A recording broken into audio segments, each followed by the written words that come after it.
The Secret of Success.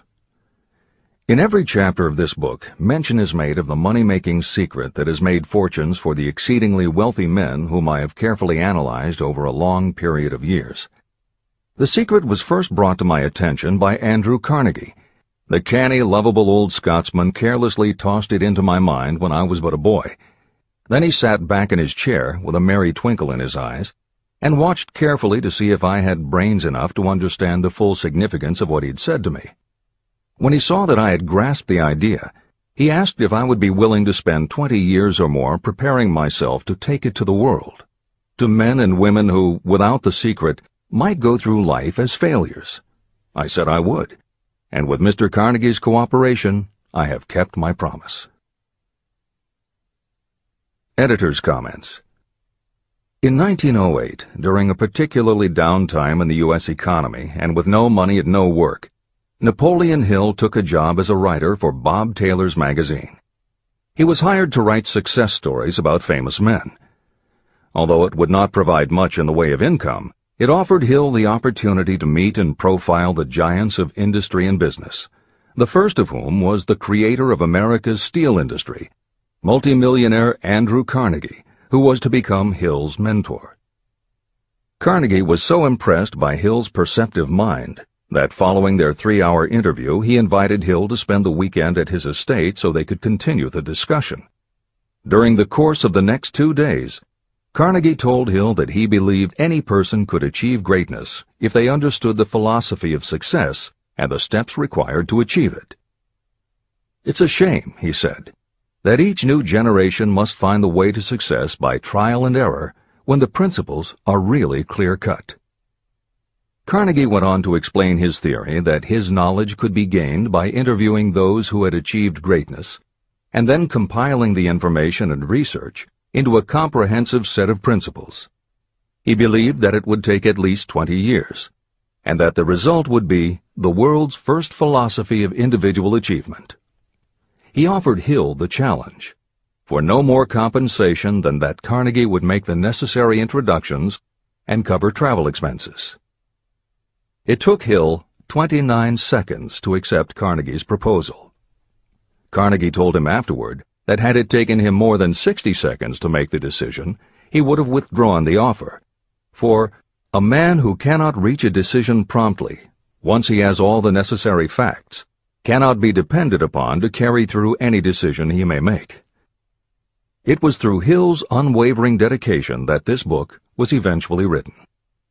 For detailed information on the life of Hill, read or listen to the audiobook of A Lifetime of Riches, the Biography of Napoleon Hill, by Michael J. Ritt, Jr. and Kurt Landers. Michael Ritt worked as Hill's assistant for 10 years and was the first employee of the Napoleon Hill Foundation, where he served as executive director, secretary, and treasurer. The material in his book comes from his own personal knowledge of Hill, as well as from Hill's unpublished autobiography. That is the end of the editor's comment. This book, Think and Grow Rich, contains the Carnegie secret, a secret that has been tested by thousands, now millions of people in almost every walk of life. It was Mr. Carnegie's idea that the magic formula, which gave him a stupendous fortune, ought to be placed within reach of people who do not have the time to investigate how others had made their money. It was his hope that I might test and demonstrate the soundness of the formula through the experience of men and women in every calling. He believed the formula should be taught in all public schools and colleges. He said that if it were properly taught, it would revolutionize the entire educational system, and the time spent in school could be reduced to less than half. In Chapter 4, On Faith, you will read the astounding story of the organization of the giant United States Steel Corporation. It was conceived and carried out by one of the young men through whom Mr. Carnegie proved that his formula will work for all who are ready for it. This single application of the secret, by Charles M. Schwab, made him a huge fortune in both money and opportunity. Roughly speaking, this particular application of the formula was worth $600 million. These facts give you a fair idea of what reading this book may bring to you, provided you know what it is that you want. Editor's comment. According to one method of calculation, through inflation alone, it would take approximately $20 in 2001 to buy what $1 would have bought in 1901. However, to find the contemporary equivalent value of $600 million is not simply a matter of multiplying by the increase in the cost of living. Although there are other factors and variables in calculating buying power, even by conservative estimates, the $600 million would translate into at least $12 billion at the beginning of the 21st century. That's the end of the editor's comment. The secret was passed on to thousands of men and women who have used it for their personal benefit. Some have made fortunes with it. Others have used it successfully in creating harmony in their homes.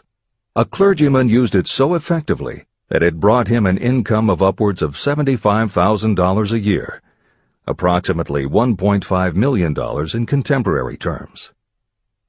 Arthur Nash, a Cincinnati tailor, used his near-bankrupt business as a guinea pig on which to test the formula. The business came to life and made a fortune for its owners. The experiment was so unique that newspapers and magazines gave it millions of dollars worth of publicity. The secret was passed on to Stuart Austin Weir of Dallas, Texas. He was ready for it, so ready that he gave up his profession and studied law. Did he succeed? You'll read the answer in Chapter 6, Specialized Knowledge. While I was the advertising manager of the LaSalle Extension University, I had the privilege of seeing J.G. Chaplin, president of the university, use the formula so effectively that he made LaSalle one of the great extension schools of this country. The secret is mentioned no fewer than 100 times throughout this book. It has not been directly named, for it seems to work more successfully when it is merely left in sight, where those who are ready and searching for it may pick it up. That is why Andrew Carnegie passed it to me without giving me its specific name. If you are ready to put it to use, you will recognize this secret at least once in every chapter, but you will not find an explanation of how you will know if you are ready. That would deprive you of much of the benefit you will receive when you make the discovery in your own way. If you have ever been discouraged, if you have had difficulties that took the very soul out of you, if you have tried and failed, if you were ever handicapped by illness or physical affliction, the story of my own son's discovery and use of the Carnegie formula may prove to be the oasis in the desert of lost hope for which you have been searching. This secret was extensively used by President Woodrow Wilson during the World War, and by President Roosevelt during the Second World War. It was passed on to every soldier in the training received before going to the front. President Wilson told me it was a powerful factor in raising the funds needed for the war. A peculiar thing about this secret is that those who acquire and use it find themselves literally swept on to success. However, as is often pointed out in this book, there is no such thing as something for nothing. The secret cannot be had without paying a price, although the price is far less than its value. Another peculiarity is that the secret cannot be given away, and it cannot be purchased for money. Unless you are intentionally searching for the secret, you cannot have it at any price. That is because the secret comes in two parts, and in order for you to get it, one of those parts must already be in your possession. The secret will work for anyone who is ready for it. Education has nothing to do with it. Long before I was born, the secret had found its way into the possession of Thomas A. Edison, and he used it so intelligently that he became the world's leading inventor, although he had only 3 months of schooling. The secret was passed on to Edwin C. Barnes, a business associate of Mr. Edison's. He used it so effectively that he accumulated a great fortune and retired from active business while still a young man. You will find his story at the beginning of the next chapter. It should convince you that riches are not beyond your reach, and that no matter where you are in life, you can still be what you wish to be. Money, fame, recognition, and happiness can be had by you if you are ready and determined to have these blessings. How do I know these things? You should have the answer before you finish this book. You may find it in the very first chapter or on the last page. While I was doing the research that I had undertaken at Andrew Carnegie's request, I analyzed hundreds of well-known men.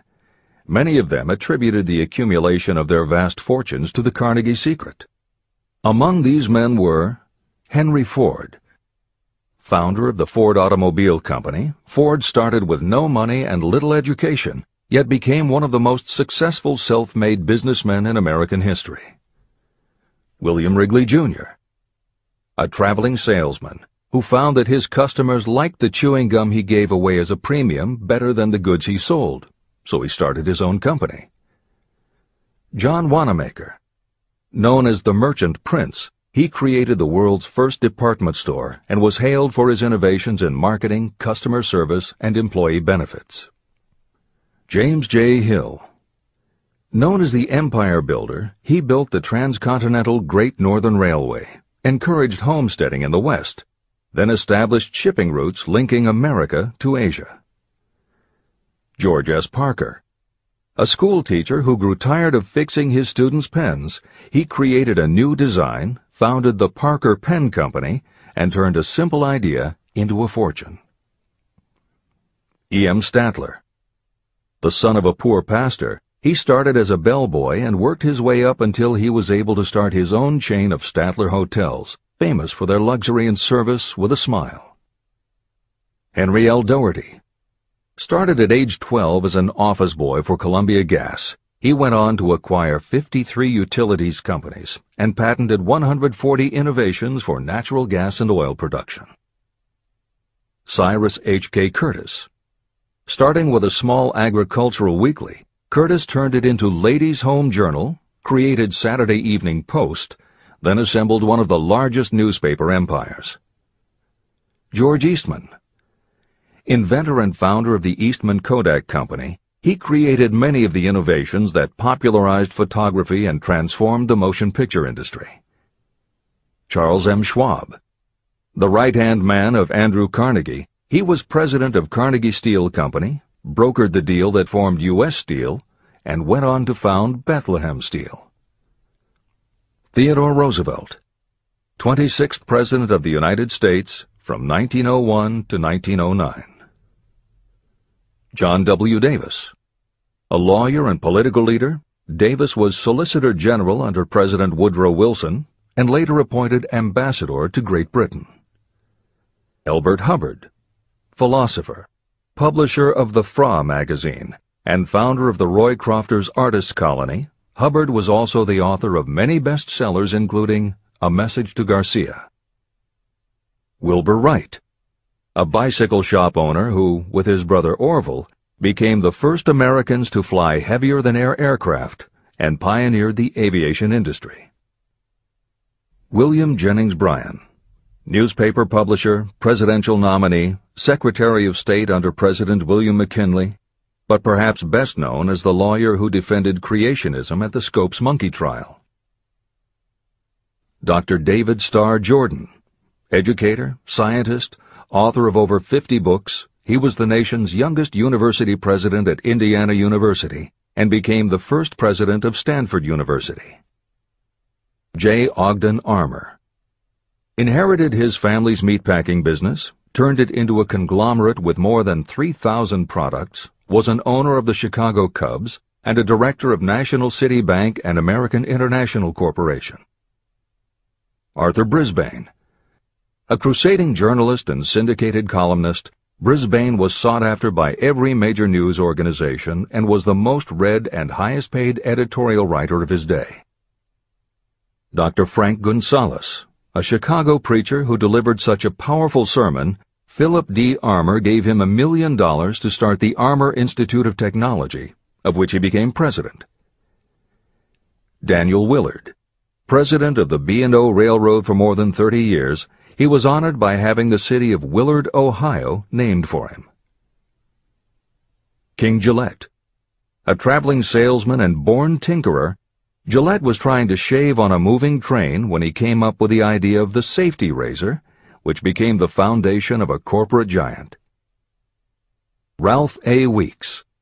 President of International Correspondence Schools, Weeks helped finance Napoleon Hill's Intra-Wall Institute, established to educate and rehabilitate prison inmates. Judge Daniel T. Wright, instructor at Georgetown Law School, where Napoleon Hill was studying when Bob Taylor's magazine gave him the assignment to write a profile of Andrew Carnegie. John D. Rockefeller. With $1,000 in savings plus another $1,000 borrowed from his father, he started a kerosene company which he grew into the giant Standard Oil and one of the world's greatest fortunes. Thomas A. Edison. Inventor and entrepreneur, he perfected the electric light bulb, the phonograph, the motion picture camera, and owned the rights to more than 1,000 patented inventions. Frank A. Vanderlip. A poor boy who became a journalist, social reformer, and self-made millionaire, he was president of the National City Bank, now Citibank, and Assistant Secretary of the Treasury. F. W. Woolworth. A clerk in a general store, he pioneered the idea of fixed-price selling and self-service and forever changed retail selling with a chain of Woolworth 5 and 10 cent stores. Colonel Robert A. Dollar. Starting with a small schooner bought to haul lumber down the West Coast, he built the Dollar Steamship Company, the largest fleet of luxury liners sailing under the U.S. flag. Edward A. Filene. Founder of the Boston-based stores, he devised revolutionary methods of distribution and merchandising and became famous for the first bargain basement department. Edwin C. Barnes. The only man Thomas Edison ever had as a partner, Barnes took Edison's failing dictaphone and sold it so successfully it became a fixture in offices and made him a multimillionaire. Arthur Nash. A Cincinnati tailor who used his bankrupt business as a guinea pig for the Carnegie Secret and was so successful the newspapers made him famous as Golden Rule Nash. Clarence Darrow. Famed as a lawyer, public speaker, and defender of the underdog, Darrow is best known as the lawyer who defended teaching the theory of evolution at the Scopes monkey trial. Woodrow Wilson. 28th President of the United States of America from 1913 to 1921. William Howard Taft. 27th President of the United States of America from 1909 to 1913. Luther Burbank. World-renowned horticulturalist who introduced over 800 varieties of new plants in his effort to improve the quality of plants and thereby increase the world's food supply. Edward W. Bok. Although he had only 6 years' schooling, by the age of 20 he was editor of Ladies' Home Journal, which he helped to build into the world's most widely circulated magazine. Frank A. Munsey. A telegraph operator who quit to launch Argosy magazine, then parlayed his fortune into a newspaper empire that included the Washington Times and the New York Herald. Elbert H. Gary. Chairman of U.S. Steel, at the time the largest corporation in the world, Gary spearheaded the construction of its first major project, the Gary Works Steel Plant, and the city of Gary, Indiana. Dr. Alexander Graham Bell. Best known as the inventor of the telephone, Bell also perfected recording devices, advances in aircraft, and was a co-founder of the National Geographic Society. John H. Patterson. President of National Cash Register, Patterson was known as an advertising visionary and a genius at motivating his sales force, which made NCR the leader in its field. Julius Rosenwald. A small manufacturer who foresaw the future of mail order, he bought 25% of Sears Roebuck & Company, and together with Richard Sears built it into an icon of American business. Stuart Austin Weir. A construction engineer Hill met in the Texas oil fields who, inspired by the Carnegie Secret, went to law school after age 40 and also helped publish Napoleon Hill's magazine. Dr. Frank Crane. A noted psychologist, essayist, and author of the book 4-Minute Essays on subjects such as the price of liberty, pragmatism, the duty of the rich, and how to keep friends. J. G. Chaplin, president of the LaSalle Extension University at the time Napoleon Hill worked in the university's advertising and sales department, where he first realized his talent for motivating people. Jennings Randolph. A congressman, then U.S. Senator from West Virginia, Randolph was a lifelong admirer of Napoleon Hill, and it was he who encouraged Hill to act as advisor to President Franklin Delano Roosevelt. These names represent a small fraction of well-known Americans whose achievements, financial and otherwise, prove that those who understand and apply the Carnegie secret reach high positions in life. Editor's comment. As Napoleon Hill says, the preceding list includes only some of the more than 500 multimillionaires and extraordinarily successful individuals whom Napoleon Hill interviewed prior to writing Think and Grow Rich.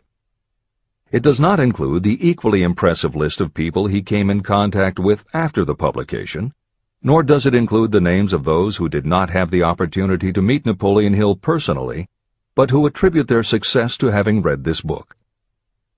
It is said that Napoleon Hill and Think and Grow Rich have made more millionaires than any other person in history. It might equally well be said that Napoleon Hill inspired more motivational experts than any other man in history. It is practically impossible to find a motivational speaker who does not draw upon Hill's work. His influence can be seen in the writings of his early peers, Dale Carnegie and Norman Vincent Peale. Later, successful authors and speakers such as W. Clement Stone, Og Mandino, and Earl Nightingale either worked directly with Napoleon Hill or with the Napoleon Hill Foundation. Echoes of Hill's principles can also be found in books by people as diverse as Wally Famous Amos, Mary Kay Ash, Ken Blanchard, Adelaide Bry, Chicken Soup for the Soul authors Jack Canfield and Mark Victor Hansen, Debbie Fields, Shakti Gawain, John Gray, Susan Jeffers, Bruce Jenner, Charlie Tremendous Jones, Tommy Lasorda, Art Linkletter, Joan London, Dr. Maxwell Maltz, James Redfield, Dr. Bernie Siegel, Jose Silva, Brian Tracy, Lillian Vernon, and Dennis Waitley. Stephen Covey, author of The 7 Habits of Highly Effective People, has often spoken of the influence of Napoleon Hill. Anthony Robbins, arguably the most successful motivational author and speaker at the beginning of the 21st century, has acknowledged Napoleon Hill as a personal hero. That is the end of the editor's comment. I have never known anyone who was inspired to use the Carnegie secret who did not achieve noteworthy success. On the other hand, I have never known anyone to distinguish themselves or to accumulate riches of any consequence without possession of the secret. From these two facts, I draw the conclusion that the secret is more important for self-determination than anything you receive through what is popularly known as education. Somewhere, as you read, the secret will jump from the page and stand boldly before you, if you are ready for it. When it appears, you will recognize it. Whether you receive the sign in the first chapter or the last, stop for a moment when it presents itself, and make a note of the time and place. You will want to remember, because it will mark the most important turning point of your life. Remember, too, as you go through the book, that it deals with facts and not with fiction. Its purpose is to convey a great universal truth through which you, if you are ready, may learn what to do and how to do it. You will also receive the needed stimulus to make a start. As a final word of preparation, may I offer one brief suggestion which may provide a clue how the Carnegie secret may be recognized? It is this: achievement and all earned riches have their beginning in an idea. If you are ready for the secret, you already possess one half of it. Therefore, you will recognize the other half the moment it reaches your mind. Editor's comments. Unlike much of the business and motivational literature available, Think and Grow Rich is not written for readers to skip around from chapter to chapter, taking a concept here and an idea there to solve the problem of the moment. This book is written as a carefully integrated whole, to be read in its entirety, from beginning to end. Concepts that are introduced in one chapter recur in other chapters where their meaning and significance rely upon the reader having already assimilated the earlier knowledge. The chapters are designed to build upon one another in such a way that every word is to be read, every idea is to be considered, and every concept is to be understood and absorbed. Think and Grow Rich is often called the first philosophy of personal achievement, and a philosophy is more than a collection of solutions to business problems. A philosophy is a system of principles that will guide your thoughts and actions, and provide you with a code of ethics and a standard of values. Think and Grow Rich will not just change what you think, it will literally change the way you think. In preparing this new and updated edition, every aspect of Think and Grow Rich has been analyzed to ensure its relevance to the current business climate. In those instances where material might be considered dated or out of step with contemporary practices, the original text has been updated or augmented with relevant new material. A hallmark of the original edition of Think and Grow Rich is that in every chapter Napoleon Hill cites real-life examples based on his own first-hand knowledge of America's most successful self-made multimillionaires. In this edition, every one of Hill's stories has been retained, and the editors have added contemporary examples and modern parallels which clearly demonstrate that Hill's principles are as up-to-date as today and still guiding those who succeed. In addition to contemporary examples, where the editors felt it would be of interest to the reader, we have included marginal notes that provide relevant information about recent developments. Where applicable, we have also suggested books or other materials that complement various aspects of Napoleon Hill's philosophy. On a more technical note, the editors have approached the written text as we would that of a living author. When we encountered what modern grammarians would consider run-on sentences, outdated punctuation, or other matters of form, we opted for contemporary usage. Those readers familiar with earlier editions will note that the chapter numbers have been changed in this edition. Originally, Think and Grow Rich began with an unnumbered chapter, a word from the author. In this edition, that text appears as Chapter 1, and is renamed The Secret of Success. The chapters that follow are renumbered sequentially and proceed in their original order. The chapter that was previously titled The Mystery of Sex Transmutation has been retitled Sexuality, Charisma and Creativity, and the text has been restructured and annotated to reflect the role of women in contemporary society. All editorial commentary is clearly set off in a font and style that is different from the original text. This is the end of the editor's comments.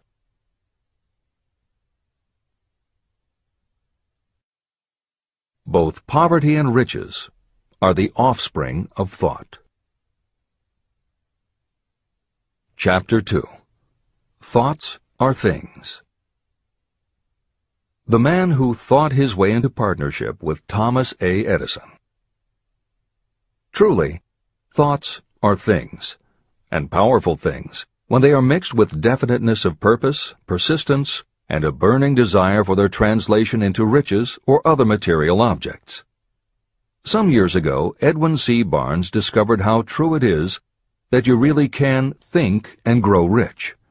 His discovery did not come about at one sitting. It came little by little, beginning with a burning desire to become a business associate of the great Thomas Edison. One of the chief characteristics of Barnes' desire was that it was definite. He wanted to work with Edison, not for him. Pay close attention to the story of how he turned his desire into reality, and you'll have a better understanding of the principles that lead to riches. When this desire, or this thought, first flashed into his mind, he was in no position to act upon it. Two problems stood in his way. He did not know Mr. Edison, and he did not have enough money to buy a train ticket to West Orange, New Jersey, where the famed Edison Laboratory was located. These problems would have discouraged the majority of people from making any attempt to carry out the desire. But his was no ordinary desire. The Inventor and the Tramp. Edwin C. Barnes presented himself at Mr. Edison's laboratory and announced that he had come to go into business with the inventor. Years later, in speaking about that first meeting, Mr. Edison said about Barnes, "He stood there before me looking like an ordinary tramp, but there was something in the expression of his face which conveyed the impression that he was determined to get what he had come after. I had learned from years of experience with men that when a man really desires a thing so deeply that he is willing to stake his entire future on a single turn of the wheel in order to get it, he is sure to win. I gave him the opportunity he asked for, because I saw he had made up his mind to stand by until he succeeded. Subsequent events proved that no mistake was made." It could not have been the young man's appearance that got him his start in the Edison office. That was definitely against him. It was what he thought that counted. Barnes did not get his partnership with Edison on his first interview. What he did get was a chance to work in the Edison offices at a very nominal wage. Months went by. Nothing happened to bring nearer the goal that Barnes had set as his definite major purpose. But something important was happening in Barnes' mind. He was constantly intensifying his desire to become the business associate of Edison. Psychologists have correctly said, when one is truly ready for a thing, it puts in its appearance. Barnes was ready for a business association with Edison, and he was determined to remain ready until he got what he was seeking. He did not say to himself, "Ah, well, what's the use? I guess I'll change my mind and try for a salesman's job." But he did say, "I came here to go into business with Edison, and I'll accomplish my goal if it takes the remainder of my life." He meant it. What a different story people would tell if only they would adopt a definite purpose and stand by that purpose until it had time to become an all-consuming obsession. Maybe young Barnes did not know it at the time, but his bulldog determination and his persistence in focusing on a single desire was destined to mow down all opposition and bring him the opportunity he was seeking. When the opportunity came, it appeared in a different form and from a different direction than Barnes had expected. That is one of the tricks of opportunity. It has a sly habit of slipping in by the back door, and often it comes disguised in the form of misfortune or temporary defeat. Perhaps this is why so many people fail to recognize opportunity. Mr. Edison had just perfected a new device, known at that time as the Edison dictating machine. His salesmen were not enthusiastic about the machine. They did not believe it could be sold without great effort. Barnes saw his opportunity. It had crawled in quietly, hidden in a queer-looking machine that interested no one but Barnes and the inventor. Barnes knew he could sell the Edison dictating machine, and he told Edison so. Edison decided to give him his chance. And Barnes did sell the machine. In fact, he sold it so successfully that Edison gave him a contract to distribute and market it all over the nation.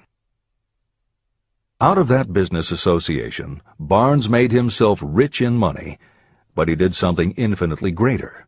He proved that you really can think and grow rich. How much actual cash that original desire of Barnes was worth to him, I have no way of knowing. Perhaps it brought him $2 or $3 million. Editor's comment. $3 million in the early years of the 20th century would be comparable to more than $50 million in terms of buying power at the beginning of the 21st century. This is the end of the editor's comment. But the amount becomes insignificant compared with the greater asset he acquired. The definite knowledge that an intangible impulse of thought can be transmuted into material rewards by the application of known principles. Barnes literally thought himself into a partnership with the great Edison. He thought himself into a fortune. He had nothing to start with except knowing what he wanted, and the determination to stand by that desire until he realized it. 3 feet from gold. One of the most common causes of failure is the habit of quitting when you're overtaken by temporary defeat. Every person is guilty of this mistake at one time or another.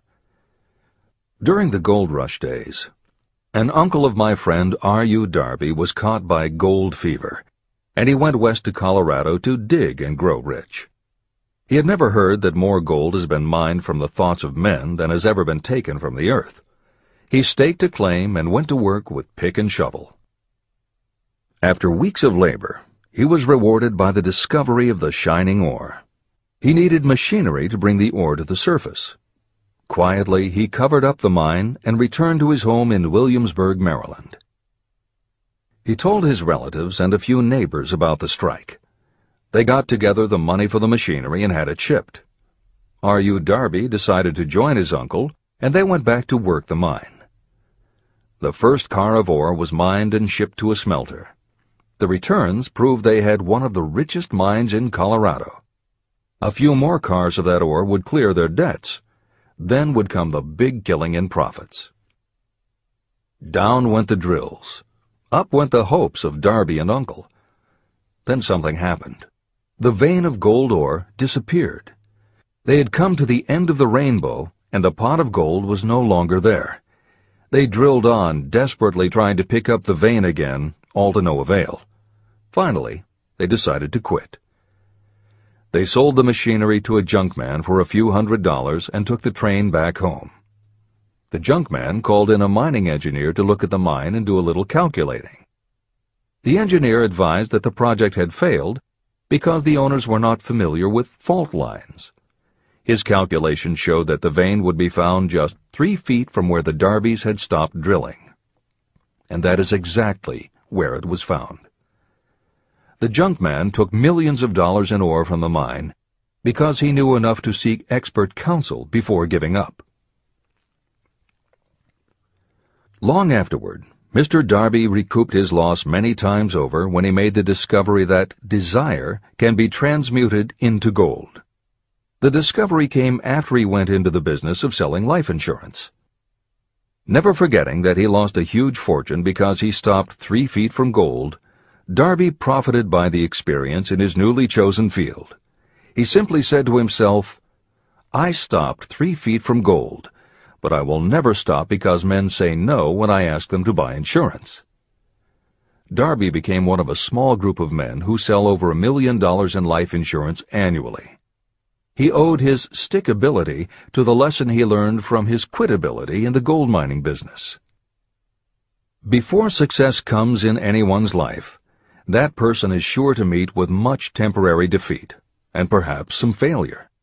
When defeat overtakes a person, the easiest and most logical thing to do is to quit. That is exactly what the majority of people do. More than 500 of the most successful people this country has ever known told me their greatest success came just one step beyond the point at which defeat had overtaken them. Failure is a trickster with a keen sense of irony and cunning. It takes great delight in tripping you just when success is almost within reach. Editor's comments. Napoleon Hill's creed, "Every failure brings with it the seed of an equivalent success," was the inspiration for entrepreneur and motivational speaker Wayne Allen Root to write his book, The Joy of Failure. Published in the late 1990s, it not only tells Wayne's personal story of using his failures as stepping stones to success, he also recounts stories from other successful people, which prove that the rich and famous got to be that way only because of what they learned from their failures. People such as Jack Welch, the hugely successful CEO of General Electric, who early in his career failed dramatically when a plastics plant for which he was responsible blew up. Billionaire Charles Schwab was a failure at school and university, flunking basic English twice due to a learning disability, and then failed on Wall Street more than once before he thought of the idea that grew to make him very rich indeed. Sylvester Stallone, Bruce Willis, Oprah Winfrey, Bill Clinton, Stephen Jobs, Donald Trump, and a host of other equally well-known achievers all had to fail in order to learn the lessons that ultimately made them successes. Every one of them was a failure, but none of them was defeated. Charles F. Kettering, who patented more than 200 inventions including the automobile ignition, the spark plug, Freon for air conditioners and the automatic transmission, said, "From the time a person is 6 years old until he graduates from college, he has to take 3 or 4 examinations a year. If he flunks once, he is out." But an inventor is almost always failing. He tries and fails maybe 1,000 times. If he succeeds once, then he's in. These two things are diametrically opposite. We often say that the biggest job we have is to teach a newly hired employee how to fail intelligently. We have to train him to experiment over and over and to keep on trying and failing until he learns what will work. Failures are just practice shots. This is the end of the editor's comment. A 50-cent lesson in persistence. Shortly after Mr. Darby received his degree from the University of Hard Knocks, he witnessed something that proved to him that no does not necessarily mean no. One afternoon, he was helping his uncle grind wheat in an old-fashioned mill. The uncle operated a large farm on which a number of sharecropper farmers lived. Quietly, the door was opened, and a small child, the daughter of a tenant, walked in and took her place near the door. The uncle looked up, saw the child, and barked at her roughly, "What do you want?" Meekly, the child replied, "My mom says to send her 50 cents. "I'll not do it," the uncle retorted. "Now you run on home." But she did not move. The uncle went ahead with his work, not noticing that she did not leave. When he looked up again and saw her still standing there, he said, "I told you to go on home. Now go, or I'll take a switch to you." But she did not budge. The uncle dropped a sack of grain he was about to pour into the mill hopper and started toward the child. Darby held his breath. He knew his uncle had a fierce temper. When the uncle reached the spot where the child was standing, she quickly stepped forward 1 step, looked up into his eyes, and screamed at the top of her voice, "My mom's got to have that 50 cents!" The uncle stopped, looked at her for a minute, put his hand in his pocket, took out $50, and gave it to her. The child took the money and slowly backed toward the door, never taking her eyes off the man whom she had just conquered. After she had gone, the uncle sat down on a box and looked out the window into space for more than 10 minutes. He was pondering, with awe, over the whipping he had just taken. Mr. Darby, too, was doing some thinking. This was the first time in all his experience that he had seen a child deliberately master an adult. How did she do it? What happened to his uncle that caused him to lose his fierceness and become as docile as a lamb? What strange power did this child use that made her master of the situation? These questions flashed into Darby's mind, but he did not find the answer until years later, when he told me the story. Strangely, the story of this unusual experience was told to me in the old mill on the very spot where the uncle took his whipping. As we stood there in that musty old mill, Mr. Darby repeated the story and finished by asking, "What can you make of it? What strange power did that child use that so completely whipped my uncle?" The answer to his question will be found in the principles described in this book. The answer is full and complete. It contains enough details and instructions for you to understand and apply the same force that the little child accidentally stumbled upon. Keep your mind alert, and you will learn exactly what strange power came to the rescue of the child. You may catch a glimpse of the power in this chapter, or it may flash into your mind in some later chapter.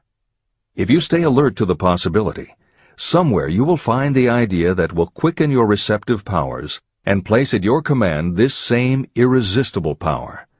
It may come in the form of a single idea, or it may come as a complete plan or a purpose.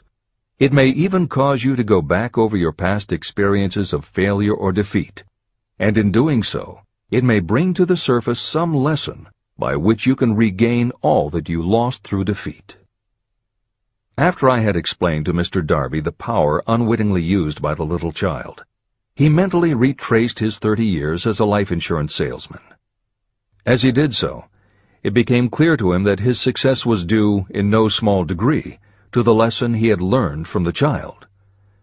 Mr. Darby pointed out, "Every time a prospect tried to bow me out without buying, I saw that child standing there in the old mill, her big eyes glaring in defiance, and I said to myself, I've got to make this sale. The better portion of all sales I have made were made after people had said no."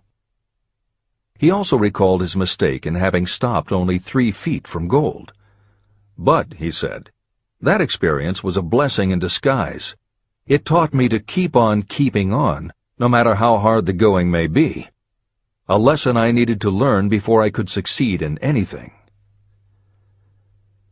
Mr. Darby's experiences were commonplace and simple enough, yet they held the answer to his destiny in life. In fact, to him the experiences were as important as life itself, and he was able to profit from these 2 important experiences because he analyzed them and found the lesson they taught. But what if you don't see the events of your life as being experiences of such profound significance? And what about the young person who doesn't yet have even minor failures to analyze? Where and how will they learn the art of converting defeats into the stepping stones to opportunity? That is exactly why this book was written, to answer those questions. To convey my answer, I have constructed 13 principles. These principles work individually or together as catalysts. The specific answer that you are looking for may already be in your own mind. Reading these principles may be the catalyst that causes your answer to suddenly come to you as an idea, a plan, or a purpose. One sound idea is all you need to achieve success. These 13 principles contain the best and most practical ways and means of creating ideas. Success consciousness. Before I go any further in the description of these principles, you should know this. When riches begin to come, they come so quickly and in such great abundance that you will wonder where they've been hiding during all those lean years. This is an astounding statement, especially when you take into consideration the popular belief that riches come only to those who work hard and long.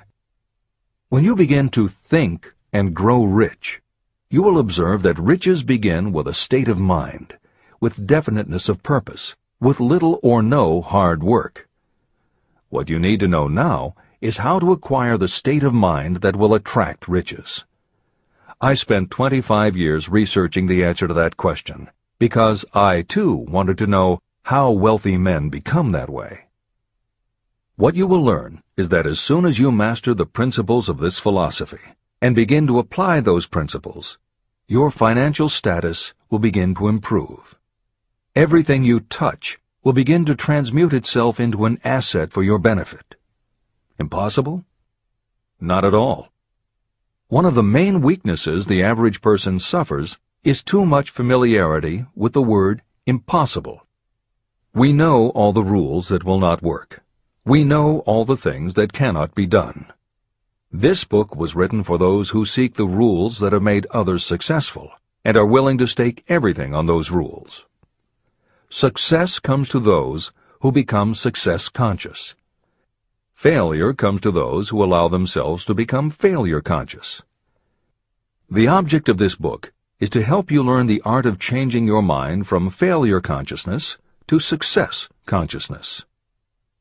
Another weakness is the habit of measuring everything and everyone by your own impressions and beliefs. Some of you reading this will have trouble believing that you can think and grow rich because your thought habits have been steeped in poverty, misery, failure, and defeat. This kind of thinking reminds me of the story about the man who came from China to study at the University of Chicago. One day, President Harper met this young man on campus and stopped to chat with him for a few minutes. He asked what had impressed him as being the most noticeable characteristic of the American people. "Why," the student exclaimed, "the unusual shape of your eyes." It's all a matter of perspective and habit. The same is true of your belief in what a person can achieve. If you have formed the habit of seeing life only from your own perspective, you may make the mistake of believing that your limitations are in fact the proper measure of limitations. The impossible Ford V8 motor.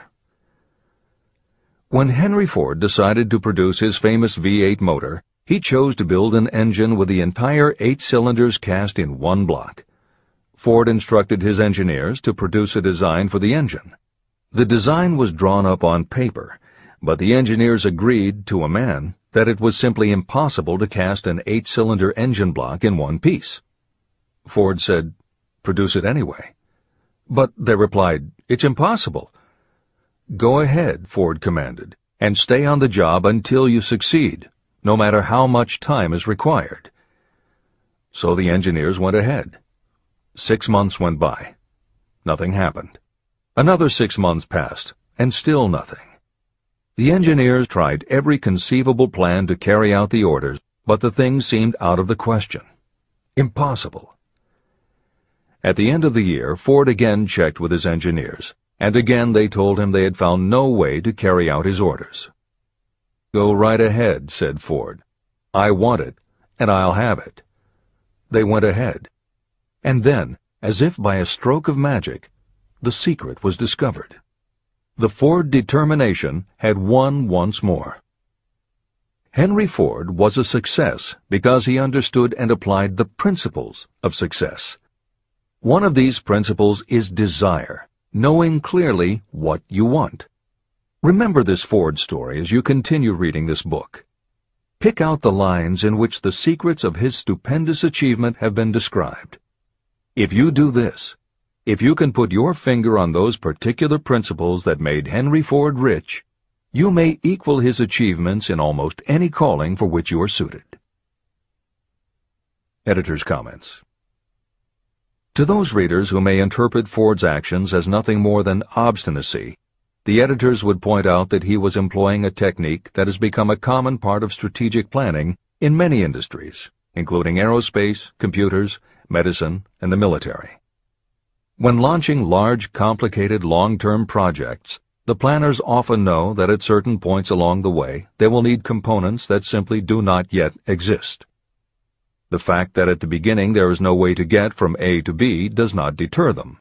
There are many parts of the project they can get started on now, and they just assume that by the time they get to the point where they will need a technology or a device, they will have solved the problem of making it, and they have been proven right time and again. Stated simply, the technique is to clearly know what you want to accomplish, have faith in your ability to do it, and persist until you have accomplished your goal. This is the end of the editor's comments. Why you are the master of your fate. When the famed English poet William Henley wrote the prophetic lines, "I am the master of my fate, I am the captain of my soul," he should have informed us that the reason we are the masters of our fate, the captains of our souls, is that we have the power to control our thoughts. He should have told us that it is because in some way our brains become magnetized with the dominating thoughts that we hold in our minds. And it is as though our magnetized minds attract to us the forces, the people, and the circumstances of life that are in sync with our dominating thoughts. He should have told us that before we can accumulate riches in great abundance, we must magnetize our minds with intense desire for riches. That we must become money-conscious until the desire for money drives us to create definite plans for acquiring it. But, being a poet, Henley contented himself by stating a great truth in poetic form, leaving those who followed him to interpret the philosophical meaning of his lines. Little by little, the truth has unfolded itself, until I have come to know with certainty that the principles described in this book hold the secret of mastery over our economic fate. Principles that can change your destiny. We are now ready to examine the first of these principles, and as we do, I ask you to maintain a spirit of open-mindedness. Remember as you read that these principles are not my invention, nor are they the invention of any one person. These principles have worked for literally millions of people. You, too, can put them to work for you and your own enduring benefit. You will find it easy, not hard to do. Some years ago, I delivered the commencement address at Salem College in Salem, West Virginia. I emphasized with so much intensity the need to have a burning desire that one of the members of the graduating class became completely convinced and made it a cornerstone of his own philosophy. That young man became a congressman and an important factor in President Franklin D. Roosevelt's administration. He wrote me a letter in which he so clearly stated his opinion of the principle of desire outlined in the next chapter that I have chosen to publish his letter as an introduction to that chapter. It gives you an idea of the rewards to come. My dear Napoleon, my service as a member of Congress having given me an insight into the problems of men and women, I am writing to offer a suggestion which may become helpful to thousands of worthy people. In 1922, you delivered the commencement address at Salem College when I was a member of the graduating class. In that address, you planted in my mind an idea which has been responsible for the opportunity I now have to serve the people of my state, and will be responsible, in a very large measure, for whatever success I may have in the future. I recall, as though it were yesterday, the marvelous description you gave of the method by which Henry Ford, with but little schooling, without a dollar, with no influential friends, rose to great heights. I made up my mind then, even before you had finished your speech, that I would make a place for myself, no matter how many difficulties I had to surmount. Thousands of young people will finish their schooling this year and within the next few years. Every one of them will be seeking just such a message of practical encouragement as the one I received from you. They will want to know where to turn, what to do to get started in life. You can tell them, because you have helped to solve the problems of so many, many people. There are thousands of people in America today who would like to know how they can convert ideas into money. People who must start from scratch, without finances, and recoup their losses. If anyone can help them, you can. If you publish the book, I would like to own the first copy that comes from the press, personally autographed by you. With best wishes, believe me, cordially yours, Jennings Randolph. Since that time in 1922, I watched Jennings Randolph rise to become one of the nation's leading airline executives, a great inspirational speaker, and a United States Senator from West Virginia. 35 years after I made that speech, it was my pleasure to return to Salem College in 1957 and deliver the baccalaureate sermon. At that time, I received an honorary Doctor of Literature degree from Salem College. Editor's comments. As you begin the next chapter, the editors would like to reinforce the earlier statement that what you are reading is not just a collection of theories out of which you can cherry-pick what you like. The 13 principles of success were proven by the real-life experiences of the long list of famous successful people cited earlier by Napoleon Hill. His techniques are also practiced and endorsed by the contemporary experts and authors whom the editors mentioned, following Hill's list. More than 60 million people have purchased copies of the book that you are now holding in your hands. If this book has proven to be that successful, surely you owe it to yourself to give it every chance to work for you too. Read it. Don't question it. Do it. If you don't, if you think that you know better than Napoleon Hill, if you decide to pick and choose the parts that you will believe or follow, then, if you don't succeed, you will never know if your failure lies with this book or with you. This is the end of the editor's comments. Whatever the mind of man can conceive and believe, it can achieve. Chapter 3. Desire. The starting point of all achievement. The first step toward riches. When Edwin C. Barnes climbed down from the freight train in West Orange, New Jersey, he may have resembled a tramp, but his thoughts were those of a king. As he made his way from the railroad tracks to Thomas A. Edison's office, his mind was at work. He saw himself standing in Edison's presence. He heard himself asking Mr. Edison for an opportunity to carry out the one consuming obsession of his life, a burning desire to become the business associate of the great inventor. Barnes' desire was not a hope. It was not a wish. It was a pulsating desire which transcended everything else. It was definite. A few years later, Edwin C. Barnes again stood before Edison, in the same office where he first met the inventor. This time, his desire had been translated into reality. He was in business with Edison. The dominating dream of his life had become a reality.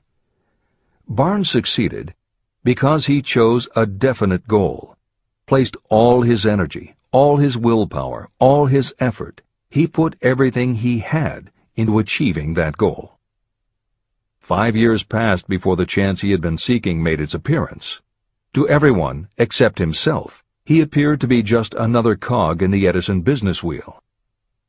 But in Edwin Barnes' own mind, he was the partner of Edison every minute from the very day that he first went to work there.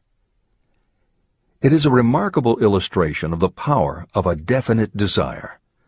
Barnes won his goal because he wanted to be a business associate of Mr. Edison's more than he wanted anything else. He created a plan by which to attain that purpose, and he burned all bridges behind him. He stood by his desire until it became the dominating obsession of his life, and finally, a fact. When he went to West Orange, he did not say to himself, "I will try to induce Edison to give me a job of some sort." He said, "I will see Edison and put him on notice that I have come to go into business with him." He did not say, "I will keep my eyes open for another opportunity in case I fail to get what I want in the Edison organization." He said, "There is one thing in this world that I am determined to have, and that is a business association with Thomas A. Edison. I will burn all bridges behind me and stake my entire future on my ability to get what I want." He left himself no possible way of retreat. He had to win or perish. That is all there is to the Barnes story of success. Allow yourself no retreat. A long while ago, a great warrior faced a situation in which he had to make a decision that ensured his success on the battlefield. He was about to send his armies against a powerful foe whose men outnumbered his. He loaded his soldiers into boats, sailed to the enemy's country, and unloaded the soldiers and equipment. Then he gave the order to burn the ships that had carried them. Addressing his men before the first battle, he said, "You see the boats going up in smoke. That means we cannot leave these shores alive unless we win. We now have no choice. We win or we perish." They won. Every person who wins in any undertaking must be willing to burn his ships and cut all sources of retreat. That is the only way you can be sure of maintaining the state of mind known as a burning desire to win. It is essential to success. The morning after the Great Chicago Fire, a group of merchants stood on State Street, looking at the smoking remains of what had been their stores. They went into a conference to decide if they would try to rebuild or if they would leave Chicago and start over in a more promising section of the country. They decided to leave, all except one. The merchant who decided to stay and rebuild pointed a finger at the remains of his store and said, "Gentlemen, on that very spot I will build the world's greatest store, no matter how many times it may burn down." That was in 1871. The store was built. It still stands there today. The Marshall Field's department store is a towering monument to the power of that state of mind known as a burning desire. The easy thing would have been for Marshall Field to do exactly what his fellow merchants did. When the going was hard and the future looked dismal, they pulled up and went where the going seemed easier. Mark well this difference between Marshall Field and the other merchants. It is that difference which distinguishes those who succeed from those who fail. Every human being old enough to understand the value of money wishes for it, but wishing will not bring riches. Desiring riches, with a state of mind that becomes an obsession, then planning definite ways and means to acquire riches, and backing those plans with persistence, a persistence which does not recognize failure. That's what will bring riches. Editor's comments. In other of his writings, Napoleon Hill uses the term definiteness of purpose as being interchangeable with desire. The following explanation is adapted from the Napoleon Hill Foundation's book, Believe and Achieve. Desire, or definiteness of purpose, is more than goal setting. In simplest terms, your desire is your roadmap to achieving an overall career objective. Your goals represent specific steps along the way. Having a desire, or definiteness of purpose for your life, has a synergistic effect on your ability to achieve your goals. As you become better at what you do, you devote all of your resources toward reaching your objective. You become more alert to opportunities, and you reach decisions more quickly. Every action you take ultimately boils down to the question, will this goal help me reach my desire, my overall objective, or won't it? Your purpose will become your life. It will permeate your mind, both conscious and subconscious. This is the end of the editor's comments. 6 ways to turn desire into gold. The method by which your desire for riches can be transmuted into its financial equivalent consists of 6 definite, practical steps. 1. Fix in your mind the exact amount of money you desire. It is not sufficient merely to say, I want plenty of money. Be definite about the amount. There is a psychological reason for such definiteness explained in subsequent chapters. 2. Determine exactly what you intend to give in return for the money you desire. There is no such reality as something for nothing. 3. Establish a definite date when you intend to possess the money you desire. 4. Create a definite plan for carrying out your desire, and begin at once, whether you are ready or not, to put this plan into action. 5. Now write it out. Write a clear, concise statement of the amount of money you intend to acquire. Name the time limit for its acquisition. State what you intend to give in return for the money, and describe clearly the plan through which you intend to accumulate it. 6. Read your written statement aloud, twice daily. Read it once just before retiring at night, and read it once after arising in the morning. As you read, see and feel and believe yourself already in possession of the money. It is important that you follow the instructions in these 6 steps. It is especially important that you observe and follow the instructions in the 6th step. You may complain that it is impossible for you to see yourself in possession of money before you actually have it. Here is where a burning desire will come to your aid. If you truly desire money so keenly that your desire is an obsession, you will have no difficulty in convincing yourself that you will acquire it. The object is to want money, and to become so determined to have it that you convince yourself you will have it. If you have not been schooled in the workings of the human mind, these instructions may appear impractical.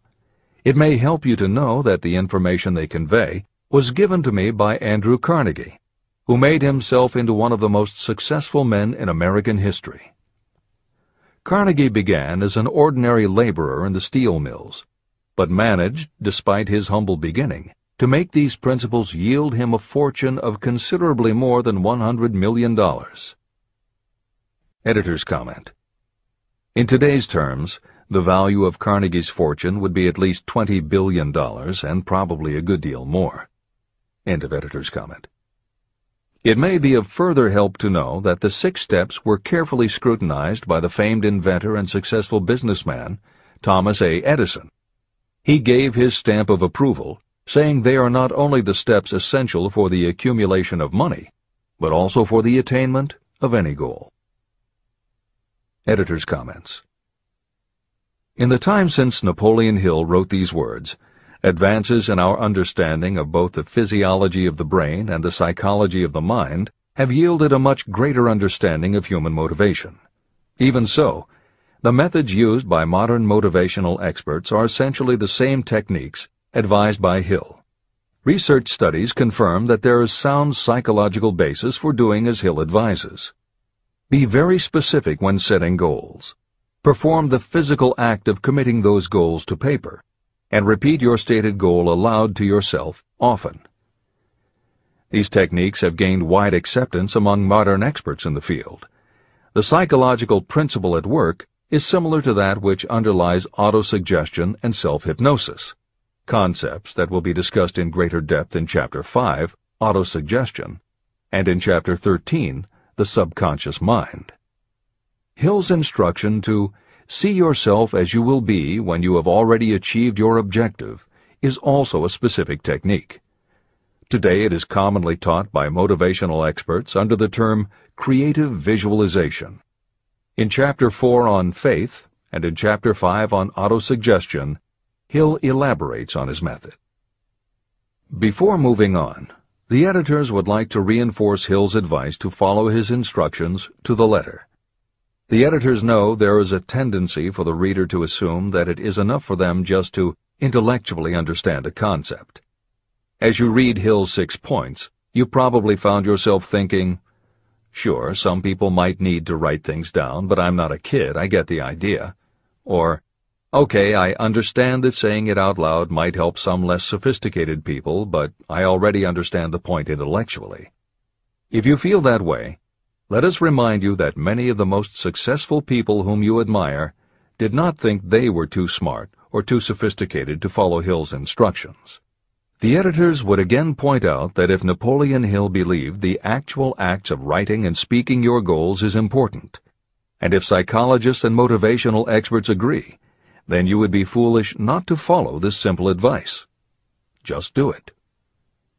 This is the end of the editor's comments. The steps call for no hard labor. They call for no sacrifice. To apply them does not call for a great amount of education. But the 6 steps do call for enough imagination to see and to understand that the accumulation of money cannot be left to chance or luck. You may as well know right here that you can never have riches in great quantity unless you can work yourself into a white heat of desire for money and actually believe you will possess it.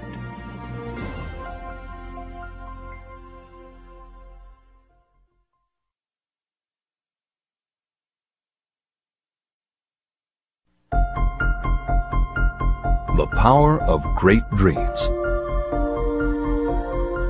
If you are in this race for riches, you should be encouraged by the following truth.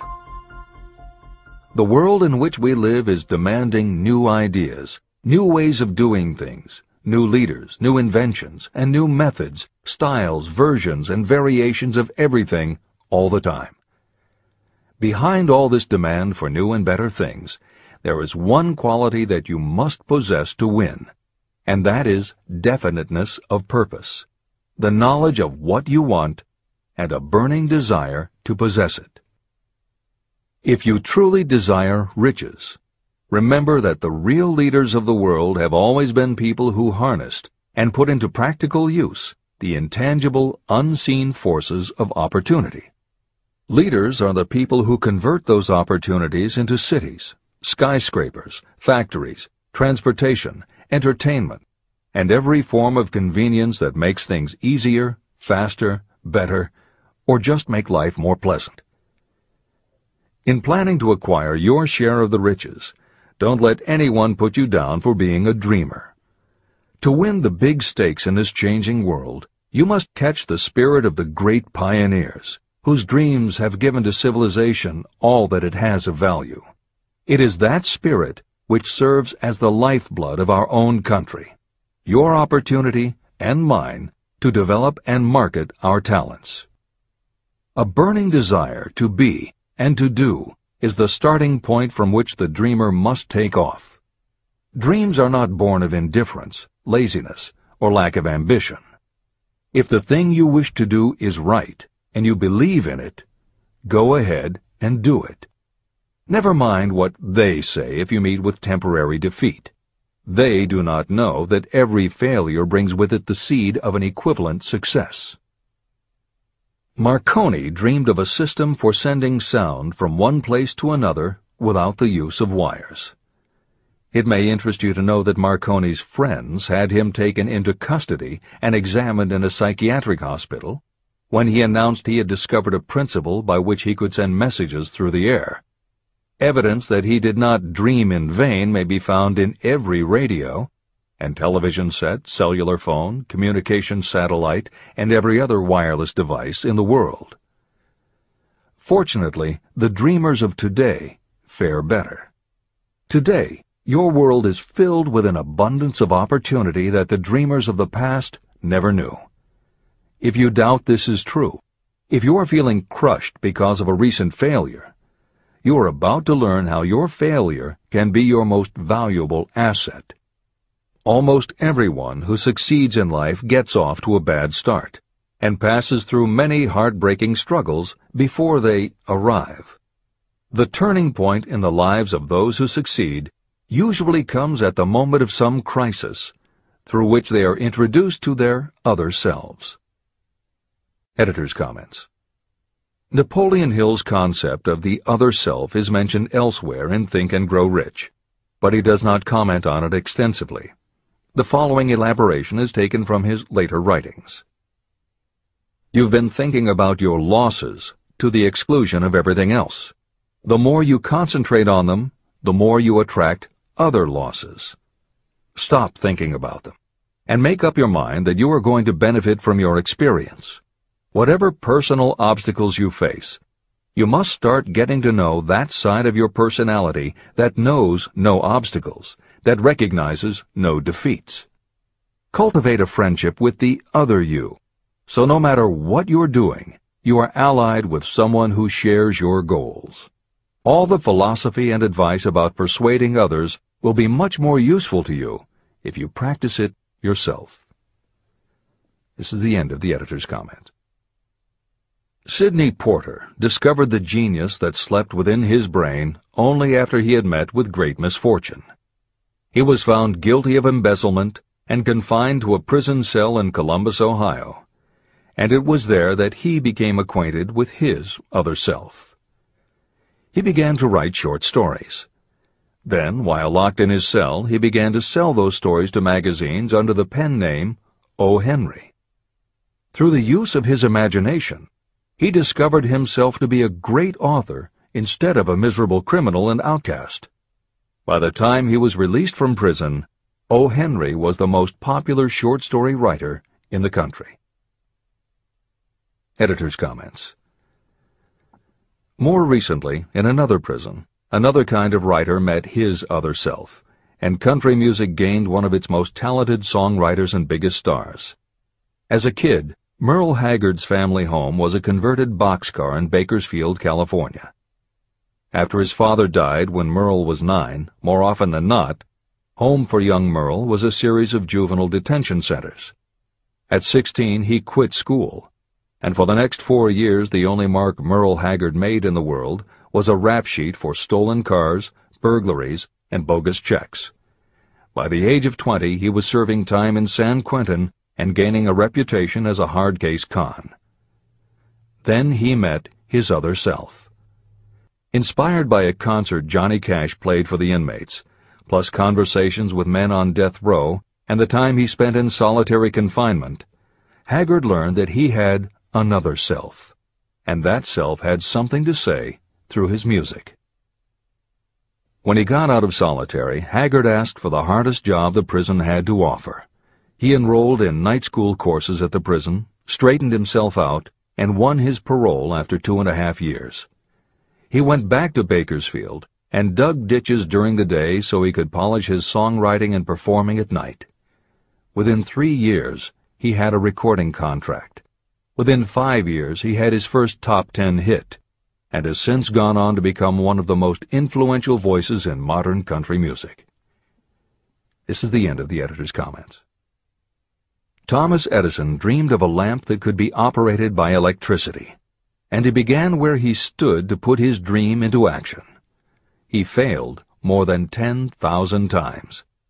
Despite his failures, he stood by that dream until finally he was driven to the discovery of the genius that slept within his brain. Editor's comments. Dean Kamen got to know his other self very early in life.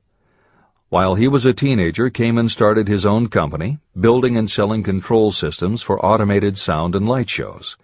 He was still in high school when he got the contract to automate the Times Square New Year's Eve ball. Though he went on to attend university, he never bothered to graduate because he was too busy working on something he called auto-syringe, the first wearable infusion pump for administering drug therapies.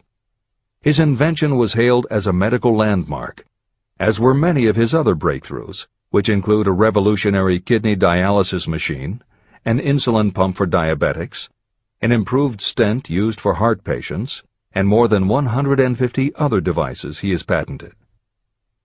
One day, seeing the difficulty a man in a wheelchair was having getting up a curb, Kamen set his mind to creating a device that would liberate people confined to wheelchairs.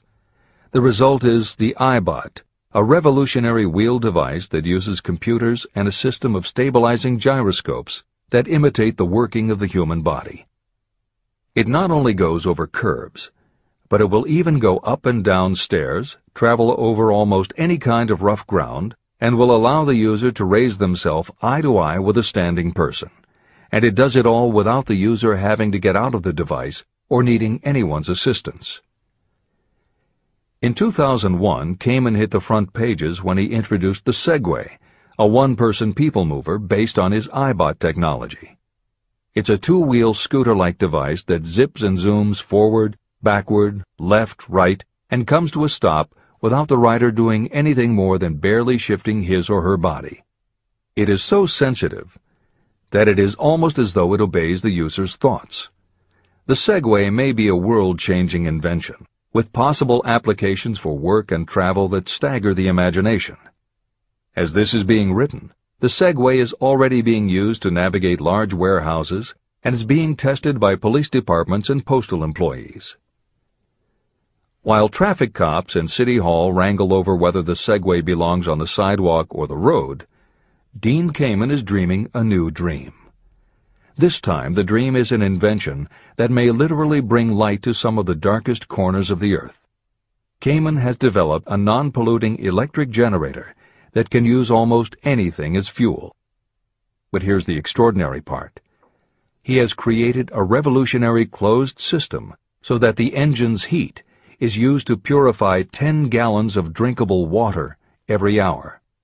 This amazing invention could bring safe drinking water to parts of the world where contaminated water kills millions, and at the same time, it will provide a source of cheap, reliable electric power. Dean Kamen is not some academic hidden in a lab somewhere.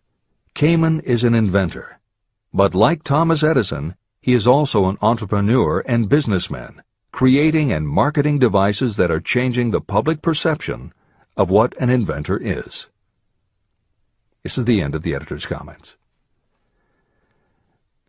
Henry Ford, poor and uneducated, dreamed of a horseless carriage.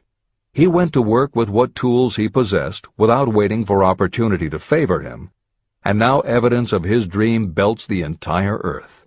He put more wheels into operation than any man who ever lived, because he was not afraid to back his dreams. Editor's comments. Stephen Jobs and Steve Wozniak, two university dropouts, dreamed of making and selling computers that the average person could use. Like Ford, working with the tools they possessed, they built the first Apple computer in the Jobs family garage. And like Ford, they weren't afraid to back their dreams. After showing their prototype to a local retailer, they got an order for 25 machines. Jobs sold his Volkswagen, and Woz sold his expensive Hewlett-Packard scientific calculator to raise $1,300 to start their new company. They took the money, convinced the local electronics suppliers to grant them a line of credit, and started production of the Apple I. They revolutionized the computer hardware and software industry. Released in 1976 and priced at $666, the Apple I earned them $774,000. 2 years later, they introduced the Apple II, which in the next 3 years earned $140 million.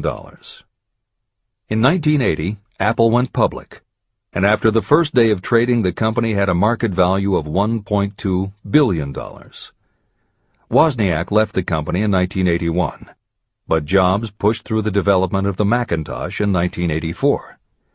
In 1985, Jobs left too, but in 1998 he came back to Apple to revitalize the floundering company with the creation of the iMac computers, the animation company Pixar, the iPod, and iTunes.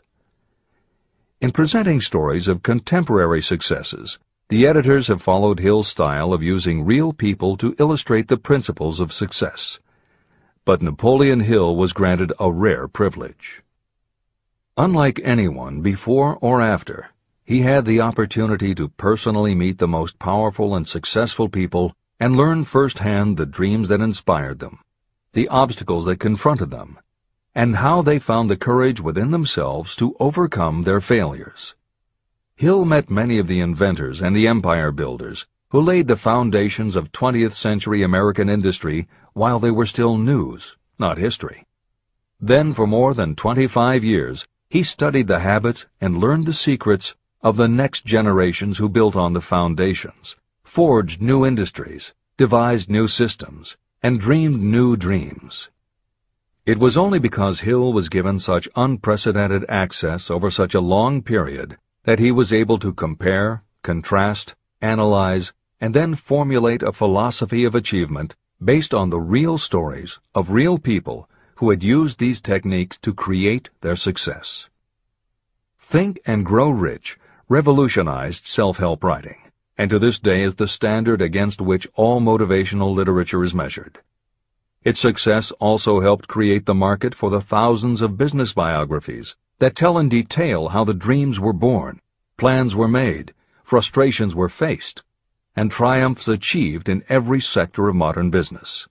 And because this wealth of information is now available, with little more than the click of a mouse, you can read, hear, or watch today's greatest entrepreneurs and most successful CEOs confirming in their own words the basic truth behind every one of the principles Napoleon Hill explains in this book. The products or services they sell may be different, but the story of their success is the same. Dreams, followed by failures, followed by lessons learned, then success. For every Henry Ford, Thomas Edison, or O. Henry that Napoleon Hill cites to make a point, today there is a Steve Jobs, Dean Kamen, or Merle Haggard proving that Hill's points are still valid. This is the end of the editor's comments. There is a difference between wishing for a thing and being ready to receive it. No one is ready for a thing until they believe they can acquire it. The state of mind must be belief, not mere hope or wish. Open-mindedness is essential for belief. Closed minds do not inspire faith, courage, and belief. Remember, no more effort is required to aim high in life, to demand abundance and prosperity, than is required to accept misery and poverty. A great poet has correctly stated this universal truth through these lines. I bargained with life for a penny, and life would pay no more. However, I begged at evening when I counted my scanty store. For life is a just employer. He gives you what you ask. But once you have set the wages, why, you must bear the task. I worked for a menial's hire, only to learn dismayed that any wage I had asked of life, life would have willingly paid. Desire outwits Mother Nature. As a fitting climax to this chapter, I wish to introduce one of the most unusual persons I have ever known. I first saw him a few minutes after he was born. He came into the world without any physical sign of ears. When pressed for an opinion, the doctor concluded that the child might be deaf and mute for life. I challenged that doctor's opinion. I had the right to do so. I was the child's father. I, too, reached a decision. But I expressed my opinion silently, in the secrecy of my own heart. In my own mind, I knew that my son would hear and speak. How? I was sure there must be a way, and I knew I would find it. I thought of the words of the immortal Emerson. The whole course of things goes to teach us faith. We need only obey. There is guidance for each of us, and by lowly listening, we shall hear the right word.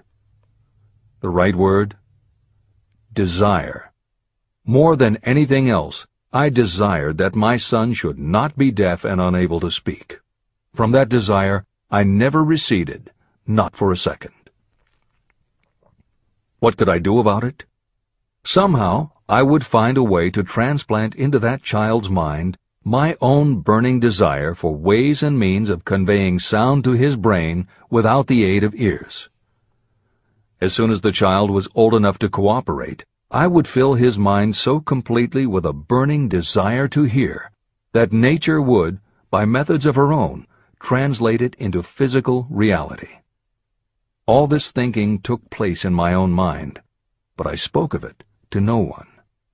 Every day I renewed the pledge I had made to myself that my son should not be deaf. As he grew older and began to take notice of things around him, we observed that he had a slight degree of hearing. When he reached the age when children usually begin talking, he made no attempt to speak, but we could tell by his actions that he could hear certain sounds slightly. That was all I needed to know. I was convinced that if he could hear, even slightly, he might develop still greater hearing capacity. Then something happened that gave me hope. It came from an entirely unexpected source. We bought a phonograph. When the child heard the music for the first time, he went into ecstasies. He promptly appropriated the machine. On one occasion, he played a record over and over for almost 2 hours, standing in front of the phonograph with his teeth clamped on the edge of the case. The significance of this did not become clear to us until years afterward. At the time, we had never heard of the principle of bone conduction of sound. Shortly after he appropriated the phonograph, I discovered that he could hear me quite clearly when I spoke with my lips touching his mastoid bone at the base of the skull. Having determined that he could hear the sound of my voice plainly, I began immediately to transfer to his mind the desire to hear and speak. When I discovered that my son enjoyed bedtime stories, I went to work creating stories designed to develop in him self-reliance, imagination, and a strong desire to hear. There was one storyline in particular that I emphasized over and over. Every time I told it, I gave it some new and dramatic coloring. These stories were designed to plant in his mind the thought that his affliction was not a liability, but an asset of great value. As a result of my studies and personal experience, I firmly believe that every adversity brings with it the seed of an equivalent advantage. However, despite my beliefs, I must confess that I did not have the slightest idea how this disability could ever become an asset. He won a new world with 6 cents. As I analyze the experience in retrospect, I can see now that my son's faith in me had much to do with the astounding results. He did not question anything I told him. I sold him on the idea that he had a distinct advantage over his older brother, and that this advantage would reflect itself in many ways. For example, the teachers in school would observe that he had no ears, and because of this they would show him special attention and treat him with extraordinary kindness. And they always did. I also sold him on the idea that when he became old enough to sell newspapers, his older brother had already become a newspaper merchant, he would have a big advantage over his brother. My reasoning was that people would pay him extra money for his wares because they could see that he was a bright, industrious boy, despite the fact that he had no ears. When he was about 7, he showed the first evidence that my method of stimulating his mind was bearing fruit. For several months he begged for the privilege of selling newspapers, but his mother would not give the project her consent. Finally, he took matters in his own hands. One afternoon, when he was left at home with the staff, he climbed through the kitchen window, shinnied to the ground, and set out on his own. He borrowed 6 cents in capital from the neighborhood shoemaker and invested it in papers, which he sold out. He took his earnings, reinvested in more newspapers, and kept repeating until late in the evening. After balancing his accounts and paying back the 6 cents he had borrowed from his banker, he had a net profit of 42 cents. When we got home that night, we found him in bed asleep with the money tightly clenched in his hand. His mother opened his hand, removed the coins, and cried. Of all things! To me it seemed she was crying over her son's first victory. My reaction was the reverse. I laughed, for I knew that my endeavor to plant in my son's mind an attitude of faith in himself had been successful. His mother saw in his first business venture a little deaf boy who had gone out in the streets and risked his life to earn money. I saw a brave, ambitious, self-reliant little businessman whose stock in himself had been increased 100%. He had gone into business on his own initiative and had won. I was not only pleased, I was impressed. He had clearly demonstrated the first signs of a resourcefulness that would go with him all through life. The little deaf boy went through grade school, high school, and college without being able to hear his teachers, except when they shouted loudly at close range. He did not go to a school for the deaf, and we did not use sign language. We were determined that he should live like any other boy who could hear and speak. We stood by that decision, although it cost us many heated debates with school officials. While he was in high school, he tried an electronic hearing aid, but it was of no value to him. During his last week in college, something happened that marked the most important turning point of his life. Through what seemed to be mere chance, he came into possession of another electronic hearing device, which was sent to him on trial. He was slow about testing it, due to his disappointment with a similar device. Finally, he picked it up carelessly, placed it on his head, and hooked up the battery. Suddenly, as if by magic, his lifelong desire for normal hearing became a reality. For the first time in his life, he heard practically as well as any person with normal hearing. Overjoyed because of the changed world that had been brought to him, he rushed to the telephone, called his mother, and heard her voice perfectly. The next day, for the first time in his life, he plainly heard the voices of his professors in class. For the first time in his life, he could converse freely with other people without them having to speak loudly. Truly, he had come into possession of a changed world. His desire was finally paying dividends. But the victory was not yet complete. He still had to find a definite and practical way to convert his disability into an equivalent asset.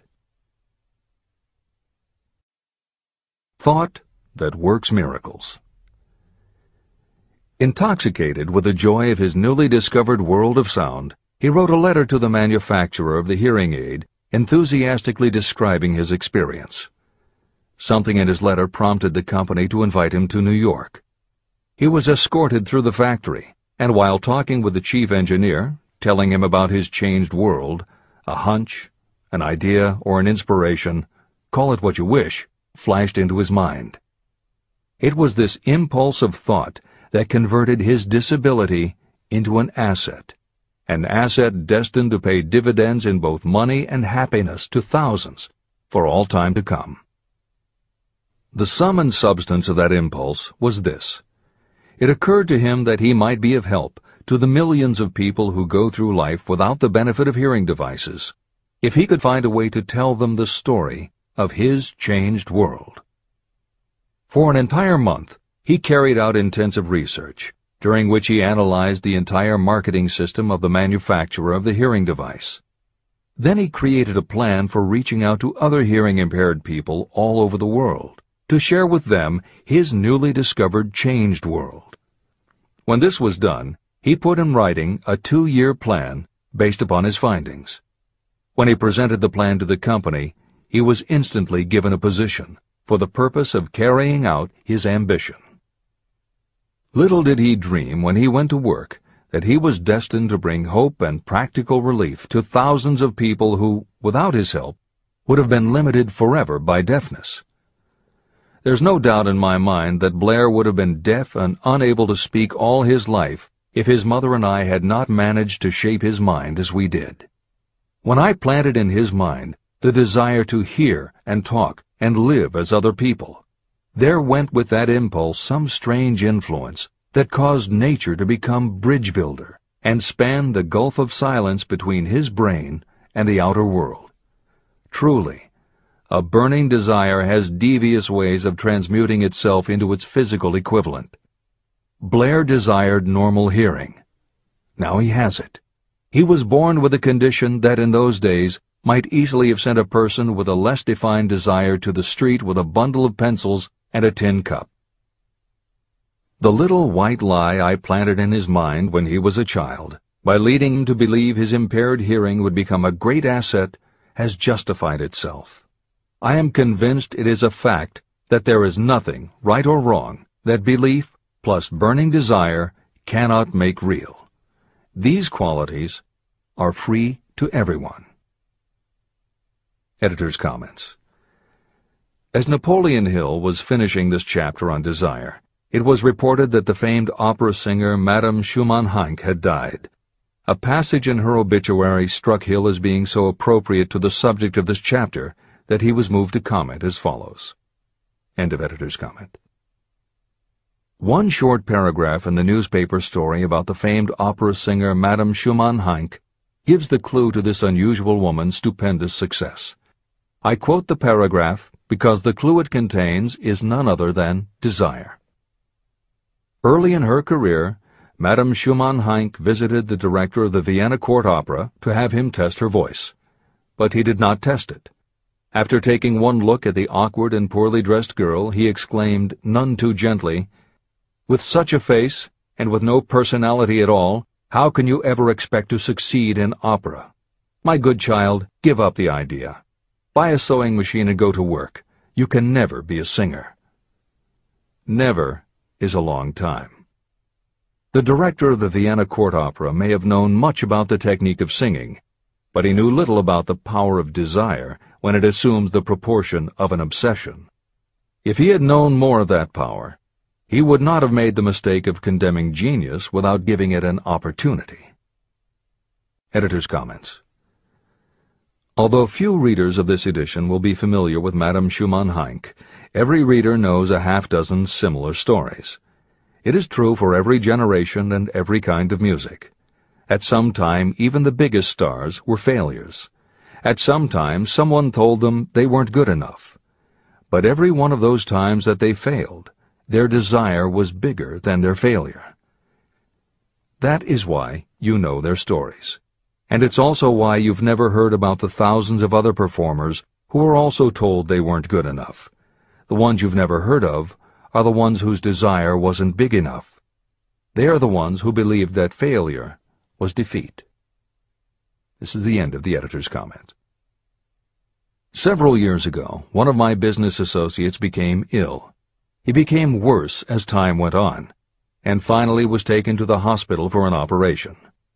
The doctor warned me that there was little, if any, chance of my ever seeing him alive again. But that was the doctor's opinion. It was not the opinion of the patient. Just before he was wheeled away, he whispered to me, "Do not be disturbed, Chief. I will be out of here in a few days." The attending nurse looked at me with pity. But the patient did come through safely. After it was all over, his physician said, nothing but his own desire to live saved him. He never would have pulled through if he had not refused to accept the possibility of death.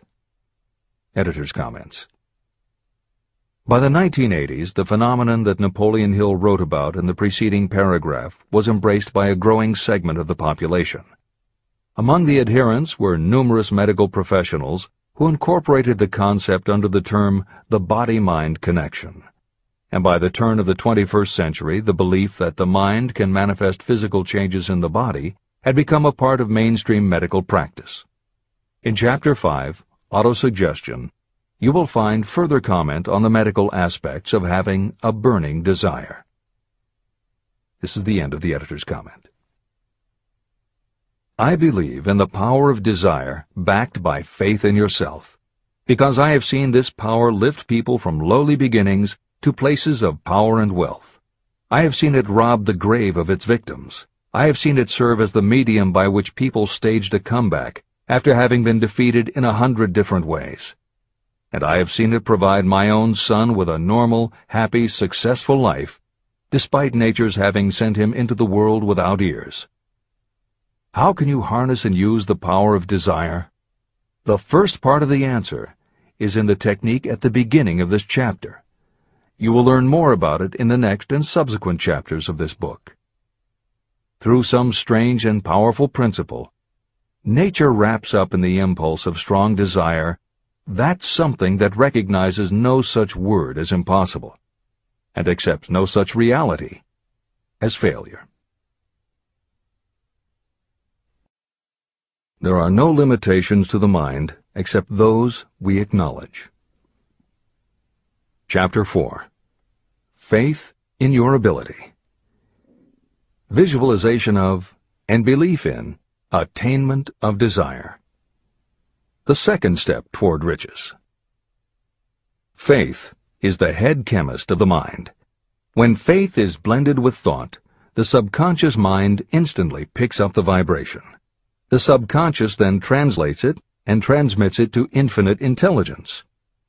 The emotions of faith, love, and sex are the most powerful of all the major positive emotions.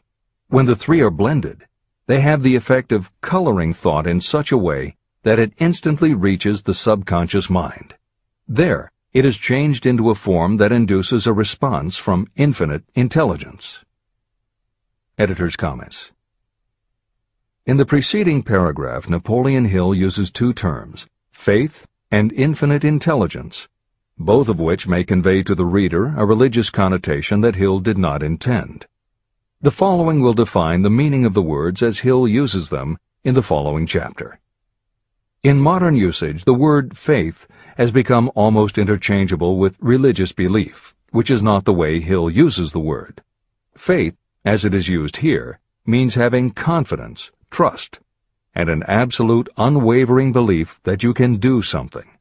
And in order for you to have faith in yourself as Hill means it, it has to be true on a subconscious level. If you have a nagging doubt in the back of your mind, or if you are just going through the motions of pretending you believe, it won't work, because your subconscious will know your doubts. Unless you have absolute total confidence, unless you are convinced without question, then you don't have faith. Hill uses the term infinite intelligence to identify that part of the human mind and thinking process that produces hunches, flashes of insight, and leaps of logic. Hill's concept has similarities to what psychologist Carl Jung called the collective unconscious. And on another level, it is very close to what contemporary psychologists refer to as working in the flow state, or being in the zone. Infinite intelligence is discussed in greater depth in later chapters. Hill also uses another term, the subconscious mind, that should be commented on before the reader proceeds with this chapter. Although there are differing schools of thought, in general modern psychology developed from the pioneering work of Sigmund Freud and Carl Jung. Each believed that the human mind operates on both a conscious and an unconscious level, but they differed on the role the subconscious plays and the way it influences attitude and action.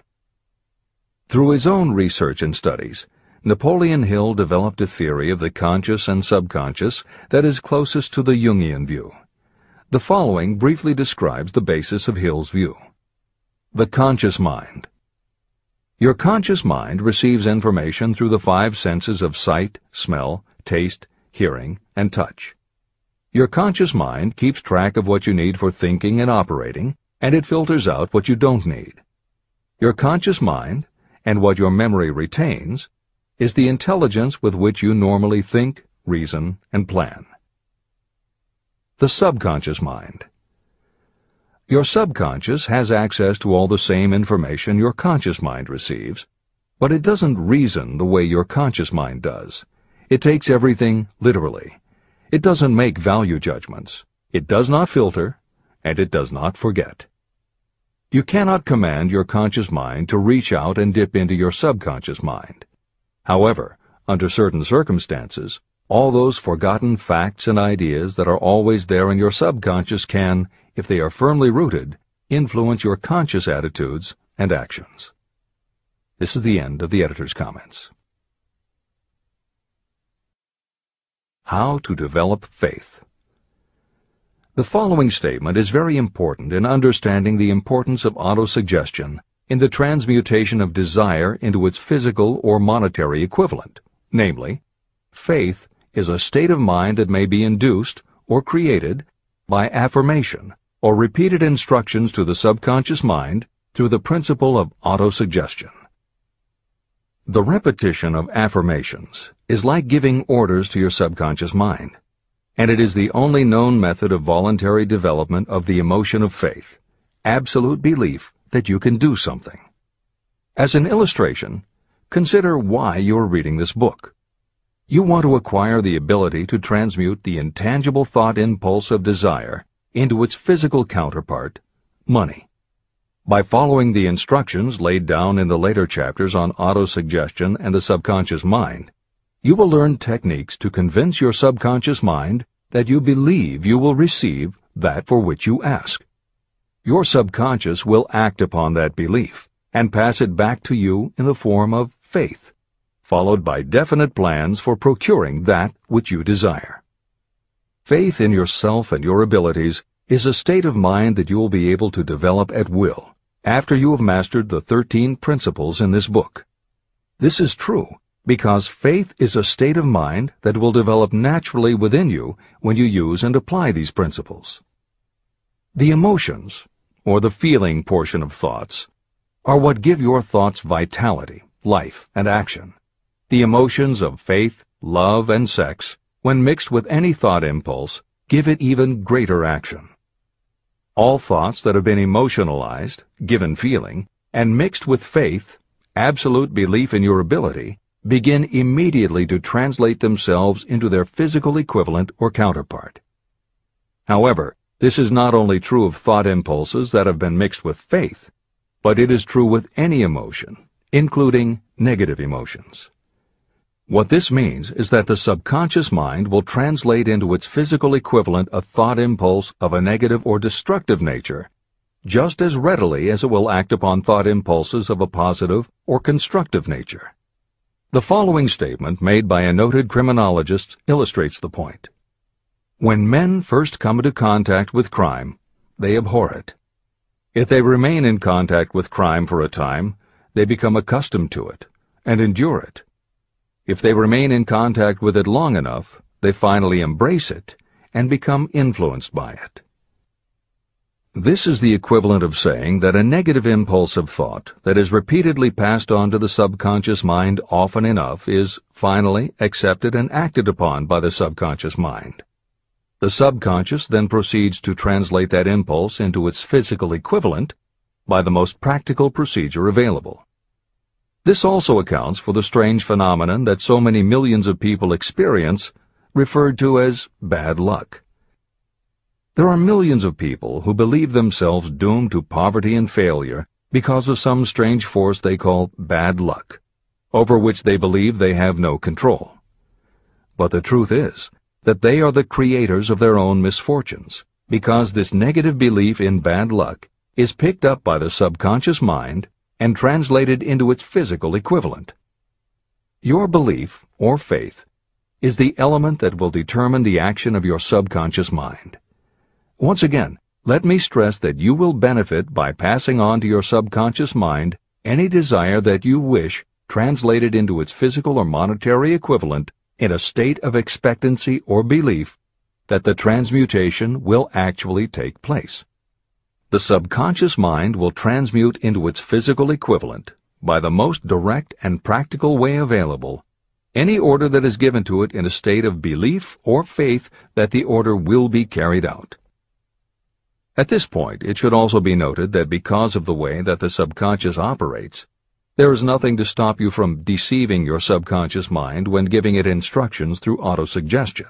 That is what I did when I deceived my son's subconscious mind. To make this deception more realistic, when you call upon your subconscious mind, you must conduct yourself just as you would if you were already in possession of the material thing that you are demanding. Editor's comments. It is an axiom of contemporary motivation theory that the subconscious mind cannot distinguish between what is real and what is vividly imagined. One of the most frequently cited studies supporting this concept was done with a group of basketball players. The players were divided into 3 teams, and the players on each team were tested on their ability to make free throws. The teams were then separated for a period of time, and each team was given instructions which they were told would improve their abilities. One team was instructed to practice making baskets on a daily basis.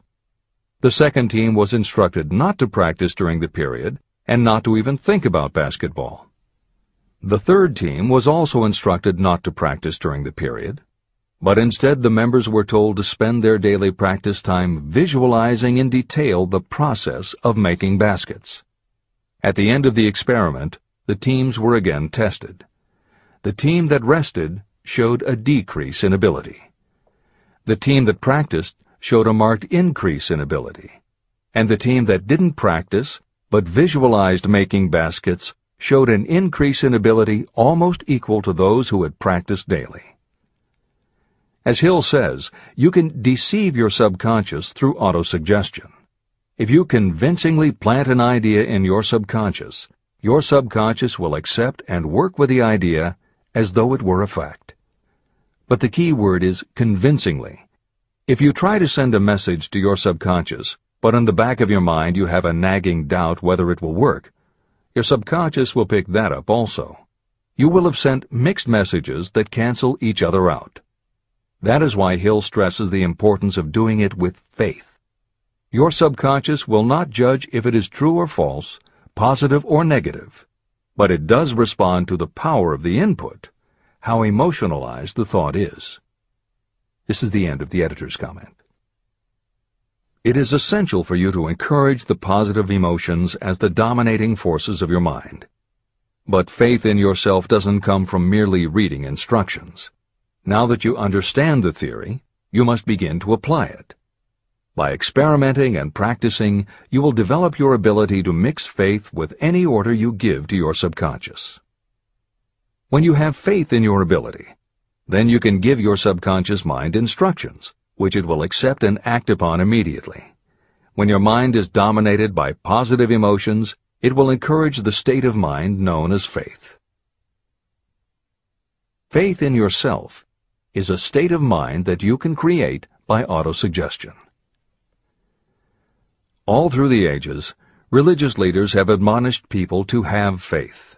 They say to have faith in this, that, and the other dogma or creed, but they have failed to tell people how to have faith.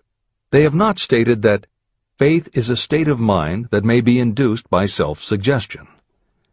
In language that anyone can understand, this book explains the principle through which faith in your ability to accomplish a goal may be developed where it does not already exist. Before we begin, you should be reminded again that faith is the eternal elixir that gives life, power, and action to the impulse of thought. Faith is the starting point of all accumulation of riches. Faith is the basis of all miracles and of all mysteries that cannot be analyzed by the rules of science. Faith is the only known antidote for failure. Faith is the element that, when mixed with desire, gives you direct communication with infinite intelligence. Faith is the element that transforms the ordinary vibration of thought created by the human mind into the spiritual equivalent. Faith is the only way the force of infinite intelligence can be harnessed and used. The magic of self-suggestion. It is a fact that you will come to believe whatever you repeat to yourself, whether the statement is true or false. If you repeat a lie over and over, you will eventually accept that lie as truth. Moreover, you will believe it to be the truth. You are what you are because of the dominating thoughts that you permit to occupy your mind.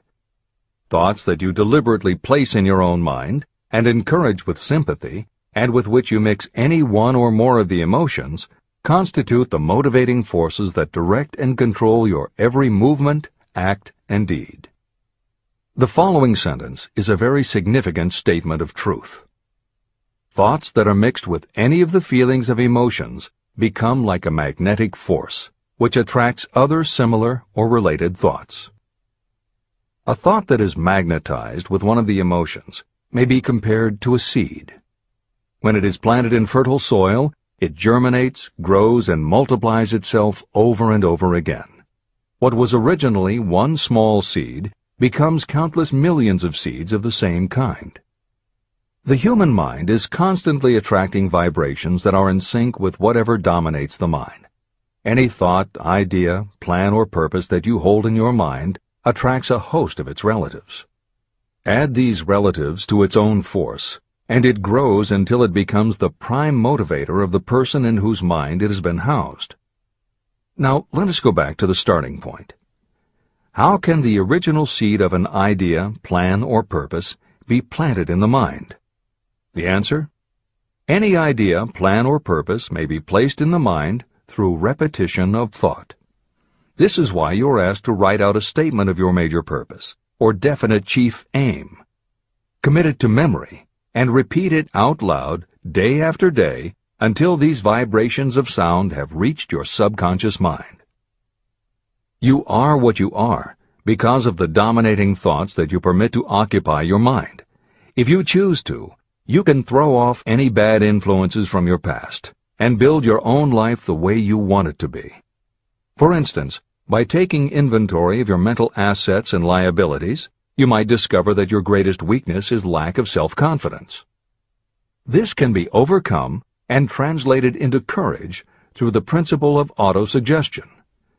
You can do this by writing out a set of simply stated positive thought impulses, memorizing them, and repeating them until they become a part of the working equipment of your subconscious mind. The following is an example for someone whose definite purpose is to overcome a lack of self-confidence. Self-confidence formula. 1. I know that I have the ability to achieve the object of my definite purpose in life. Therefore, I demand of myself persistent, continuous action toward its attainment, and I here and now promise to render such action. 2. I realize the dominating thoughts of my mind will eventually reproduce themselves in outward physical action and gradually transform themselves into physical reality. Therefore, I will concentrate my thoughts for 30 minutes each day, visualizing the person I intend to become. In this way, I will create in my mind a clear mental picture. 3. I know, through the principle of autosuggestion, that any desire I persistently hold in my mind will eventually find some practical means of attaining my objective. Therefore, I will devote 10 minutes daily to demanding of myself the development of self-confidence. 4. I have clearly written down a description of my definite chief aim in life, and I will never stop trying until I have developed sufficient self-confidence for its attainment. 5. I fully realize that no wealth or position can last unless it is built upon truth and justice. Therefore, I will engage in no transaction that does not benefit all whom it affects. I will succeed by attracting to myself the forces I wish to use and the cooperation of others. I will persuade others to help me because of my willingness to help others. I will eliminate hatred, envy, jealousy, selfishness, and cynicism by developing love for all humanity. because I know that a negative attitude toward others can never bring me success. I will cause others to believe in me because I will believe in them and in myself. I will sign my name to this formula, commit it to memory, and repeat it aloud once a day, with full faith that it will gradually influence my thoughts and actions so that I will become a self-reliant and successful person. Behind this formula is a law of nature that psychologists call autosuggestion or self-suggestion. It is a proven technique that will work for your success if it is used constructively.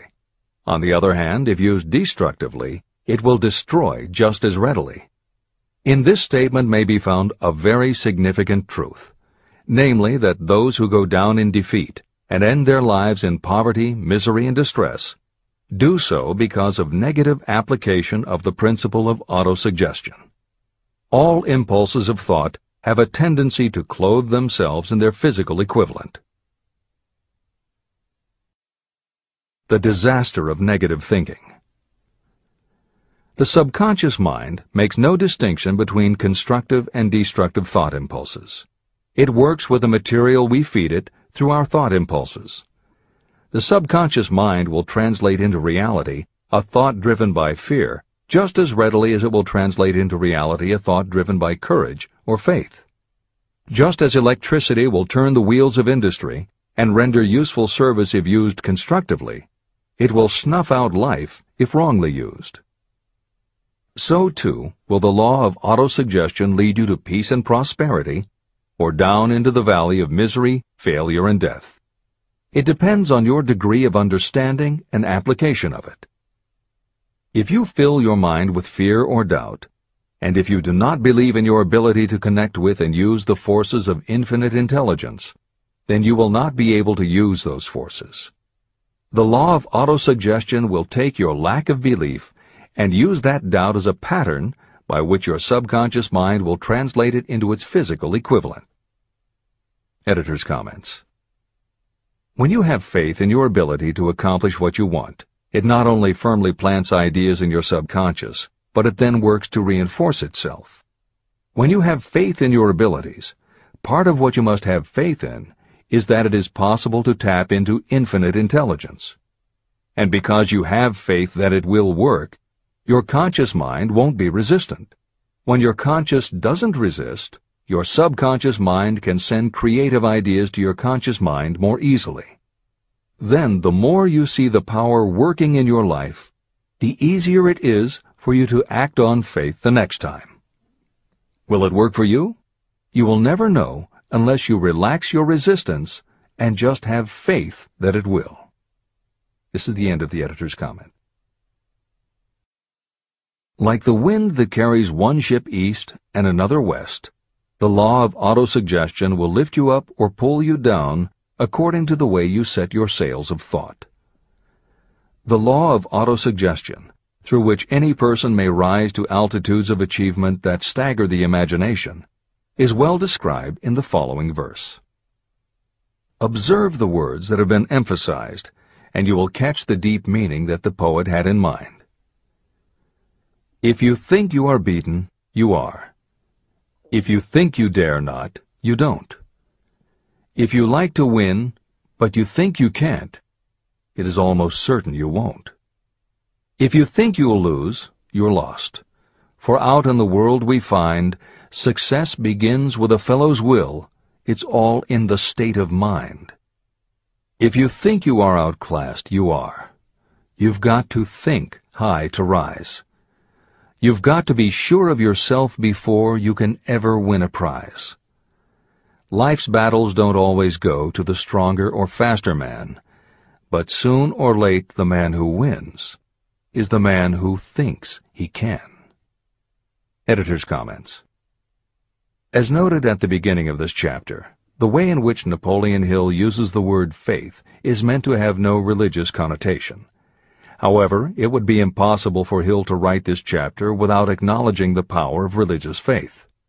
Therefore, in the following 2 paragraphs, when Hill discusses Jesus Christ and Mahatma Gandhi as exemplifying the power of faith, he is referring to their personal faith, the absolute trust in his beliefs that Jesus exhibited, and Gandhi's total conviction and confidence in his cause.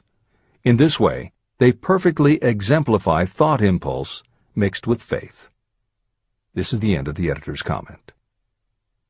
If you wish evidence of the power of faith, study the achievements of men and women who have employed it.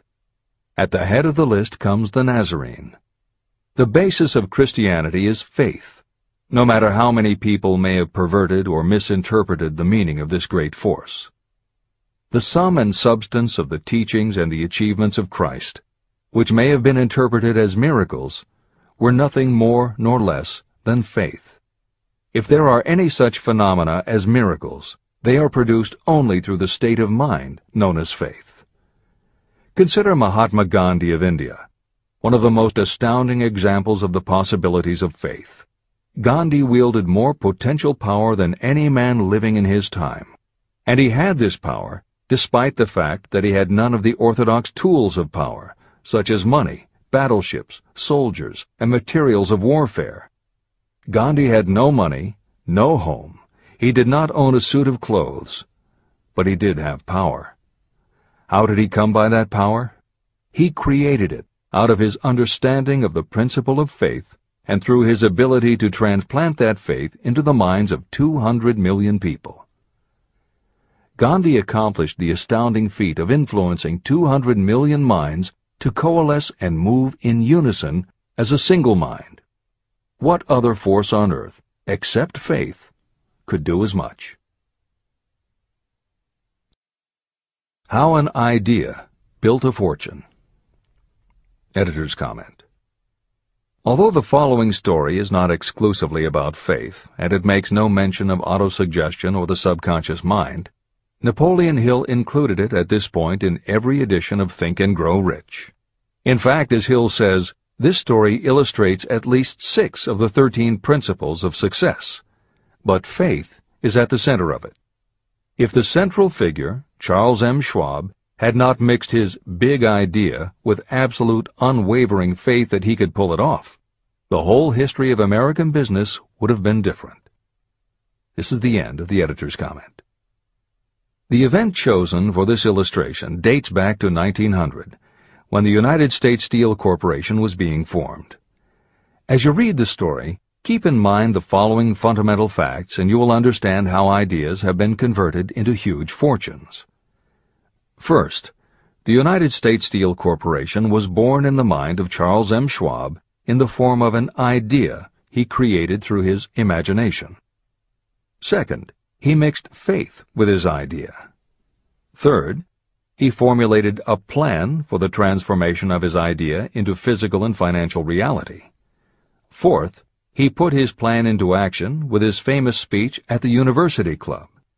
Fifth, he applied and followed through on his plan with persistence and backed it with firm decision until it had been fully carried out. Sixth, he prepared the way for success by a burning desire for success. If you are one of those who have often wondered how great fortunes are accumulated, this story of the creation of the United States Steel Corporation will be enlightening. If you have any doubt that a person can think and grow rich, this story should dispel that doubt. You can plainly see in the story of United States Steel the application of a major portion of the principles described in this book. This astounding description of the power of an idea was dramatically told by John Lowell in the New York World Telegram, with whose courtesy it is here reprinted. Editor's comments. In order for the modern reader to fully appreciate the following newspaper story, it is appropriate at this point to provide some background information about the main players. Charles M. Schwab was Andrew Carnegie's right-hand man and president of the Carnegie Steel Corporation. Andrew Carnegie was a wealthy and powerful steel baron whose company controlled 25% of the iron and steel production in America. J.P. Morgan was a wealthy and powerful Wall Street banker whose company had arranged the financing for many of the major industrial companies in America at the beginning of the 20th century. All the reader needs to know about the other men mentioned in the story is that at the beginning of the 20th century, finance, business, and industry were dominated by a few hundred men, most of whom had amassed great fortunes through some connection with the railroads that had opened the country. These people were well known to readers of the New York World Telegram because of their financial influence. And that sets the stage for the following newspaper article, which is not only a fascinating story about the power of faith in an idea, but also a wonderful example of the irreverent writing style that was used by many newspaper journalists of the day. This is the end of the editor's comment. A pretty after-dinner speech for $1 billion. When on the evening of December 12, 1900, some 80 of the nation's financial nobility gathered in the banquet hall of the University Club on Fifth Avenue to do honor to a young man from out of the West, not half a dozen of the guests realized they were to witness the most significant episode in American industrial history. J. Edward Simmons and Charles Stewart Smith, their hearts full of gratitude for the lavish hospitality bestowed on them by Charles M. Schwab during a recent visit to Pittsburgh, had arranged the dinner to introduce the 38-year-old steel man to Eastern banking society. But they didn't expect him to stampede the convention. They warned him, in fact, that the bosoms within New York's stuffed shirts would not be responsive to oratory, and that if he didn't want to bore the Stillmans and Harrimans and Vanderbilts, he had better limit himself to 15 or 20 minutes of polite vaporings and let it go at that. Even John Pierpont Morgan, sitting on the right hand of Schwab as became his imperial dignity, intended to grace the banquet table with his presence only briefly, and so far as the press and public were concerned, the whole affair was of so little moment that no mention of it found its way into print the next day. So the two hosts and their distinguished guests ate their way through the usual 7 or 8 courses. There was little conversation, and what there was of it was restrained. Few of the bankers and brokers had met Schwab, whose career had flowered along the banks of the Monongahela, and none knew him well. But before the evening was over, they, and with them Money Master Morgan, were to be swept off their feet, and $1 billion baby, the United States Steel Corporation, was to be conceived. It is perhaps unfortunate for the sake of history that no record of Charlie Schwab's speech at the dinner ever was made. It is probable, however, that it was a homely speech, somewhat ungrammatical, for the niceties of language never bothered Schwab, full of epigram and threaded with wit. But aside from that, it had a galvanic force and effect upon the 5 billions of estimated capital that was represented by the diners. After it was over, and the gathering was still under its spell, although Schwab had talked for 90 minutes, Morgan led the orator to a recessed window where, dangling their legs from the high, uncomfortable seat, they talked for an hour more. The magic of the Schwab personality had been turned on full force, but what was more important and lasting was the full-fledged, clear-cut program he laid down for the aggrandizement of steel. Many other men had tried to interest Morgan in slapping together a steel trust after the pattern of the biscuit, wire and hoop, sugar, rubber, whiskey, oil, or chewing gum combinations. Editor's comments. The Random House College Dictionary defines a trust as an illegal combination of industrial or commercial companies in which the stock is controlled by a central board of trustees, thus making it possible to control prices and destroy competition. Many of America's new industrial companies had grown so quickly that they were not yet profitable. They were saddled with huge debt incurred in raising the capital to finance their rapid expansion, and at the same time they were faced with having to cut costs and slash prices or go out of business. The answer for many was to join up with others in related industries to form what were called trusts or combinations. Although trusts were illegal since the passage of the Sherman Antitrust Act in 1890, companies still tried to find ways to monopolize their industries, and if their efforts weren't technically trusts, they were something very close. The one thing the large company owners who assembled these trusts needed was cash to buy up the many smaller companies they would have to own in order to effectively dominate an industry. J.P. Morgan was the banker who financed many such takeovers. This is the end of the editor's comment. John W. Gates, the gambler, had urged it, but Morgan distrusted him. The Moore boys, Bill and Jim, Chicago stock jobbers who had glued together a match trust and a cracker corporation, had urged it and failed, Elbert H. Gary, the sanctimonious country lawyer, wanted to foster it, but he wasn't big enough to be impressive. Until Schwab's eloquence took J.P. Morgan to the heights from which he could visualize the solid results of the most daring financial undertaking ever conceived, the project was regarded as a delirious dream of easy-money crackpots. The financial magnetism that began a generation ago to attract thousands of small and sometimes inefficiently managed companies into large and competition-crushing combinations had become operative in the steel world through the devices of that jovial business pirate, John W. Gates.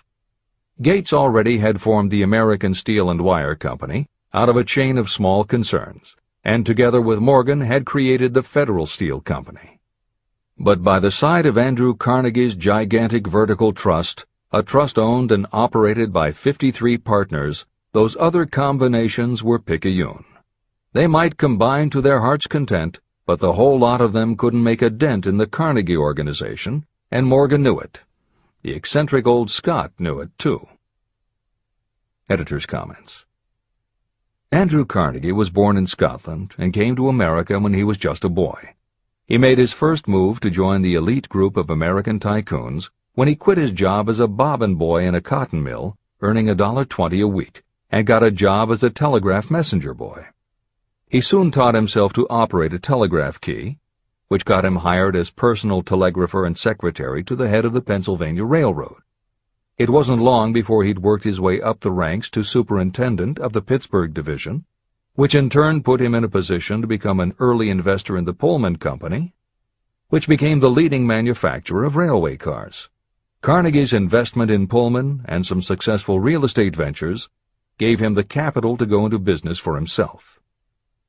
At the end of the Civil War, Carnegie left railroading and started a company that built iron bridges for railroad companies. From building iron bridges, it was a short step to starting his own steel mill, which led him to acquire control of other steel mills, then his own coal fields to supply his smelters, then his own ore boats and rail lines to haul the ore and coal. Because of Carnegie's vertical integration and his use of the most up-to-date manufacturing methods, he was able to sell top-grade steel at the lowest price. He managed to drop the price of steel from $140 a ton to $20 a ton. By 1899, the Carnegie Steel Company controlled about 25% of the iron and steel production in America. The smaller steel manufacturers couldn't compete with Carnegie, so they went to J.P. Morgan for help. He arranged for the financing, and a wide-ranging alliance was put together of companies that were in the business of manufacturing products made from steel. Part of the deal was that they would not buy steel from Carnegie. Andrew Carnegie was not about to be put out of business by a collection of small companies. He announced that he would buy or build his own manufacturing companies to produce finished goods made of steel. This is the end of the editor's comments, and the New York World Telegram story continues. From the magnificent heights of Skibo Castle he had viewed, first with amusement and then with resentment, the attempts of Morgan's smaller companies to cut into his business. When the attempts became too bold, Carnegie's temper was translated into anger and retaliation. He decided to duplicate every mill owned by his rivals. Hitherto, he hadn't been interested in wire, pipe, hoops, or sheet. Instead, he was content to sell such companies the raw steel and let them work it into whatever shape they wanted. Now, with Schwab as his chief and able lieutenant, he planned to drive his enemies to the wall. So it was that in the speech of Charles M. Schwab, Morgan saw the answer to his problem of combination. A trust without Carnegie, giant of them all, would be no trust at all, a plum pudding, as one writer said, without the plums. Schwab's speech on the night of December 12, 1900, undoubtedly carried the inference, though not the pledge, that the vast Carnegie enterprise could be brought under the Morgan tent. He talked of the world future for steel, of reorganization for efficiency, of specialization, of the scrapping of unsuccessful mills and concentration of effort on the flourishing properties, of economies in the ore traffic, of economies in overhead and administrative departments, of capturing foreign markets. More than that, he told the buccaneers among them wherein lay the errors of their customary piracy. Their purposes, he inferred, had been to create monopolies, raise prices, and pay themselves fat dividends out of privilege. Schwab condemned the system in his heartiest manner. The short-sightedness of such a policy, he told his hearers, lay in the fact that it restricted the market in an era when everything cried for expansion. By cheapening the cost of steel, he argued, an ever-expanding market would be created. More uses for steel would be devised, and a goodly portion of the world trade could be captured. Actually, though he did not know it, Schwab was an apostle of modern mass production. Editor's comments. For J.P. Morgan, all of Schwab's talk about economies of scale and expanding markets meant only one thing. Until that night, it was assumed that Andrew Carnegie would continue building his own manufacturing companies to compete with the steel trusts that Morgan had helped put together. Morgan knew that for Carnegie to do so would require an enormous amount of capital, and Morgan also knew that Carnegie had always been strongly against raising money by selling stock in his company. What Schwab seemed to be implying was that rather than going to Wall Street for the money needed to fight the trusts, Schwab went back to Pittsburgh to run the steel business for Andrew Carnegie, while Gary and the rest went back to their stock tickers to fiddle around in anticipation of the next move. It was not long coming. It took Morgan about 1 week to digest the feast of reason Schwab had placed before him. When he had assured himself that no financial indigestion was to result, he sent for Schwab, and found that young man rather coy. Mr. Carnegie, Schwab indicated, might not like it if he found his trusted company president had been flirting with the Emperor of Wall Street, the street upon which Carnegie was resolved never to tread. Then it was suggested by John W. Gates, the go-between, that if Schwab happened to be in the Bellevue Hotel in Philadelphia, J.P. Morgan might also happen to be there. When Schwab arrived, however, Morgan was inconveniently ill at his New York home, and so on the elder man's pressing invitation, Schwab went to New York and presented himself at the door of the financier's library. Now, certain economic historians have professed the belief that from the beginning to the end of the drama, the stage was set by Andrew Carnegie, that the dinner to Schwab, the famous speech, the Sunday night conference between Schwab and the Money King, were events arranged by the canny Scot. The truth is exactly the opposite. When Schwab was called in to consummate the deal, he didn't even know whether the little boss, as Andrew was called, would so much as listen to an offer to sell, particularly to a group of men whom Andrew regarded as being endowed with something less than holiness.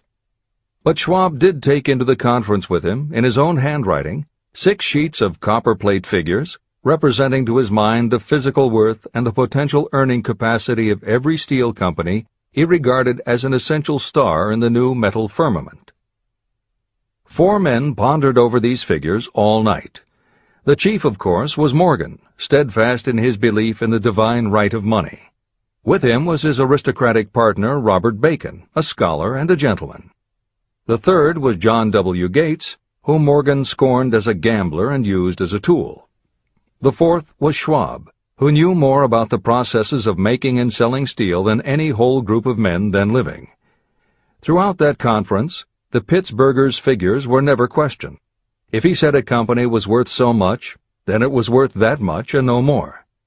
He was insistent, too, upon including in the combination only those concerns he nominated.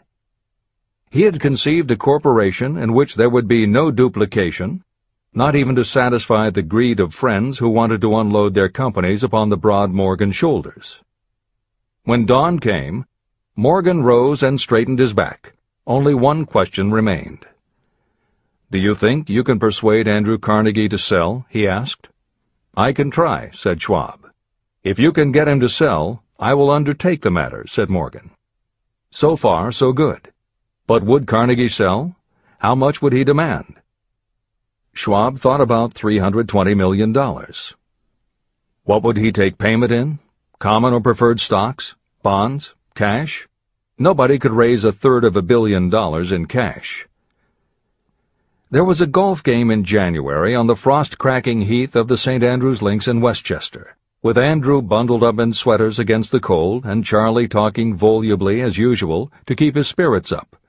But no word of business was mentioned, until the pair sat down in the cozy warmth of the Carnegie cottage nearby. Then, with the same persuasiveness that had hypnotized 80 millionaires at the University Club, Schwab poured out the glittering promises of retirement and comfort, of untold millions to satisfy the old man's social caprices. Carnegie capitulated, wrote a figure on a slip of paper, handed it to Schwab and said, "All right, that's what we'll sell for." The figure was approximately $400 million, and was reached by taking the $320 million mentioned by Schwab as a basic figure, and adding to it $80 million to represent the increased capital value over the previous 2 years. Later, on the deck of a transatlantic liner, the Scotsman said ruefully to Morgan, "I wish I had asked you for $100 million more." "If you had asked for it, you'd have gotten it," Morgan told him cheerfully. There was an uproar, of course. A British correspondent cabled that the foreign steel world was appalled by the gigantic combination. President Hadley of Yale declared that unless trusts were regulated, the country might expect an emperor in Washington within the next 25 years. But that able stock manipulator Keene went at his work of shoving the new stock at the public so vigorously that all the excess water, estimated by some at nearly $600 million, was absorbed in a twinkling. So Carnegie had his millions, and the Morgan Syndicate had $62 million for all its trouble, and all the boys, from Gates to Gary, had their millions. Editor's comment.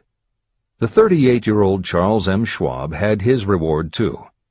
He was made president of the new corporation, United States Steel, and remained in control until 1930. When Schwab left U.S. Steel, he went on to found the mammoth Bethlehem Steel Corporation, of which he also became president. This is the end of the editor's comment. Riches begin with thought. The dramatic story of big business that you've just finished is a perfect illustration of the method by which desire can be transmuted into its physical equivalent. That giant organization was created in the mind of one man. The plan by which the organization was provided with the steel mills that gave it financial stability was created in the mind of the same man. His faith, his desire, his imagination, his persistence were the real ingredients that went into United States Steel. The steel mills and equipment acquired by the corporation, after it had been brought into legal existence, were incidental. However, careful analysis reveals that the appraised value of the properties acquired by the corporation increased in value by an estimated $600 million, approximately $12 billion today. The increase in value of the assets is attributable to the mere transaction that consolidated them under one management. In other words, Charles M. Schwab's idea, plus the faith with which he conveyed it to the minds of J.P. Morgan and the others, was marketed for a profit of approximately $600 million. Not an insignificant sum for a single idea. The United States Steel Corporation prospered and became one of the richest and most powerful corporations in America, employing thousands of people, developing new uses for steel and opening new markets, thus proving that the $600 million in profit that the Schwab idea produced was earned. Riches begin in the form of thought. The amount is limited only by the person in whose mind the thought is put into motion. Faith removes limitations. Remember this when you are ready to bargain with life for whatever it is that you ask as your price for having passed this way. Editor's comments. In the years since that article appeared in the New York World Telegram, the well-told business story has become there are literally too many bestsellers from which to select a best-of listing for inclusion here. Any such choice the editors might make would not necessarily be the best, but merely reflective of the interests of the person doing the choosing. However, there are 2 books the editors recommend that are not by or about a single individual or industry. These books are In Search of Excellence by Tom Peters and Breakthroughs by P.R. Nyack and John N. Ketteringham. Each of these books deals with a broad spectrum of industries, and within each industry they single out certain companies and individuals for analysis. Both were published at the beginning of the business book trend in the 1980s, but there are few books since then that better convey the importance of faith in a good idea. In Search of Excellence, chosen by a panel of experts as the most influential book of the past 20 years, was a runaway bestseller and will likely be in print for years to come. Breakthroughs may be harder to find, but it will be well worth the effort. This is the end of the editor's comments.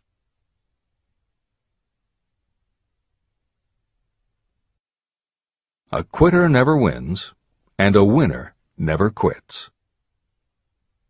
Chapter 5. Autosuggestion, the medium for influencing the subconscious mind. The third step toward riches. Autosuggestion is a term that applies to all suggestions and all self-administered stimuli that reach your mind through the five senses. Stated in another way, autosuggestion is self-suggestion. It is the way of communicating between that part of the mind where conscious thought takes place and that which serves as the seat of action for the subconscious mind.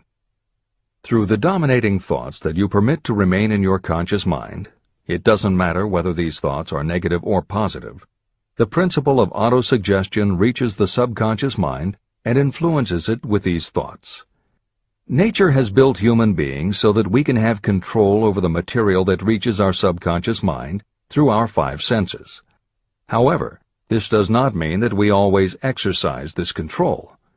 In the great majority of instances, we do not exercise it, which explains why so many people go through life in poverty. Recall what I said about the subconscious mind resembling a fertile garden, in which weeds will grow if the seeds of more desirable crops are not sown. Autosuggestion is the way you may feed your subconscious on creative thoughts. Or you can, by neglecting it, permit thoughts of a destructive nature to find their way into this rich garden of the mind. Editor's comments. Numerous psychological studies and experiments with hypnotherapy have validated Napoleon Hill's concept that a person's subconscious mind retains everything that person ever experienced. Studies also support the theory that the subconscious is non-judgmental. It does not filter or interpret, it simply processes information literally and stores it. For those readers who may be dubious about the subconscious, or that thoughts stored below the level of consciousness can exert enough influence to affect attitude and behavior, the following explanation should alleviate any such doubts. There is no doubt about the existence of the conditions known by the psychological terms fixations, phobias, and compulsive behaviors. These conditions occur when a child has learned something in such a powerful or dramatic way that the knowledge becomes firmly planted in the child's subconscious mind. Then, even as the child grows to adulthood and the conscious mind learns to understand that information from a mature point of view, because the childhood learning experience was so powerful, the subconscious still retains the childhood understanding of the information. The result is a fixation, phobia, or compulsive behavior that causes a response rooted in childhood, which does not make logical sense to the adult's conscious mind. That is because it does not come from the conscious. It comes from the subconscious belief that was so emotionalized it overrides the adult's logical conscious mind. Hill's theory is based on exactly the same psychological principles. Thoughts do remain stored in the subconscious. They remain just as they were when they were input, and the more highly emotionalized the thoughts are when they are input, the more influence they exert on attitude and behavior. It is this aspect of the subconscious that will allow you to use autosuggestion as a tool with which to input the positive thoughts that will help you achieve the success you desire. This is the end of the editor's comments. See and feel money in your hands. You were instructed in the last of the 6 steps described in Chapter 3 on Desire to read aloud twice daily the written statement of your desire for money. You were also directed to see and feel yourself already in possession of the money. By following these instructions, you communicate the object of your desire directly to your subconscious mind in a spirit of absolute faith.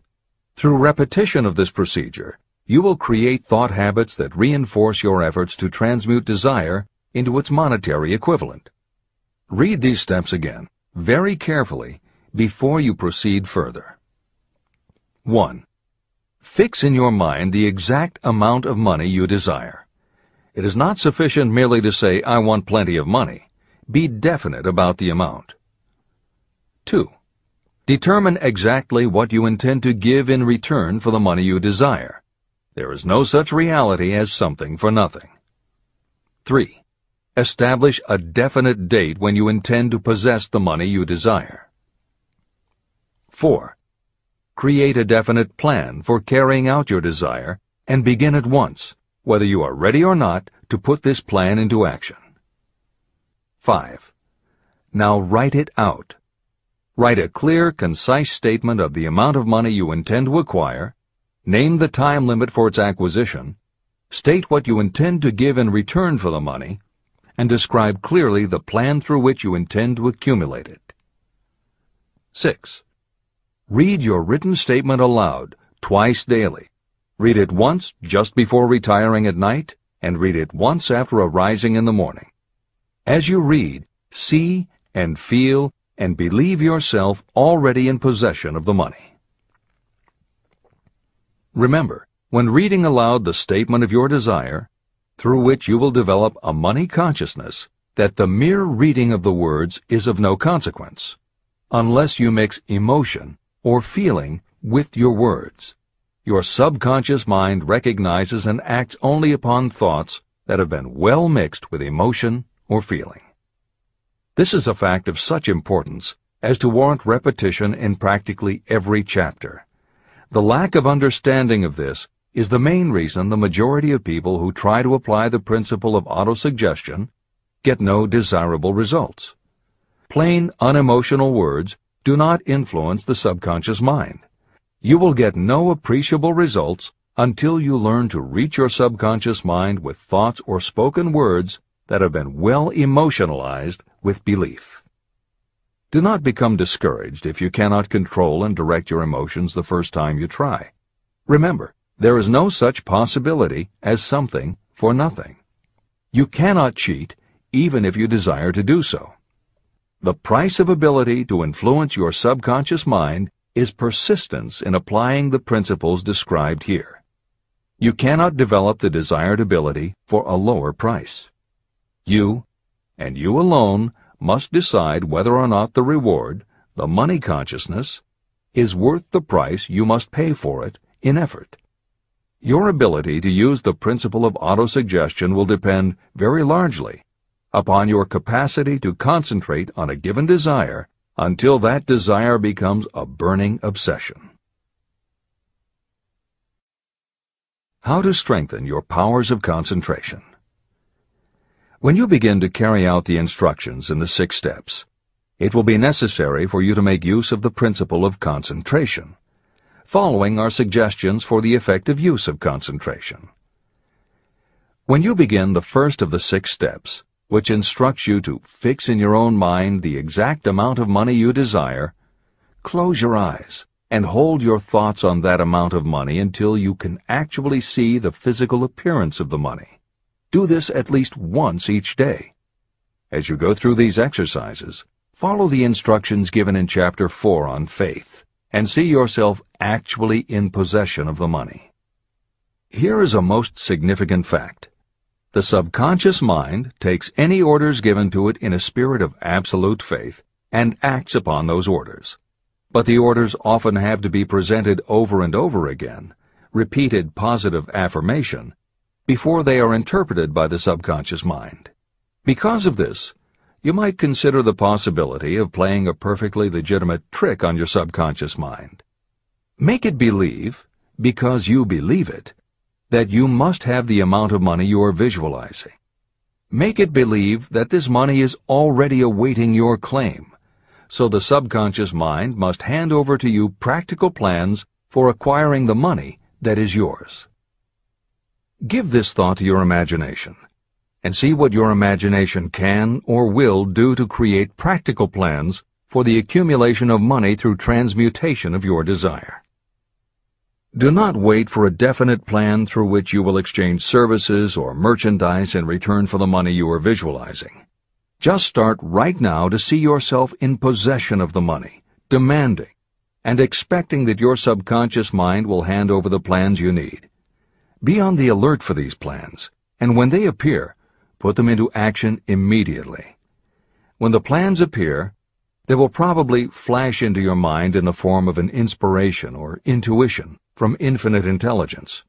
Treat it with respect and act upon it as soon as you receive it. In the fourth of the 6 steps, you are instructed to create a definite plan for carrying out your desire and begin at once to put this plan into action. Do the same thing here. Close your eyes and create in your mind a vivid image of you carrying out the instructions.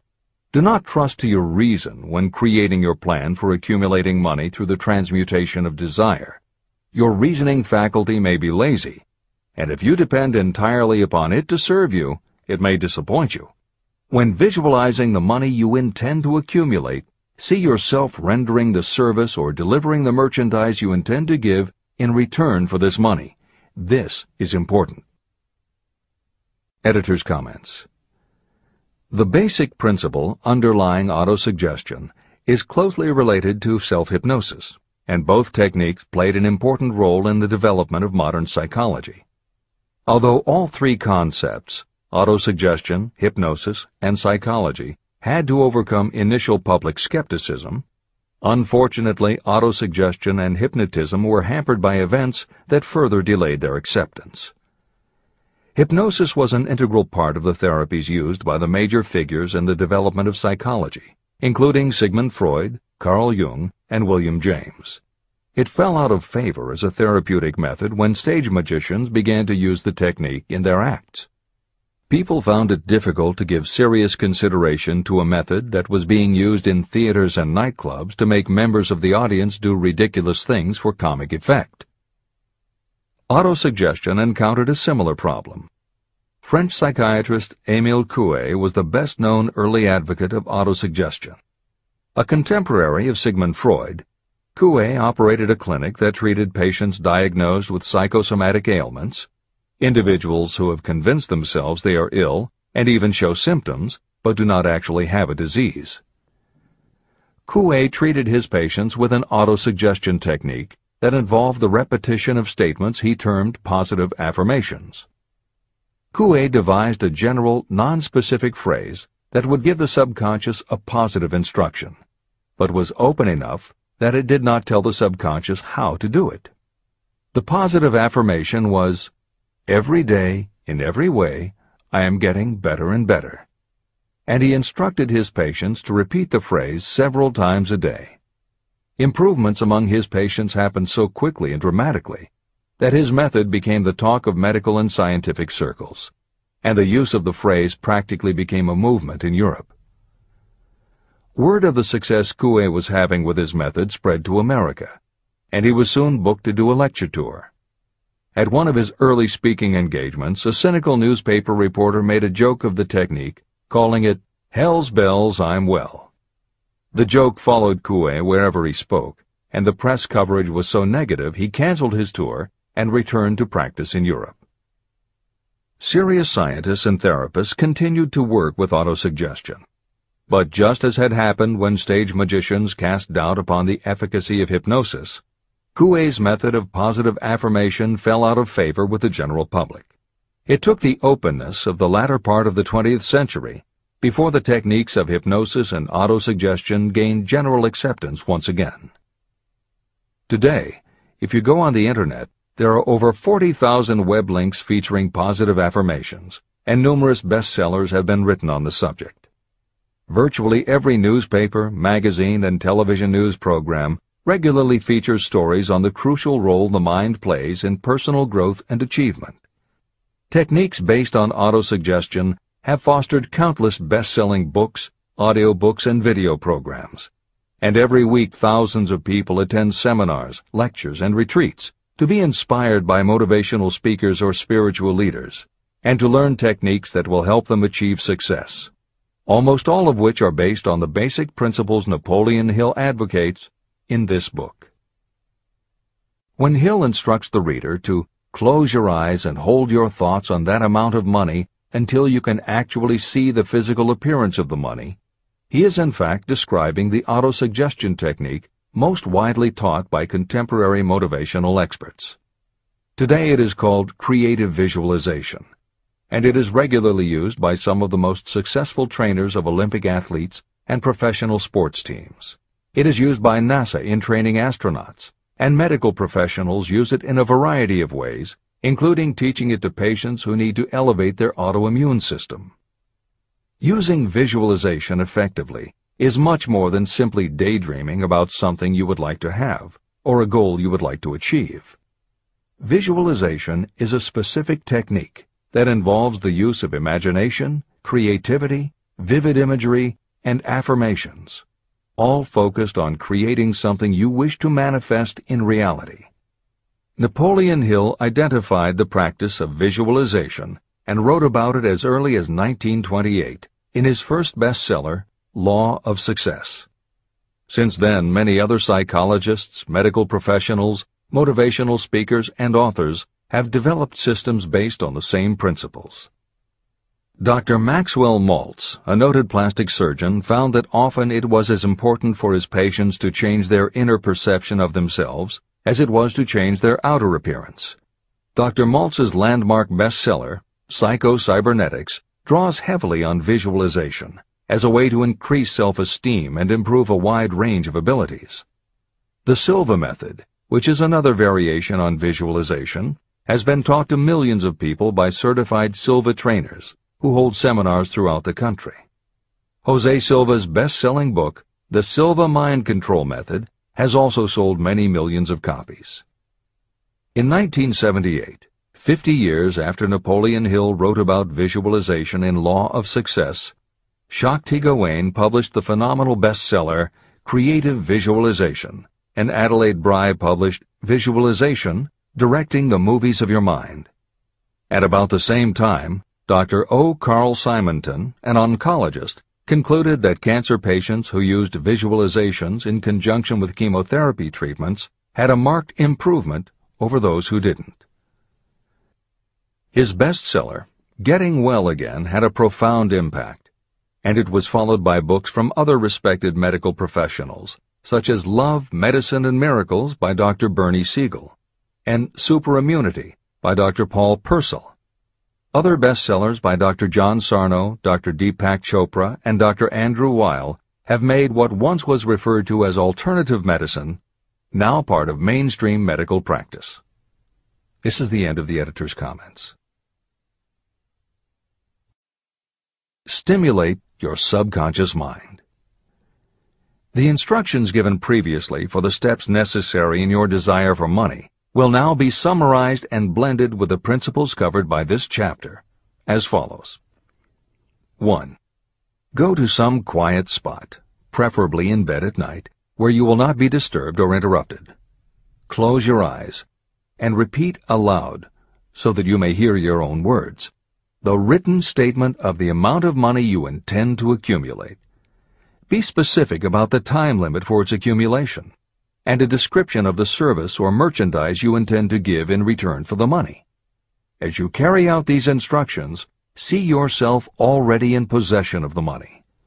For example, suppose that you intend to accumulate $50,000 by the 1st of January, 5 years from now, and that you intend to give your personal services as a salesperson in return for the money.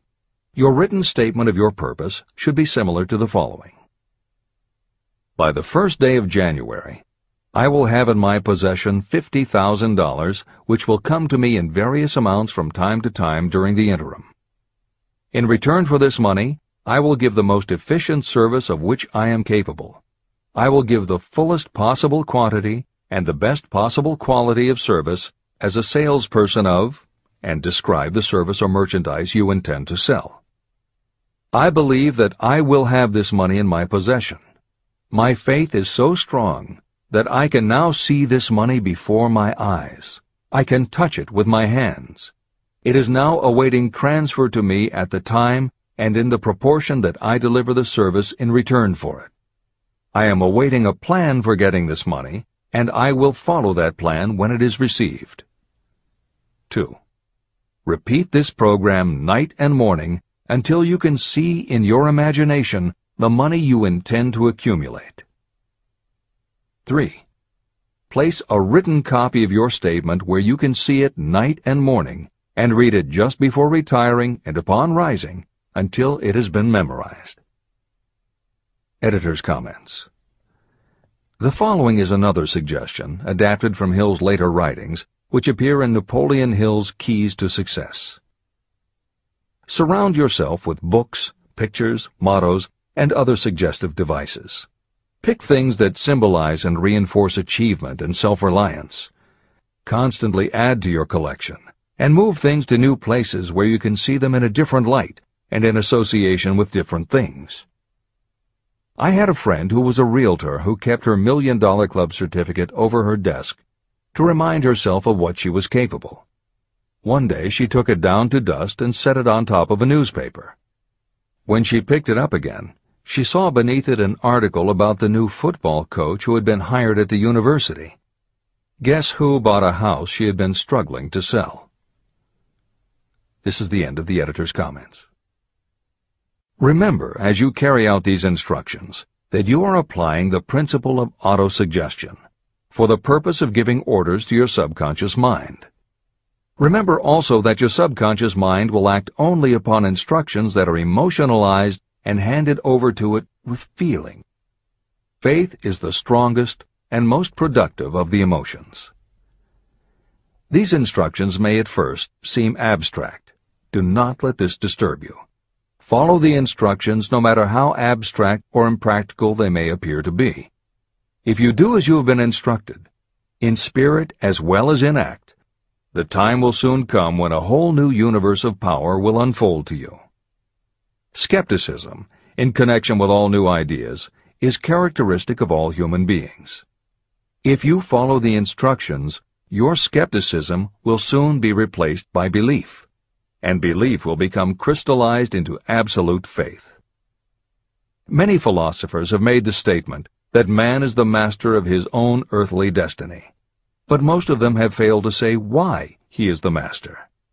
The reason that man may become the master of himself and of his environment is because he has the power to influence his own subconscious mind.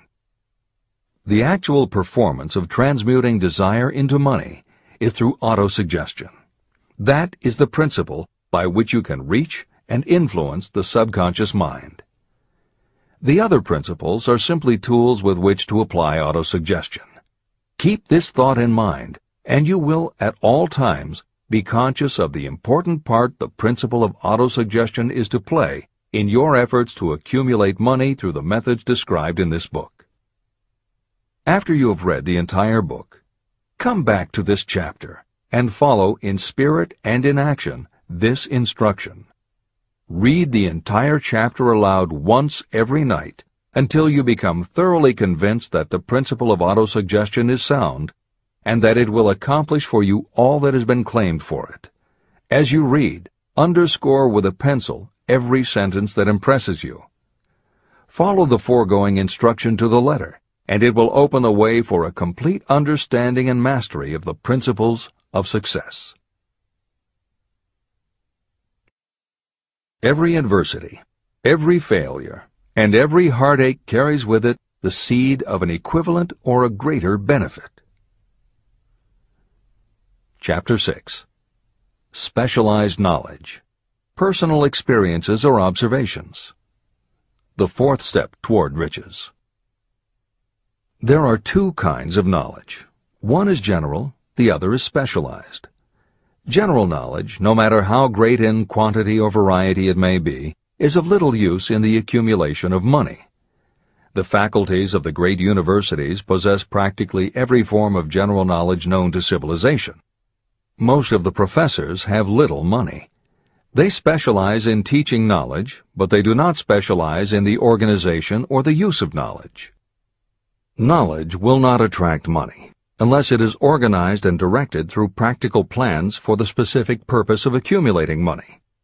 Lack of understanding of this fact has been the source of confusion to millions of people who falsely believe that knowledge is power. It is nothing of the sort. Knowledge is only potential power. It becomes power only when and if it is organized into definite plans of action and directed to a definite end. The missing link in all systems of education is that educational institutions fail to teach their students how to organize and use the knowledge after they have acquired it. Many people made the mistake of assuming that because Henry Ford had little schooling, he was not a man of education. Those who made this mistake did not understand the real meaning of the word educate. That word is derived from the Latin word educo, meaning to educe, to draw out, or to develop from within. An educated person is not necessarily one who has an abundance of general or specialized knowledge. An educated person is one who has so developed the faculties of their mind that he or she may acquire anything they want, or its equivalent, without violating the rights of others. During the World War, a Chicago newspaper published editorials in which, among other statements, Henry Ford was called an ignorant pacifist. Mr. Ford objected to the statements and sued the paper for libeling him. When the suit was tried in the courts, the attorneys for the paper called Mr. Ford to the witness stand for the purpose of proving to the jury that he was ignorant. They asked Mr. Ford a great variety of questions. All of them intended to prove that while he might possess considerable specialized knowledge about manufacturing automobiles, he was in the main ignorant. Mr. Ford was asked such questions as, who was Benedict Arnold, and how many soldiers did the British send over to America to put down the rebellion of 1776? In answer to the last question, Mr. Ford replied, I do not know the exact number of soldiers the British sent over, but I have heard that it was a considerably larger number than ever went back. Finally, Mr. Ford became tired of this line of questioning. In reply to a particularly offensive question, he leaned over, pointed his finger at the lawyer who had asked the question, and said, If I should really want to answer the foolish question you have just asked, or any of the other questions you have been asking me, let me remind you that I have a row of electric push buttons on my desk, and by pushing the right button I can summon to my aid men who can answer any question I desire to ask concerning the business to which I am devoting most of my efforts. Now, will you kindly tell me why I should clutter up my mind with general knowledge for the purpose of being able to answer questions when I have men around me who can supply any knowledge I require? That answer floored the lawyer. Every person in the courtroom realized it was the answer not of an ignorant man, but of a man of education. Any person is educated who knows where to get knowledge when they need it and how to organize that knowledge into definite plans of action. Through the assistance of his mastermind group, Henry Ford had at his command all the specialized knowledge he needed to become one of the wealthiest men in America. It was not essential that he have this knowledge in his own mind. You can get all the knowledge you need. Before you can transmute your desire into money, you will require specialized knowledge of the service, merchandise, or profession that you intend to offer in return for fortune. Perhaps you may need much more specialized knowledge than you have the ability or the inclination to acquire. If this is true, you may bridge your weakness through the aid of your mastermind group. The mastermind is defined as coordination of knowledge and effort in a spirit of harmony between two or more people for the attainment of a definite purpose. The larger meaning of the mastermind group is explained in greater detail in later chapters. Editor's comments. After reading Hill's definition of the mastermind, many people may assume that he is describing teamwork. That would not be correct. The following explanation is adapted from the Napoleon Hill Foundation's book, Believe and Achieve. Teamwork can be achieved by any group, even one whose members have disparate interests, because all it requires is cooperation. In teamwork, people might simply be cooperating because they like the leader or out of a sense of duty. Some team members will give 100% to any team that pays them enough, but they have little concern about the objective. And sometimes there is good teamwork because different members have different agendas. A board of directors may disagree, even be unfriendly, and still run a business successfully. Musical groups are made up of notoriously self-centered people who work as a team if it will help them get ahead. Masterminds, on the other hand, are formed of individuals who have the same agenda, a deep sense of mission, and commitment to the same goal. Masterminds represent the highest order of thinking by a group of knowledgeable people, each contributing their absolute best according to their abilities, expertise, and background. If you have ever been a part of a meeting when everything just clicked and ideas built upon other ideas, with each member contributing until out of the group activity came the best possible idea or solution, that was a mastermind at work. Napoleon Hill believed that you must make the mastermind experience a regular part of your life if you really want to succeed. How to select the right people for your mastermind will be discussed further in Chapter 11, The Power of the Mastermind. This is the end of the editor's comment. The accumulation of great fortunes calls for power, and power is acquired through highly organized and intelligently directed specialized knowledge. That knowledge does not, necessarily, have to be in the possession of the person who accumulates the fortune. This should give hope and encouragement to those who want to accumulate a fortune, but don't have the necessary education to supply such specialized knowledge. People sometimes go through life suffering from inferiority complexes because they are not people of education. The person who can organize and direct a mastermind group of people who possess the knowledge needed is just as much a person of education as any other individual in the group. Thomas A. Edison had only 3 months of schooling during his entire life, but he did not lack education. Neither did he die poor. Henry Ford had less than a 6th grade schooling, but he managed to do pretty well by himself financially. Albert Einstein was working as a clerk in a patent office when he began to develop his world-altering scientific theories. Editor's comments. Had Einstein been born today, he might have been diagnosed in his early years as having attention deficit disorder. As a child, he was slow to learn to talk. As a student, he showed little promise and was expelled from at least one school. But what Einstein could do was to focus his concentration on a goal of his choice. His famous theories were the result of thought experiments that took place inside his mind. It is said that the breakthrough which led him to the theory of relativity came not from specialized knowledge of physics or mathematics, but from his ability to imagine what would happen if he were riding on a beam of starlight through space. This is the end of the editor's comments. Specialized knowledge is among the most plentiful and the cheapest forms of service that may be had. If you doubt this, consult the payroll of any university. It pays to know how to purchase knowledge, and it pays to know where to look. First of all, decide the sort of specialized knowledge you require and the purpose for which it is needed. To a large extent, your major purpose in life, the goal toward which you are working, will help determine what knowledge you need. Your next move requires that you have accurate information concerning dependable sources of knowledge. The more important of these are your own experience and education. Experience and education available through cooperation of others, Mastermind Alliance, colleges and universities, public libraries, and even easier, the Internet, special training courses through night schools and home study courses in particular. As knowledge is acquired, it must be organized and put into use for a definite purpose through practical plans. Knowledge has no value except for what can be gained from its application toward some worthy end. Successful people never stop acquiring specialized knowledge related to their major purpose, business, or profession. Those who are not successful usually make the mistake of believing that the knowledge-acquiring period ends when you finish school. The truth is that schools do little more than teach you how to acquire practical knowledge. Editor's comments.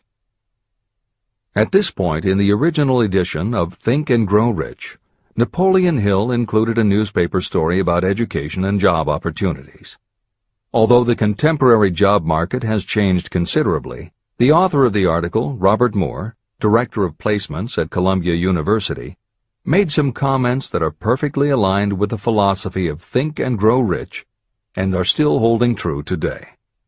One such comment was, "The man who has been active on the campus, whose personality is such that he gets along with all kinds of people, and who has done an adequate job with his studies, has a most decided edge over the strictly academic student." One of the largest industrial companies, the leader in its field, in writing to Mr. Moore concerning prospective seniors at the college said, "We emphasize qualities of character, intelligence, and personality far more than specific educational background." Although few would argue that education is valuable, as Moore implies above and as Hill noted earlier about Edison, Ford, and Einstein, academic accomplishment has never been a sure indicator of success. The October 27, 2003 issue of Time magazine made a similar point in their cover story about the changes being made in the SAT exam. Although the article's primary focus is on the efforts to make the SAT less biased, it also notes that recent research indicates that neither the SAT nor IQ tests have proven to be very reliable predictors of future real-world achievement. In his best-selling book, Emotional Intelligence, author Daniel Goleman has created a persuasive argument that the way in which a person handles themselves and their relationships, which he calls emotional intelligence, or EI, is a much better indicator than IQ in predicting whether a person will be successful in life. In his later books, Working with Emotional Intelligence and Primal Leadership, Goleman applies his theory to the workplace, focusing on emotional intelligence leadership techniques and comparing corporate managers' EI with their IQ to analyze which has the greatest positive effect on the financial bottom line. Daniel Goleman's theories have caused some significant changes within educational circles and among management theorists, but their greatest impact has been on individuals who have gone through life intimidated because they believe they aren't smart enough. For them, Goleman's books offer convincing evidence that although they may not have conventional education, their natural abilities and interpersonal skills can be far more important in achieving success. This is the end of the editor's comments. One of the most reliable and practical sources of knowledge available to those who need specialized schooling are night schools, extension courses, and seminars. The correspondence schools give specialized training anywhere the U.S. mails go, or via the Internet. One advantage of home study training is the flexibility of the study program, which permits you to study during spare time. Another advantage of home study training, if the school is carefully chosen, is that most courses offer some method of personal consultation, which can be of priceless value to those needing specialized knowledge. No matter where you live, you can share the benefits. A lesson from a collection agency. Anything acquired without effort and without cost is generally unappreciated and often discredited. Perhaps this is why we get so little from our marvelous opportunity in public schools. The self-discipline you will learn from a program of specialized study can make up for the wasted opportunity when knowledge was available without cost. Being asked to pay, whether you make good grades or poor, has the effect of causing you to follow through with the course when you would otherwise drop it. I learned this from experience when I enrolled for a home study course in advertising. After completing 8 or 10 lessons, I stopped studying.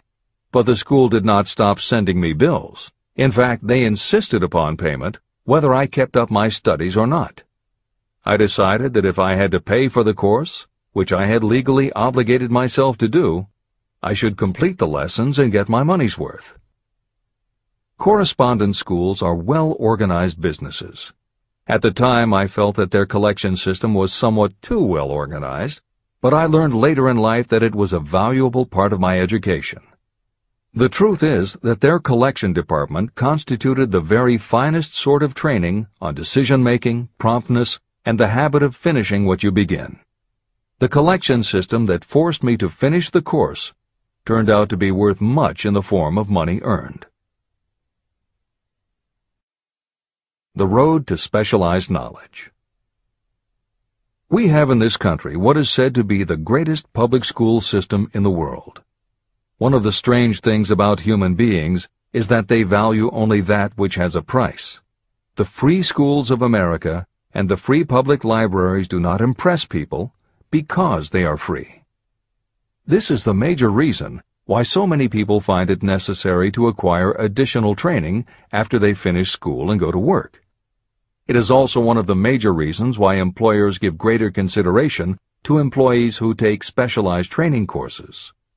They have learned that those who have the ambition to give up a part of their spare time to studying at home have in them those qualities that make for leadership. There is one weakness in people for which there is no remedy. It is the universal weakness of lack of ambition. People who give up some of their spare time to take courses seldom remain at the bottom very long. By taking such courses, they open the way for the upward climb, remove many obstacles from their path, and attract the interest of those who have the power to help them. The home study method of training is especially suited to people who have already started working. They often find that after having left school, they still need additional specialized knowledge, but cannot spare the time to go back to school. Stuart Austin Weir was a construction engineer. He followed this line of work until the Depression hit and severely limited the construction business. He took inventory of himself and decided to change his profession to law. He went back to school and took special courses to prepare himself as a corporation lawyer. He completed his training, passed the bar examination, and quickly built a lucrative law practice as a patent attorney. Just to keep the record straight, and to anticipate the excuses of those who will say, "I couldn't go to school because I have a family to support," or "I'm too old," I will add that Mr. Weir was past 40 and married when he went back to school. Moreover, by carefully selecting highly specialized courses, Mr. Weir completed in 2 years the work that it takes the majority of law students 4 years to do. It pays to know how to purchase knowledge. A simple idea that paid off. Here's another specific example about a salesman in a grocery store who found himself suddenly unemployed. Having had some bookkeeping experience, he took a special course in accounting, familiarized himself with all the latest bookkeeping and office equipment, and went into business for himself. Starting with a grocer for whom he had formerly worked, he made contracts with more than 100 small merchants to keep their books at a very nominal monthly fee. His idea was so practical that he soon found it necessary to set up a portable accounting office in a light delivery truck. He now has a fleet of these bookkeeping offices on wheels. He employs a large staff of assistants who provide small merchants with accounting services equal to the best that money can buy at very nominal cost. Specialized knowledge plus imagination were the ingredients that went into this unique and successful business. Last year, the owner of that business paid income taxes of almost 10 times as much as was paid by the grocery store that fired him. Editor's comments. It would be impossible to write a contemporary book about success without including the story of Bill Gates. And although the connection between the world's wealthiest man and Hill's story about a man who started a mobile accounting business may not be immediately obvious, the fact is that this is a very apt place to include the story of Microsoft. Just as with the mobile accountant, the two defining characteristics of Bill Gates' success are specialized knowledge and imagination. Everyone had recognized at an early age that Bill Gates was a very bright student, but he had little interest in anything other than science and math. And when the mothers group at his school arranged for the students to learn about computing, that became his passion. By the time he was 13, he taught himself computer programming, and throughout high school and his years at university, his life revolved around computer clubs and odd jobs working for companies that had something to do with computers. Although at various times he toyed with the idea of a career in science or law, it is probably fair to say that while he was still in school, Bill Gates knew, in general terms, what his burning desire in life would be. He paid little attention to general knowledge, but devoted himself to assembling the specialized knowledge he would need to achieve his definite major purpose. Gates' burning desire heated up the day his friend and fellow computer club member Paul Allen bought a copy of the January 1975 issue of Popular Electronics. On the cover was a picture of an inexpensive desktop computer, the Altair 8800, which could be built from a kit. Gates and Allen knew in their gut that there were other students just like them who would love to get their hands on one of these things. At the time, it took a lot of imagination to foresee the impact computers might have on the average person. And even though they didn't own an Altair, they decided they could write a computer program for it. That took even more imagination. They contacted Ed Roberts, the founder of the company that made the Altair, and pitched their idea. Roberts told them he was getting offers from all over, and his policy was that whoever wrote it first would get the job. For the next 2 months, they tore apart the manual, gleaning the specialized knowledge they would need to write the program.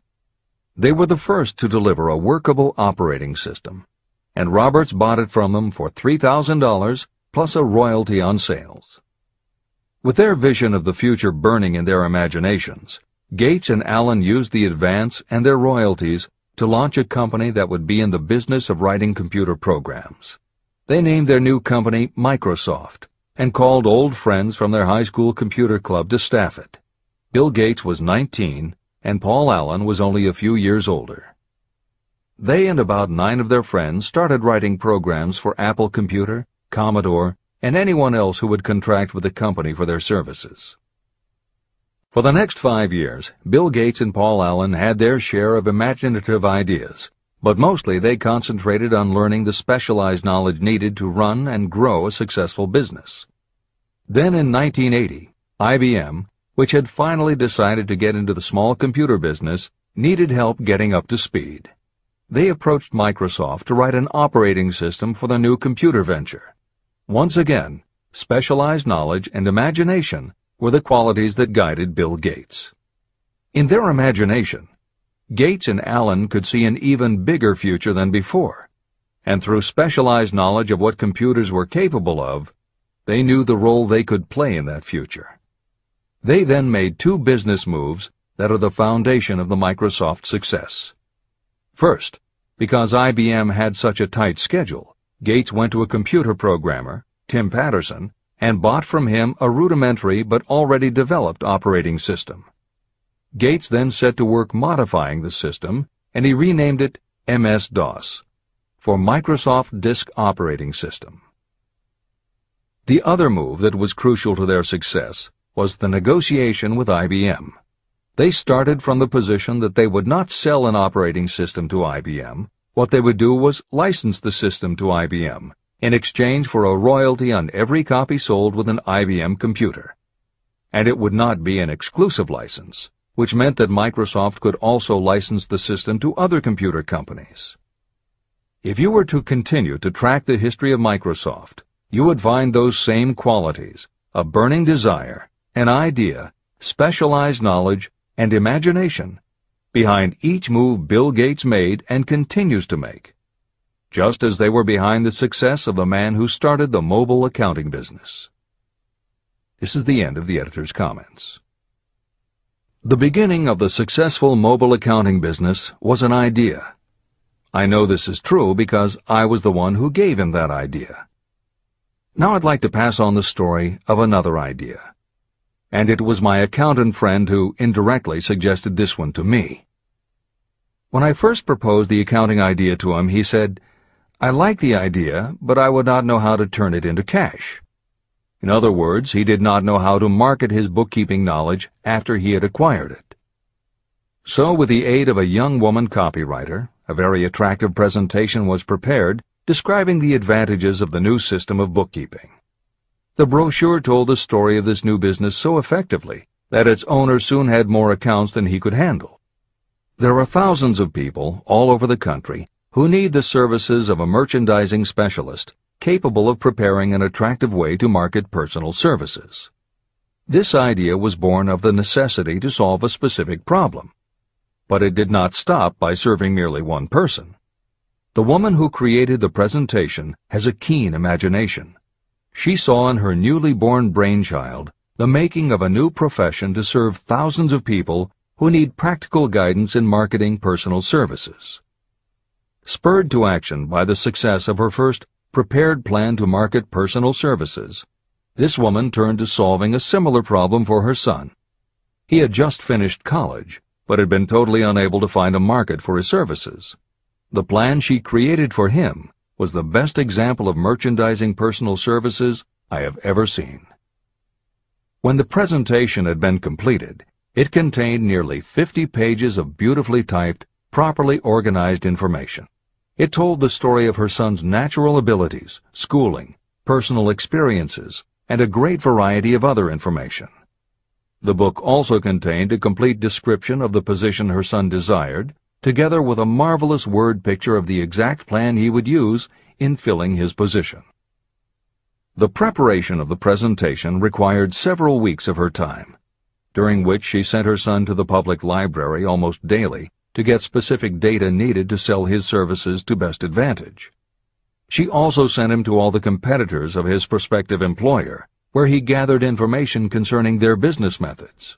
This was of great value in the formation of the plan he intended to use in filling the position he sought.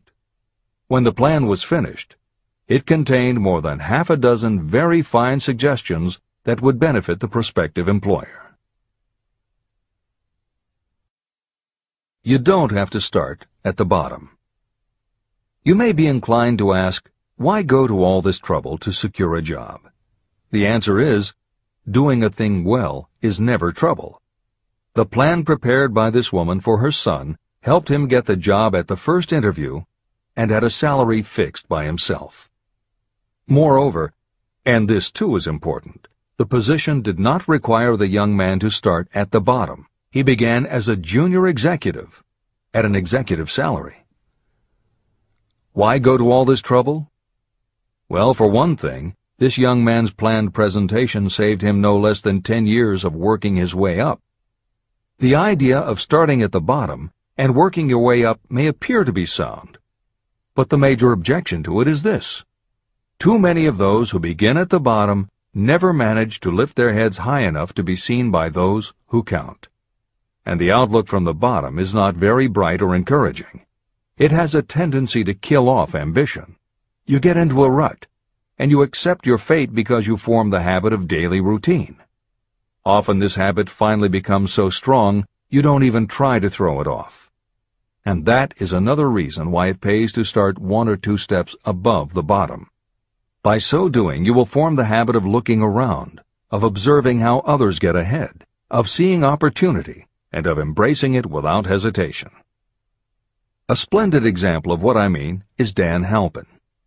During his college days, he was manager of the famous 1930 championship Notre Dame football team, when it was under the direction of the late Knute Rockne. Halpin finished college at a very unfavorable time.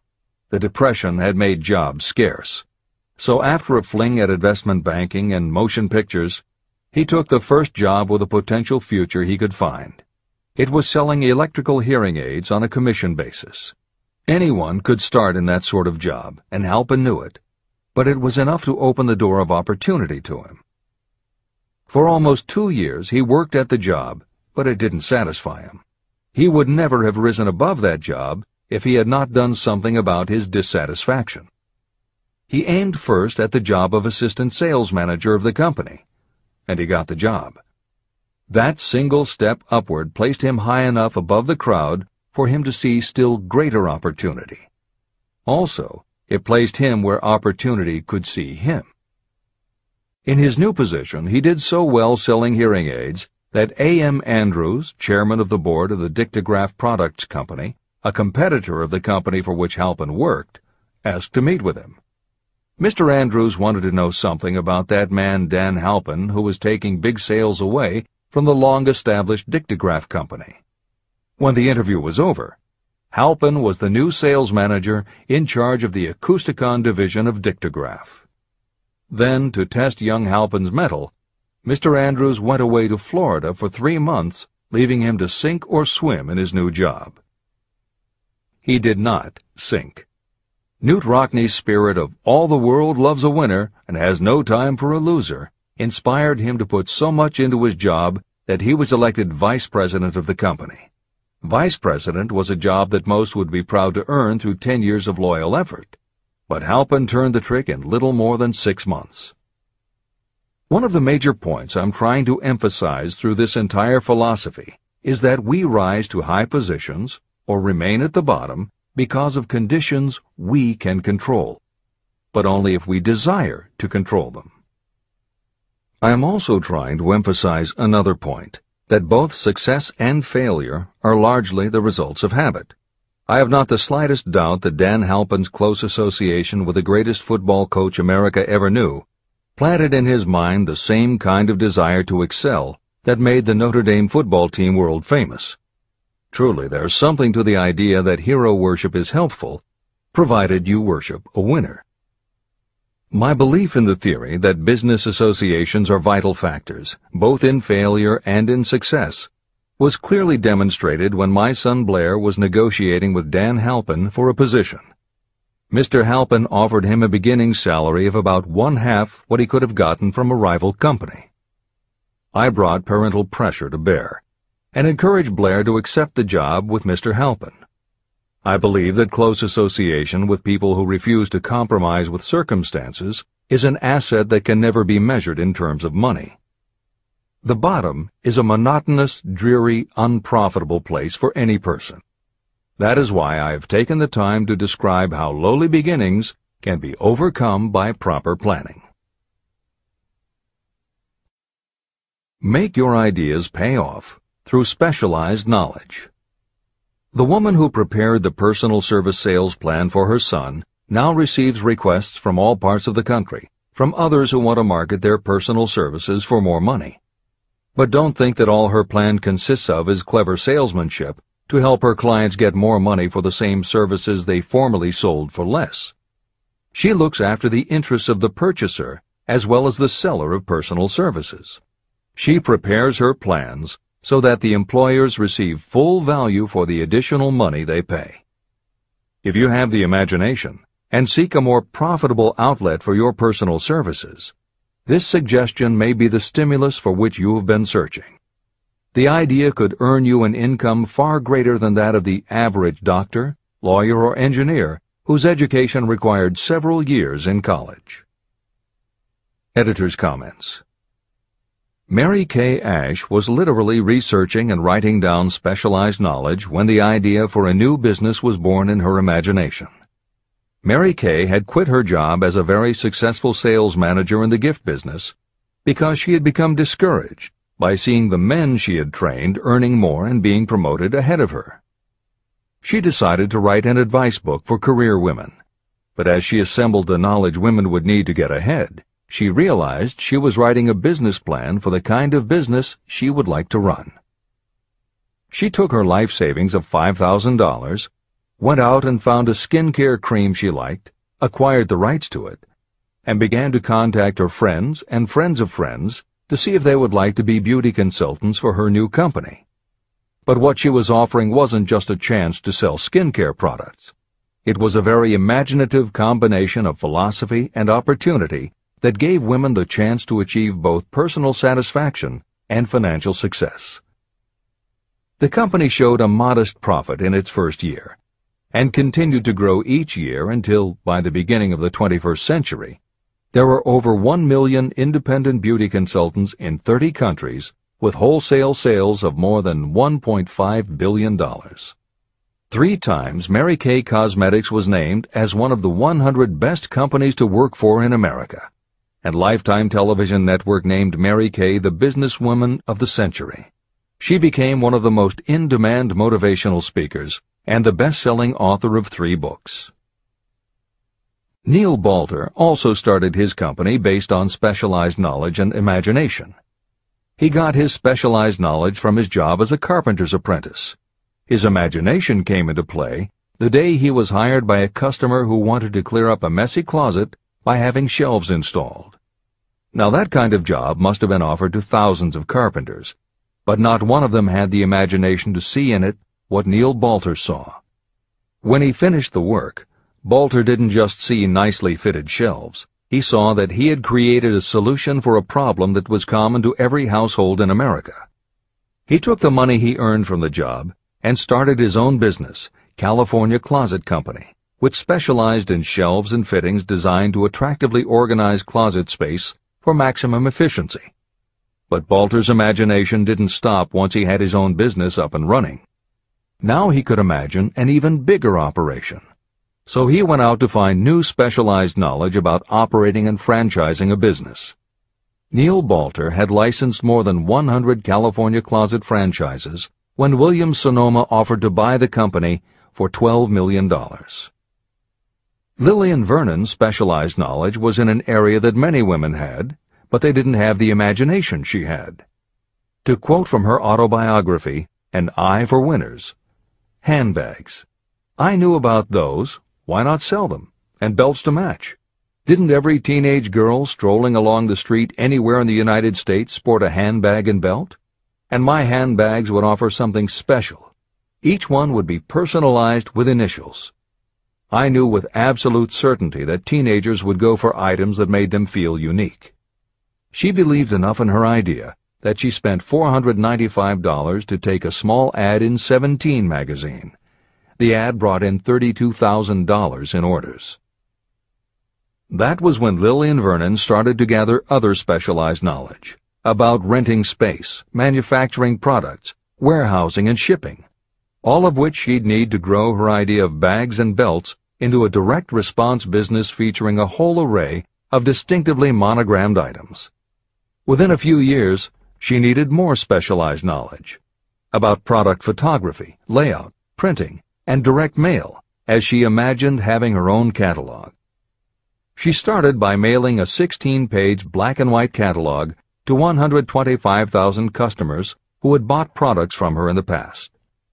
At the beginning of the 21st century, Lillian Vernon was still picking the merchandise and overseeing the design of her catalogs, many of which now run well over 100 full-color pages, are mailed to millions of people many times each year, and generate approximately $250 million in annual sales.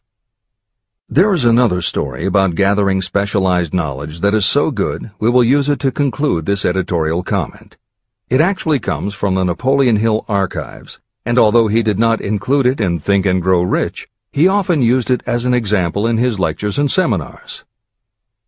There was a young man who started out working for the railroad in 1893 as a machinist at 5 cents an hour. He was always taking courses and learning what he could about steam engines, and by 1905 he had worked his way up through the ranks until he was superintendent of motive power for Chicago Great Western in Olwine, Iowa. Then he did something that must have made his friends think he had taken leave of his senses. He was attending the Chicago Automobile Show when a red and white locomobile caught his attention. He put up his life savings of $700 and convinced a friend to co-sign a loan for $4,300 so he could buy the car. He promptly took it home, put it into a shed, jacked it up, and proceeded to take it apart piece by piece. Then he put it back together again. Then he took it apart and put it back together again. After doing that a few more times, he had learned what he wanted to know. And that was how Walter P. Chrysler gathered the specialized knowledge he needed to get himself out of railroading and into the automobile business. This is the end of the editor's comment.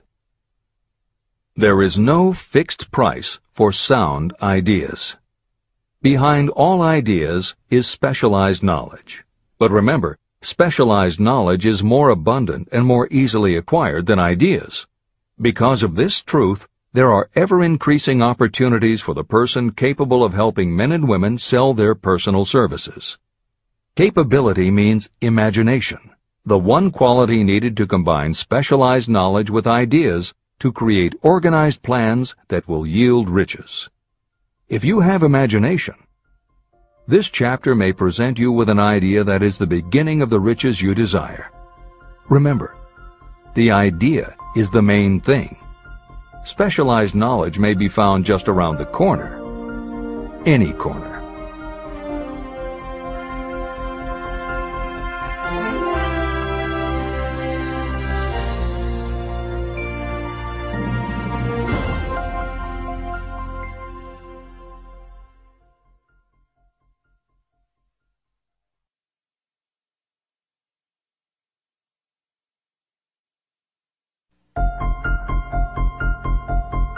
happiness is found in doing, not merely in possessing. Chapter 7. Imagination, the workshop of the mind. The fifth step toward riches. The imagination is literally the workshop where all plans are created. It is where the impulse, the desire, is given shape, form, and action through the aid of the imaginative faculty of the mind. It has been said that we can create anything that we can imagine. Through the aid of imagination, we have discovered and harnessed more of nature's forces during the past 50 years than during the entire history of the human race previous to that time. And even with all we have accomplished, we have come nowhere near the limit of what we are capable. Our only limitation, within reason, lies in the development and use of our imagination. The human imagination offers so much possibility, it is as though we have merely discovered that we have an imagination, and have just started to use it in a very elementary way. Two forms of imagination. The imaginative faculty functions in two forms. One is known as synthetic imagination, and the other as creative imagination. Editor's comments. In modern usage, the word synthetic has taken on a negative connotation, implying that something is artificial, not the real thing. Today the word synthesized, which is defined as something made up from component parts, would better describe what Hill had in mind, and has been substituted here accordingly. This is the end of the editor's comment. Synthesized imagination. Through this faculty, you arrange old concepts, ideas, or plans into new combinations.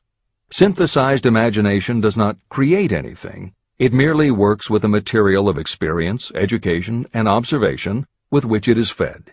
It is the faculty used by most inventors, with the exception of those geniuses who draw upon the creative imagination when they cannot solve problems through synthesized imagination. Creative imagination. Through the faculty of creative imagination, the finite human mind has direct communication with infinite intelligence, the faculty through which hunches and inspirations are received. It is by this faculty that all basic or new ideas are handed over to mankind. It is through this faculty that we pick up vibes from other people, and in that way one individual may tune in or communicate with the subconscious minds of others. This concept is explained in greater detail later. The creative imagination works automatically, but only when your conscious mind is motivated, energized, and working at such a high rate that it becomes very perceptive and receptive, such as when the conscious mind is stimulated through the emotion of a strong desire. The great leaders of business, industry, and finance, and the great artists, musicians, poets, and writers became great because they developed the faculty of creative imagination. Editor's comment. At this point, it should be noted that both kinds of imagination are equally valuable to you, and they work together so seamlessly it is often hard to tell where one ends and the other begins. For instance, when Jeff Bezos created the idea of Amazon.com, was it synthesized imagination or creative imagination? At the time, many people were getting onto the idea of the Internet as a sales medium. From this, it could be concluded that he was drawing upon experience, education, and observation, which would mean he was using synthesized imagination. But why did he decide to sell books? Was that synthesized or creative? Did that idea come out of something in his subconscious that just felt like books were the right thing? And what about that name? Calling a bookstore Amazon didn't make sense to anyone but Bezos, but it certainly caught the public's attention. How important was the name in the store's success? Was that choice creative or synthesized? Now take it a step further. What about eBay? Amazon had already shown that you could sell a lot of goods on the Internet. When Pierre Omidyar hit on the idea of selling things on the Internet by turning it into an auction house, what part was synthesized and what part was creative? The answer is, it doesn't matter. Whether you are consciously assembling the parts of a plan, or if subconsciously the pieces fall into place and suddenly hit you in a flash of inspiration, all that matters is that you are putting your imagination to work. And the more you use it, the better both the synthesized and the creative will work for you. This is the end of the editor's comment. Desire is a thought, an impulse. It is nebulous and ephemeral. It is abstract and of no value until it has been transformed into its physical counterpart. While the synthesized imagination is the one that will be used most frequently in the process of transforming desire into money, there will be circumstances and situations that demand the use of the creative imagination as well. Both the synthesized and the creative imagination become more alert and receptive with use. And though your imaginative faculty may have become weak through lack of use, you can revive it. Just as any muscle or organ of the body develops the more it is used, your imagination also becomes more receptive in direct response to the amount that you use it. Use your synthesized imagination. First, let us focus attention on the development of the synthesized imagination. This is the faculty that you will use more often in converting desire into money. Transformation of the intangible impulse of desire into the tangible reality of money calls for the use of a plan or plans. To make plans, you must use your imagination. Mainly, this will require you to use your synthesized imagination as you draw upon your experience, your education, and your observations. Editor's comment.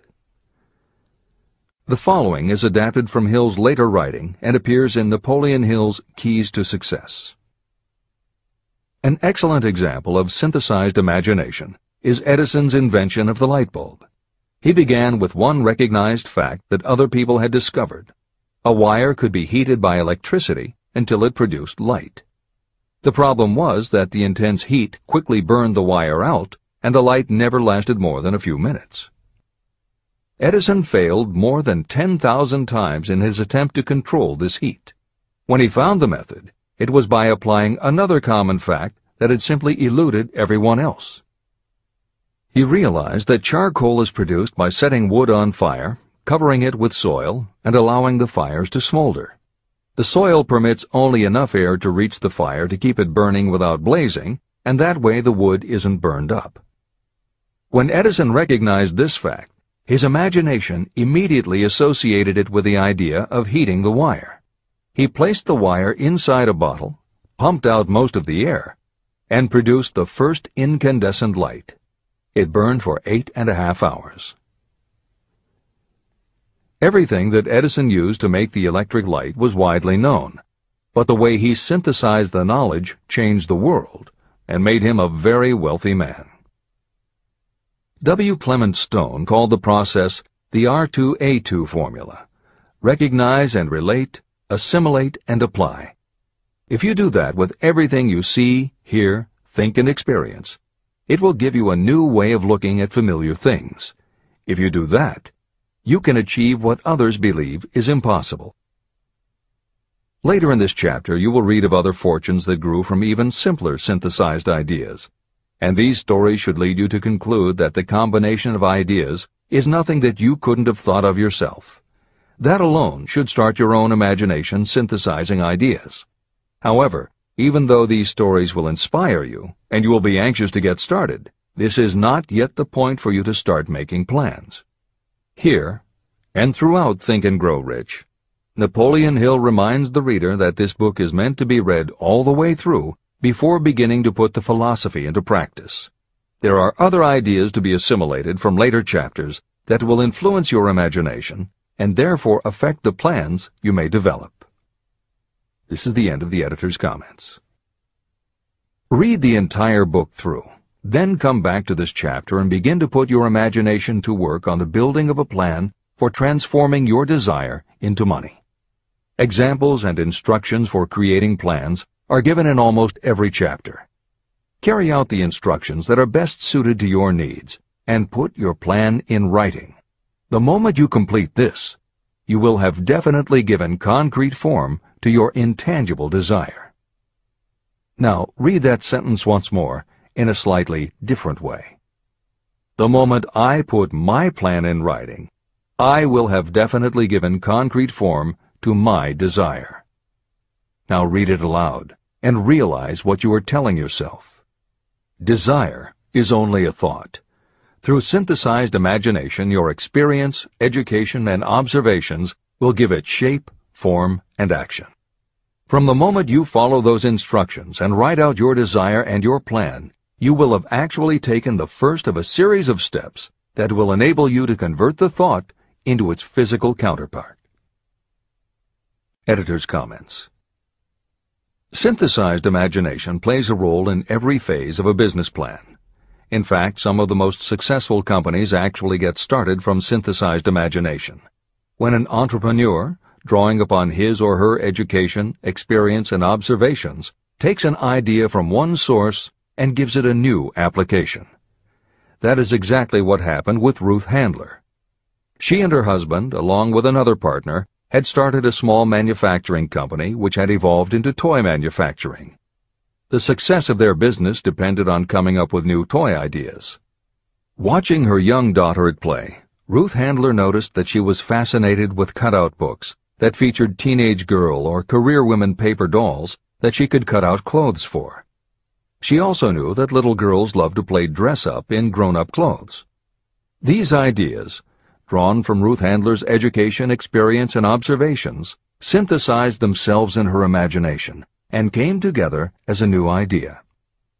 Ruth Handler announced that they should make a lifelike teenage girl doll. Not a paper doll, but a real three-dimensional grown-up doll with a woman's figure, and they could also make grown-up clothes to fit it, so that girls could play dress-up with the doll. In honor of the source of inspiration, Ruth Handler named the new doll after her daughter, Barbie. As obvious as it seems now, until Ruth Handler, no one had the imagination to make and market a doll that looked like a woman, and certainly no one had ever made endless collections of tiny women's fashions for a doll to wear. Previously, we mentioned Jeff Bezos creating Amazon by combining the idea of a bookstore with the Internet, and Pierre Omidyar doing the same thing with auctions when he launched eBay. Mary Kay Ash took the idea of women running their own businesses and added the idea of door-to-door sales. Anita Roddick took the trend of all-natural ingredients, combined it with cosmetics, and created the body shop empire. Bernard Marcus and Arthur Blank took the concept of the supermarket, combined it with hardware, and created Home Depot. Thomas Stemberg and Leo Kahn did the same thing with office supplies and launched Staples. Once the connections are made, it may seem obvious, but making these supposedly obvious connections has brought success to many people. Napoleon Hill says imagination is like a muscle that can be strengthened through use. Just as there are specific exercises that will build and improve physical muscles, specific exercises have been developed to improve and build imagination, and it is commonly accepted that creativity developed in one area will affect your creativity in others. Dr. Edward de Bono, one of the most highly regarded experts in the field, has written more than 25 books, including the bestsellers Lateral Thinking and 6 Thinking Hats, that are literally designed to make you think. Dr. Betty Edwards' bestseller, Drawing on the Right Side of the Brain, uses drawing techniques to awaken creativity. Dr. Gabrielle Rico's bestseller, Writing the Natural Way, uses a technique called clustering as a way to break writer's block. And Tony Buzan uses a similar method for opening your mind that he terms mind mapping. In their bestseller, Super Learning, Sheila Ostrander and Lynn Schroeder show ways to use classical music, and Roger Von Eck suggests puzzles and riddles as stimuli in A Whack on the Side of the Head. This is the end of the editor's comments. Tapping into creative imagination. The earth on which you live, you yourself, and every other material thing are the result of evolutionary change, through which bits of matter have been organized and arranged in an orderly fashion. As far as science has been able to determine, the entire universe consists of but 2 things, matter and energy. Moreover, and this statement is of stupendous importance, this earth, every one of the billions of individual cells of your body, and every subatomic particle of matter began as an intangible form of energy. Through the combination of energy and matter has been created everything perceptible, from the largest star in the heavens down to and including man himself. Desire is a thought impulse. Thought impulses are forms of energy. When you begin the process of acquiring money by using the thought impulse of desire, you are drafting into your service the same stuff that nature used in creating this earth, as well as every material form in the universe, including your body and your brain, in which the thought impulses function. Editor's comments. Although recent developments in physics, gauge theory, string theory, membrane theory, and others, have advanced our understanding of matter and energy, Hill's preceding description remains in accord with modern science. The newer theories are variations on and refinements of the basic concept that everything in the universe is either space, time, matter, or energy. And as Einstein stated, energy and matter are in fact different forms of the same thing. As Hill says, everything from the stars to the solar system to the earth, to you, your brain, and that little spark called a thought, are all the same stuff. As when a tablecloth is spread out, there are folds and bumps in the fabric that are all different from each other, but they are all still tablecloth. Like the folds and bumps in the tablecloth, energy and matter are the same thing in different forms. Therefore you, matter, your thoughts, energy, and everybody else, matter, and their thoughts, energy, and all other things, matter, are not just interconnected, but are in essence all the same thing. Hill calls this interrelation of everything to everything else infinite intelligence. In the chapter on faith, he made his first mention of infinite intelligence being the source of hunches, intuition, and flashes of inspiration. In the chapter on autosuggestion, he proposed that the subconscious mind is the connection with infinite intelligence. In this chapter, Hill elaborates that creative imagination is the receiver through which these flashes of insight come to us from infinite intelligence. Under some circumstances, when your mind is operating at a high rate, your creative intelligence receives not just an idea, but also a flash of intuition. You get a hunch or a premonition about something or somebody.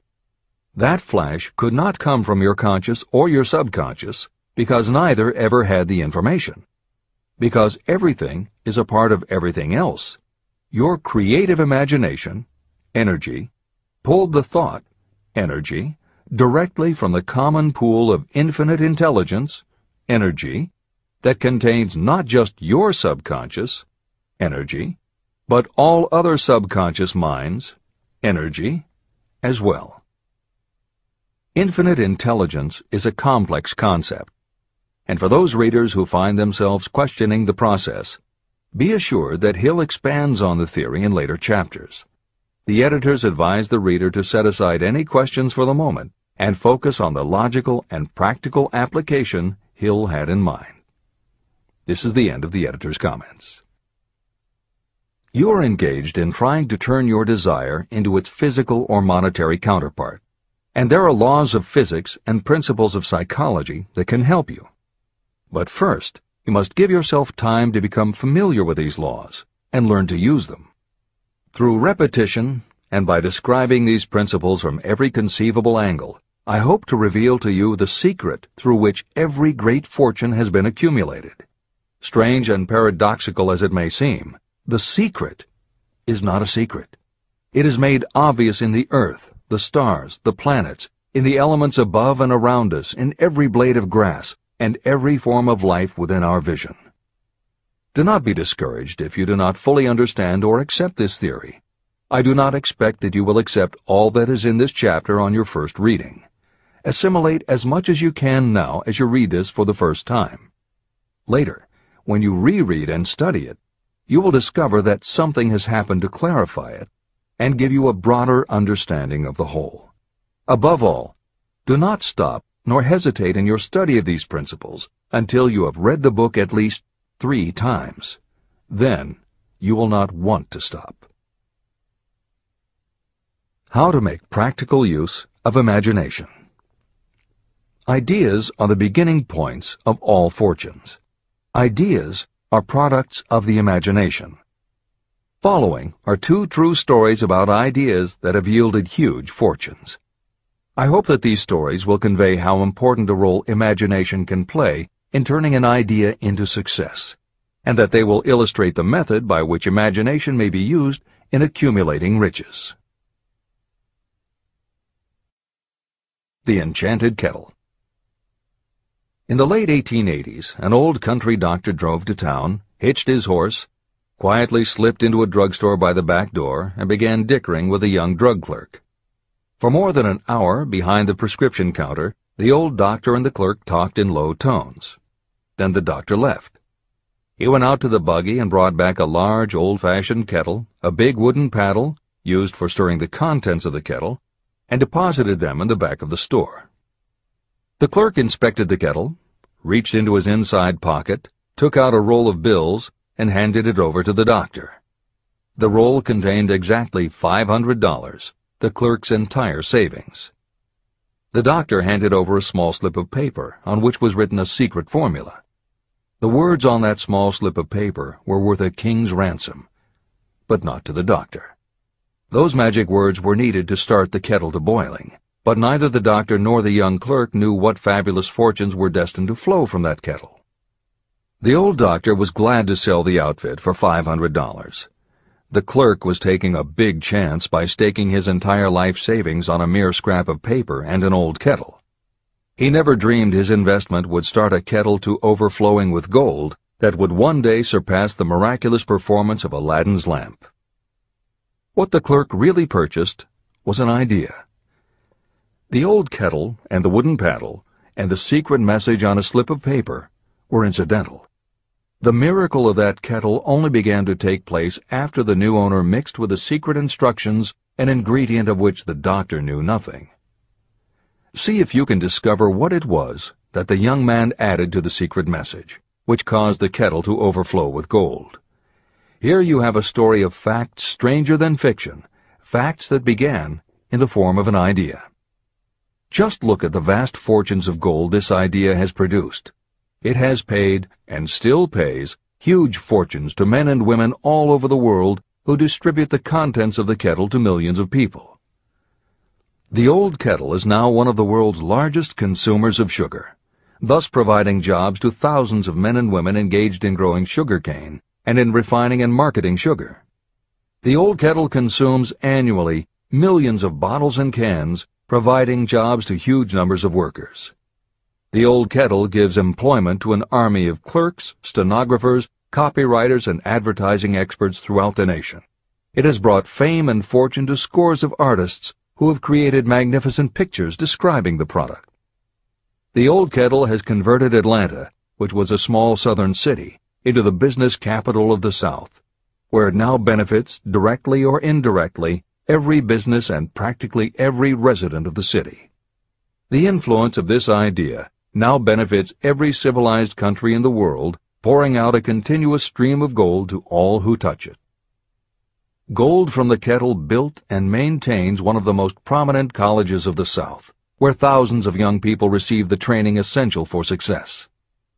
If the product of that old brass kettle could talk, it would tell thrilling tales in every language, tales of love, of business, of professional men and women who are daily being stimulated by it.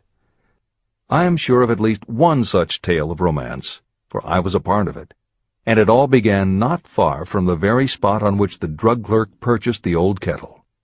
It was there that I met my wife, and it was she who first told me of the enchanted kettle. It was the product of that kettle we were drinking when I asked her to accept me for better or worse. Whoever you are, wherever you may live, whatever your occupation, just remember every time you see the words Coca-Cola that its vast empire of wealth and influence grew out of a single idea.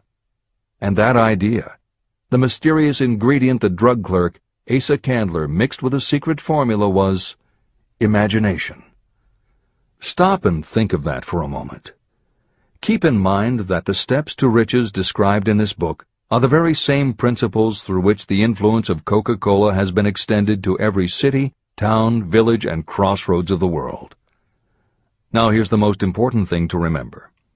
The ideas you create may have the possibility of duplicating the enormous success of this worldwide thirst killer. Editor's comments. Harlan Sanders, too, had a recipe in a magic kettle. Actually, his kettle was a pressure cooker, but neither his cooker nor his recipe of 11 herbs and spices would be mentioned here if he didn't also have imagination.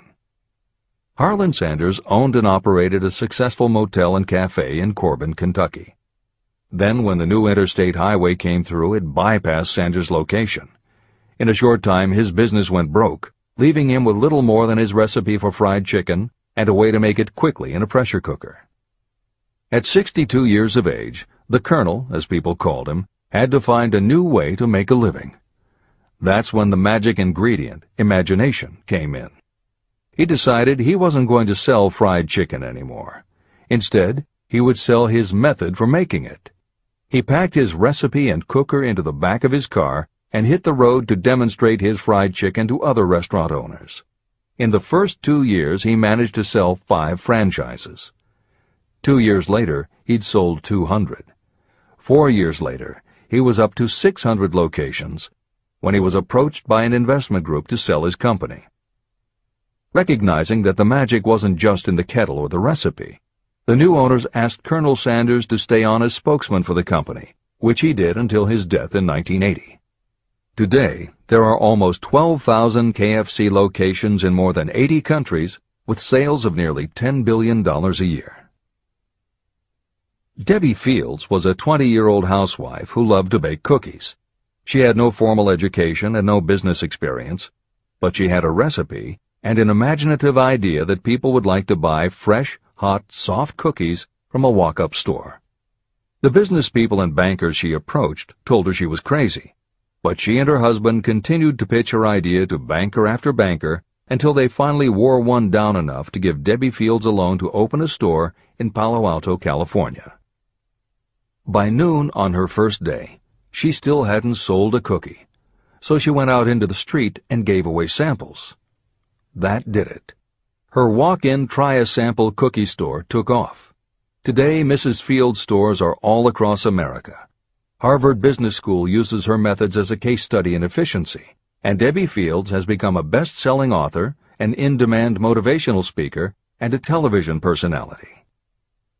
Wally Famous Amos was a Los Angeles talent agent who copied a cookie recipe off the back of a bag of Nestle's chocolate chips.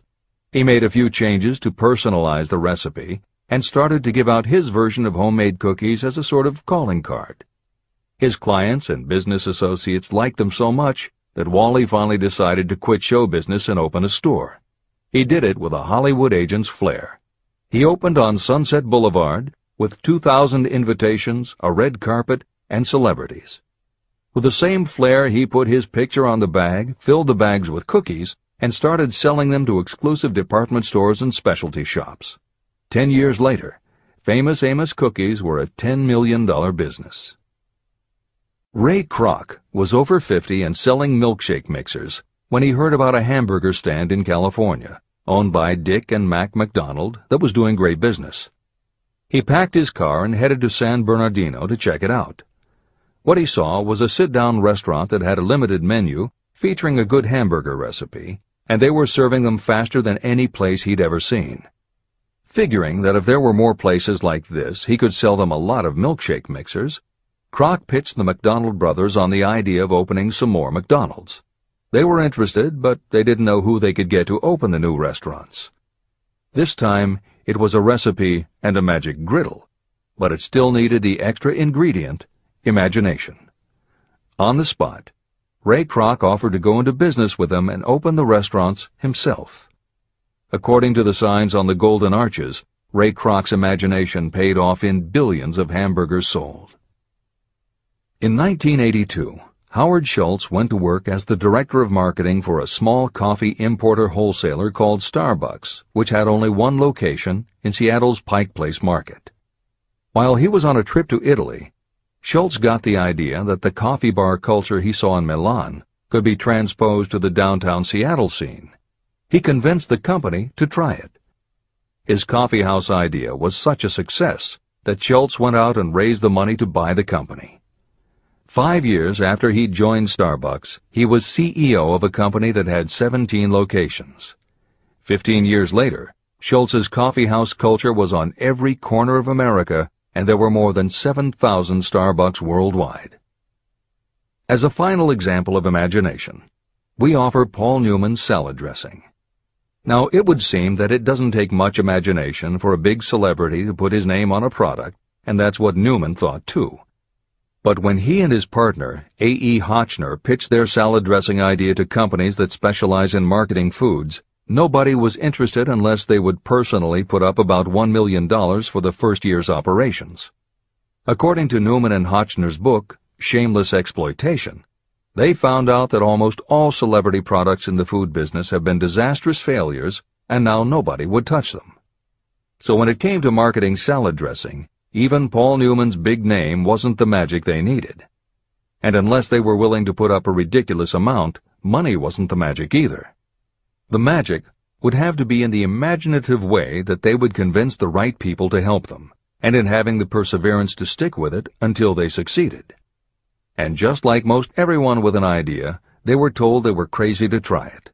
They were turned down by bottling companies that wouldn't do small runs, and they were rejected by distributors who wouldn't take a chance on another celebrity product.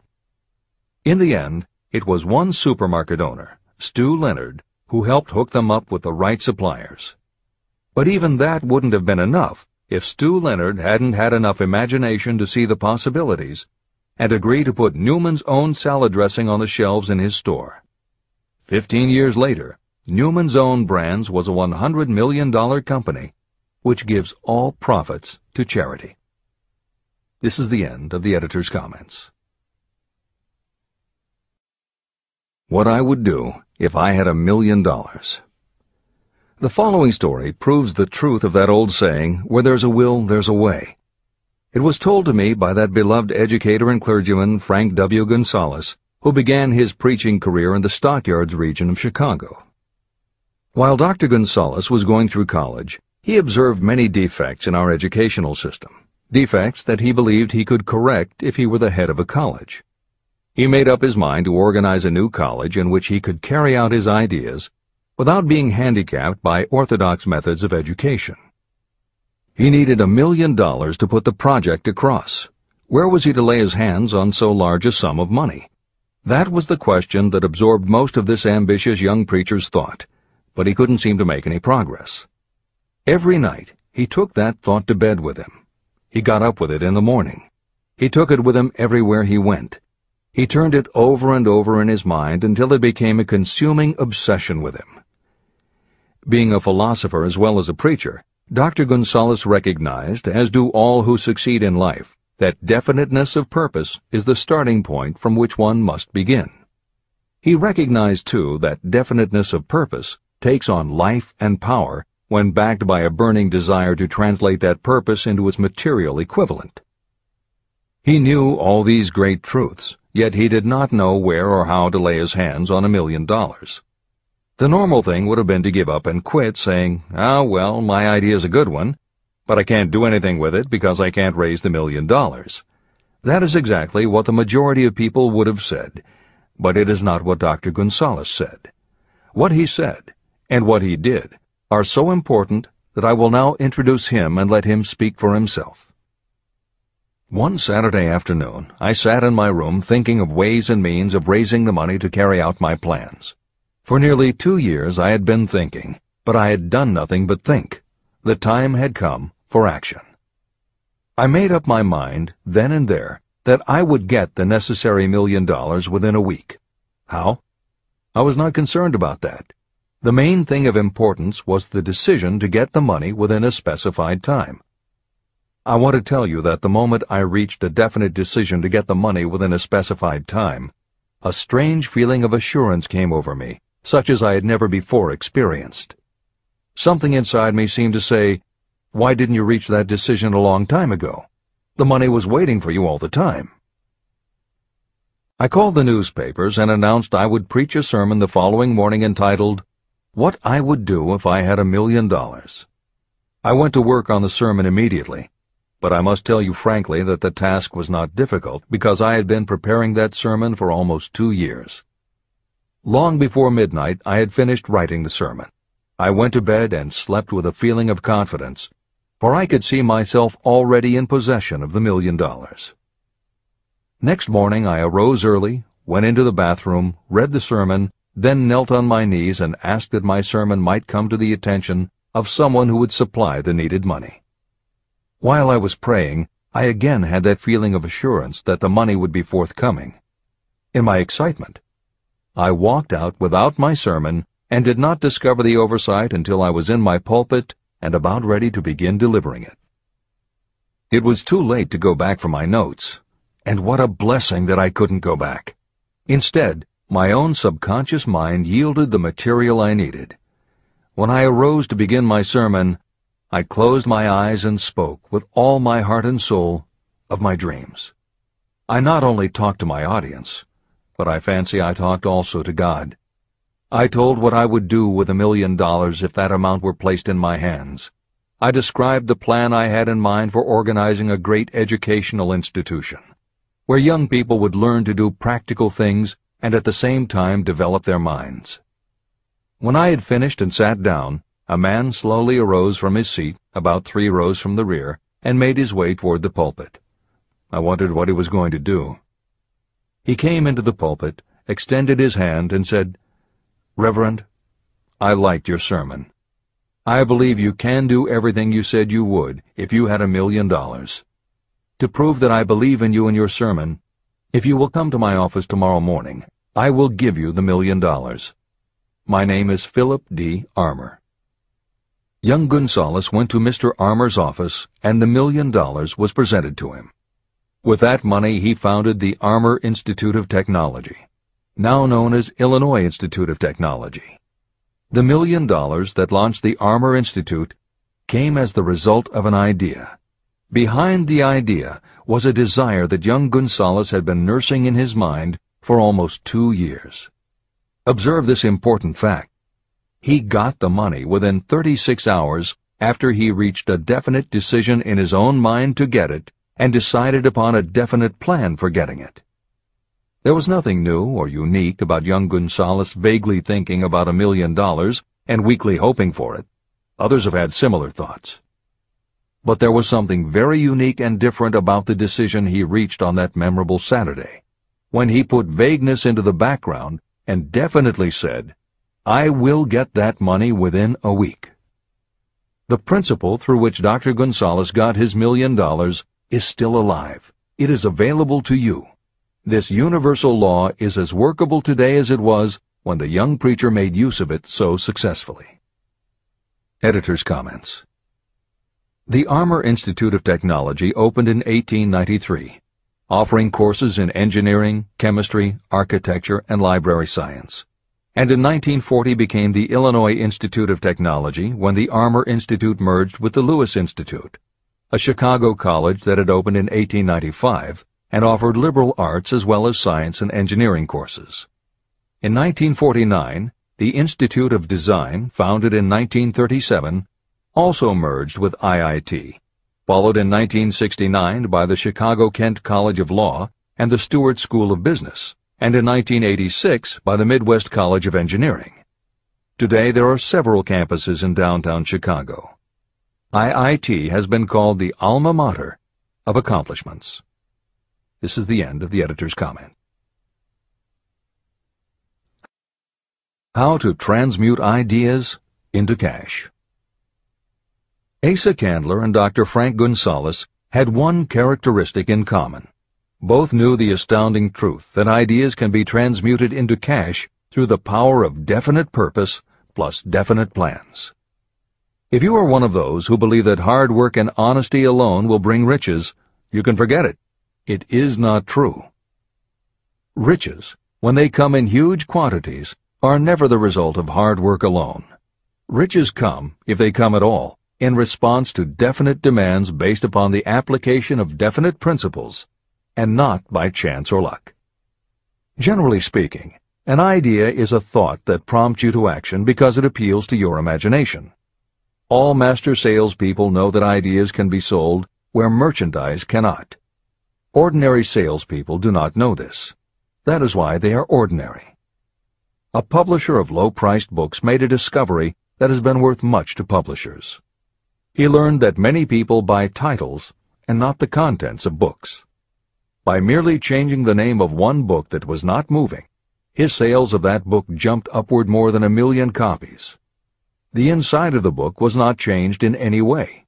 He merely ripped off the cover and put on a new cover with a title that had box office appeal.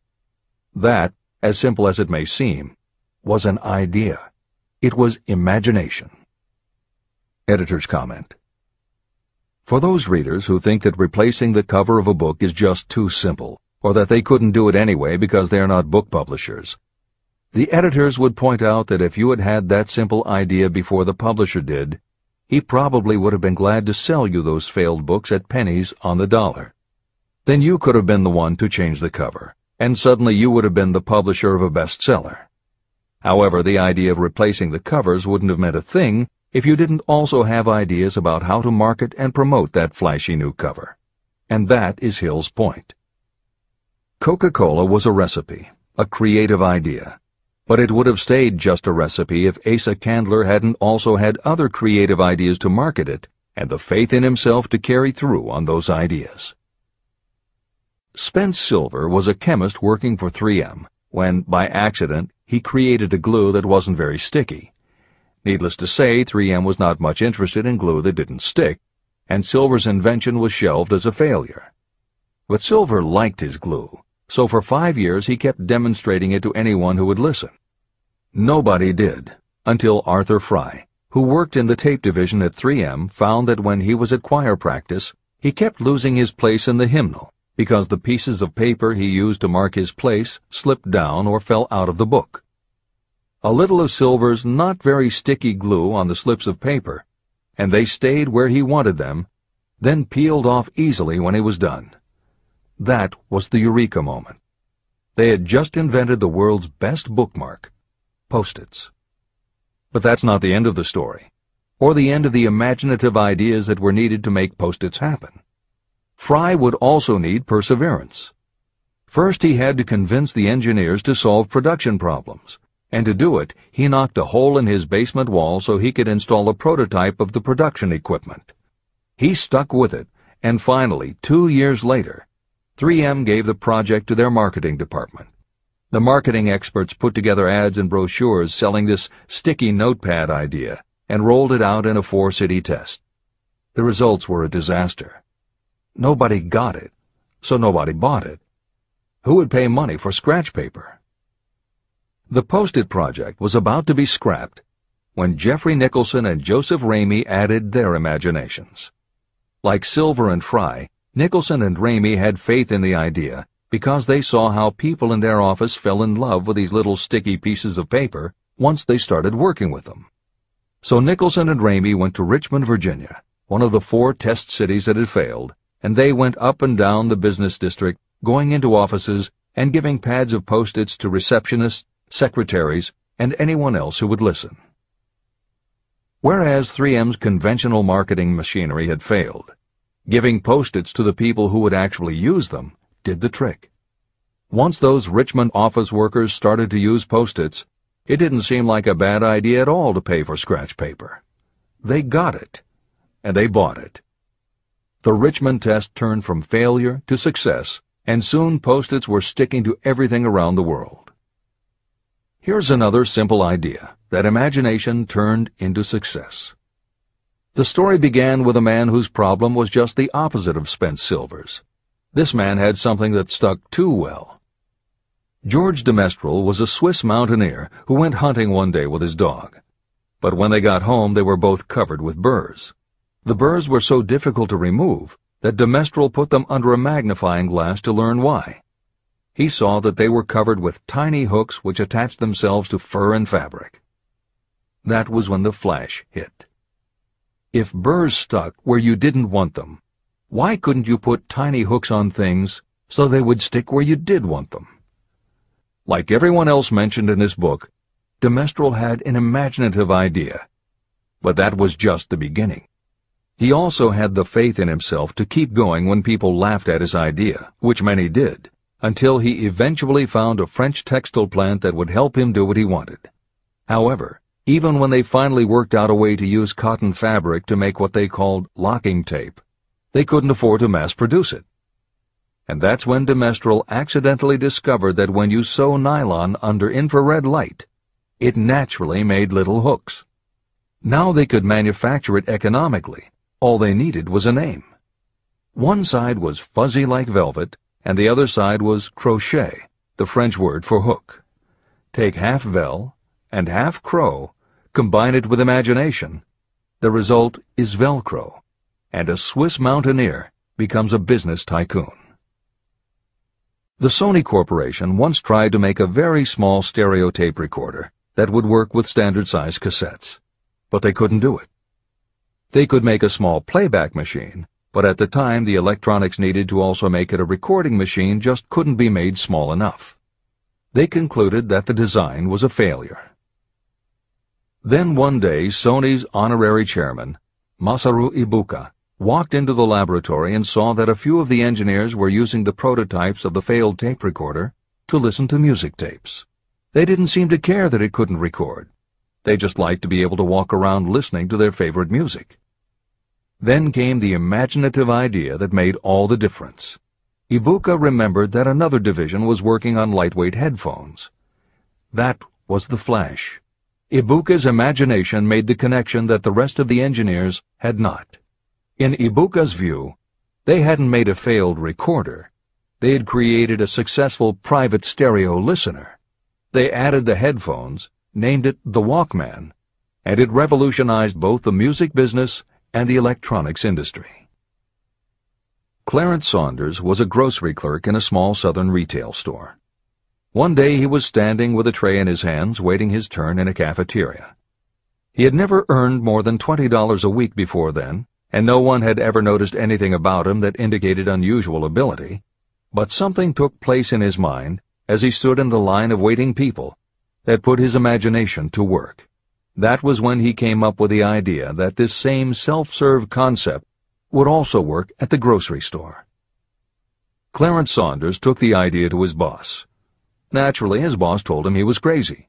So Clarence Saunders quit his job, went out and did what he needed to do to raise the money, and opened the first self-serve grocery store.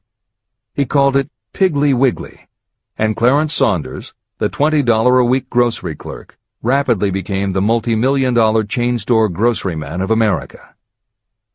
Sylvan Goldman was the owner of a number of Piggly Wiggly stores in Oklahoma, and like any good businessman, he spent a lot of time watching his customers go up and down the aisles, putting their choices into their baskets or net shopping bags.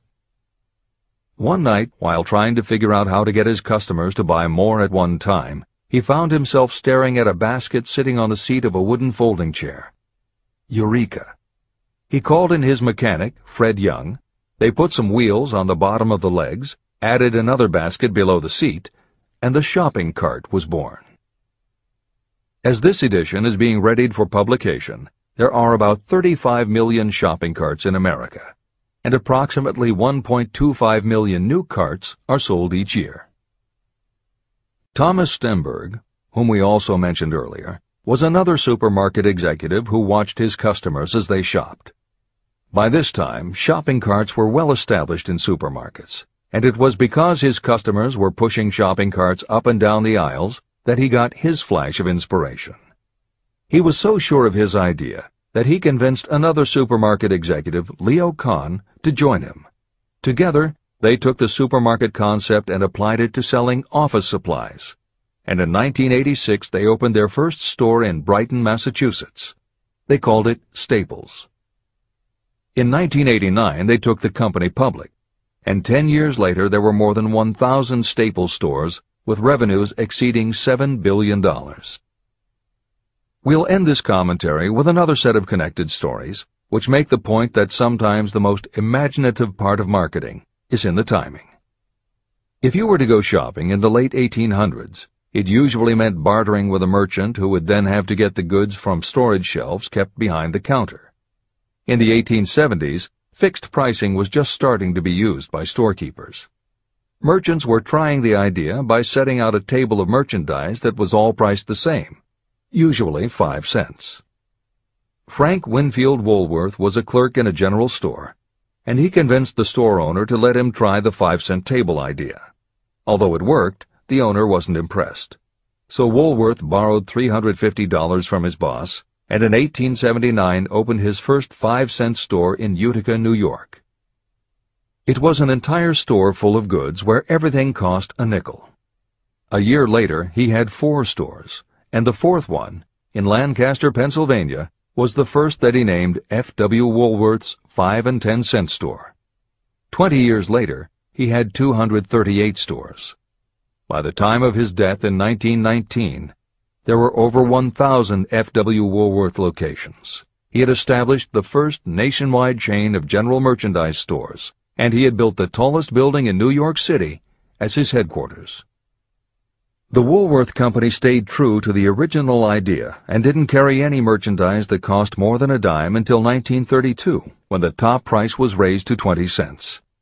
But as times changed, the fixed price was dropped, the merchandise became more varied, and the company kept growing until it had over 8,000 stores worldwide, selling everything from notions to appliances and furniture.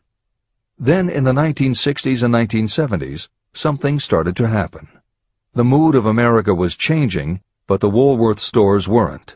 And that was when Sam Walton opened the first Walmart in Rogers, Arkansas, in 1962. Walton got into the retail business after the Second World War, when his father-in-law loaned him the money to buy a franchise Butler Brothers store in Bentonville, Arkansas. By 1962, Sam and his brother Bud owned 16 variety stores in Arkansas, Missouri, and Kansas. It was in these stores that Sam Walton first started adding the magic ingredient of imagination. In addition to his flair for promotion, Sam tried new approaches to the way household goods and general merchandise could be sold at retail. He insisted on clean, well-lighted interiors, and he introduced the concept of self-service, with aisles wide enough for shopping carts and checkout counters at the front of the store. He also started buying direct from manufacturers, and he created profit-sharing plans that kept his family of employees loyal, hard-working, and neighborly. In 1962, he incorporated those and other imaginative ideas when he opened his first store that he called Walmart. The basic magic was that he sold brand-name merchandise at discount prices, but there was also magic in the way he kept a friendly hometown feel to his store, even though it was what is now called a big box store. Sam Walton's Walmart store was a success, so he just kept building and opening more of them, first in small towns and rural areas, then in larger towns, then big cities, and it wasn't long before he had a national chain. By 1992, when Sam Walton died, there were more than 1,700 Walmart stores. It was the biggest retailer in the country, it employed more than 600,000 people, and Sam Walton was the richest man in America. In 2003, the stores numbered more than 3,200 in the U.S. and more than 1,100 in foreign countries. The company employed more than 1,300,000 people worldwide and served more than 1 million customers a week. Along the way, Woolworths and other older retailers such as Kresge's tried to get on the bandwagon with their Woolco and Kmart stores, but they couldn't seem to get it right. They had given up their old 5 and dime identity to become higher-priced general retailers. And when Walmart came along and redefined that part of the market, the others seemed to have run out of the kind of imagination they'd had in the beginning. Now, here's the twist to the story. David Gold was running a liquor store that he had inherited from his father. He noticed that whenever he put out a display of goods priced at 98 cents or $1, the goods would sell okay, but if his sign said 99 cents, the goods sold out in no time. He decided that he would open a store called the 99-cent only store, where everything would be priced at 99 cents. Sound familiar? Frank Woolworth's imaginative idea from 1879, which had been dropped at his namesake chain by the 1940s and 1950s, had just gotten a fresh shot of imagination from David Gold in 1982. As usual, friends and family told him he was crazy, but David Gold went out to find suppliers who would sell him discontinued merchandise or overproduced products at a price low enough that he could offer them to the public at 99 cents. He found them. and they even had brand-name products of everything from hardware to pantyhose, cleaning products, motor oil, kitchenware, cosmetics, electronics, toys, canned goods, frozen foods, cookies, fresh fruit, even gourmet foods. More than 5,000 items that he could sell for 99 cents and still make a profit. David Gold opened his first well-lighted, brightly colored green and fuchsia wide-aisle store in Inglewood, California in 1982. By 2003, he had 142 stores in California, Nevada, and Arizona, and he was listed on the Forbes 400 as having earned a personal fortune estimated at more than $650 million. As Napoleon Hill wrote elsewhere about the creation of Piggly Wiggly, where in this story do you see the slightest indication of something that you could not duplicate? The plan, which made millions of dollars for its originator, was a very simple idea that anyone could have adopted, yet considerable imagination was required to put the idea to work in a practical sort of way. The more simple and easily adapted an idea is, the greater is its value, as no one is looking for ideas that are involved with great detail or are in any way complicated. This is the end of the editor's comments. There is no standard price on ideas. The creator of ideas sets his or her own price, and if they are smart, they get it. The story of practically every great fortune starts with the day when a creator of ideas and a seller of ideas got together and worked in harmony. Carnegie surrounded himself with men who could do what he could not do, men who created ideas and men who put ideas into operation, and that was what made him and the others fabulously rich. Millions of people go through life hoping for favorable breaks. Perhaps a favorable break can get you an opportunity, but the safest plan is not to depend upon luck. It was a favorable break that gave me the biggest opportunity of my life, but more than 20 years of determined effort had to be devoted to that opportunity before it became an asset. The break consisted of my good fortune in meeting and gaining the cooperation of Andrew Carnegie. On that occasion, Carnegie planted in my mind the idea of organizing the principles of achievement into a philosophy of success. Millions of people have profited by the discoveries made in the years of research, and fortunes have been accumulated through the application of the philosophy. The beginning was simple. It was an idea that anyone might have developed. The favorable break came through Carnegie. But what about the determination, definiteness of purpose, and the desire to attain the goal, and the persistent effort of all those years of research? It was no ordinary desire that survived disappointment, discouragement, temporary defeat, criticism, and the constant reminding that I was wasting my time. It was a burning desire, an obsession. When the idea was first planted in my mind by Mr. Carnegie, it was coaxed, nursed, and enticed to remain alive. Gradually, the idea became a giant under its own power, and it coaxed, nursed, and drove me. Ideas are like that. First you give life and action and guidance to ideas. Then they take on a power of their own and sweep aside all opposition. Ideas are intangible forces, but they have more power than the physical brains that give birth to them. They have the power to live on after the brain that creates them has returned to dust.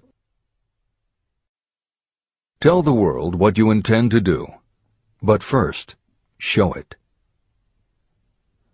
Chapter 8. Organized Planning. The crystallization of desire into action.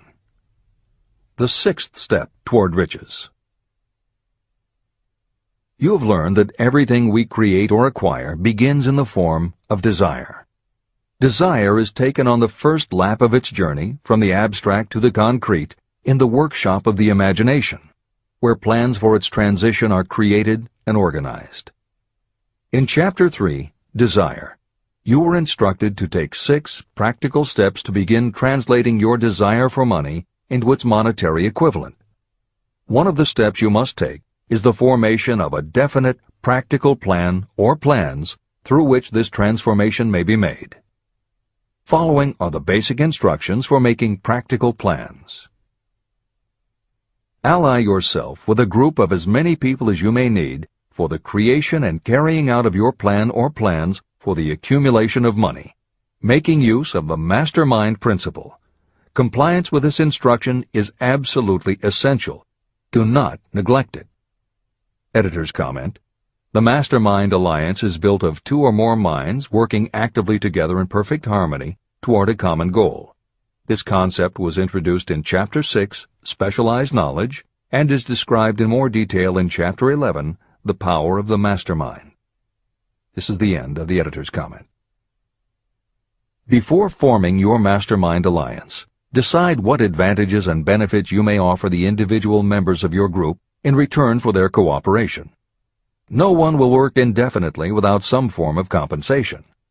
No intelligent person should request or expect another to work without adequate compensation, although this may not always be in the form of money. Arrange to meet with the members of your mastermind group at least twice a week, and more often if possible, until you have jointly perfected the necessary plan or plans for the accumulation of money. Maintain perfect harmony between yourself and every member of your mastermind group. If you fail to carry out this instruction to the letter, you may expect to meet with failure. The mastermind principle cannot work where perfect harmony does not prevail. Keep in mind these facts. You are engaged in an undertaking of major importance to you. To be sure of success, you must have plans that are faultless. You must have the advantage of the experience, education, native ability, and imagination of other minds. This is the way it has been done by every person who has accumulated a great fortune. No individual has sufficient experience, education, natural ability, and knowledge to ensure the accumulation of a great fortune without the cooperation of other people. Every plan you adopt for making money should be the joint creation of yourself and every other member of your mastermind group. You may originate your own plans, either in whole or in part, but see that those plans are checked and approved by the members of your mastermind alliance. If your first plan fails, try another. If the first plan that you adopt does not work successfully, replace it with a new plan. If this new plan fails to work, replace it with still another, and so on, until you find a plan that does work. Right here is the point at which the majority of people meet with failure, because of their lack of persistence in creating new plans to take the place of those that fail.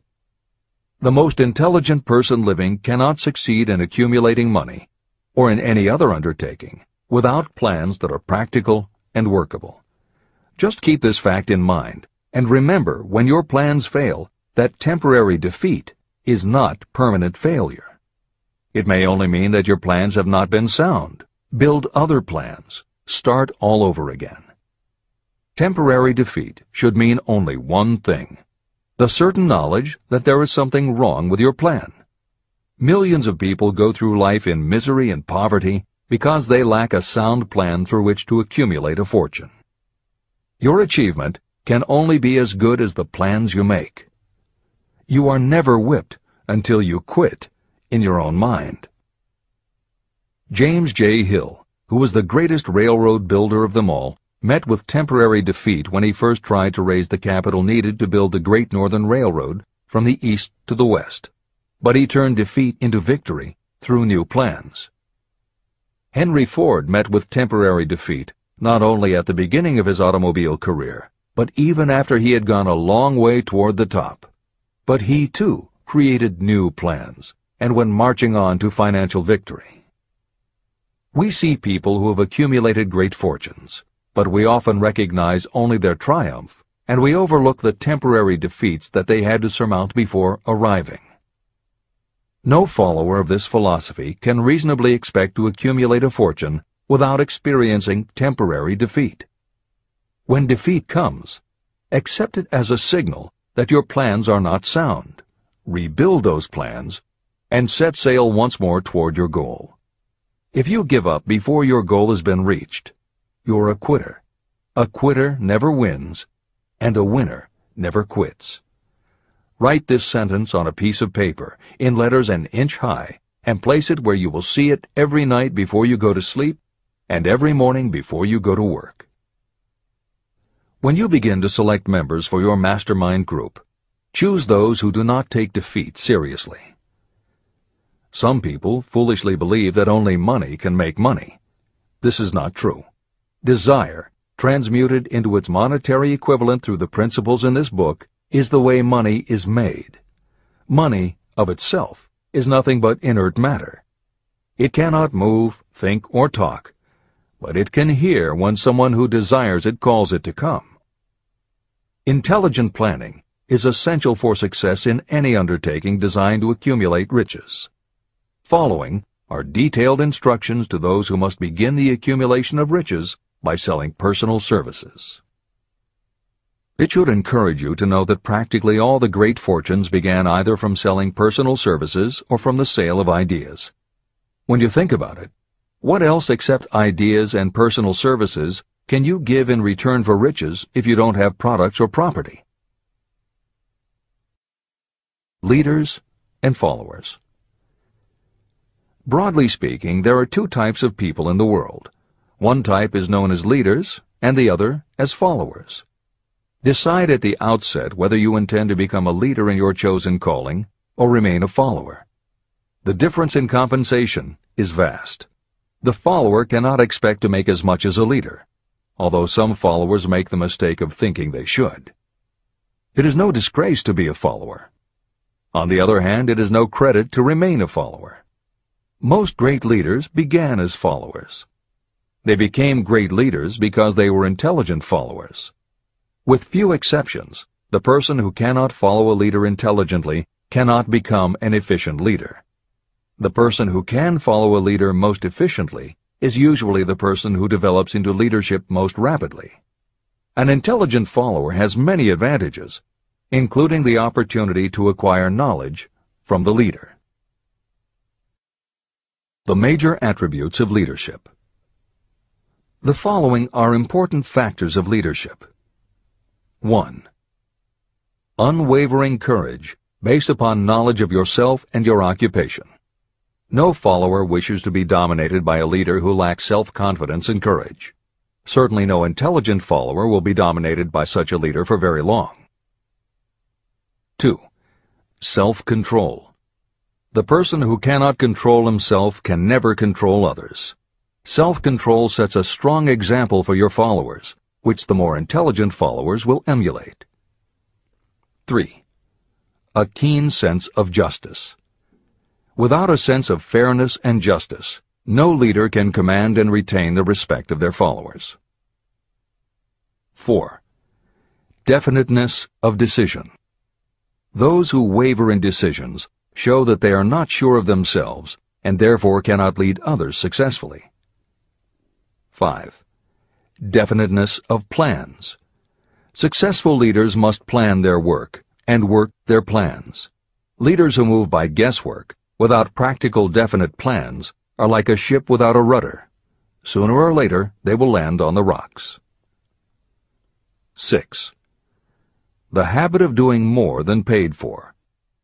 One of the penalties of leadership is the necessity of the leaders to willingly do more than they require of their followers. 7. A pleasing personality. Leadership calls for respect. Followers will not respect a leader who does not grade high on all of the factors of a pleasing personality. 8. Sympathy and understanding. Successful leaders must be in sympathy with their followers. Moreover, they must understand them and their problems. 9. Mastery of detail. Successful leadership calls for mastery of the details of the leader's position. 10. Willingness to assume full responsibility. Successful leaders must be willing to assume responsibility for the mistakes and the shortcomings of their followers. If a leader tries to shift this responsibility, that leader will not remain the leader. If one of your followers makes a mistake or is incompetent, you must consider that it is you who failed. 11. Cooperation. The successful leader must understand and apply the principle of cooperative effort and be able to induce followers to do the same. Leadership calls for power, and power calls for cooperation. There are two forms of leadership. The first, and by far the most effective, is leadership by consent of and with the sympathy of the followers. The second is leadership by force, without the consent and sympathy of the followers. History is filled with evidences that leadership by force cannot endure. The downfall and disappearance of dictators and kings is significant. It means that people will not follow forced leadership indefinitely. Napoleon, Mussolini, Hitler were examples of leadership by force. Their leadership passed. Editor's comment. The following may also be added to the list: Idi Amin, Francisco Franco, Saddam Hussein, Ferdinand Marcos, Slobodan Milosevic, Juan Perón, General Augusto Pinochet, Pol Pot, General Suharto, the Taliban leaders in Afghanistan, Marshal Josip Broz Tito, Joseph Stalin, and subsequent leaders of the Soviet Union, East Germany, and the other countries in the Communist bloc. This is the end of the editor's comment. Those that remain see their power eroding and slipping away. Leadership by consent of the followers is the only leadership that can endure. People may follow forced leadership temporarily, but they will not do so willingly. Successful leaders will embrace the 11 factors of leadership described in this chapter, as well as some other factors. Those who make these attributes the basis of their leadership will find abundant opportunity to lead in any walk of life. The 10 major causes of failure in leadership. The following are the major faults of leaders who fail. It is just as essential for you to know what not to do as it is to know what to do. 1. Inability to organize details. Efficient leadership calls for the ability to organize and master details. No genuine leader is ever too busy to do anything that may be required in the capacity as leader. Whether a leader or follower, when you admit that you are too busy to change your plans or to give attention to any emergency, you are admitting your inefficiency. The successful leader must be the master of all details connected with the position. That means, of course, that you must acquire the habit of relegating details to capable lieutenants. 2. Unwillingness to render humble service. Truly great leaders are willing, when occasion demands, to perform any sort of labor that they would ask another to perform. The greatest among ye shall be the servant of all is a truth that all able leaders observe and respect. 3. Expectation of pay for what they know, instead of what they do with what they know. The world does not pay you for what you know, it pays you for what you do, or what you induce others to do. 4. Fear of competition from followers. Leaders who fear that one of their followers may take their position are practically sure to realize that fear sooner or later. Able leaders train understudies to whom they may delegate any of the details of their position. Only in this way can leaders multiply themselves and be at many places and give attention to many things at one time. It is an eternal truth that leaders receive more pay for their ability to get others to perform than they could possibly earn by their own efforts. An efficient leader may, through knowledge of the job and a magnetic personality, greatly increase the efficiency of others and get them to render more service and better service than they could render without the leader's guidance. 5. Lack of imagination. Without imagination, the leader is incapable of meeting emergencies or of creating plans by which to guide followers efficiently. 6. Selfishness. Leaders who claim all the honor for the work of their followers are sure to be met by resentment. The really great leader claims none of the honors. Great leaders are content to see the honors, when there are any, go to their followers, because the great leaders know that most people will work harder for commendation and recognition than they will for money alone. 7. Intemperance. Followers do not respect an intemperate leader. Moreover, intemperance in any form destroys the endurance and the vitality of those who indulge in it. 8. Disloyalty. Perhaps this should have come at the head of the list. Leaders who are not loyal to their duty, and to those both above and below them, cannot maintain their leadership for long. Disloyalty marks you as being less than the dust of the earth, and it will bring the contempt it deserves. Lack of loyalty is one of the major causes of failure in every walk of life. 9. Emphasis of the authority of leadership. The efficient leader leads by encouraging, and not by trying to instill fear in the hearts of those who follow. Leaders who try to impress their followers with their authority come within the category of leadership through force. If you are a real leader, you will have no need to advertise that fact. It is apparent in your conduct, by your sympathy, understanding, fairness, and a demonstration that you know your job. 10. Emphasis of title. Competent leaders require no title to give them the respect of their followers. Leaders who make too much of their titles generally have little else to emphasize. The doors to the office of the real leader are open to all and free from formality or ostentation. These are among the most common causes of failure in leadership. Any one of these faults is sufficient to cause failure. Study the list carefully if you aspire to leadership, and make sure that you are free of these faults. Editor's comment. Warren Bennis, a professor who teaches management and organization, said, "A manager is someone who does things right. A leader is someone who does the right thing."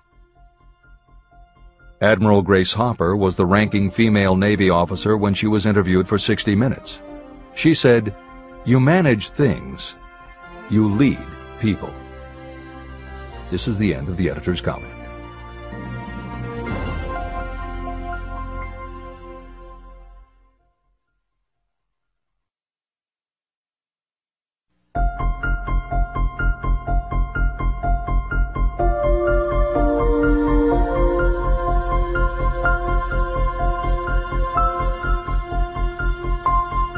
When and how to apply for a position.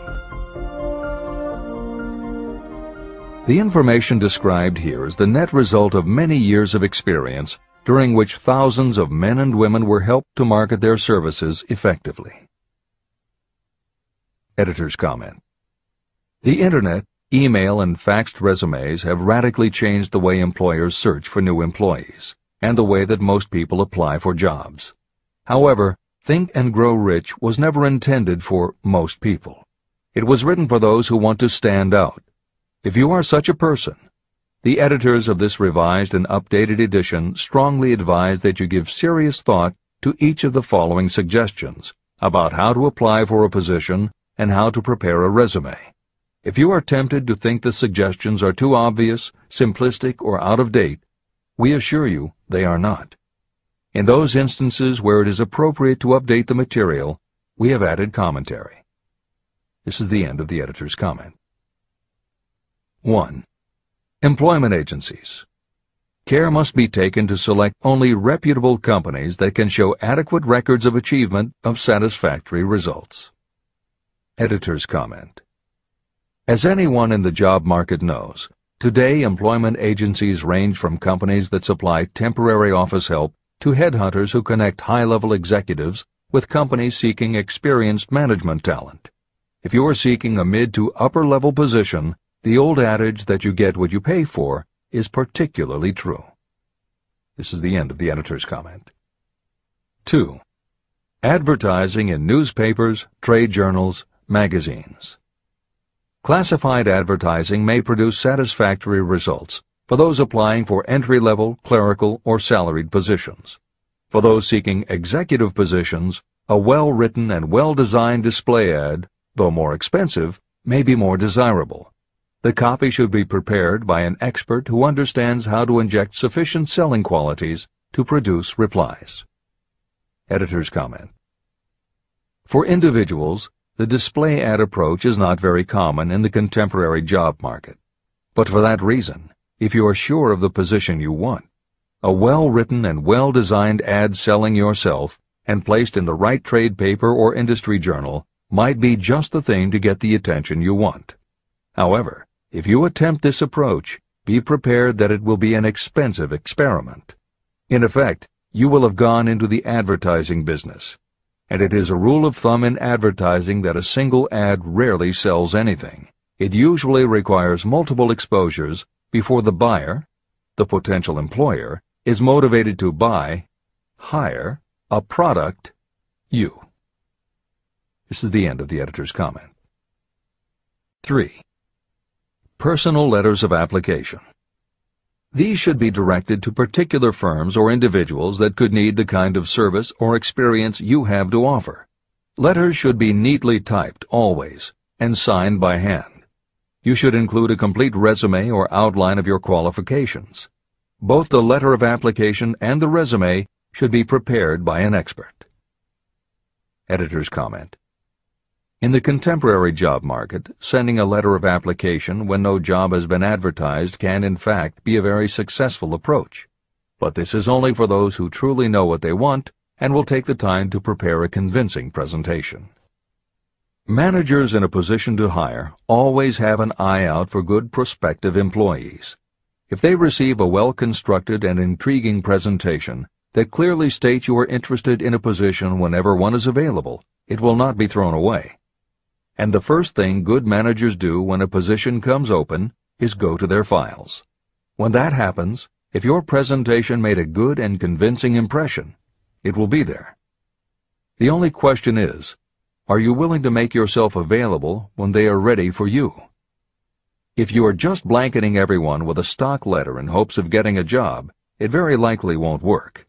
This approach is not for someone looking for a job.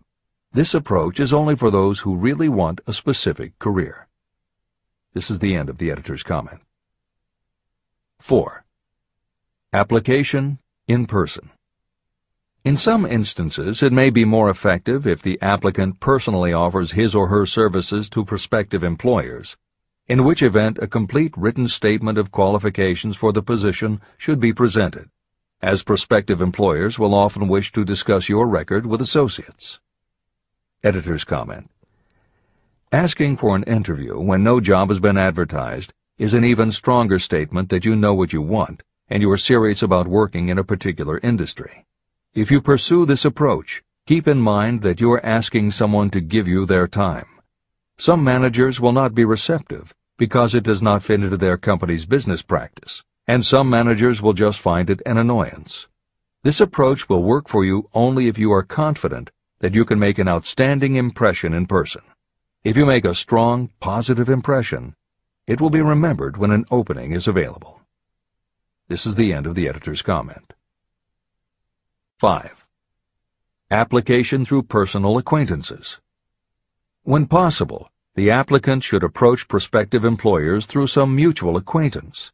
This method is particularly advantageous in the case of those who seek executive connections and do not wish to appear to be peddling themselves. Information to be supplied in a written resume. A good resume should be prepared as carefully as a lawyer would prepare the brief for a case to be tried in court. Unless the applicant is experienced in the preparation of such briefs, an expert should be consulted for this purpose. When successful businesses want to advertise, they hire specialists who understand the psychology of advertising to sell their products. If you are selling your personal services, you should do the same. Editor's comment. The job market in America has never been as bad as it was when Napoleon Hill wrote the preceding paragraph. Because of the Great Depression, many adults had never had any kind of steady job, let alone sought a career position, and there were few places to learn how to do it. Since that time, many excellent books have been published on the subject, and companies that offer professional help in preparing resumes have become very common. However, neither books nor copywriters are magic. It all begins with what you have to offer. The editors of this edition suggest that you start to assemble your presentation using the guidelines that appear below. Once you have a first draft, you should review at least one of the books on the subject to see what suggestions are offered that might help you sell yourself better than you have already done. Then, depending how satisfied you are, you might also want to seek advice from a professional who specializes in such presentations. We offer 2 notes of caution. First, make sure that your presentation does not look like something turned out by a resume mill. Having received many resumes over the years, the editors warn you that some professionals use the same stock phrases, buzzwords, and formats for every client, and this can be a dead giveaway that someone else prepared your resume, or that you have simply copied from a book. Your intention should be to make yours stand out. The second word of caution is, don't go overboard in trying to stand out.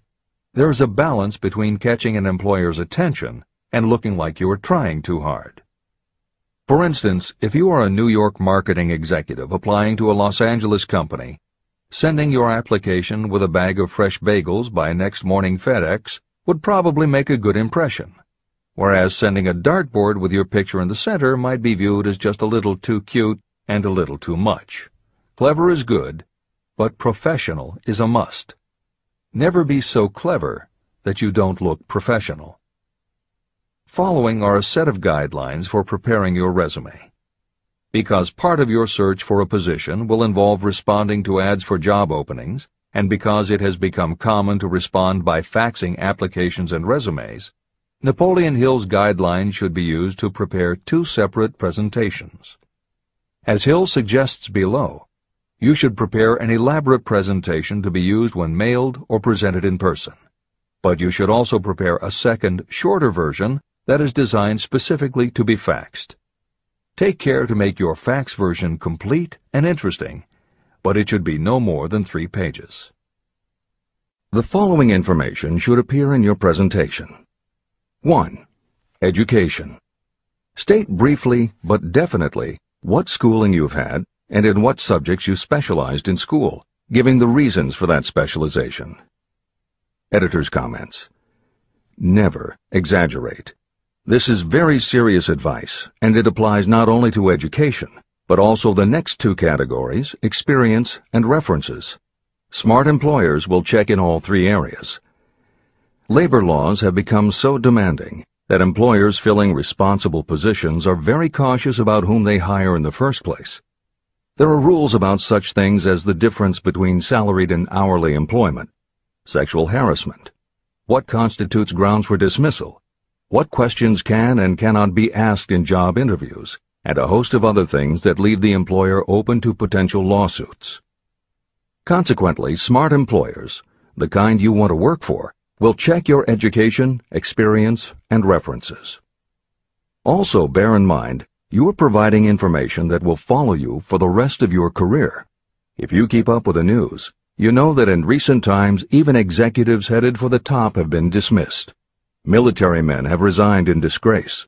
Politicians have been removed from office, and professors have been forced to resign, all because someone looked into their background and found that they had exaggerated their qualifications. This is the end of the editor's comments. 2. Experience.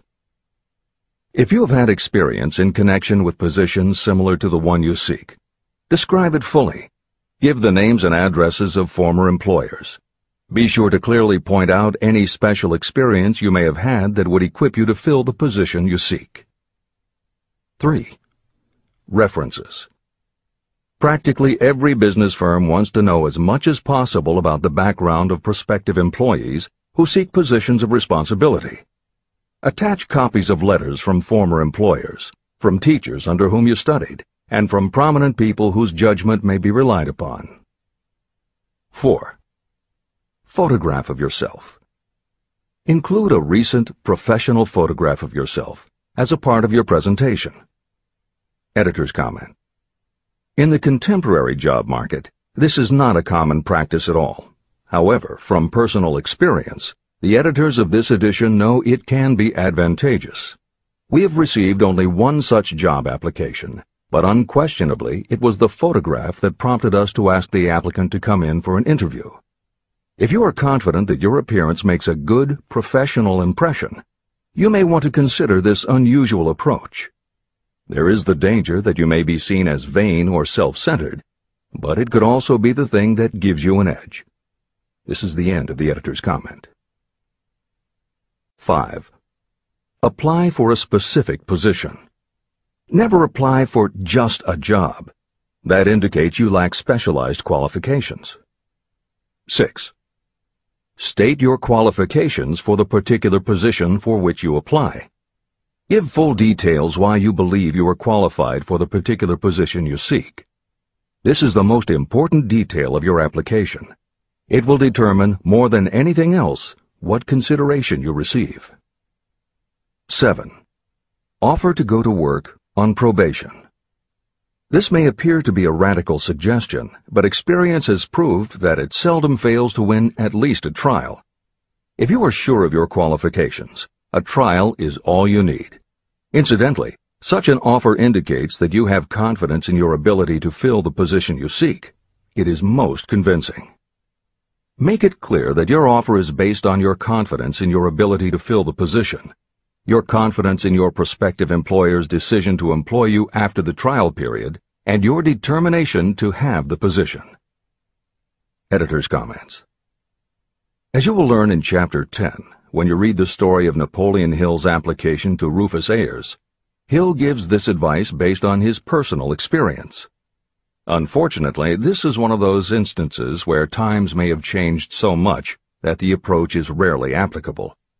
In today's environment, modern labor laws and business practice may prevent an employer from taking you up on your offer. However, today many companies do have internship programs that allow an employer to test drive employees to see how well they might fit in. This is the end of the editor's comment. 8. Knowledge of your prospective employer's business. Before applying for a position, do sufficient research to familiarize yourself thoroughly with that business and indicate the knowledge you have acquired in this field. This will be impressive because it indicates that you have imagination and a real interest in the position you seek. Editor's comment. When you do this, and you certainly should, bear in mind that you will be talking with people who really know the business. Even by researching extensively, at best you will only know about their business. If you try to appear too knowledgeable or familiar, it may backfire and reveal that you have only a superficial view of the business. Unless you are already working in the particular industry and have insights based on experience, do not be presumptuous. Use your knowledge to indicate that you have taken the time to educate yourself and that you really are interested, but don't try to tell a prospective employer how you would run the business. This is the end of the editor's comment. Remember that it is not the lawyer who knows the most law, but the one who best prepares his case who wins. If your case is properly prepared and presented, your victory will have been more than half won at the outset. Do not be afraid of making your presentation too long. Employers are just as much interested in purchasing the services of well-qualified applicants as you are in securing employment. In fact, the success of most successful employers is due to their ability to select well-qualified lieutenants. They want all the information available. Editor's comment. As noted above, when faxing a resume, it should be no more than 3 pages and should state that you will be pleased to provide a more detailed resume if required. This is the end of the editor's comment. Remember another thing. Neatness in the preparation of your resume and application will indicate that you are a painstaking person. Successful salespeople groom themselves with care. They understand that first impressions are lasting. Your presentation is your sales rep. Give it a good suit of clothes, so it will stand out in bold contrast to anything else your prospective employer ever saw. If the position you seek is worth having, it is worth going after with care. More important, if you sell yourself in a manner that shows off your individuality, you probably will receive more money from the very start than you would if you applied for employment in the usual conventional way. When your resume package has been completed, you should prepare individual and personalized copies for each company or person to whom it will be presented. This personal touch is sure to command attention. Have it neatly typed, proofread, printed, and properly bound on the finest paper you can obtain. Your photograph should be mounted and included on one of the pages. Prepare a separate binding with the proper company name inserted if it is to be shown to more than one company. If you seek employment through an employment agency, have the agent use copies of your presentation in marketing your services. This will help to gain preference for you, both with the agent and the prospective employers. I've helped to prepare presentations for clients that were so striking and out of the ordinary that they resulted in the employment of the applicant without a personal interview. If you want similar results, follow the instructions to the letter, improving upon them however your imagination suggests. Editor's comments. Today, every office supply store offers a wide variety of paper stock, folders, binders, and presentation materials that can be put together in a way that is both unique and professional looking. With all of those possibilities available, if you simply present standard sheets of paper stapled in the corner, the response will very likely be standard too. If you apply a little creativity, you should have no trouble preparing a presentation that is tailored to the company to which you are applying, appropriate for the position you seek, and reflective of your personality and style. This is the end of the editor's comments. How to get the exact position you desire. Everyone enjoys doing the kind of work for which he or she is best suited. An artist loves to work with paints, a craftsman with his or her hands, a writer loves to write. Those with less definite talents have their preferences for certain fields of business and industry. If America does anything well, it offers a full range of occupations. 1. Decide exactly what kind of a job you want. If the job doesn't already exist, perhaps you can create it. 2. Choose the company or individual for whom you wish to work. 3. Study your prospective employer as to policies, personnel, and chances for advancement. 4.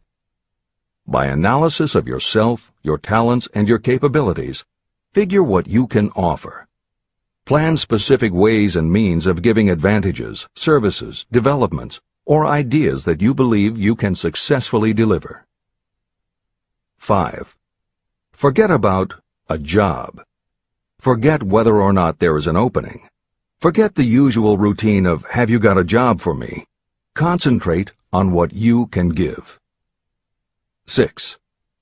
Once you have your plan in mind, put it on paper in neat form and in full detail. 7. Present it to the proper person with authority, and the rest will come automatically. Every company is looking for people who can give something of value, whether it is ideas, services, or connections. Every company has room for the person who has a definite plan of action that is to the advantage of that company. This procedure may take a few days or weeks of extra time, but the difference in income, in advancement, and in gaining recognition will save years of hard work at small pay. It has many advantages, the main one being that it will often save you from 1 to 5 years of your time in reaching a chosen goal. Every person who starts, or gets in halfway up the ladder, does so by deliberate and careful planning. The new way of marketing services. Men and women who market their services must recognize the change that has taken place in connection with the relationship between employer and employee.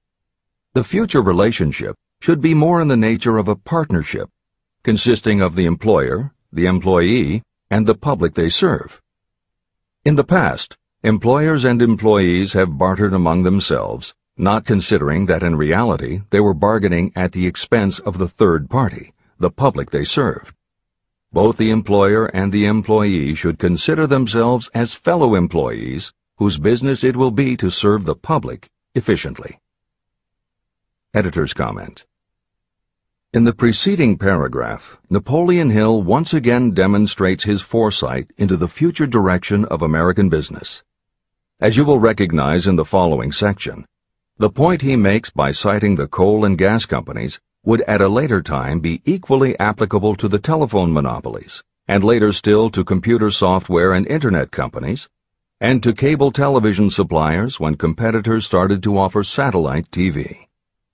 This snapshot of how and why business has changed should provide you with a blueprint for the attitude you must adopt and the way you must conduct yourself if you are going to attain the success you're seeking. This is the end of the editor's comment. During the Depression, I spent several months in the anthracite coal region of Pennsylvania, studying conditions that all but destroyed the coal industry. The coal operators and the unions drove hard bargains in negotiating their labor contracts. The cost of the bargaining was passed on to the customer by adding to the price of the coal. However, in the end, they discovered their actions had worked against them. What their delays and high prices had actually accomplished was to open the market to their competitors. Inadvertently, they had built up a wonderful business for the manufacturers of oil-burning stoves and furnaces, as well as for the producers of oil. A similar experience happened to the gas companies. We can all remember the time when the gas meter reader pounded on the door hard enough to break the panels. When the door was opened, he pushed his way in uninvited with a scowl on his face that plainly said, "What the hell did you keep me waiting for?" All that has undergone a change. The meter man now conducts himself as a gentleman who is delighted to be at your service, sir. Before the gas companies learned that their scowling meter men were offending customers, their competitors, the polite salesmen of oil burners, came along and did a land office business. These illustrations are mentioned here to show that we are where we are and what we are because of our own conduct. If there is a principle of cause and effect that controls business, finance, and transportation, this same principle controls individuals and determines their economic status. Courtesy and service are the watchwords of merchandising today, and they apply to the person who is marketing personal services even more directly than to the employer. In the final analysis, you are employed by the customer. If you fail to serve well, both you and your employer will pay for it by the loss of the privilege of serving. What is your QQS rating? In the preceding, the causes of success in marketing services effectively and permanently have been clearly described. Unless those causes are studied, analyzed, understood, and applied, no one can market services effectively and permanently. Every man or woman must be their own sales force of their personal services. The quality and the quantity of service rendered, and the spirit in which it is rendered, determine the price and the duration of employment. To market your personal services effectively, which means a permanent market at a satisfactory price under pleasant conditions, you must adopt and follow the QQS formula. QQS means that quality plus quantity plus the proper spirit of cooperation equals perfect salesmanship of service. Remember the QQS formula, but do more. Apply it as a habit. Analyze the formula to make sure you understand exactly what it means. Quality of service means the performance of every detail in connection with your position in the most efficient manner possible with the object of greater efficiency always in mind. Quantity of service means the habit of rendering all the service of which you are capable at all times with the purpose of increasing the amount of service rendered as you develop greater skill through practice and experience. Emphasis is again placed on the word habit. Spirit of service means the habit of agreeable, harmonious conduct, which will induce cooperation from associates and fellow employees. Adequate quality and adequate quantity of service is not sufficient to maintain a permanent market for your services. The spirit in which you deliver service is a strong determining factor in connection with both the price you receive and the duration of your employment. Andrew Carnegie stressed this point in his description of the factors that lead to success in the marketing of personal services. He emphasized again and again the necessity for harmonious conduct. He stressed the fact that he would not retain any man, no matter how great a quantity or how efficient the quality of his work, unless he worked in a spirit of harmony. Mr. Carnegie insisted upon his people working with each other in an agreeable manner. To prove that he placed a high value on this quality, he helped many who met his standards to become very wealthy. Those who did not conform had to make room for others who did. The importance of a pleasing personality has been stressed, because it is so important in rendering service in the proper spirit. If you have a personality that pleases, and you render service in a spirit of harmony, these assets often make up for what you may lack in both the quality and the quantity of service you render. Nothing, however, can be successfully substituted for pleasing conduct. The capital value of your services. The person whose income is derived entirely from the sale of personal services is a merchant, just like the person who sells hard goods, and such a person is subject to exactly the same rules of conduct as the merchant who sells merchandise. I emphasize this because many people who live by the sale of personal services make the mistake of considering themselves free from the rules of conduct and the responsibilities attached to those who are engaged in marketing commodities. The day of the go-getter has been supplanted by the go-giver. The actual capitalized value of your brainpower may be determined by the amount of income you can produce by marketing your services. A fair estimate of the capital value of your brainpower may be made by using the following assumptions. Money, the amount of capital, can be borrowed from a bank at a certain rate of interest. Money is worth no more than brains, and it is often worth much less. Therefore, if your brainpower is as valuable as money, in effect, you should be lending your brainpower, your amount of capital, at least at the same rate that banks charge to lend money. This means that what you earn in a year, your income, is comparable to what a bank earns from a loan in a year, the interest they charge.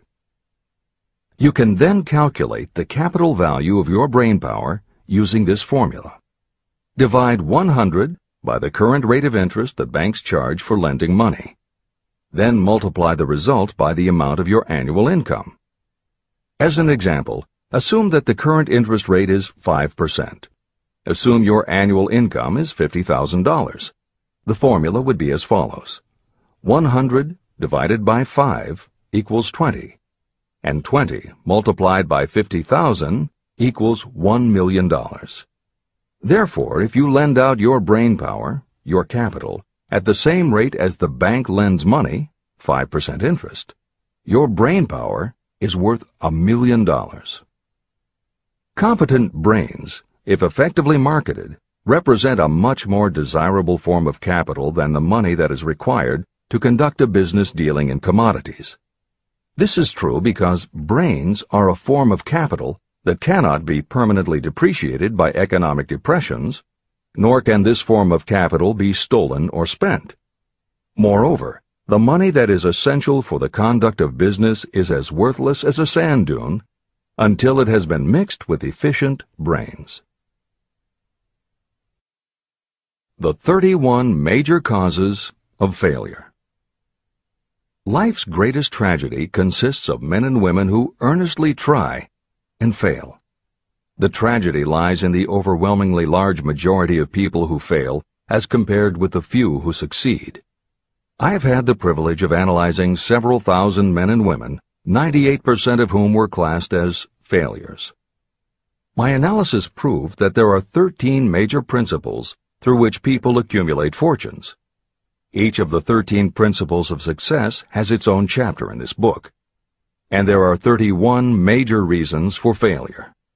The 31 causes of failure are listed below. As you go through the list, measure yourself point by point. It will help you to discover how many of these causes of failure stand between you and success. 1. Unfavorable hereditary background. There is little, if anything, that can be done for people who are born with a deficiency in brain power. This is the only one of the 31 causes of failure that may not be easily corrected by any individual. My philosophy can offer only one method of bridging this weakness, through the aid of the mastermind. 2. Lack of a well-defined purpose in life. There is no hope of success for the person who does not have a central purpose or definite goal at which to aim. 98 out of every 100 of those whom I have analyzed had no such aim.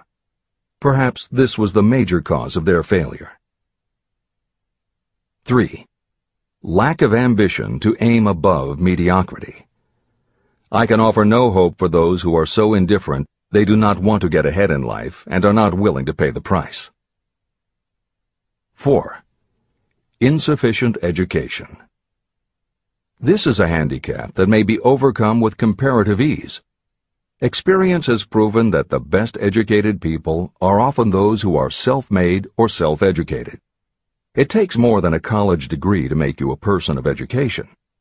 Any person who is educated has learned to get whatever they want in life without violating the rights of others. Education consists not so much of knowledge, but of knowledge effectively and persistently applied. You are paid not merely for what you know, but for what you do with what you know. 5.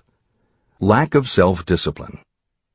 Discipline comes through self-control.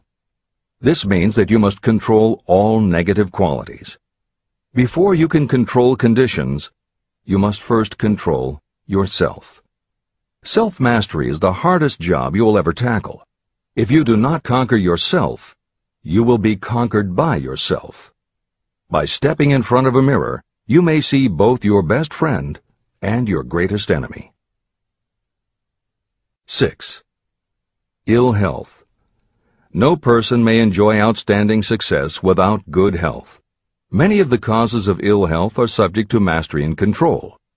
These, in the main, are overeating of foods not conducive to health, wrong habits of thought or negative thinking, wrong use of and overindulgence in sex, lack of proper physical exercise, an inadequate supply of fresh air due to improper breathing.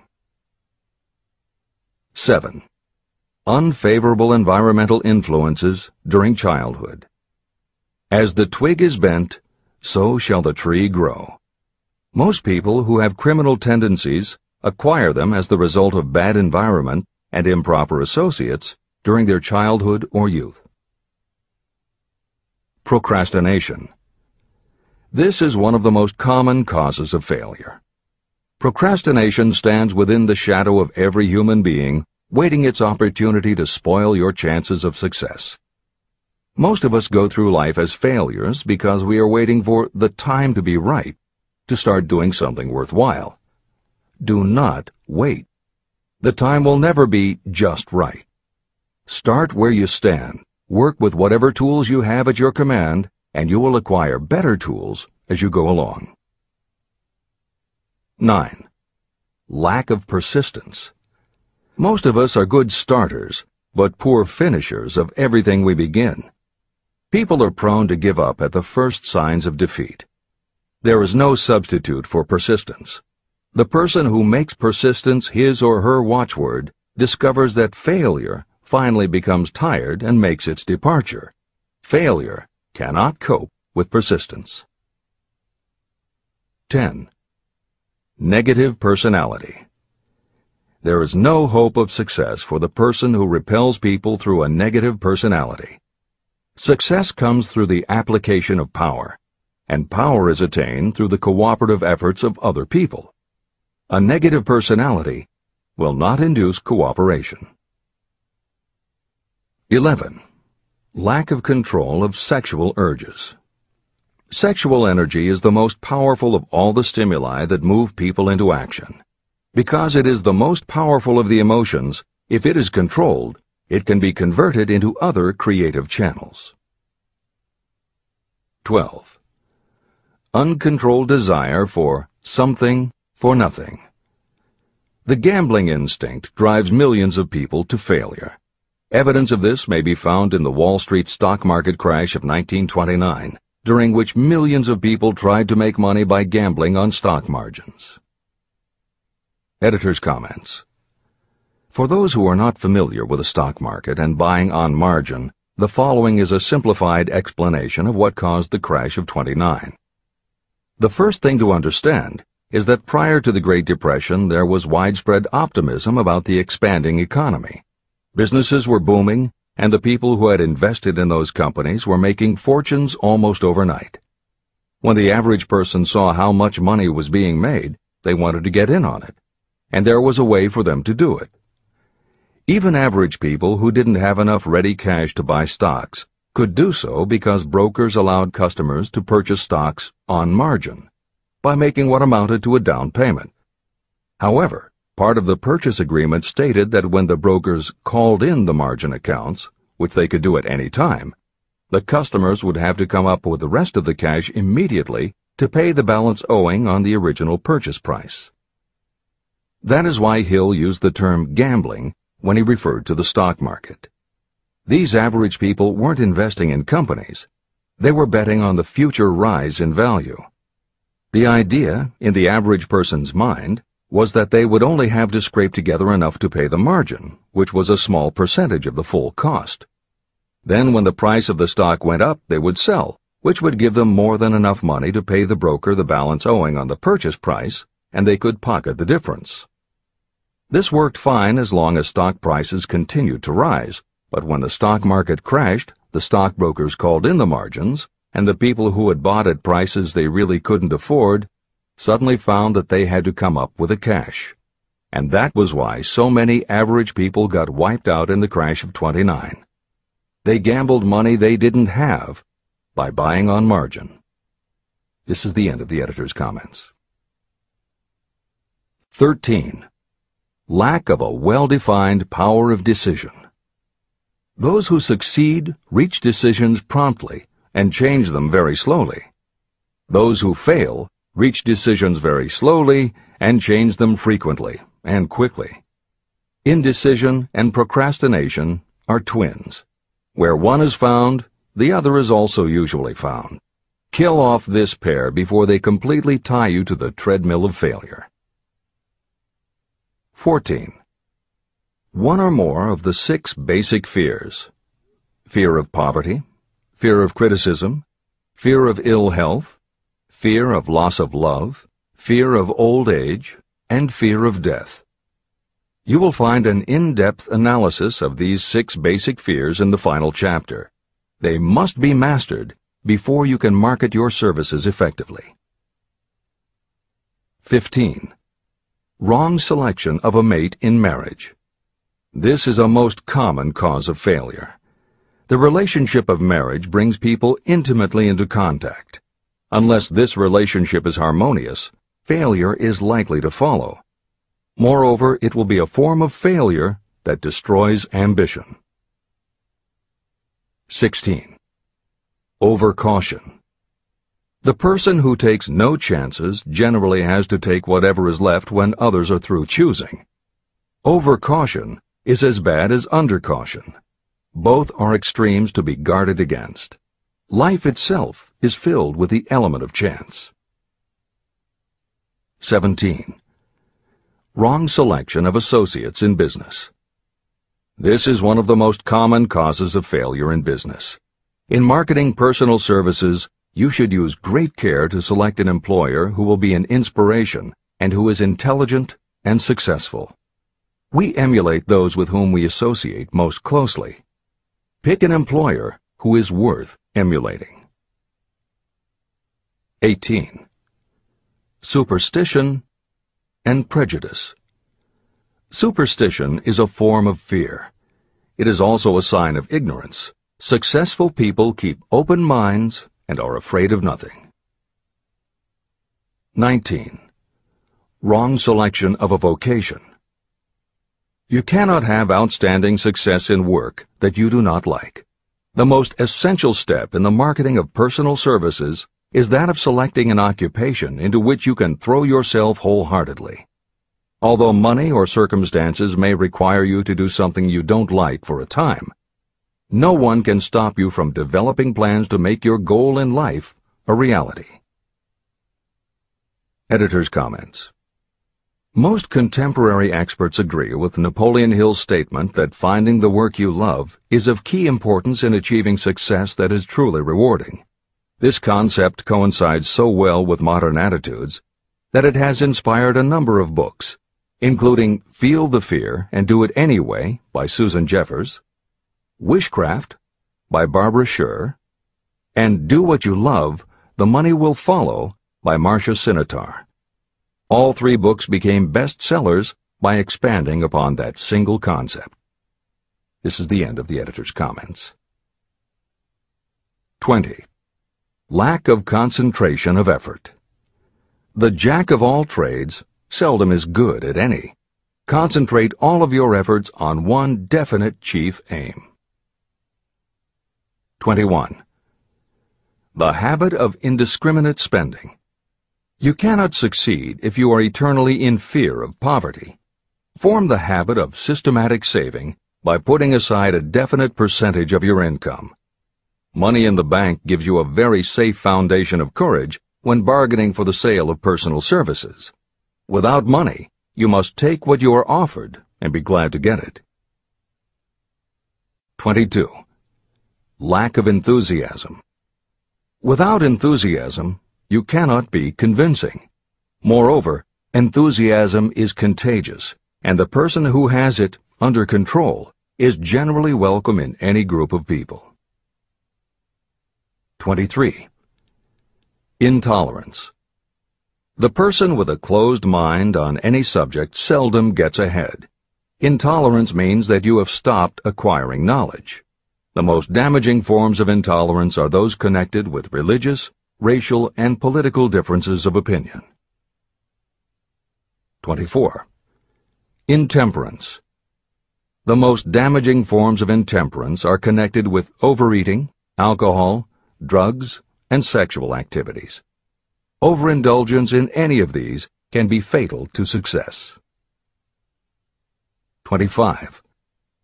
Inability to cooperate with others. More people lose their positions and their big opportunities in life because of this fault than for all other reasons combined. It is a fault that no well-informed business person or leader will tolerate. 26. Possession of power that was not acquired through self-effort.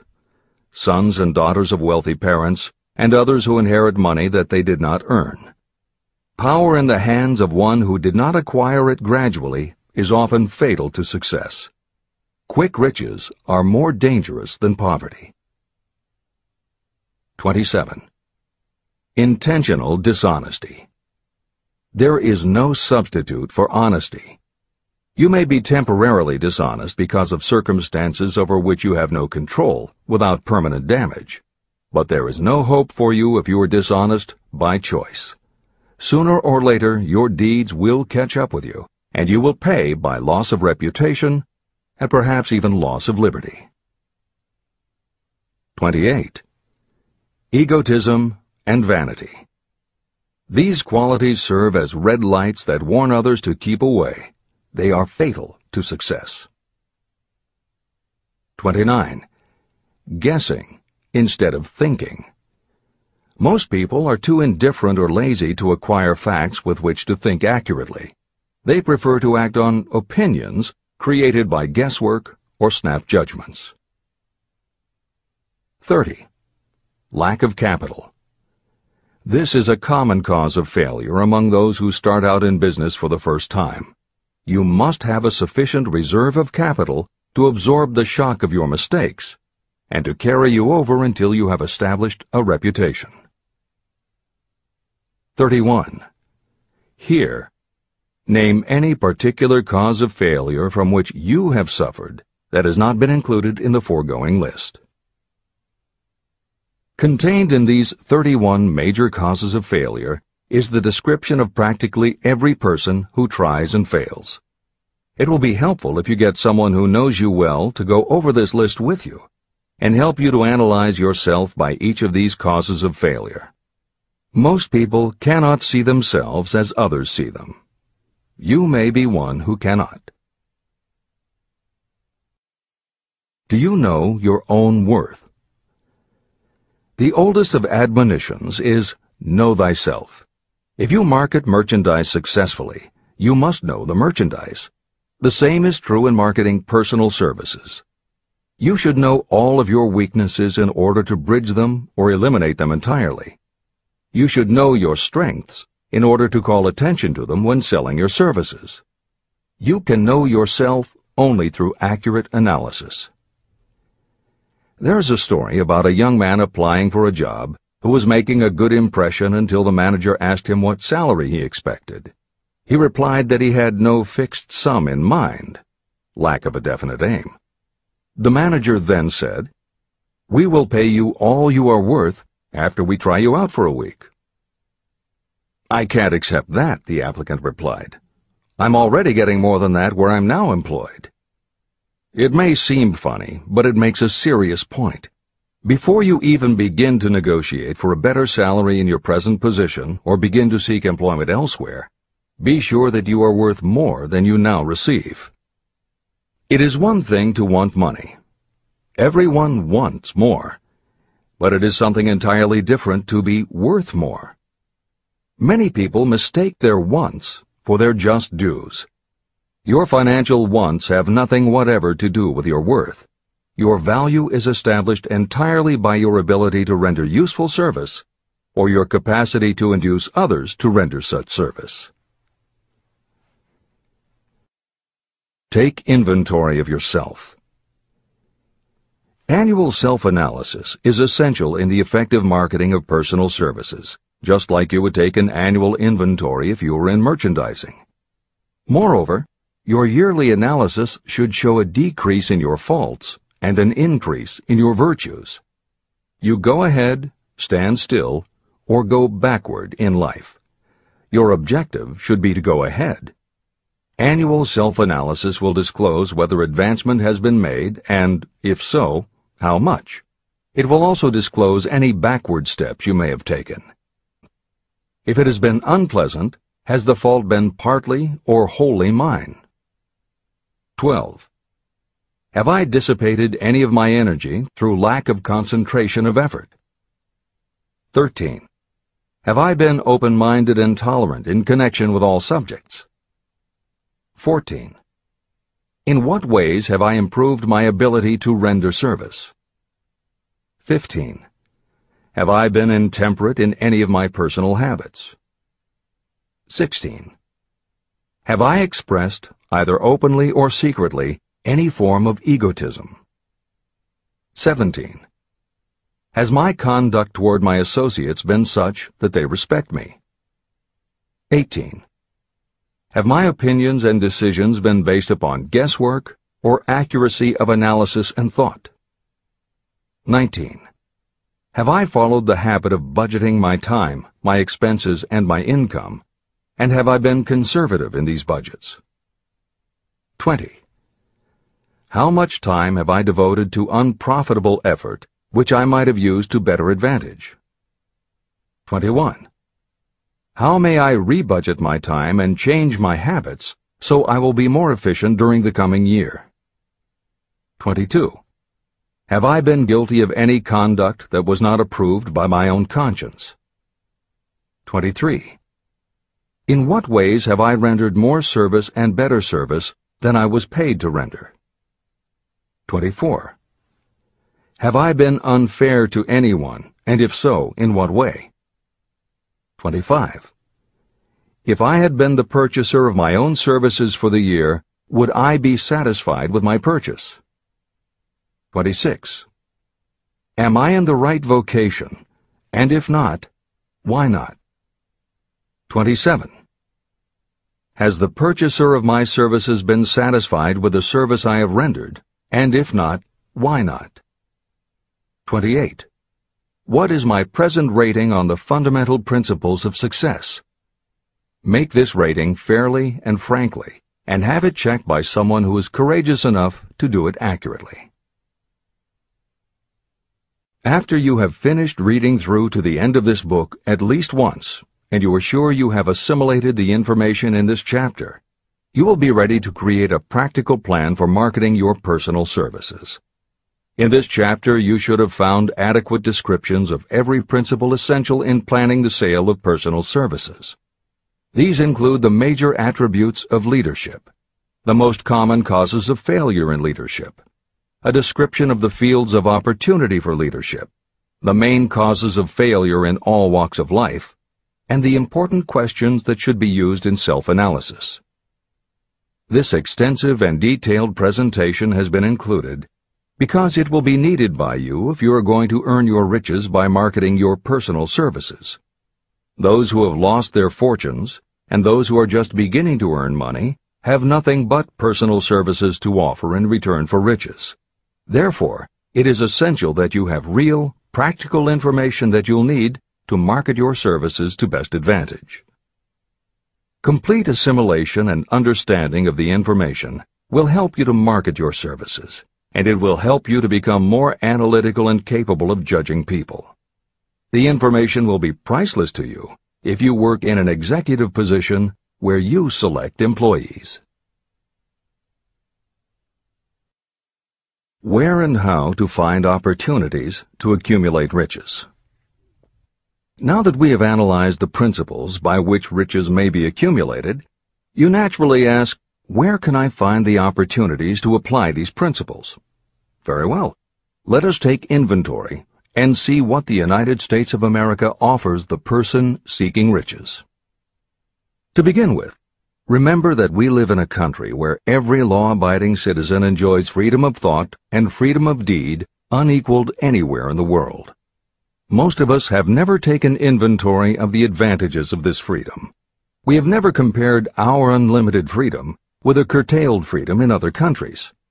Here we have freedom of thought, freedom in the choice and enjoyment of education, freedom in religion, freedom in politics, freedom in the choice of a business, profession, or occupation, freedom to accumulate and own all the property we can accumulate, freedom to choose our place of residence, freedom in marriage, freedom through equal opportunity to all races, freedom of travel from one state to another, freedom in our choice of foods, and freedom to aim for any station in life for which we have prepared ourselves, even for the presidency of the United States.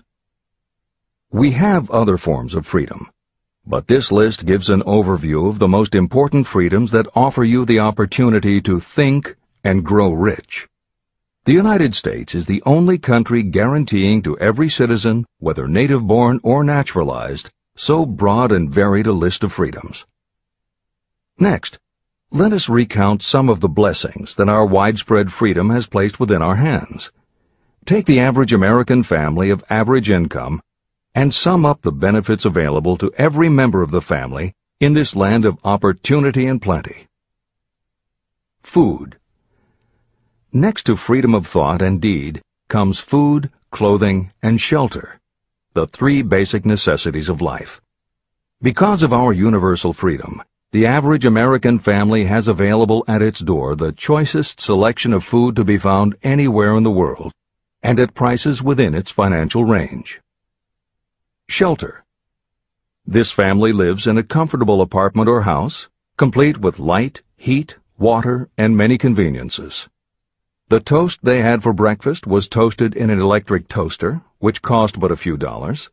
The apartment is cleaned with a vacuum cleaner that is run by electricity. Hot and cold water is available at all times in the kitchen and the bathroom. The food is kept cool in a refrigerator. Clothes are washed and dried, dishes are cleaned, and numerous labor-saving devices are run on power obtained by putting a plug into a wall socket. The family receives entertainment and information from all over the world 24 hours a day if they want it, by merely flipping a switch on their radio or television or computer.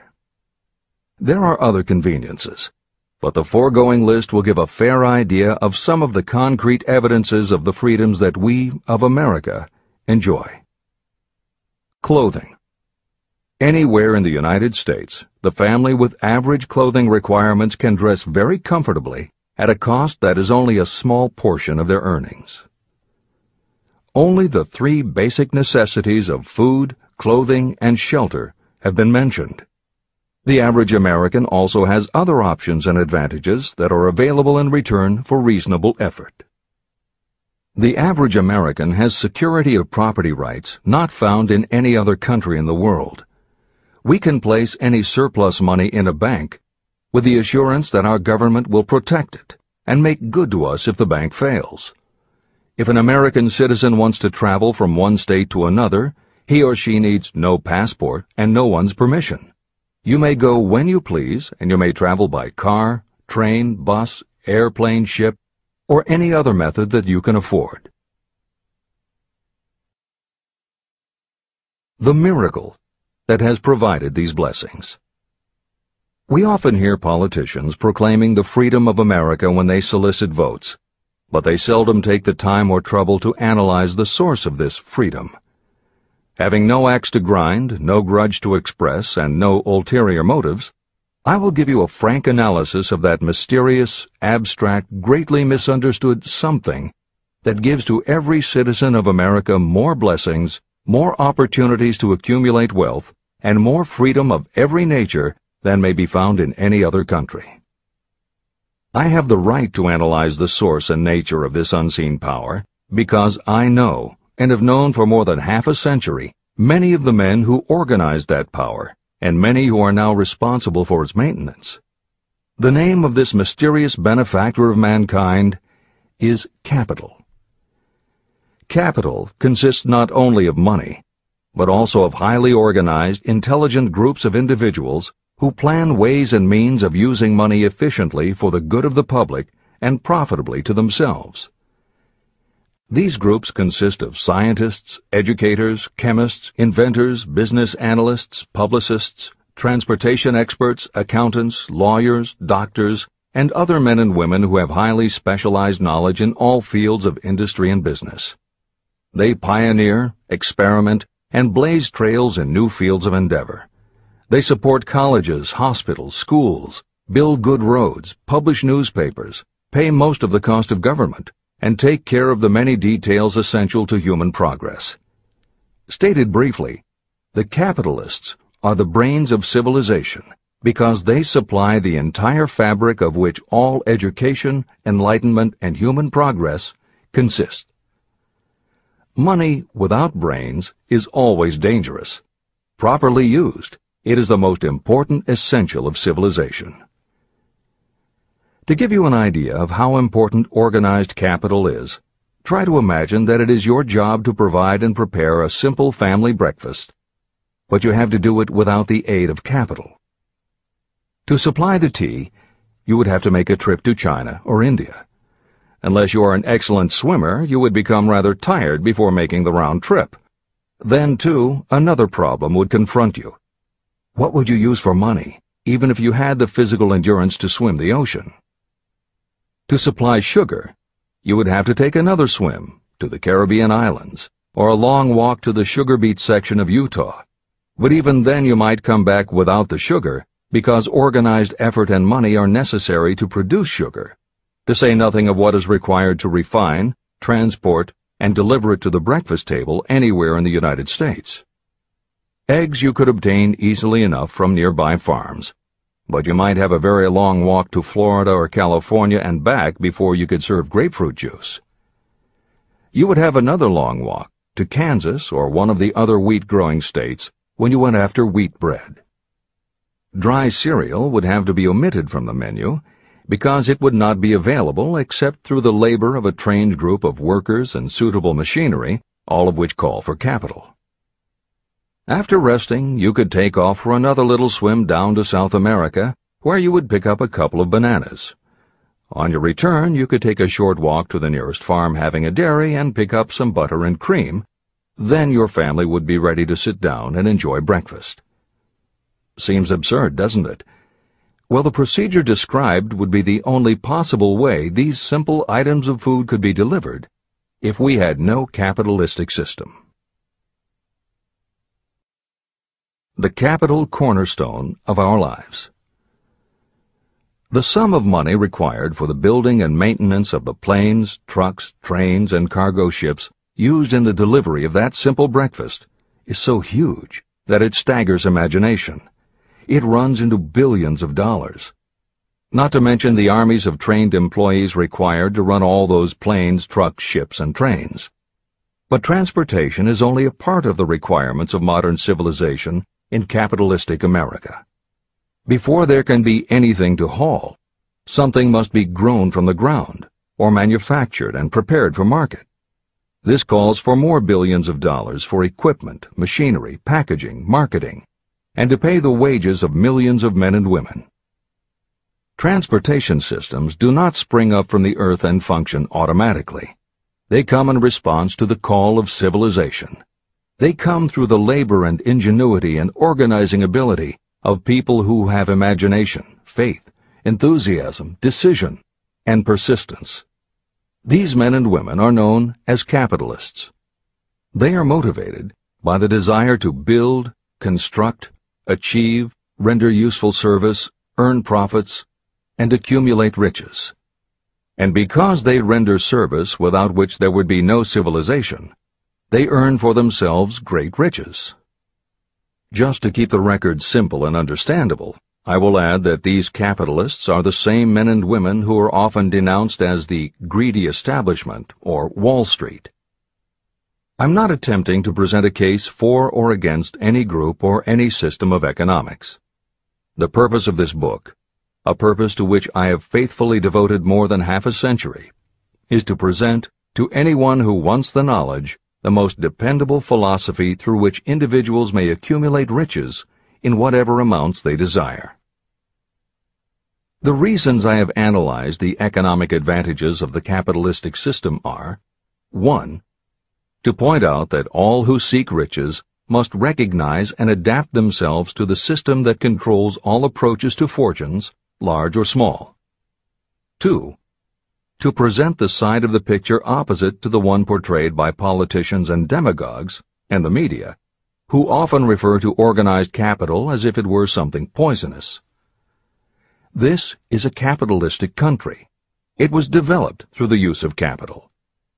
We who claim the right to partake of the blessings of freedom and opportunity, we who seek to accumulate riches here, should know that neither riches nor opportunity would be available to us if organized capital had not provided these benefits. There is only one dependable method of accumulating and legally holding riches, and that is by rendering useful service. No system has ever been created by which anyone can legally acquire riches through mere force of numbers, or without giving in return an equivalent value of one form or another. Your opportunities in the midst of riches. America provides all the freedom and all the opportunity to accumulate riches that any honest person may require. When you go hunting for game, you select hunting grounds where game is plentiful. When you are seeking riches, the same rule naturally applies.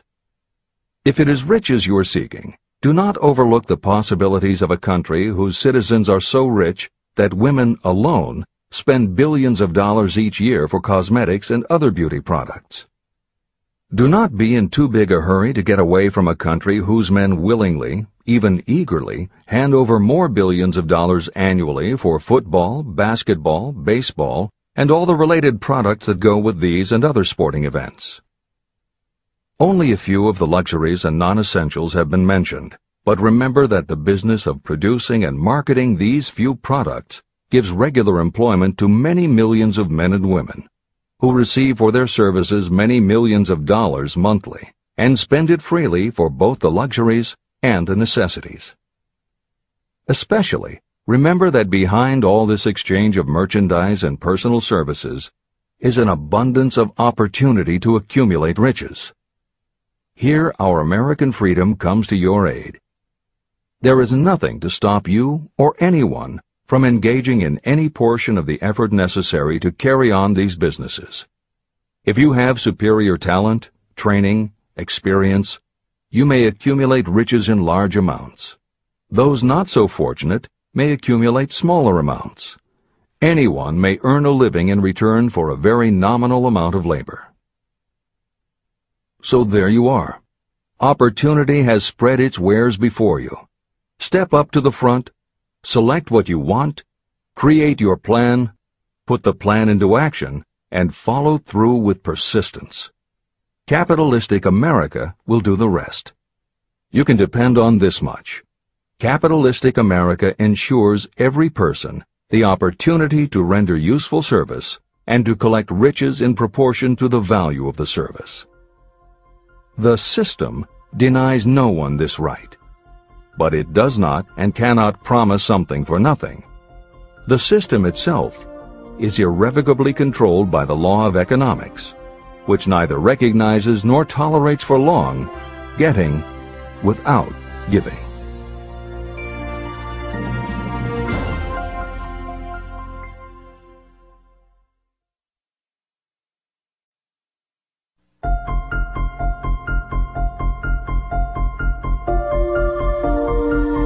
Conceit is a fog that envelops a man's real character beyond his own recognition.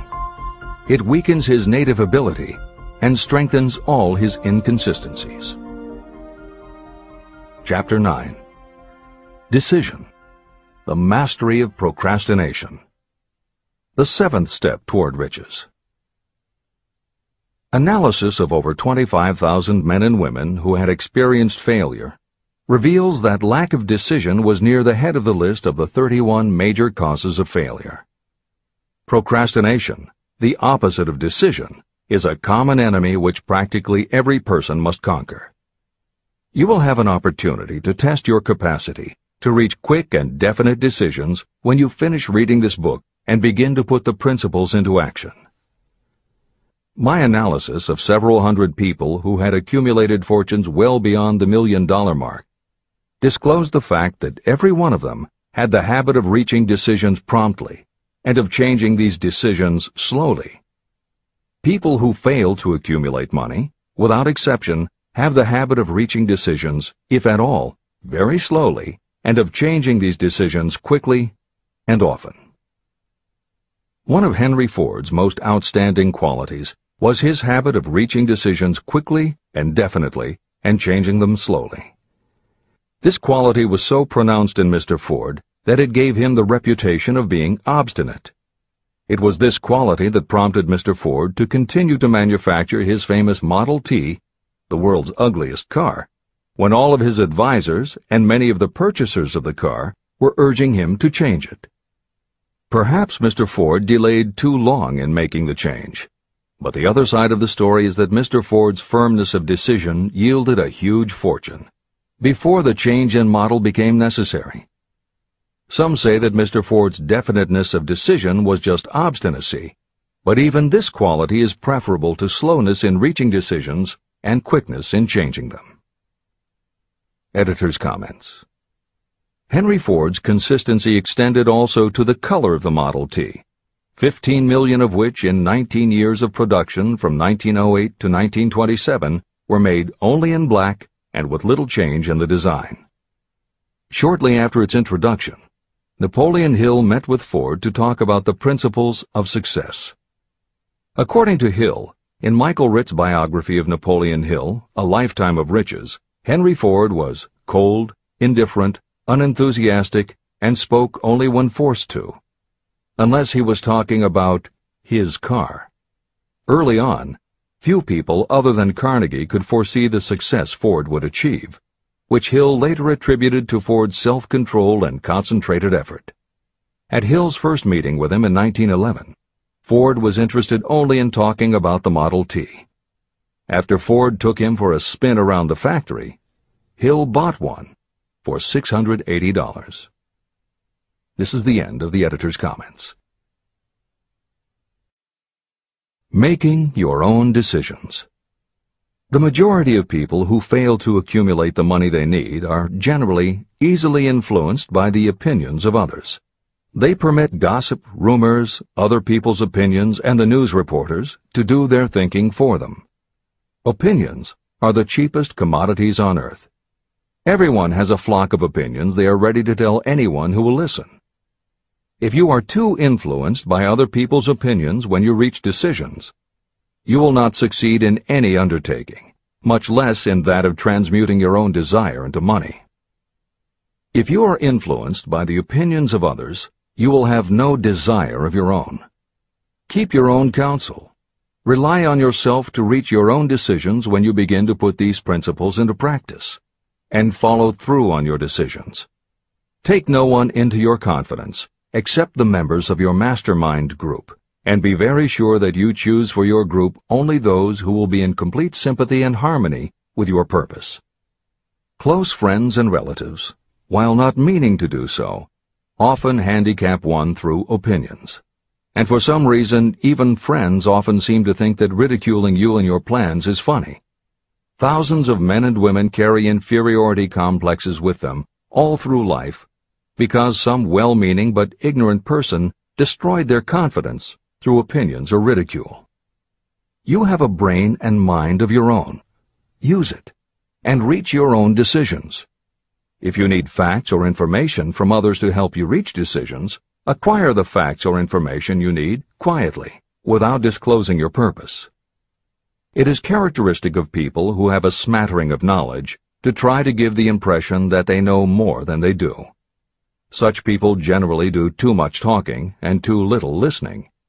Keep your eyes and ears open and your mouth closed if you wish to acquire the habit of prompt decision.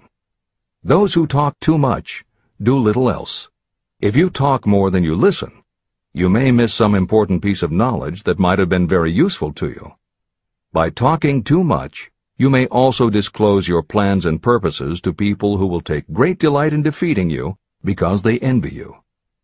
Remember, every time you open your mouth in the presence of a person who really has knowledge, you tip your hand and show that person your exact stock of knowledge, or you tip your hand to your lack of it. The mark of genuine wisdom is modesty and silence. Keep in mind that every person is, like you, seeking the opportunity to accumulate money. If you talk about your plans too freely, you may be surprised when you learn that some other person has beat you to it by using the plans you bragged about.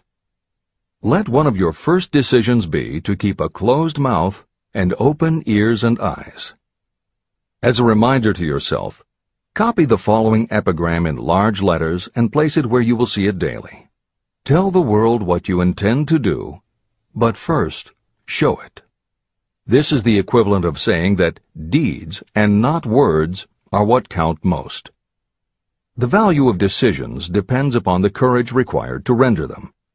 The great decisions that served as the foundation of civilization were reached by assuming great risks, which often meant the chance of death.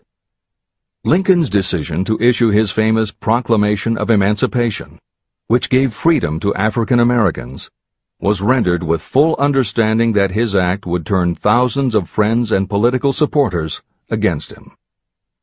When the rulers of Athens gave Socrates the choice of disclaiming his teachings or being sentenced to death, Socrates' decision to drink the cup of poison, rather than compromise in his personal belief, was a decision of courage.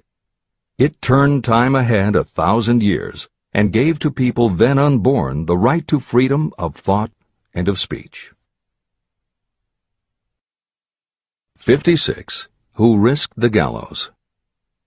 The greatest decision of all time, as far as any American citizen is concerned, was reached in Philadelphia on July 4, 1776, when 56 men signed their names to a document that they well knew would bring freedom to all Americans, or leave every one of the 56 hanging from a gallows.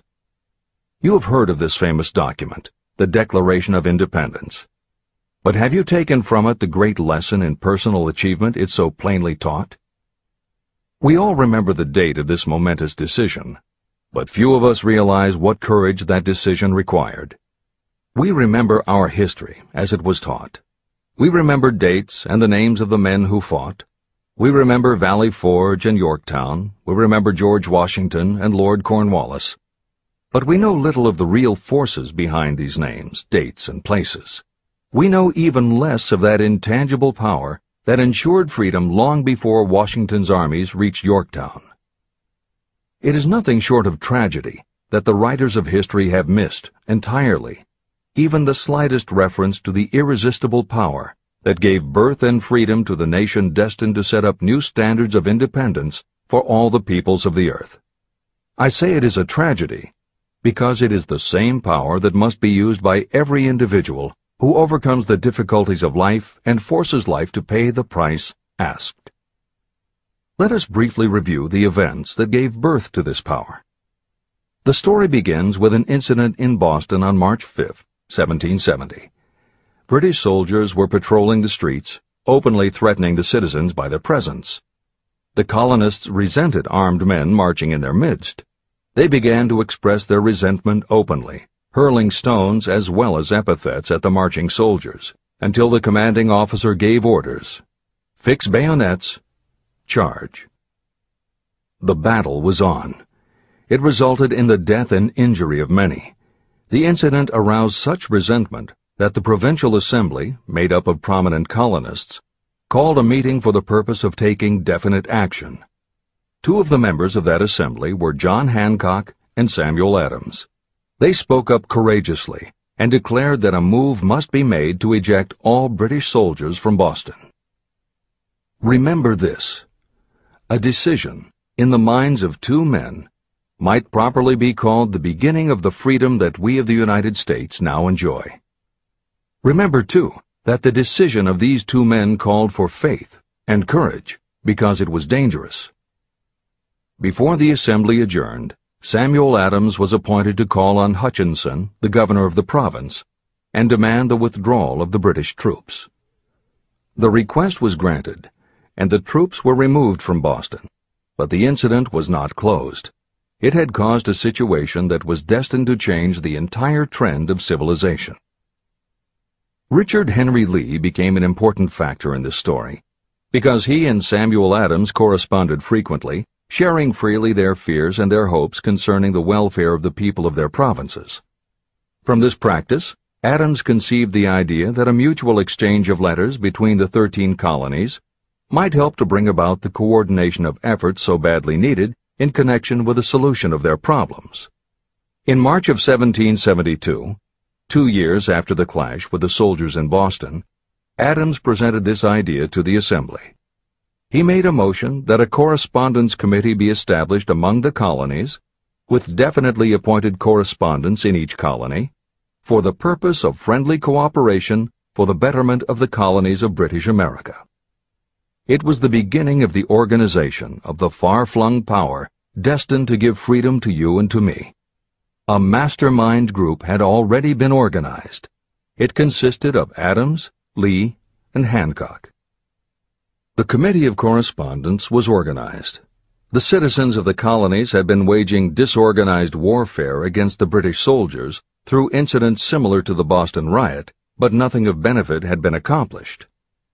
Their individual grievances had not been consolidated under one mastermind. No group of individuals had put their hearts, minds, souls, and bodies together in one definite decision to settle their difficulty with the British once and for all, until Adams, Hancock, and Lee got together.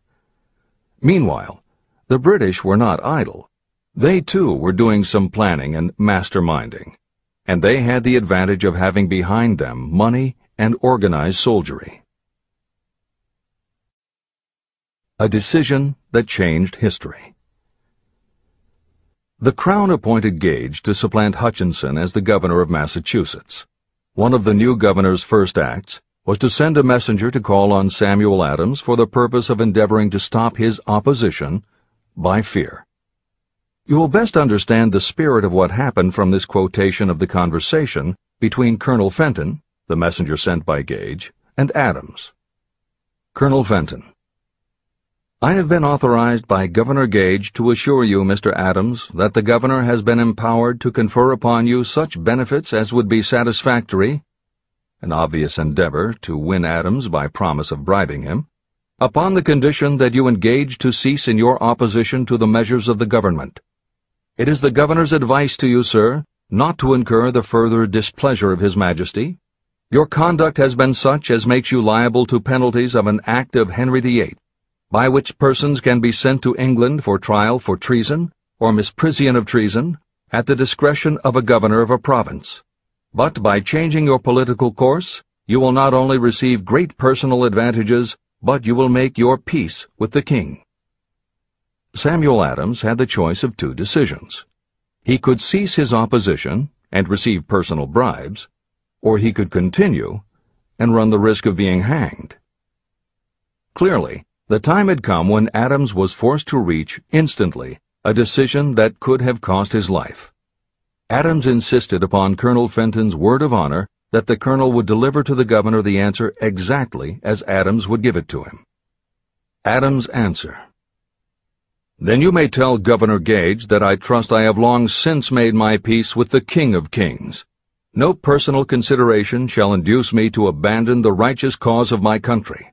And tell Governor Gage it is the advice of Samuel Adams to him no longer to insult the feelings of an exasperated people." When Governor Gage received Adams' caustic reply, he flew into a rage and issued a proclamation that read, "I do hereby, in His Majesty's name, offer and promise His most gracious pardon to all persons who shall forthwith lay down their arms and return to the duties of peaceable subjects, excepting only from the benefit of such pardon Samuel Adams and John Hancock, whose offenses are of too flagitious a nature to admit of any other consideration but that of condign punishment." Adams and Hancock were on the spot. The threat of the irate governor forced the two men to reach another decision, equally as dangerous. They hurriedly called a secret meeting of their staunchest followers. After the meeting had been called to order, Adams locked the door, placed the key in his pocket, and informed all present that it was imperative that a Congress of the colonists be organized, and that no man should leave the room until the decision for such a Congress had been reached. Great excitement followed. Some weighed the possible consequences of such radicalism. Some expressed grave doubt as to the wisdom of so definite a decision in defiance of the Crown. Locked in that room were two men immune to fear, blind to the possibility of failure, Hancock and Adams. Through the influence of their minds, the others were induced to agree that, through the Correspondence Committee, arrangements should be made for a meeting of the First Continental Congress to be held in Philadelphia, September 5, 1774. Remember this date. It is more important than July 4, 1776. If there had been no decision to hold a Continental Congress, there could have been no signing of the Declaration of Independence. Before the first meeting of the new Congress, another leader, in a different section of the country, was deep in the throes of publishing a summary view of the rights of British America. He was Thomas Jefferson, of the province of Virginia, whose relationship to Lord Dunmore, representative of the Crown in Virginia, was as strained as that of Hancock's and Adams with their governor. Shortly after his famous Summary of Rights was published, Jefferson was informed that he was subject to prosecution for high treason against His Majesty's government. Inspired by the threat, one of Jefferson's colleagues, Patrick Henry, boldly spoke his mind, concluding his remarks with a sentence that shall remain forever a classic. "If this be treason, then make the most of it." It was such men as these who, without power, without authority, without military strength, without money, sat in solemn consideration of the destiny of the colonies, beginning at the opening of the First Continental Congress and continuing at intervals for 2 years, until on June 7, 1776, Richard Henry Lee arose, addressed the chair, and to the startled assembly made this motion: "Gentlemen, I make the motion that these united colonies are, and of right ought to be, free and independent states, that they be absolved from all allegiance to the British Crown, and that all political connection between them and the state of Great Britain is, and ought to be, totally dissolved." The most momentous decision ever placed on paper. Lee's astounding motion was discussed fervently and at such length that he began to lose patience. Finally, after days of argument, he again took the floor and declared in a clear, firm voice, "Mr. President, we have discussed this issue for days. It is the only course for us to follow. Why then, sir, do we longer delay? Why still deliberate? Let this happy day give birth to an American republic. Let her arise, not to devastate and to conquer, but to re-establish the reign of peace and of law." Before his motion was finally voted upon, Lee was called back to Virginia because of serious family illness. But before leaving, he placed his cause in the hands of his friend, Thomas Jefferson, who promised to fight until favorable action was taken. Shortly thereafter, the President of the Congress, Hancock, appointed Jefferson as chairman of a committee to draw up a Declaration of Independence. Long and hard the committee labored on a document that would mean, when accepted by the Congress, that every man who signed it would be signing his own death warrant should the colonies lose in the fight with Great Britain that was sure to follow. The document was drawn, and on June 28th, the original draft was read before the Congress. For several days it was discussed, altered, and made ready. On July 4th, 1776, Thomas Jefferson stood before the Assembly and fearlessly read the most momentous decision ever placed on paper. When in the course of human events it becomes necessary for one people to dissolve the political bands which have connected them with another, and to assume among the powers of the earth the separate and equal station to which the laws of nature and of nature's God entitled them, a decent respect to the opinions of mankind requires that they should declare the causes which impel them to the separation. When Jefferson finished, the document was voted upon, accepted, and signed by the 56 men, every one staking his own life upon his decision to write his name. By that decision came into existence a nation destined to bring to mankind forever the privilege of making decisions. Analyze the events that led to the Declaration of Independence, and be convinced that this nation, which now holds a position of commanding respect and power among all nations of the world, was born of a decision created by a mastermind consisting of 56 men. Note well the fact that it was their decision that ensured the success of Washington's armies, because the spirit of that decision was in the heart of every soldier who fought with him, and served as a spiritual power which recognizes no such thing as failure. Note also, with great personal benefit, that the power that gave this nation its freedom is the same power that must be used by every individual who becomes self-determining. This power is made up of the principles described in this book. It will not be difficult to detect, in the story of the Declaration of Independence, at least 6 of these principles: desire, decision, faith, persistence, the mastermind, and organized planning. Know what you want, and you will generally get it. Throughout this philosophy, you will find the suggestion that thought, backed by strong desire, will transmute itself into its physical equivalent. The story of the founding of America and the story of the organization of the United States Steel Corporation are perfect examples of the method by which thought makes this astounding transformation. In your search for the secret of the method, do not look for a miracle, because you will not find it. You will find only the eternal laws of nature. These laws are available to every person who has the faith and the courage to use them. They may be used to bring freedom to a nation or to accumulate riches. Those who reach decisions promptly and definitely know what they want and generally get it. The leaders in every walk of life decide quickly and firmly. That is the major reason why they are leaders. The world has a habit of making room for the people whose words and actions show that they know where they are going. Indecision is a habit that usually begins when a person is young.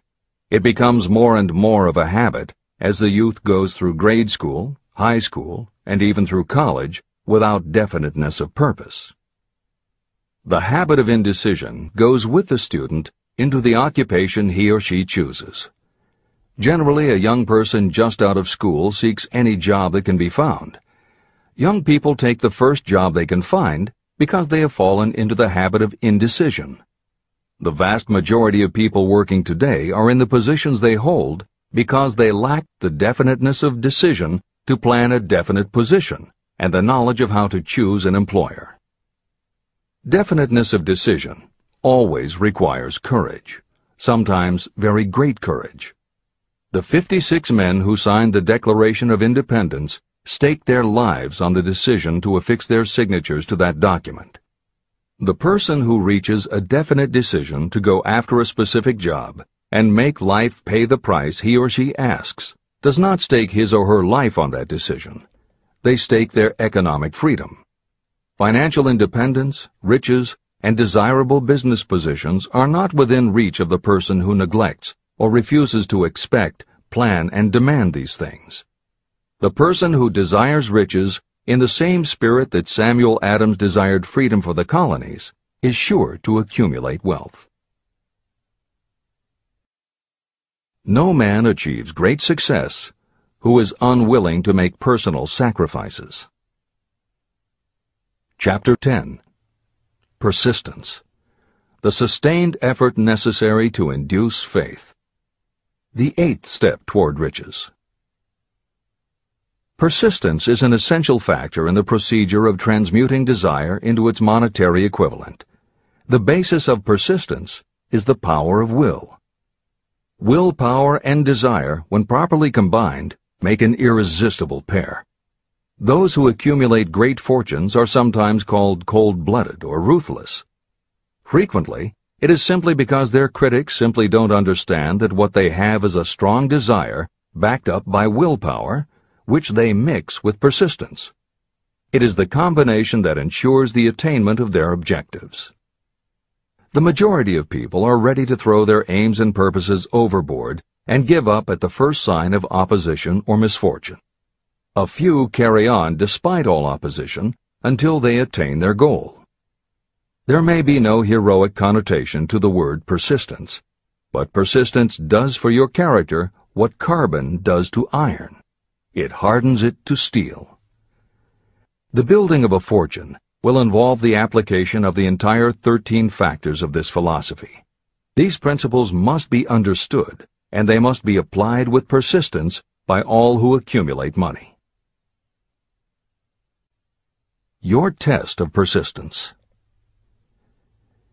If you are reading this book with the intention of seriously applying the knowledge, the first test of your persistence will come when you begin to follow the 6 steps described in the 3rd chapter, desire.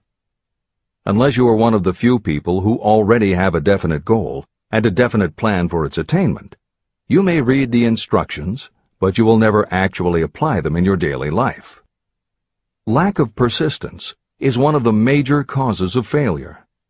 Moreover, my experience with thousands of people has proved that lack of persistence is a weakness common to the majority of people.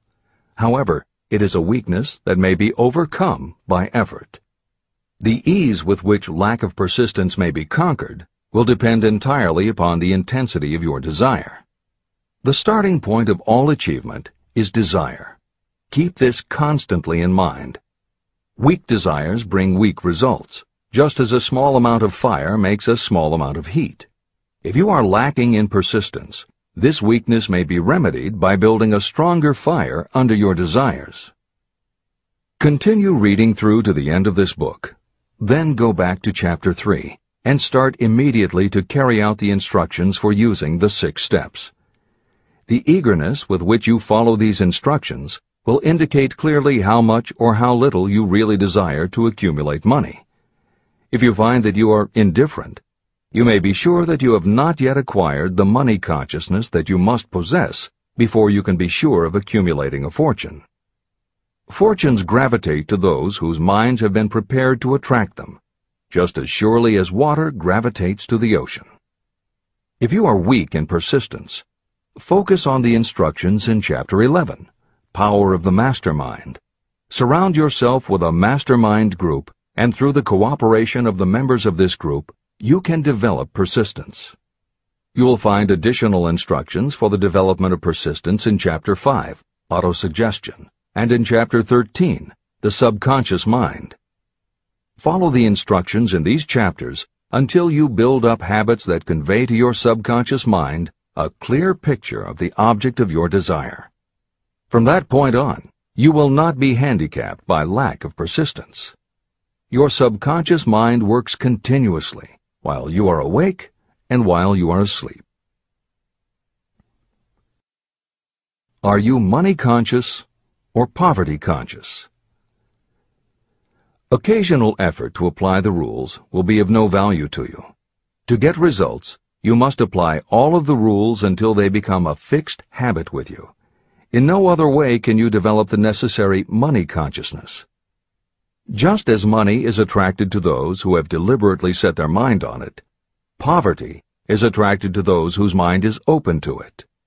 And although money consciousness must be developed intentionally, poverty consciousness develops without conscious application of habits favorable to it. Poverty consciousness will seize the mind that is not occupied with money consciousness. If you understand the point of the preceding paragraph, you will understand the importance of persistence in the accumulation of a fortune.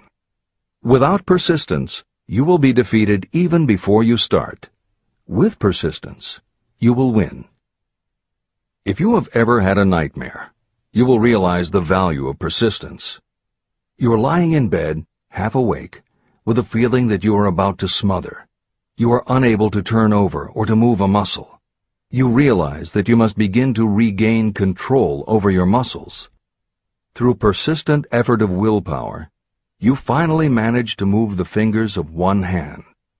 By continuing to move your fingers, you extend your control to the muscles of one arm until you can lift it.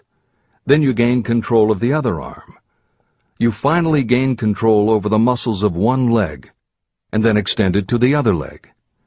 Then, with one supreme effort of will, you regain complete control over your muscular system and snap out of your nightmare. You did it step by step. You may find it necessary to snap yourself out of your mental inertia in a similar way. First, by moving slowly, then increasing your speed until you gain complete control over your will.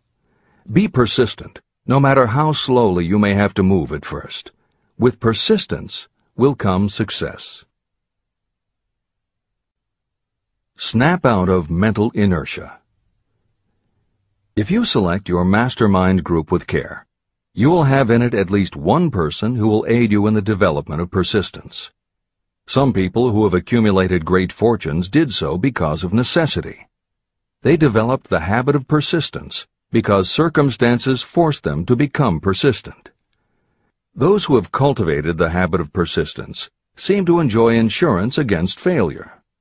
No matter how many times they are defeated, they finally arrive up toward the top of the ladder. Sometimes it appears that there is a hidden guide whose duty is to test us through all sorts of discouraging experiences. Those who pick themselves up after defeat and keep on trying finally arrive, and the world says, "I knew you could do it." The hidden guide lets no one enjoy great achievement without passing the persistence test. Those who can't take it simply do not make the grade. Those who can take it are rewarded for their persistence, and in return they get the goal they are pursuing. But that is not all. They receive something infinitely more important than material compensation: the knowledge that every failure brings with it the seed of an equivalent advantage. Persist past your failures. The people who learn from experience the importance of persistence will not accept defeat as being anything more than temporary. They are the ones whose desires are so persistently applied that defeat is finally changed into victory. We see that an overwhelmingly large number of people go down in defeat, never to rise again. We also see the few who take the punishment of defeat as an urge to greater effort. But what we do not see, what most of us never suspect of existing, is the silent but irresistible power that comes to the rescue of those who fight on in the face of discouragement. If we speak of this power at all, we call it persistence and let it go at that. One thing is sure: if you do not have persistence, you will not achieve noteworthy success in any calling. As I am writing these lines, I can look out the window and see, less than a block away, the great mysterious Broadway, the graveyard of dead hopes and the front porch of opportunity. From all over the world, people have come to Broadway seeking fame, fortune, power, love, or whatever it is that human beings call success. Once in a great while, someone steps out from the long procession of seekers, and the world hears that another person has conquered Broadway. But Broadway is not easily nor quickly conquered. Broadway acknowledges talent, recognizes genius, and pays off in money only after a person has refused to quit. The secret is always inseparably attached to one word: persistence. Editor's comments. Today we think of making it on Broadway in terms of the theater, but here Napoleon Hill uses Broadway as a metaphor for the New York arts, publishing, and entertainment industries in general. In the original edition of Think and Grow Rich, Hill used this introduction to tell of Fannie Hurst, one of the best-selling authors of the day, who pounded the streets of New York for 4 years and received 36 rejection slips from one publisher alone before her persistence paid off and she finally got published. Although Napoleon Hill chose Fannie Hurst to illustrate his point about overcoming poverty and adversity, he knew all about both from personal experience. Hill's own story is one of very humble beginnings and devastating failures that would have defeated most people. It was only through his extraordinary persistence that the original edition of the book you hold in your hands was published. And for that reason, the editors of this edition have included this brief biography of Napoleon Hill.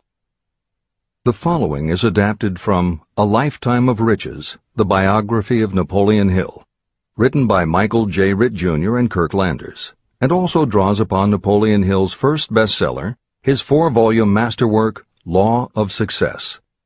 In it, Hill told of the 7 turning points in his own life, and those excerpts told in his words are told in the first person. Born into poverty in the backwoods of Virginia, young Nap, as he was called, was the local gun-toting troublemaker. He would probably have ended up a criminal had his widowed father not met and married Martha Ramey Banner. Nap's new stepmother set out to change the family's mountain ways, and she started by trading Napoleon a typewriter for his 6-shooter pistol. She told him, "If you become as good with a typewriter as you are with that gun, you may become rich and famous and known throughout the world." Her faith and encouragement turned young Nap around, and by the age of 15, he was submitting stories to the local newspapers and doing everything he could to get himself out of his meager circumstance. After completing high school and 1 year at a business college, he wrote an audacious letter to Rufus Ayers, one of the most powerful men in the coal industry. Hill wrote to apply for a job, but he said that he didn't want a salary. In fact, he said he would pay Ayers. Hill proposed that Ayers could charge him whatever he wanted on a monthly basis, but if at the end of 3 months Hill had proved his worth, he then would expect Ayers to pay him a salary of the same monthly amount. Ayers admired Hill's style and hired him, with pay. First turning point. After finishing a course at a business college, I took a job as stenographer and bookkeeper. As a result of having practiced the habit of performing more work and better work than that for which I was paid, I advanced rapidly until I was assuming responsibilities and receiving a salary far out of proportion to my age. Hill also proved to be so trustworthy and honest that Ayers promoted him to replace the manager, making this 19-year-old the youngest manager of a mine and in charge of 350 men. Then fate reached out and gave me a gentle nudge. My employer lost his fortune, and I lost my position. This was my first real defeat, and even though it came about as a result of causes beyond my control, I didn't learn a lesson from it until many years later. Second turning point. My next position was that of sales manager for a large lumber manufacturer in the South. My advancement was rapid, and I did so well that my employer took me into partnership with him. We began to make money, and I began to see myself on top of the world again. Like a stroke of lightning out of a clear sky, the 1907 panic swept down, and overnight it rendered me an enduring service by destroying our business and relieving me of every dollar that I had. Editor's comment. The panic Hill refers to began in the summer of 1907, when a number of banks and stock brokerages declared bankruptcy. Word spread to the general public, and it created a run on the banks as depositors lined up to demand that they be given the money they had on deposit. Banks called in loans to meet the demand for cash, but those borrowers couldn't find buyers for their goods or property, so they couldn't pay back their loans. When the banks couldn't get back the money they had loaned, they repossessed the homes or businesses that the borrowers had put up as collateral. Businesses were closed, farmers were evicted from their land, jobs were lost, so even more banks were forced to close, and it just kept getting worse.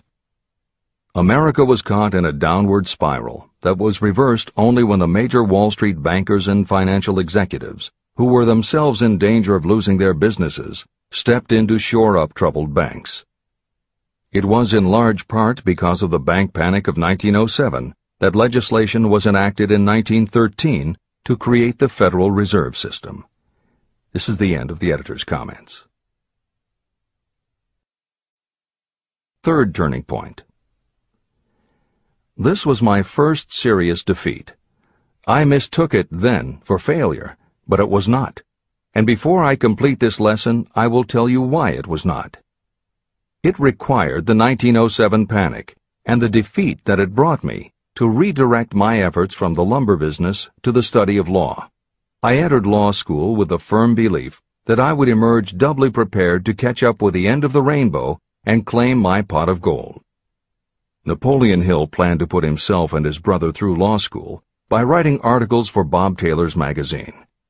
It was through the magazine that he arranged the fateful meeting with Andrew Carnegie, described at the beginning of this book. As was noted there, when Carnegie proposed the idea of writing The Philosophy of Success, he told Hill that he would have to earn his own way. I attended law school at night and worked as an automobile salesman during the day. Because of the job, I saw the need for trained automobile mechanics. I opened an educational department in the manufacturing plant and began to train ordinary machinists in automobile assembly and repair work. The school prospered, paying me over $1,000 a month in net profits. My banker knew that I was prospering, therefore he loaned me money with which to expand. A peculiar trait of bankers is that they will loan us money without any hesitation when we are prosperous. My banker loaned me money until I was hopelessly in his debt. Then he took over my business as calmly as if it had belonged to him, which it did. From an income of more than $1,000 a month, I was suddenly reduced to poverty. For the third time, Hill had experienced defeat, but he was not beaten. He got another job, and all the while continued to work on the Carnegie Project. Fourth turning point, 1912. Because my wife's family had influence, I secured the appointment as assistant to the chief counsel for one of the largest coal companies in the world. I was among friends and relatives, and I had a position that I could keep for as long as I wished without exerting myself. What more did I need? Nothing, I was beginning to say to myself. Then, without consultation with my friends and without warning, I resigned. This was the first turning point that was of my own selection. It was not forced upon me. I quit that position because the work was too easy and I was performing it with too little effort. This move proved to be the next most important turning point of my life, although it was followed by 10 years of effort that brought almost every conceivable grief the human heart can experience. I selected Chicago as my new field of endeavor. I made up my mind that if I could gain recognition in Chicago, in any honorable sort of work, it would prove that I had something that might be developed into real ability. Fifth turning point. My first position in Chicago was that of advertising manager for a large correspondence school. I did so well that the president of the school induced me to resign my position and go into the candy manufacturing business with him. We organized the Betsy Ross Candy Company, and I became its first president. The business grew rapidly, and soon we had a chain of stores in 18 different cities. They did so well, in fact, Hill's partners decided they wanted to take over the business. They had Hill arrested on a false charge and then offered to withdraw the charge if he would turn over to them his interest in the business. Outraged at the suggestion, Hill refused. When the case went to court, his partners failed to appear for the hearing. Hill sued them for malicious damage to his character. The judge's ruling completely vindicated Hill and allowed him the option to have his partners thrown in jail. Being arrested seemed at the time a terrible disgrace, even though the charge was false. It was not a pleasant experience, and I would not wish to go through a similar experience again, but I must admit that it was worth all the grief it cost me, because it gave me the opportunity to find out that revenge was not a part of my makeup. Sixth turning point. This turning point came shortly after my dreams of success in the candy business had been shattered, when I turned my efforts to teaching advertising and salesmanship as a department of one of the colleges in the Midwest. My school prospered from the very beginning. I had a resident class and also a correspondence school through which I was teaching students in nearly every English-speaking country. It was 1917. And in April of that year, President Woodrow Wilson declared the United States would enter the war against Germany. Hill contacted the president, who he had previously met through Andrew Carnegie, and offered his services to help the war effort. Hill was given the position of creating public relations materials and helping to sell war bonds. When not operating his school, he threw himself into his war work, for which he insisted that he be paid only $1 a year. Then came the second military draft, and it practically destroyed my school, as it caught most of those who were enrolled as students. At one stroke, I charged off more than $75,000 in tuition fees. Once more, I was penniless. Despite the fact that Hill had to scrape just to get by, he continued to work for President Wilson, and continued to refuse to take any compensation. Though Hill had a family to support, and the ridicule of his relatives put a tremendous strain on relations, he also continued to work on the Carnegie Project. Hill later said, "Believe me, there were times when between the needling of my relatives and the hardships I endured, it was not easy to maintain a positive mental attitude and persevere. Sometimes in barren hotel rooms, I almost believed my family was right. The thing that kept me going was my conviction that one day I would not only successfully complete my work, but also be proud of myself when it was finished." Seventh turning point. To describe the seventh of the turning points in my life, I must go back to November 11th, 1918. Armistice Day, the end of the World War. The war had left me without a penny, as I have already said, but I was happy to know that the slaughter had ceased and reason was about to reclaim civilization. The time had come for another turning point. I sat down at my typewriter, and to my astonishment, my hands began to play a tune on the keyboard. I had never written so rapidly or so easily before. I did not plan or think about what I was writing. I just wrote whatever came into my mind. What Hill wrote was a long essay in which he described a new idealism based on the golden rule that he thought could emerge from the war. He declared that he would help spread the word, and promised that somehow he was going to find the money to launch a new magazine to be called Hill's Golden Rule. He took his essay to George Williams, a Chicago printer he had met while working at the White House, and by early January of 1919, Hill's Golden Rule magazine was on the newsstands. The first issue was 48 pages. In the beginning, with no money to pay anyone else, Hill wrote and edited every word himself, changing his writing style for each article as well as using a variety of pen names. Additional staff was hired later, which soon led to problems on the inside and on the outside, and Williams attempted to buy out Hill's share of the business. But when Hill realized that one stipulation of the buyout prevented him from any involvement in a competing publication, in October of 1920, he simply left. By April of 1921, he had raised the money for a new publication, Napoleon Hill's magazine, the foundation of which was again the Golden Rule. But it also expanded into presenting many of the principles of success that would become the basis of Hill's later books. The magazine's acceptance and success also led to Hill's success as a speaker and motivator, which led to even greater success for the magazine. At the same time, Napoleon Hill was working with one of the inmates of a penitentiary to develop a correspondence course, which he took to the prisons to encourage prisoner rehabilitation. Most everything Hill did during this time was successful, and the success of the prison program was significant.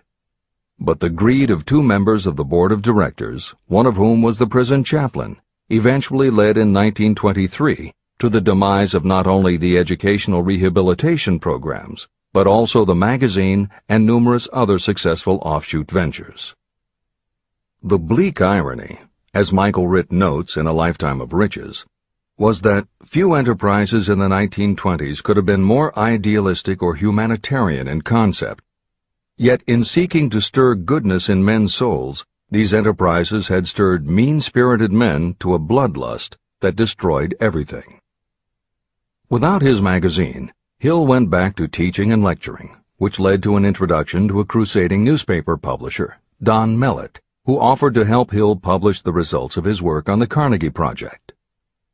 At this same time, Mellett learned that Prohibition gangsters were selling narcotics and bootleg liquor to school children in Canton, and members of the local police force were being bribed to do nothing about it. Mellett was outraged and wrote an expose in his Canton Daily News, while Hill contacted the governor to implement a state investigation of the corrupt police department. A week before Hill and Mellett were to finalize the financing for the publication of Hill's book, Don Mellett was ambushed outside his home and assassinated by a gangster and a renegade cop. They tried to kill Hill, too, but through pure luck he escaped and fled to the Smoky Mountains, where he remained holed up in a backwoods shack for most of a year. Destitute and in fear for his life, he lapsed into a state of deep depression. Then, in one extraordinary night of self-analysis, he willed himself out of his depression and resolved to finish the challenge Carnegie had posed almost 20 years earlier. Hill went to Philadelphia, convinced a publisher to put up the money, then worked night and day for almost 4 months to finish the manuscript. In March of 1928, Hill published the results of his efforts, a multi-volume masterwork entitled Law of Success. No one had ever seen anything like it. It was a phenomenon, a runaway bestseller.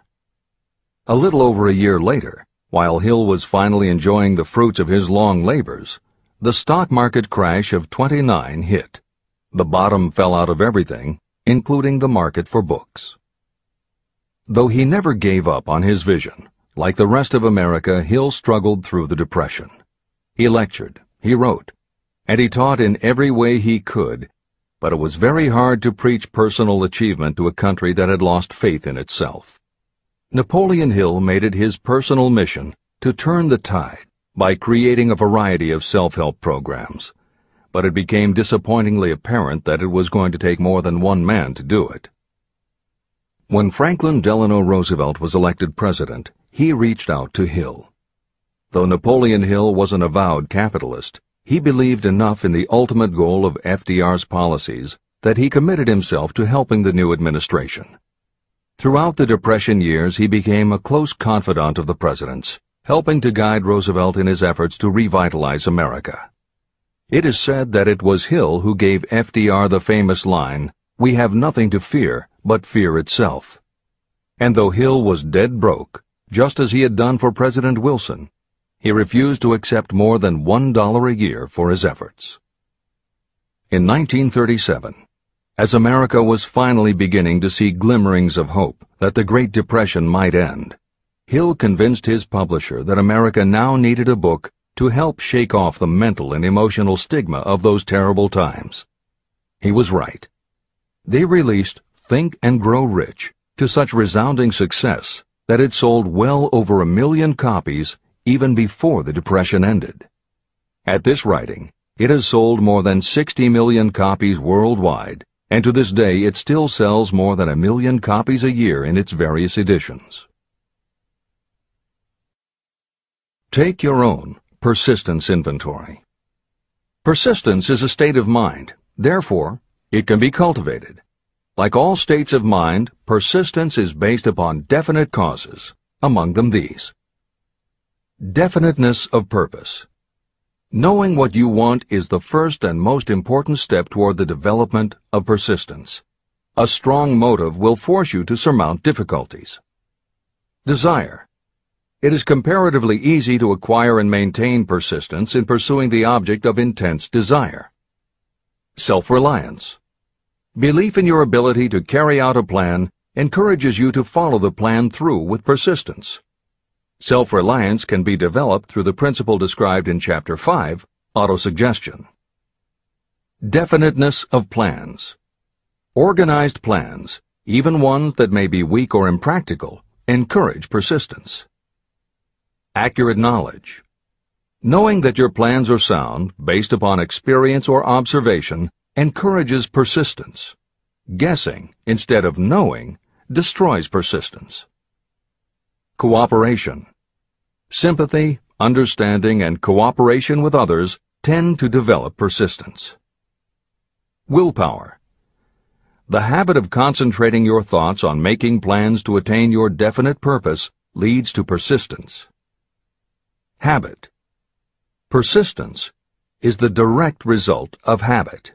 The mind absorbs and becomes a part of the daily experiences upon which it feeds. Fear, the worst of all enemies, can be overcome by forcing yourself to perform and repeat acts of courage. Everyone who has seen active service in war knows this. Take inventory of yourself and determine what you are lacking in this essential quality of persistence. Measure yourself point by point and see how many of the previous 8 factors of persistence you lack. The analysis may lead to discoveries that will give you a new understanding of yourself and what you need to get ahead. The following is a list of the real enemies that stand between you and achievement. These are not only the symptoms indicating weakness of persistence, but also the deeply seated subconscious causes of this weakness. Study the list carefully and face yourself squarely if you really wish to know who you are and what you are capable of doing. These are the weaknesses that must be mastered by anyone who really wants to accumulate riches. 1. Failure to recognize and to define clearly exactly what you want. 2. Procrastination, with or without cause, usually backed up with a long list of alibis and excuses. 3. Lack of interest in acquiring specialized knowledge. 4. Indecision, and the habit of passing the buck instead of facing issues squarely, also backed by alibis and excuses. 5. The habit of relying upon excuses instead of making definite plans to solve your problems. 6. Self-satisfaction. There is little remedy for this, and no hope for those who suffer from it. 7. Indifference, usually reflected in your readiness to compromise rather than meet opposition and fight it. 8. The habit of blaming others for your mistakes and accepting circumstances as being unavoidable. 9. Weakness of desire because you neglected to choose motives that will push you to take action. 10. Willingness to quit at the first sign of defeat, based upon one or more of the 6 basic fears. 11. Lack of organized plans that you have written out so they can be analyzed. 12. The habit of neglecting to act on ideas or to grasp opportunity when it presents itself. 13. Wishing instead of willing. 14. The habit of compromising with poverty instead of aiming at riches. A general lack of ambition to be, to do, or to own. 15. Searching for all the shortcuts to riches, trying to get without giving a fair equivalent, usually reflected in the habit of gambling or trying to drive unfair bargains. 16. Fear of criticism, resulting in failure to create plans and put them into action because of what other people might think, do, or say. This is one of your most dangerous enemies because it often exists in your subconscious mind and you may not even know it is there. See the 6 basic fears in the last chapter. If you fear criticism. Following is an examination of the symptoms of the fear of criticism. The majority of people permit relatives, friends, and the public at large to influence them so that they cannot live their own lives because they fear criticism. Many people make mistakes in marriage, but stay married, then go through life miserable and unhappy because they fear criticism. Anyone who has submitted to this form of fear knows the irreparable damage it does by destroying one's ambition and the desire to achieve. Millions of people neglect to go back and get an education after having left school because they fear criticism. Countless numbers of men and women permit relatives to wreck their lives in the name of family duty because they fear criticism. Duty does not require you to submit to the destruction of your personal ambitions and the right to live your own life in your own way. People refuse to take chances in business because they fear the criticism that may follow if they fail. The fear of criticism in such cases is stronger than the desire for success. Too many people refuse to set high goals for themselves because they fear the criticism of relatives and friends who may say, "Don't aim so high, people will think you're crazy."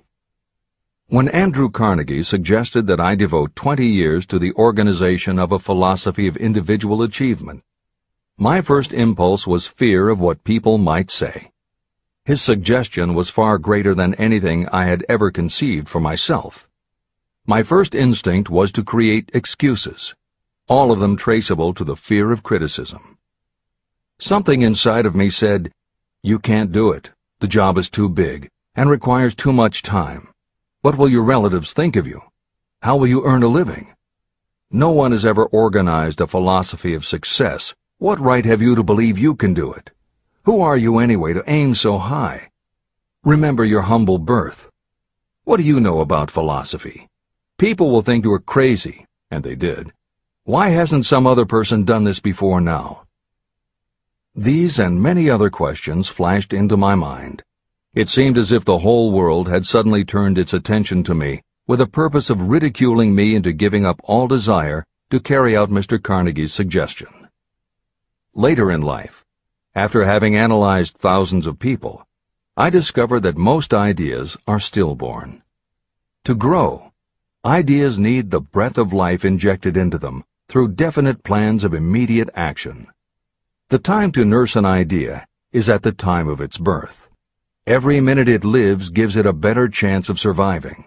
The fear of criticism is what kills most ideas that never reach the planning and action stage. Breaks can be made to order. Many people believe that success is the result of lucky breaks. There may be something to that, but if you depend upon luck, you will almost surely be disappointed. The only break anyone can afford to rely on is a self-made break. These come through the application of persistence. The starting point is definiteness of purpose. Editor's comments. In 1999, Mark Myers, editor of one of the country's most influential self-help newsletters, Bottom Line Personal, wrote a book entitled How to Make Luck: 7 Secrets Lucky People Use to Succeed. In it, he tells of a study that was done by the psychology department at the University of Hertfordshire near London. They assembled a group of people, half of whom either thought themselves lucky or were considered to be lucky by others. The other half of the group believed they were unlucky. They were all brought to campus to watch a computerized random coin toss. Each person watched as a cartoon elf came on screen and flipped a coin. Each was asked to call heads or tails. The results of the experiment proved that the unlucky group guessed right approximately the same number of times as the lucky group. In follow-up interviews, the researchers concluded that the only difference between so-called lucky and unlucky people was that the lucky people tended to remember the good things that had happened in their lives, and those that thought they were unlucky tended to dwell on the bad things. The scientific fact is that luck, in terms of calling a coin toss, spinning a wheel, or turning a card, is completely random, and there's nothing we can do about it. All we can control is what we say and do. Everything else that happens to us depends upon the actions of others and the random world in which we live. Then why do some people seem to be so lucky and get all the lucky breaks? Myers says it is because, unlike luck, lucky breaks are something you can control, and lucky people, whether they know it or not, have taken specific steps to make their good luck. You can influence lucky breaks in 2 ways. You have to intentionally put yourself in luck's way, and you must make people want to help you because they believe that you deserve their help. Once you have let the world know you are ready for a break, luck is largely a matter of being introduced to opportunities by people who open doors for us. Myers calls these people gatekeepers. Gatekeepers offer help not only out of goodwill, but also because they hope you will help them in return when you are in a position to do so. People who are lucky make it a point to impress their gatekeepers so that they will be the first to come to mind when opportunities arise. Your gatekeepers must believe that you deserve a break, and that it is worth it to them to give you one. One of the best ways to do that is simply to behave and act lucky. If you act like a loser, people think you are a loser. If you perceive yourself as lucky, it will be easier for others to see you that way. And if you are believed to be a lucky person, your chances of receiving lucky opportunities will increase, partly because others hope some of your luck will rub off on them. This is the biggest secret lucky people know. They know that when they seem lucky, more people want to help them. There are people waiting to make a difference in your life if you show them you are willing to make an effort and that you are enthusiastic. Mark Myers' book is devoted to explaining ways to do that. As Hill says, the only lucky break anyone can afford to rely upon is a self-made break. These come through the application of persistence. The starting point is definiteness of purpose. This is the end of the editor's comments. If you stop the first 100 people you meet on the street and ask them what they want most in life, 98 of them would not be able to tell you. If you press them for an answer, some will say security, many will say money, a few will say happiness, and others will say fame and power. Some might tell you they want social recognition, ease in living, the ability to sing, dance, or write. But none of them will be able to give you the slightest indication of a plan by which they hope to attain these vaguely expressed wishes. Riches do not respond to wishes. They respond only to definite plans backed by definite desires through constant persistence. How to develop persistence. There are 4 simple steps that lead to the habit of persistence. They call for no great amount of intelligence, no particular amount of education, and little time or effort. These necessary steps are: 1. A definite purpose, backed by a burning desire for its fulfillment. 2. A definite plan, expressed in continuous action. 3. A mind closed tightly against all negative and discouraging influences, including negative suggestions of relatives, friends, and acquaintances. 4.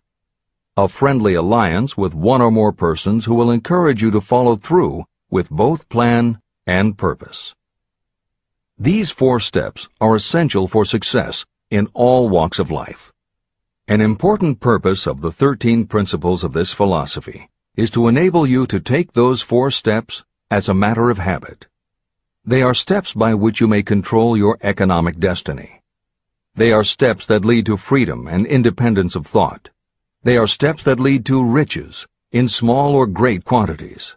They are steps that lead the way to power, fame, and worldly recognition. They are 4 steps that guarantee favorable breaks. They are steps that convert dreams into physical realities. They are steps that lead also to the mastery of fear, discouragement, indifference.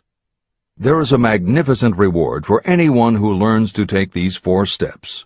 It is the privilege of writing your own ticket and of making life yield whatever price is asked. How to master difficulties. What mystical power gives people of persistence the capacity to master difficulties? Does the quality of persistence set up in your mind some form of spiritual, mental, or chemical activity that gives you access to supernatural forces?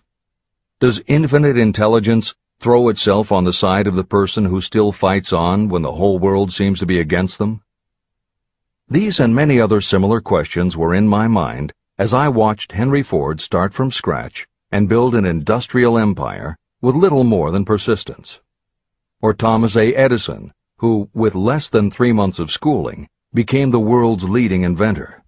He turned his persistence into sound recording and playback machines, motion picture cameras and projectors, and the incandescent light, to say nothing of 100 other useful inventions.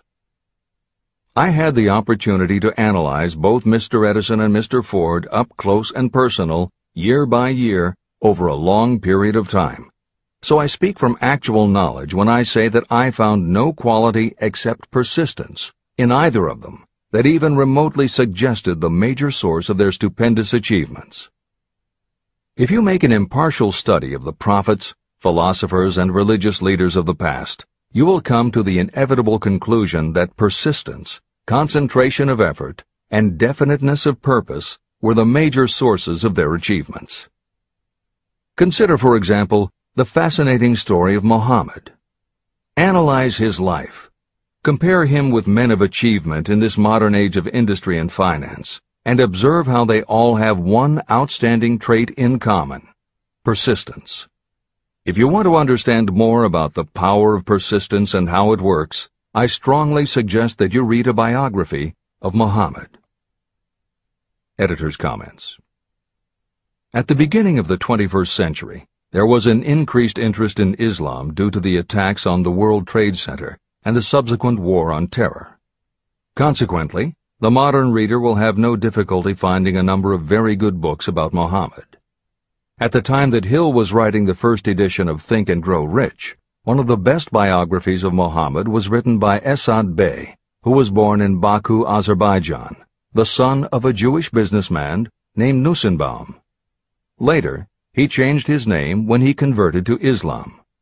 During the Russian Revolution, he fled his home for Berlin, where he lived until the rise of Hitler again forced him to move, first to Austria and then finally to Italy.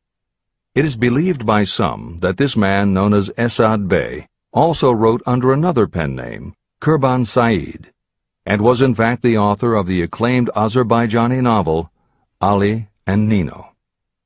That Napoleon Hill was very impressed with this particular biography of Muhammad is clear from his recommendation, which follows. I strongly suggest that you read a biography of Muhammad, especially the one by Esad Bey. This brief review of that book, which appeared in the Herald Tribune, will provide a preview of the rare treat in store for those who take the time to read the entire story of one of the most astounding examples of the power of persistence known to civilization. The Last Great Prophet. Reviewed by Thomas Sugru.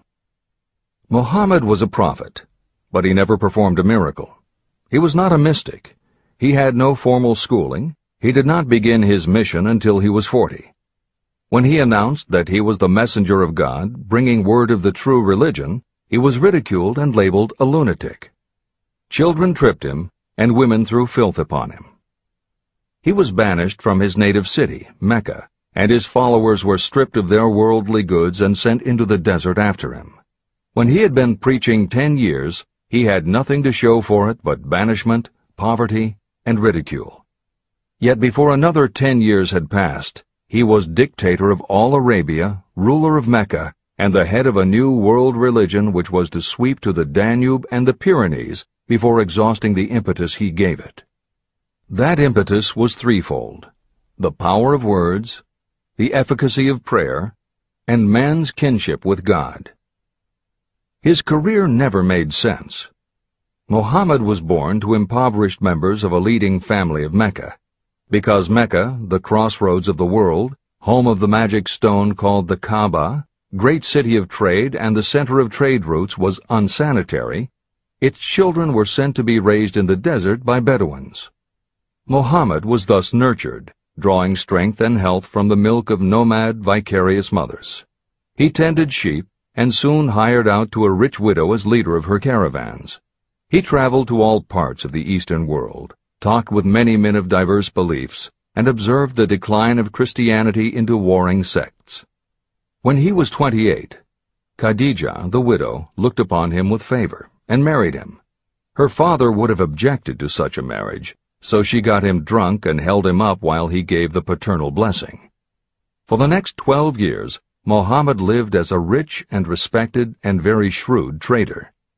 Then he took to wandering in the desert, and one day he returned with the first verse of the Koran and told Khadijah that the archangel Gabriel had appeared to him and said that he was to be the messenger of God. The Koran, the revealed word of God, was the closest thing to a miracle in Muhammad's life. He had not been a poet. He had no gift of words. Yet the verses of the Koran, as he received them and recited them to the faithful, were better than any verses which the professional poets of the tribes could produce. This, to the Arabs, was a miracle. To them, the gift of words was the greatest gift. The poet was all-powerful. In addition, the Koran said that all men were equal before God, that the world should be a democratic state, Islam. It was this political heresy, plus Muhammad's desire to destroy all the 360 idols in the courtyard of the Kaaba, which brought about his banishment. The idols brought the desert tribes to Mecca, and that meant trade. So the businessmen of Mecca, the capitalists, of which he had been one, set upon Muhammad. Then he retreated to the desert and demanded sovereignty over the world. The rise of Islam began. Out of the desert came a flame which would not be extinguished. A democratic army, fighting as a unit and prepared to die without wincing. Muhammad had invited the Jews and Christians to join him, for he was not building a new religion. He was calling all who believed in one God to join in a single faith. If the Jews and Christians had accepted his invitation, Islam would have conquered the world. They didn't. They would not even accept Muhammad's innovation of humane warfare. When the armies of the Prophet entered Jerusalem, not a single person was killed because of his faith. When the Crusaders entered the city, centuries later, not a Muslim man, woman, or child was spared. But the Christians did accept one Muslim idea, the place of learning, the university.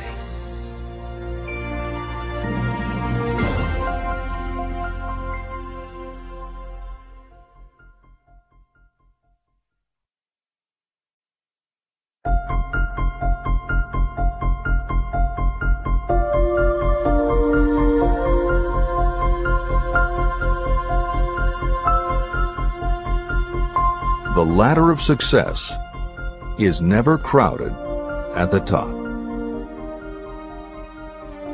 Chapter 11. Power of the Mastermind. The Driving Force. The 9th step toward riches.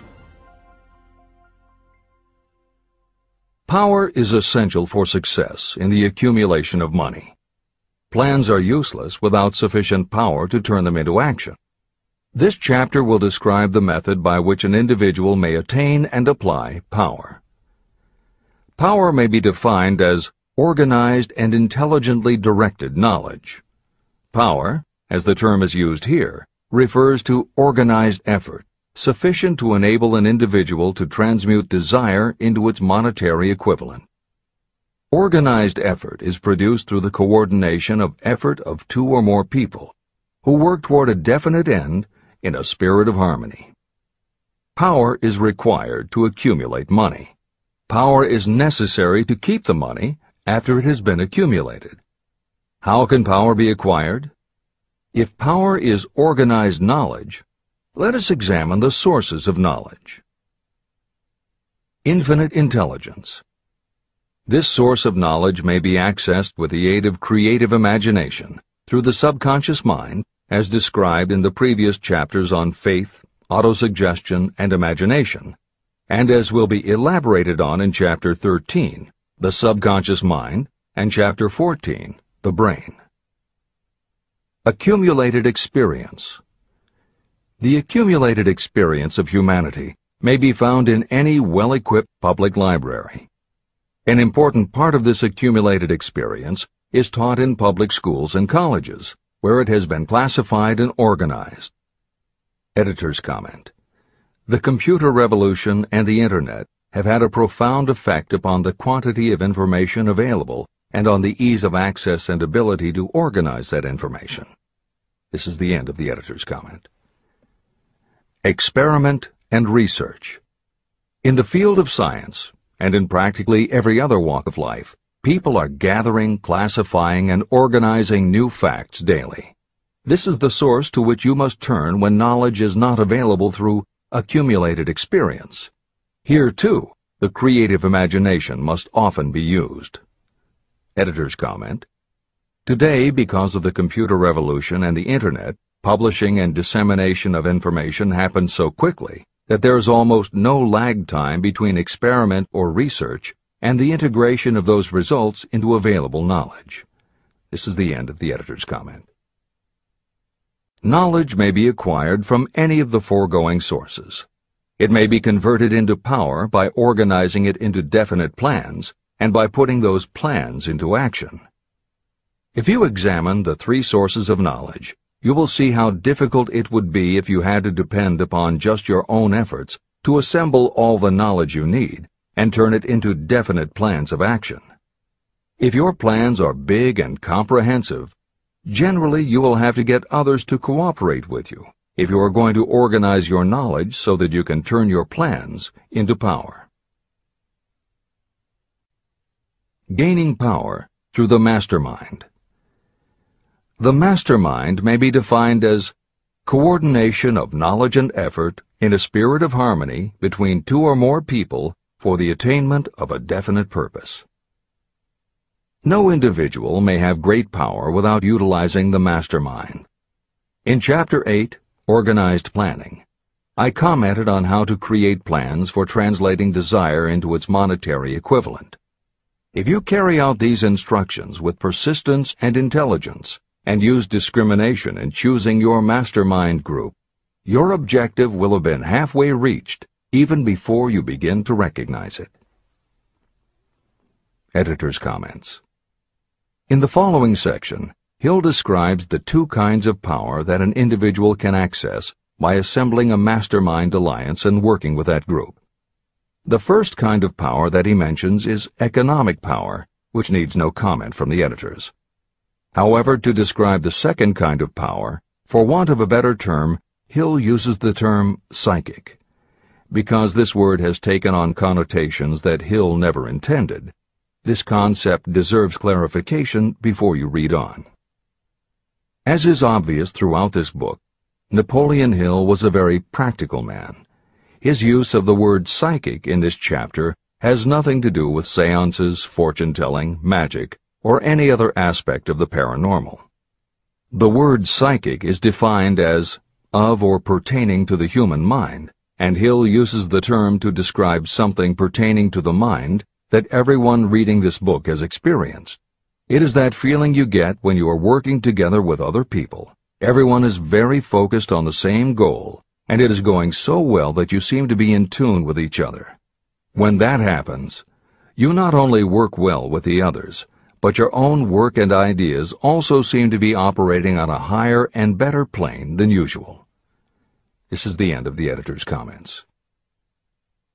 So you may better understand the potential power available to you through a properly chosen mastermind group, I will explain the two characteristics of the mastermind principle. One kind of power is economic, and the other psychic. Economic power. The economic feature is obvious. Economic advantages may be created by any person who surrounds himself with the advice, counsel, and personal cooperation of a group of people who are willing to lend him or her wholehearted aid in a spirit of perfect harmony. This form of cooperative alliance has been the basis of nearly every great fortune. Your understanding of this great truth may definitely determine your financial status. Psychic power. What I refer to as the psychic phase of the mastermind principle is a little more difficult to comprehend. You'll get a better sense of the meaning from this statement. No two minds ever come together without creating a third, invisible, intangible force, which may be likened to a third mind. The human mind is a form of energy. When the minds of two people are coordinated in a spirit of harmony, the energy of each mind seems to pick up on the energy of the other mind, which constitutes the psychic phase of the mastermind. The mastermind principle, or rather the economic feature of it, was first called to my attention by Andrew Carnegie. Discovery of this principle was responsible for the choice of my life's work. Mr. Carnegie's mastermind group consisted of a staff of approximately 50 people with whom he surrounded himself for the purpose of manufacturing and marketing steel.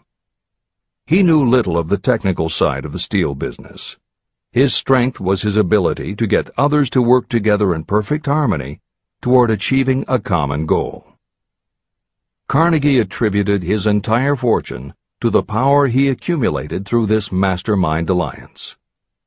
If you analyze the record of anyone who has accumulated a great fortune, and many of those who have accumulated modest fortunes, you will find that they have either consciously or unconsciously employed the mastermind principle.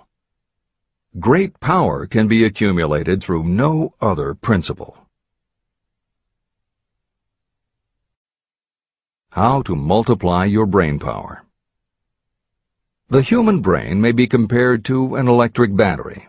It is a fact that a group of batteries will provide more energy than a single battery. It is also a fact that the amount of energy provided by each individual battery depends upon the number and capacity of the cells it contains. The brain functions in a similar fashion. Some brains are more efficient than others. A group of brains coordinated or connected in a spirit of harmony will provide more thought energy than a single brain, just as a group of electric batteries will provide more energy than a single battery. Through this metaphor, you can see that the mastermind principle holds the secret of the power wielded by those who surround themselves with others of great brain power. The following will further define the so-called psychic phase of the mastermind principle.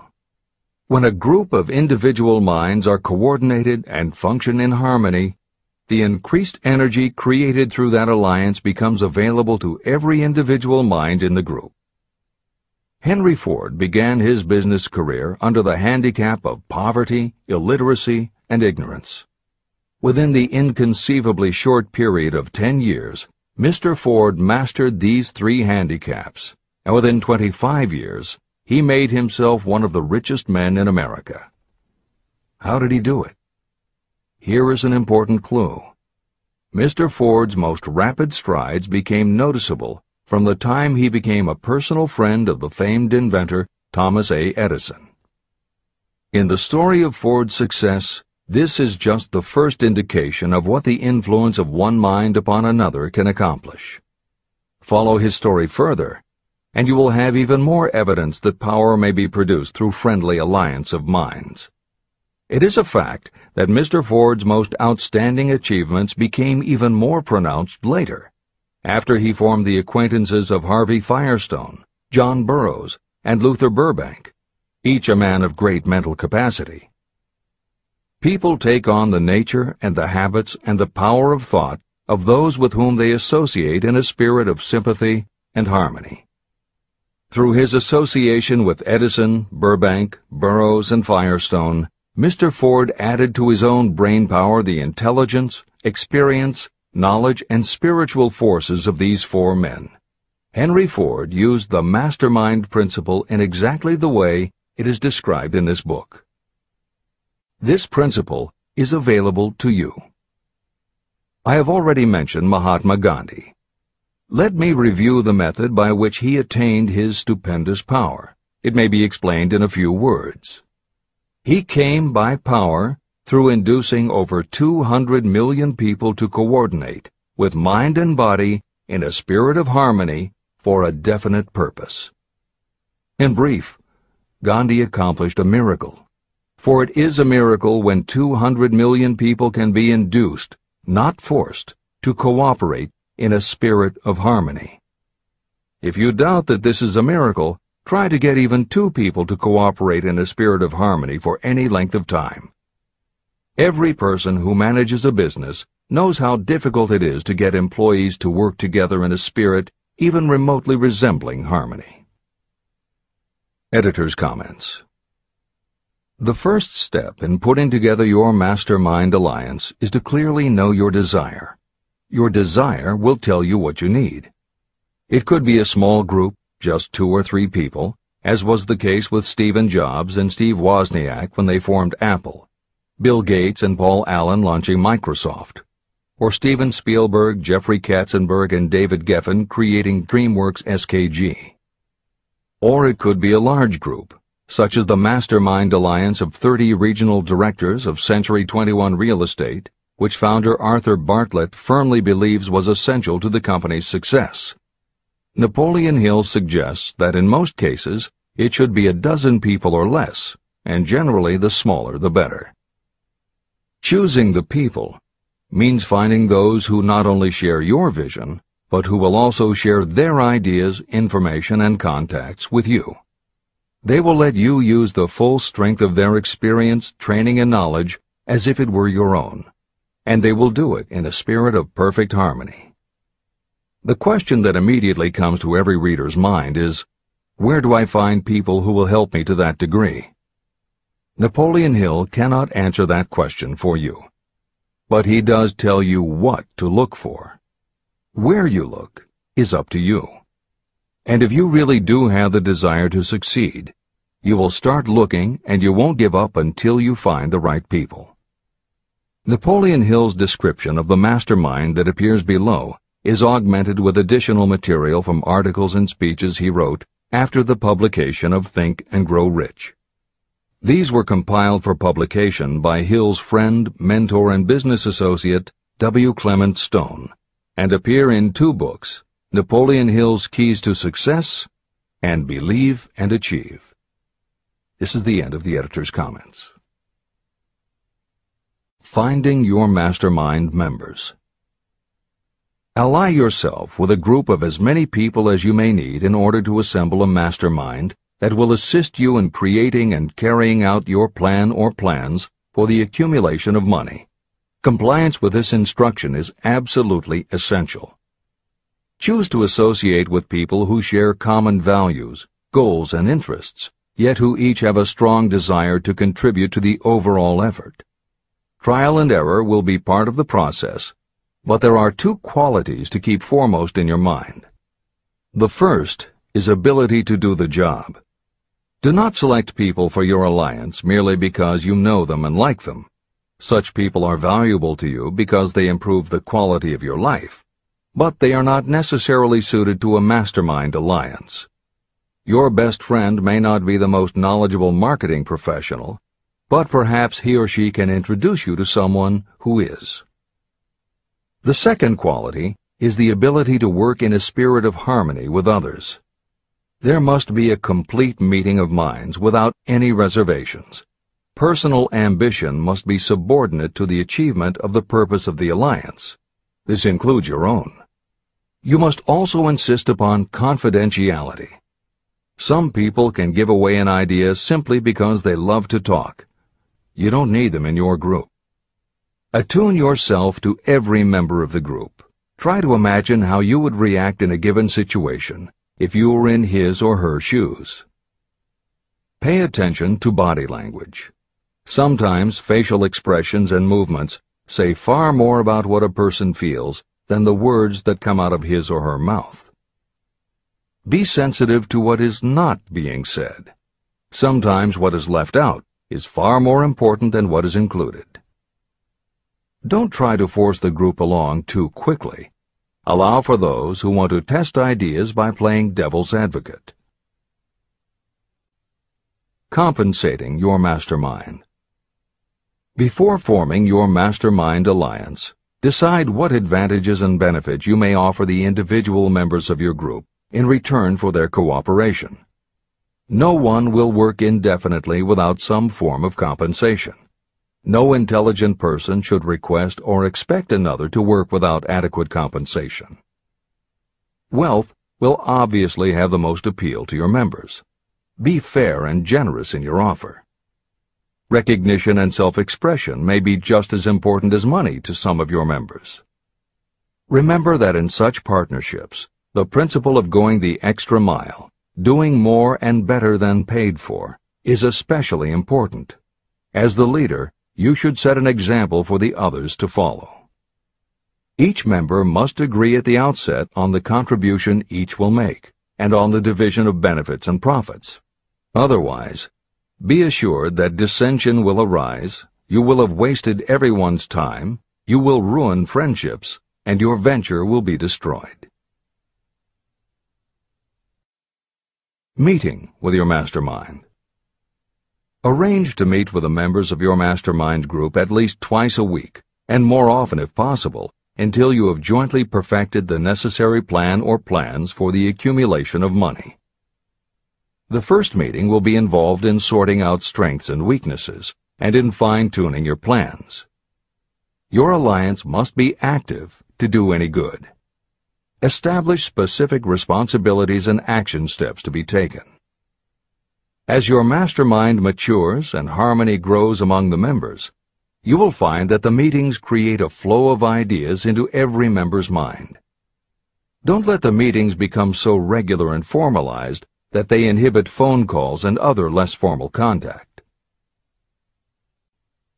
Mastermind maintenance.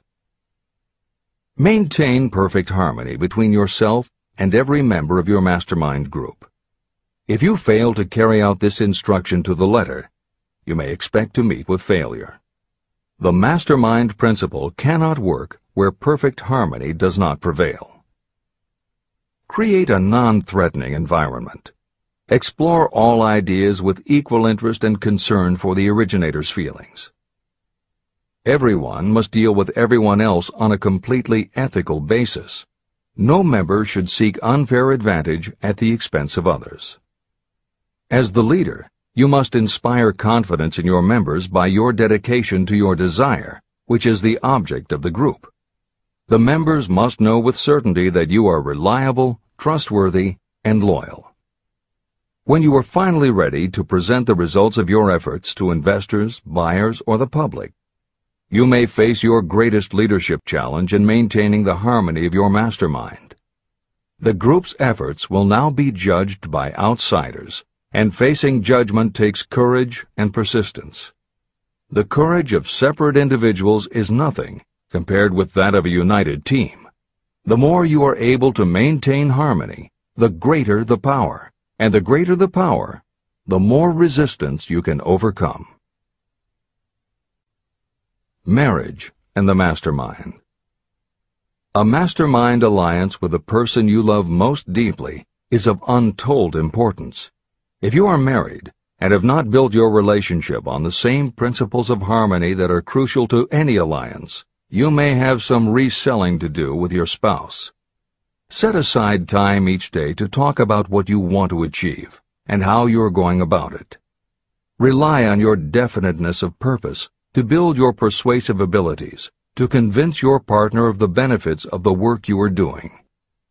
It is very unlikely that your work will not affect your husband or wife in some significant way, and you absolutely must not drag your partner unwillingly into any adventure. Build your mastermind alliance into your marriage from the start, and it will steady and support you through the darkest moments. In fact, your whole family should be incorporated into your alliance. Lack of harmony at home can easily spill over elsewhere. A united family is a great team. The mastermind and infinite intelligence. The list of sources from which you can get power is headed by infinite intelligence. When two or more people coordinate in a spirit of harmony and work toward a definite objective, they place themselves in position to absorb power directly from that great universal storehouse that I refer to as infinite intelligence. This is the greatest of all sources of power. It is the source to which geniuses and great leaders turn, whether they may be conscious of the fact or not. In Chapter 13, The Subconscious Mind, and Chapter 14, The Brain, the methods for accessing infinite intelligence will be described in greater detail. This is not a course on religion. Neither the principle of infinite intelligence nor any other principle in this book should be interpreted as interfering with, endorsing, or rejecting any person's religious beliefs. This book is confined exclusively to instructing the reader how to transmute the definite purpose of desire for money into its monetary equivalent. Read, and really think about what you are reading. Soon the entire subject will unfold, and you will see it in perspective. At this point, you are only seeing the detail of the individual chapters. Editor's comments. This chapter would not be complete without commenting on a mastermind that came into being almost 15 years after the first publication of Think and Grow Rich. Napoleon Hill's own mastermind alliance with multimillionaire businessman and philanthropist W. Clement Stone. On May 2, 1951, at the age of 67, Napoleon Hill and his wife Annie Lou agreed it was time for Napoleon to think about retiring. They decided to begin by cutting back on his speaking engagements after he completed the lectures that were already on his calendar, including one he was scheduled to give a few weeks later in Chicago. Unbeknownst to them, at that event W. Clement Stone had prearranged to sit at the head table next to Napoleon Hill. Like Hill, Stone had been born into poverty. At the age of 6, he started selling newspapers to help pay the rent, and by 13, he owned his own stand. By 16, he was selling insurance, and by 20, he'd managed to scrape together $100, which he used to start his own insurance agency. Stone was a consummate salesman and motivator, and his company was growing very nicely. Then in 1938, he read Think and Grow Rich, and was so inspired by it that he bought a copy for every one of his employees, and continued to do so for each new person who joined his company. Over the years, this amounted to thousands of copies. When Stone was introduced to Hill, he told him about all the copies he had purchased of Think and Grow Rich, and said that he firmly believed it was Hill's book that had transformed his sales force and turned his company from modest to extraordinary success. Napoleon Hill and W. Clement Stone found that they were in such complete accord that by the end of their first meeting, Hill had decided to postpone his retirement and join with Stone in a venture dedicated to creating a better world for this and future generations.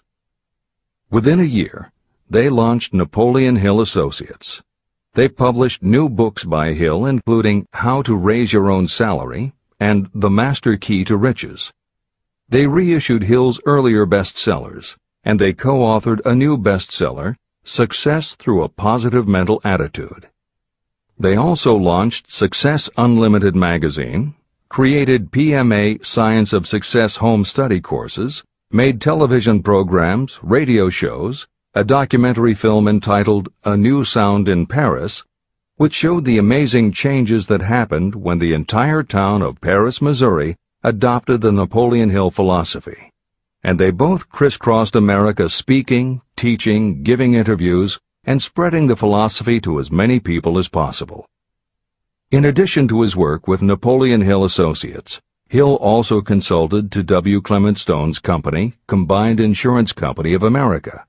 Hill designed and implemented a new training program for the sales force, which was so successful he astounded the business world by helping Stone grow his company from $30 million in assets to $100 million in less than 10 years. When W. Clement Stone passed away in 2002, his company, now known as Aon Corporation, had revenues of $2 billion a year. W. Clement Stone had personally given more than $275 million to various charitable and philanthropic organizations. There has perhaps never been a greater example of coordination of knowledge and effort in a spirit of harmony between two or more people for the attainment of a definite purpose. The sheer volume of work and scope of influence achieved in a 10-year period by Napoleon Hill and W. Clement Stone leaves little question as to the power and importance of a mastermind alliance. This is the end of the editor's comments. The power of positive emotions. Money is shy and elusive. It must be wooed and won by methods not unlike those used by a determined lover. And the power you use in the wooing of money is not greatly different from what you use to attract the one you love. It is the power of positive emotion. That power, when successfully used in the pursuit of money, must be mixed with faith. It must be mixed with desire. It must be mixed with persistence. It must be applied through a plan, and that plan must be set into action. When money comes in large quantities, it flows to the one who accumulates it as easily as water flows downhill. There exists a great unseen stream of power, which may be compared to a river that flows in two directions. One side flows in one direction, carrying all who get into that side of the stream onward and upward to wealth. The other side flows in the opposite direction, carrying all who are unfortunate enough to get into it and can't pull themselves out downward to misery and poverty. Everyone who has accumulated a great fortune has recognized the existence of this stream of life. It consists of one's thinking process. Positive emotions form the side of the stream that carries you to fortune. Negative emotions form the side that carries you down to poverty. This is a point of great importance to the person who is following this book with the object of accumulating a fortune.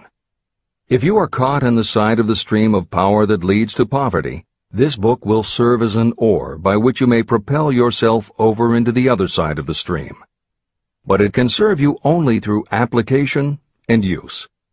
Merely reading and passing judgment on it, either one way or another, will be of no benefit to you.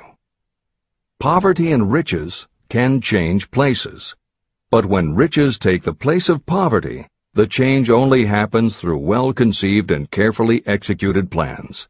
The same is not true of poverty. Poverty needs no plan. It needs no one to help it because it is bold and ruthless. Riches are shy and timid. They have to be attracted. More gold has been mined from the thoughts of men than has ever been taken from the earth. Chapter 12. Sexuality, Charisma, and Creativity. The 10th step toward riches. Editor's comments. What motivates human beings is the subject of continuing scientific research and philosophical debate. There is general agreement that the prime motivators are the basic human needs for food and water, shelter and clothing, and safety. Beyond these basic life-sustaining needs, however, there are other factors that motivate people to action. It is the definition of the other factors and their order of importance that continues to be open to interpretation. Perhaps the most widely known theory is psychologist Abraham Maslow's hierarchy of human needs, which lists 8 levels of motivational forces, starting with the basic physiological and safety needs, then ascends through belonging and love, esteem, understanding, aesthetics, self-actualization, and transcendence. Other psychologists and sociologists have defined and arranged the categories differently, but in almost all cases there is agreement that after the primary life-sustaining needs are met, sex and love are the next most important motivating forces. Napoleon Hill also compiled a hierarchy of what he referred to as mind stimuli. Like Maslow and other researchers, Hill identified sex and love as the most powerful non-life-sustaining factors in human motivation, but his focus was not on sex and love as they pertain to procreation. Hill was intrigued by the theory that if sex and love are such powerful forces in driving humans to action, there might be a correlation to outstanding achievement or material success. And if such a relationship exists, can the motivating force be intentionally channeled to this purpose? In the original edition of the following chapter, Hill used terms such as sex emotion and sex energy in his analysis of these motivating forces as they relate to attitude and personality. In this context, the use of the word sex was not meant to have the physical connotation that it often has today.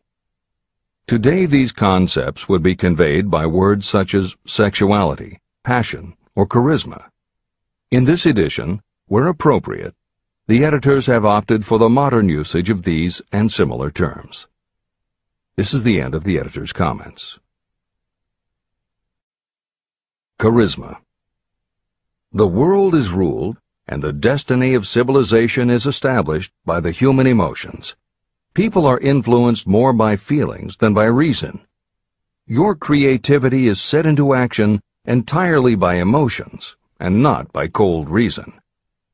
The human mind responds to stimuli, through which it may be keyed up in such a way that it takes on characteristics such as enthusiasm, creative imagination, and intense desire. The stimuli to which the mind responds most freely are 1. The desire for sexual expression, 2. Love, 3. A burning desire for fame, power, or financial gain, money, 4. Music, 5. Close friendship and/or admiration, 6.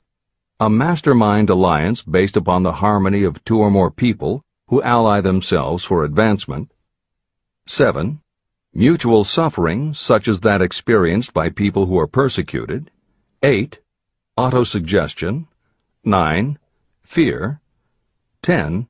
Alcohol and drugs. The desire for sexual expression comes at the head of the list of stimuli that step up the mind and start the wheels of physical action. The emotions associated with a human sexual drive bring into being a state of mind. When motivated by this desire, people often show courage, willpower, persistence, imagination, and creative ability that they don't normally have. So strong and impelling is the desire for sexual expression that people freely run the risk of life and reputation because of it. A river may be dammed and its water controlled for a time, but eventually it will force an outlet. The same is true of the emotions related to sexual expression. It may be submerged and controlled for a time, but its very nature causes it to be ever-seeking means of expression. The desire for sexual expression is inborn and natural. The desire cannot and should not be submerged or eliminated, but it can be given other outlets that enrich the body, mind, and spirit. When harnessed and redirected, this motivating force has been used as a powerful creative force in literature, art, and other pursuits, including the accumulation of riches. A teacher who has trained more than 30,000 salespeople came to the conclusion that individuals who are most confident sexually are the most efficient salespeople. The explanation is that the factor of personality known as personal magnetism is a manifestation of sexual energy. Editor's comments. There have been numerous psychological and sociological studies about the relationship between sexuality and success that tend to support Hill's observation. Because physical characteristics are the most quantifiable aspects of sexuality, most research studies focus on gender, attractiveness, body size, and age, and they measure indicators such as first impressions, expectation of performance, perception of performance, and social interaction. These studies generally conclude that when comparing individuals of equal competence, for men, the perception is that taller men will do better than short, a full head of hair will outperform balding, handsome or virile will beat out plain or older. For women, the results are comparable. The perception is that attractive performs better than plain, slim or shapely scores higher than overweight, younger is expected to be superior to older. These observations about physical sexuality may seem obvious, but they lead to a conclusion that is very significant. Obviously, not all people who succeed are tall and virile or attractive and shapely.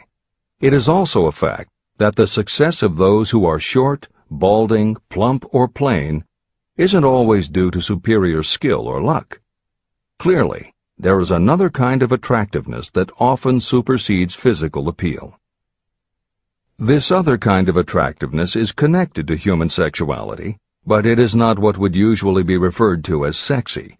People who have this quality are often said to have chemistry, personality, charm, or appeal. Hill called this kind of attraction personal magnetism. Today, the more common term is charisma. This is the end of the editor's comments.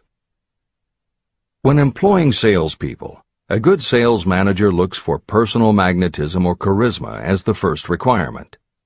People who lack this kind of sexual energy will never become enthusiastic nor inspire others with enthusiasm.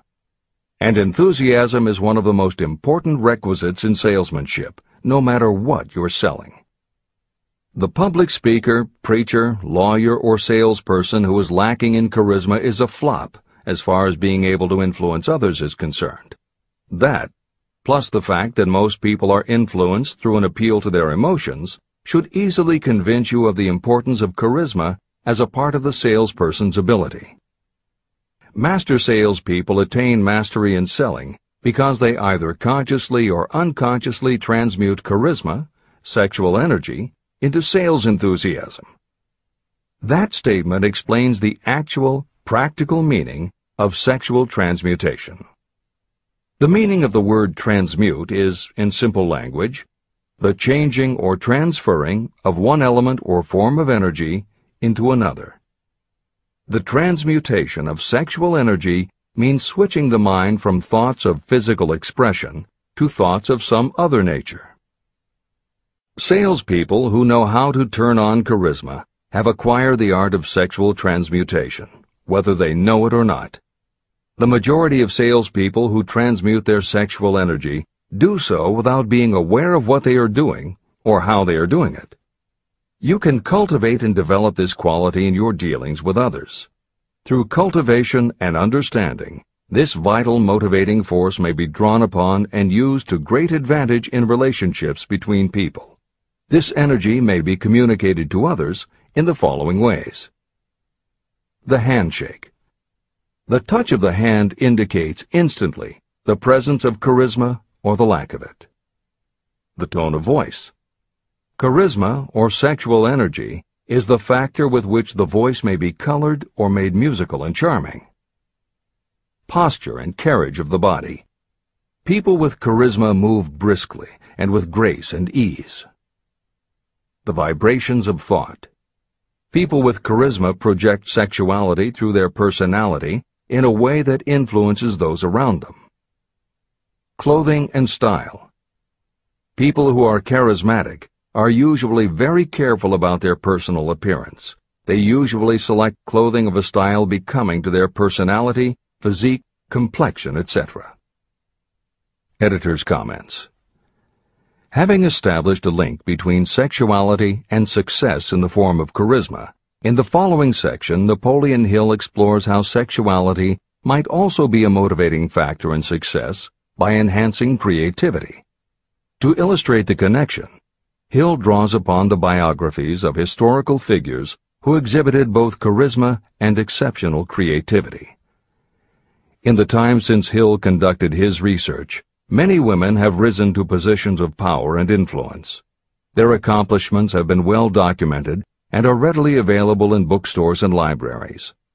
However, when Hill was assembling his data, the majority of historical biographies available were about successful men. Further, the successful industrialists and political leaders he had personally studied during the previous 30 years were also men. Because of this limitation, Hill does not theorize about the role men might play in motivating the success of women. This issue is addressed in a later editorial comment. This is the end of the editor's comments. Creativity. It seemed quite significant to me when I made the discovery that practically every great leader I had the privilege of analyzing was a man whose achievements were largely inspired by a woman. In most instances, the woman was a wife, of whom the public had heard little or nothing. In a few of the cases I studied, the source of inspiration was the other woman. The pages of history are filled with the records of great men whose achievements may be traced directly to the influence of women who aroused the creative faculties of their minds. Napoleon Bonaparte was one of these. When inspired by his first wife, Josephine, he was irresistible and invincible. When his better judgment or reasoning faculty prompted him to put Josephine aside, he began to decline. His defeat and exile to St. Helena were not far distant. Abraham Lincoln was a notable example of a great leader who achieved his greatness through the discovery and use of his faculty of creative imagination. It is noted in practically every book written about Lincoln that he discovered and began to use this faculty as the result of the love that he experienced when he met Anne Rutledge. This is more than an interesting historical fact. It is of significance in connection with the role sexuality plays in the study of the source of genius. Following is a list of famous men of outstanding achievement: George Washington, Napoleon Bonaparte, William Shakespeare, Abraham Lincoln, Ralph Waldo Emerson, Robert Burns, Thomas Jefferson, Elbert Hubbard, Elbert H. Gary, Woodrow Wilson, John H. Patterson, Andrew Jackson, Enrico Caruso. Wherever there was evidence available in connection with the lives of these men of achievement, it indicated most convincingly that each possessed a highly developed sexual nature. An analysis of the information taken from biographies and historical writings leads to the following conclusions. 1. Those of greatest achievement have a highly developed sexual nature, but have learned the art of transmutation of sexual energy. 2. Those who have accumulated great fortunes and achieved outstanding recognition in literature, art, industry, architecture, and the professions were motivated by the influence of a mate or lover. When driven by these emotions, people become gifted with a superpower for action. If you understand this, you will also understand that sexual transmutation contains the secret of creative ability. Editor's comments. As noted previously, although Hill's analysis focused on men, today there is a wide range of biographies about women who have succeeded in every aspect of life, including business, politics, religion, sports, entertainment, and the arts. Bearing in mind that biographical information is always subjective, the reader can now find ample material from which to draw a conclusion as to whether Hill's theory about sexuality as a motivating force is equally evident in women. Napoleon Hill had to do an in-depth analysis of biographies in searching for indications that the subject sexuality had a correlation to their success. Today, we just turn on the television, and we're inundated with intimate details about both men and women, suggesting that the best and the brightest are apparently also the sexiest.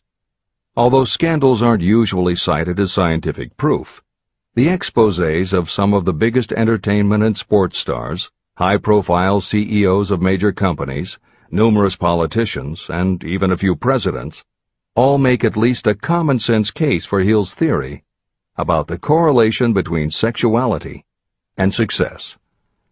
This is the end of the editor's comments. Obviously, this does not mean that everyone who is highly sexed is a genius. People attain the status of a genius only when and if they stimulate their minds so that they can draw upon the forces available through the creative faculty of the imagination. Although it is the most important of the stimuli or motivators, the mere possession of sexual energy is not sufficient to produce a genius. The energy must be transmuted from desire for physical contact into some other form of desire and action before it will lift one to the status of a genius. Genius and creative imagination. A definition of genius might be someone who has discovered how to increase the intensity of thought to the point where that person can freely communicate with sources of knowledge not available through the ordinary rate of thought. This definition should prompt some questions in the mind of anyone reading this book. The first question should be, how may one communicate with sources of knowledge that are not available through ordinary thought? The next question should be, are there known sources of knowledge that are available only to geniuses, and if so, what are these sources and exactly how may they be reached? In the following, I will offer methods so that you can experiment and prove to yourself that this is true. By doing so, you will have the answer to both questions. Editor's comment. Humans perceive things through the 5 senses of sight, smell, taste, hearing, and touch. Another kind of perception, as when you have a feeling about something, was discussed in the chapters on desire, faith, and autosuggestion. This kind of perception is often referred to as the sixth sense, and in the following Hill explores the relationship between sexuality, motivation, creative imagination, and the sixth sense. This is the end of the editor's comment. The reality of a sixth sense has been fairly well established. This sixth sense is creative imagination. The faculty of creative imagination is something the majority of people never use during an entire lifetime, and if they do use it, it usually happens by mere accident. Only a small number of people deliberately use their creative imagination for a specific purpose. Those who do use this faculty voluntarily and with understanding of its functions are geniuses. Creative imagination is the direct link between your finite mind and what I have termed infinite intelligence. All revelations and all discoveries of basic or new principles in the field of invention take place through the faculty of creative imagination.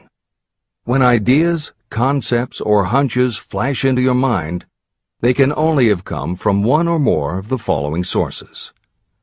1. From the mind of some other person who has just released the thought, idea, or concept through conscious thought. 2. Your subconscious mind, which stores every thought and impression that ever reached your brain through any of the five senses.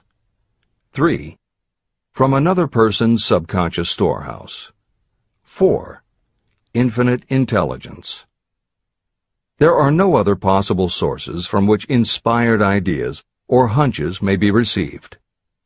When brain action has been stimulated through one or more of the 10 mind stimulants listed at the beginning of this chapter, it has the effect of lifting you far above the horizon of ordinary thought. It permits you to envision distance, scope, and quality of thoughts not available on the lower plane, such as when you are solving routine problems of business. When you are lifted to a higher level of thought through mind stimulation, it is as though you have taken off in an airplane. You can now see over and beyond the horizon that limits your vision when you are on the ground. Not only that, but while you are on this higher level of thought, you are not even aware of such things as the problems of gaining the 3 basic necessities of food, clothing, and shelter. You are in a world of thought in which the ordinary workaday thoughts have been removed, just as the hills and valleys that obstruct your vision on the ground don't interfere when you are in an airplane. While on this exalted plane of thought, the creative faculty of the mind is given freedom for action. The way has been cleared for the sixth sense to function. It becomes receptive to ideas that could not reach the individual under any other circumstances. The sixth sense is the faculty that marks the difference between a genius and an ordinary individual. Developing your creative imagination. A mind stimulant is any influence that will either temporarily or permanently increase the intensity of thought. The previously mentioned 10 major stimulants are those most commonly resorted to. Through these sources you may commune with infinite intelligence, enter the storehouse of your subconscious mind, or perhaps even that of another person. That is all there is to genius. The more you use your creative faculty, the more alert and receptive it becomes to factors originating outside your conscious mind. And the more this creative faculty is used, the more you will rely upon it for your thoughts and ideas. This faculty can be cultivated and developed only through use. What we generally refer to as our conscience operates entirely through the faculty of the sixth sense. The great artists, writers, musicians, and poets become great because they acquire the habit of relying upon the still small voice that speaks from within, through their creative imagination. Anyone with a keen imagination knows that some of their best ideas come through so-called hunches. One of the best-known public speakers admits that his speeches are only really great when he closes his eyes and begins to rely entirely upon the faculty of creative imagination. When asked why he closed his eyes just before the climax of his speech, he replied, I do it because then I speak through ideas that come to me from within. One of America's most successful and best-known financiers has the habit of closing his eyes for 2 or 3 minutes before making a decision. When asked why, he replied, "With my eyes closed, I am able to draw upon a source of superior intelligence." Dr. Elmer R. Gates created more than 200 useful patents through the process of cultivating and using his creative faculty. His method is significant to anyone interested in attaining to the status of genius. Dr. Gates was one of the really great, though less publicized, scientists of the world. In his laboratory, he had what he called his personal communication room. It was practically soundproof, and all light could be shut out. It had a small table on which he kept a pad of writing paper. In front of the table, on the wall, was a light switch. When Dr. Gates desired to draw upon the forces available to him through his creative imagination, he would go into this room, seat himself at the table, shut off the lights, and concentrate on the known factors of the invention he was working on. He would stay in that position until ideas began to flash into his mind in connection with the unknown factors of the invention. On one occasion, ideas came through so fast that he was forced to write for almost 3 hours. When the thoughts stopped flowing, he examined his notes and found they contained a minute description of principles that had no parallel in the known data of the scientific world. Moreover, the answer to his problem was right there in those notes. Dr. Gates earned his living by sitting for ideas. He did it for individuals and corporations, and some of the most sensible people and largest traditional corporations in America paid him to do it. The part of your mind that you generally use for reasoning may be faulty, because it is largely guided by your accumulated experience. Not all knowledge that you have learned through experience is accurate. Many times your creative ideas are much more reliable because they come from sources that are more reliable than those available to the reasoning faculty of the mind. Methods used by geniuses are available to you. The major difference between the genius and the ordinary inventor is that the genius makes use of both the synthesized and the creative faculties of imagination. For example, the scientific inventor begins an invention by organizing and combining the known ideas or principles accumulated through experience through the synthesized faculty, the reasoning faculty. If the inventor finds this accumulated knowledge is insufficient, the scientist then draws upon the sources of knowledge available through the creative faculty. The method by which the inventor does this varies with the individual, but this is the essence of the procedure. 1. The inventor stimulates his or her mind so that it functions on a higher-than-average plane through one or more of the mind stimulants. 2.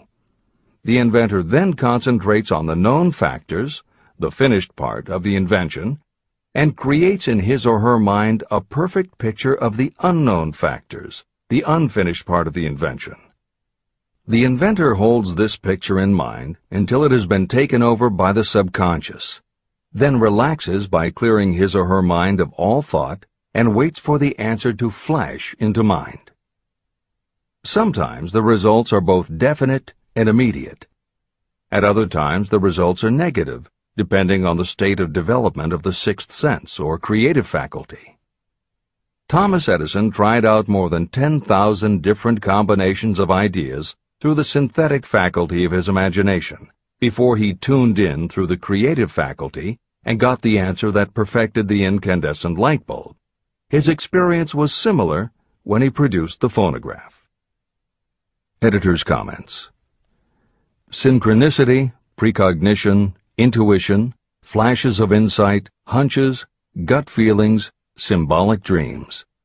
These are all aspects of the phenomenon Napoleon Hill was describing in his two correlated terms, creative imagination and infinite intelligence. And the fact that Hill made a serious study of this function of the mind puts him in exceptional company. The fathers of modern psychology, Sigmund Freud and Carl Jung, recognized and tried to explain this sixth sense. Jung's concept of the collective unconscious, which is the very basis of Jungian psychology, is in many ways identical to Hill's concept of infinite intelligence. Scientists from Archimedes to Newton to Einstein to the team of Watson and Crick who determined the structure of DNA all conceded that intuition was instrumental in their discoveries. Duke University created a department for the sole purpose of studying these phenomena under scientific conditions. Many scientists admit to using personalized techniques similar to Hill's method for accessing intuition and creativity. These include Friedrich Kekule, who discovered the molecular structure of benzene through a dream symbol; physiologist Otto Loewi, who had a hunch followed by a dream that won him the Nobel Prize in Medicine; and as mentioned above, James Watson's breakthrough in the structure of DNA. Mozart, Shelley, Coleridge, Huxley, Descartes, Robert Louis Stevenson all claimed intuition played a role in their creations. William Blake learned the secret to a copper engraving process from a dream. British Prime Minister Winston Churchill firmly believed a premonition saved him from being killed by a bomb during the Blitz of London. As was noted earlier, psychiatry, clinical hypnosis, and affirmations all had to overcome considerable skepticism before they were accepted. That is also true of those phenomena Hill terms infinite intelligence.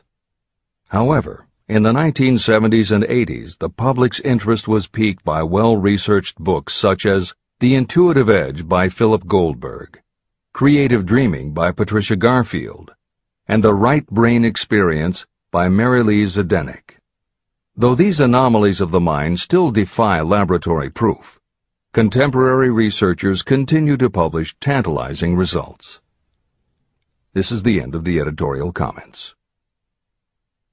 Nature has equipped the human brain and mind with internal stimulants that safely trigger the mind to tune in to fine and rare thoughts. No satisfactory substitute for nature's stimulants has ever been found. However, history is not lacking in examples of people who rose to the status of genius as the result of using artificial mind stimulants.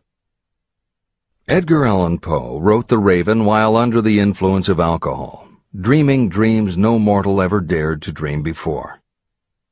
Samuel Taylor Coleridge wrote Kubla Khan during an opium-induced dream, and Robert Burns wrote best when intoxicated. For auld lang syne, my dear, we'll take a cup of kindness yet for auld lang syne. It is true that these and others who are known as geniuses relied upon artificial mind stimulation. But a more important lesson to remember is how many of these people destroyed themselves through the use of those stimulants. Editor's comments. In more contemporary terms, Hill's point about the dangers of artificial mind stimulants was never better made than it was in the television series Behind the Music, which began running on VH1 in the late 1990s. The series was meant to chronicle the lives of rock stars and celebrate their hits, but after viewing 2 or 3 of the shows, they all began to look the same. Young singer and band have a hit record, make millions of dollars, plunge into the sex, drugs, and rock and roll lifestyle, everyone gets addicted, and they blow all of the money. By the end of the show, at least one band member overdoses, the band breaks up, the singer hits the skids, meets someone who inspires him or her to go into rehab, the ex-star makes an anti-drug TV spot and professes newfound faith and family values while announcing a comeback tour. Although the shows played like a bad parody of themselves, the fact that the stories were so similar, that so many talented singers and songwriters who depended on drugs ended up burning out, should be telling you something, especially if you don't just want to succeed, but want to keep and enjoy your success. This is the end of the editor's comments. Every intelligent person knows that stimulation in excess through alcohol or drugs is a destructive form of intemperance. For some, overindulgence in sexual expression may become just as destructive. A sexually obsessed person is not essentially different from a person addicted to drugs or alcohol. Both have lost control over their faculties of reason and willpower. Human sexuality is a mighty urge to action, but its forces are like a cyclone, almost impossible to completely control. When an individual is driven solely by emotions related to sexuality, that person may be capable of great achievement, but their actions are often disorganized and destructive. It is true that a person may pursue financial or business success by harnessing the driving force of sexual energy without self-control.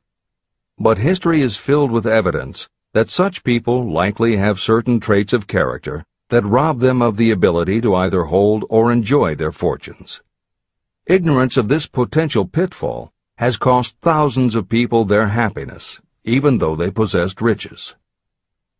From my analysis of over 25,000 people, I found that those who succeed in an outstanding way often do not hit their stride until they are beyond the age of 40 or 50.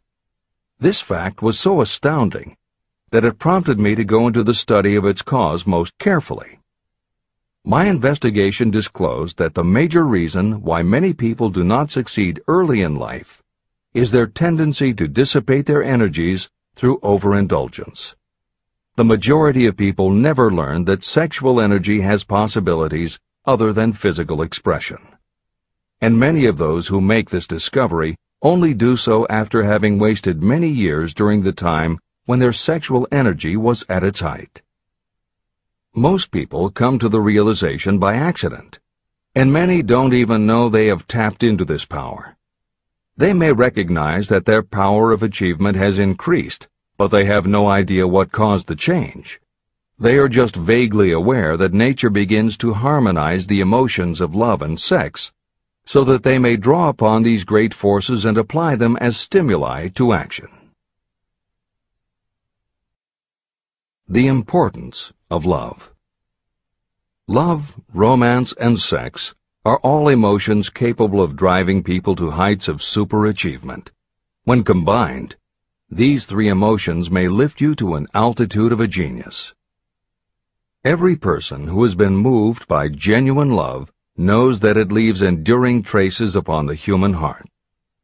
The effect of love endures, because love is spiritual in nature. Those who cannot be stimulated to great heights of achievement by love are hopeless. They are dead, though they may seem to live. If you believe you are unfortunate because you have loved and lost, you are wrong. One who is loved truly can never lose entirely. Love is whimsical and temperamental. It comes when it pleases and goes away without warning. Accept and enjoy it while it remains, but spend no time worrying about its departure. Worry will never bring it back. Dismiss the thought that love only comes once. Love may come and go times without number, but there are no two love experiences that affect you in just the same way. There may be one love experience that leaves a deeper imprint on the heart than all the others. But all love experiences are beneficial, except to the person who becomes resentful and cynical when love makes its departure. Even the memories of love can lift you and stimulate your mind. Go back into your yesterdays at times and bathe your mind in the beautiful memories of past love. It will soften your worries and give you a source of escape from the unpleasant realities of life. And maybe, during this temporary retreat into the world of fantasy, your subconscious mind will yield to you ideas or plans that may change the entire financial or spiritual status of your life. There should be no disappointment over love, and there would be none if people understood the difference between the emotions of love and sex. Love is an emotion of many shades and colors, but the most intense and burning of all is that experienced in the blending of the emotions of love and sex. Marriages or committed relationships that are not blessed with love properly balanced with sex cannot be happy ones, and seldom endure. Love alone will not bring happiness, nor will sex alone. Love is spiritual. Sex is biological. No experience that touches the human heart with a spiritual force can possibly be harmful, except through ignorance or jealousy. The presence of destructive emotions in the human mind may poison it in a way that destroys your sense of justice and fairness. Just as a chemist can take certain chemical elements, none of which are harmful in themselves, and by mixing them together create a deadly poison, in a similar manner the emotions of sex and jealousy, when mixed, may turn just as lethal. Love is the emotion that serves as a safety valve and brings balance, reason, and constructive effort. Love is, without question, life's greatest experience. It can bring you into communion with infinite intelligence. When love guides the emotions, it may lead you well on your way toward creative effort. The road to genius consists of the development, control, and use of sex, love, and romance. Briefly, the process may be stated as follows. Encourage the presence of the positive emotions as the dominating thoughts in your mind, and discourage all the destructive emotions. The mind is a creature of habit. It thrives on the dominating thoughts fed to it. Through your willpower, you may discourage the presence of any emotion and encourage the presence of any other. Control of your mind, through the power of your will, is not difficult. Control comes from persistence and habit. The secret of control lies in understanding the process of transmutation. When any negative emotion presents itself in your mind, it can be transmuted into a positive or constructive emotion by the simple procedure of changing your thoughts. There is no other road to genius than through voluntary self-effort. When the emotion of romance is added to those of love and sex, the obstructions between the finite mind and infinite intelligence are removed. Then, a genius has been born.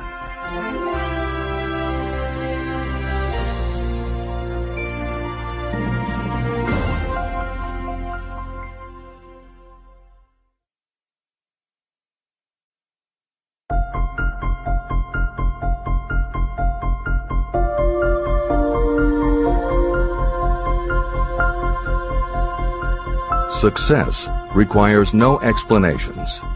Failure permits no alibis. Chapter 13. The Subconscious Mind. The Connecting Link. The 11th step toward riches. The subconscious mind consists of a field of consciousness, in which every impulse of thought that reaches the conscious mind, through any of the 5 senses, is classified and recorded. The subconscious receives and files sense impressions or thoughts regardless of their nature. You can plant in your subconscious mind any plan, thought, or purpose that you desire to translate into its physical or monetary equivalent. Those desires that have been mixed with emotional feeling and faith in your ability are the ones that are strongest. Therefore, they are the first to which the subconscious responds. The subconscious mind works day and night, and in some way which is not fully understood, the subconscious seems able to draw upon the forces of infinite intelligence for the power to transmute your desires into their physical equivalent. And it does it in the most straightforward and practical way. You cannot entirely control your subconscious mind, but you can hand over to it any plan, desire, or purpose that you wish transformed into concrete form. Refer again to the instructions for using the subconscious mind in Chapter 5, Autosuggestion. Editor's comments. In the chapter on autosuggestion, the 4 primary methods for planting and reinforcing suggestions in your subconscious are: 1. The formulation and writing out of your desire. 2. The repetition of positive affirmations. 3. The creative visualization of your goal. And 4. By acting as though the goal is already yours. This is the end of the editor's comment. From my research, I have concluded that the subconscious mind is the connecting link between the finite mind of man and infinite intelligence. It is the intermediary through which you may draw upon the forces of infinite intelligence. From my research, I have concluded that the subconscious mind is the connecting link between the finite mind of man and infinite intelligence. It is the intermediary through which you may draw upon the forces of infinite intelligence.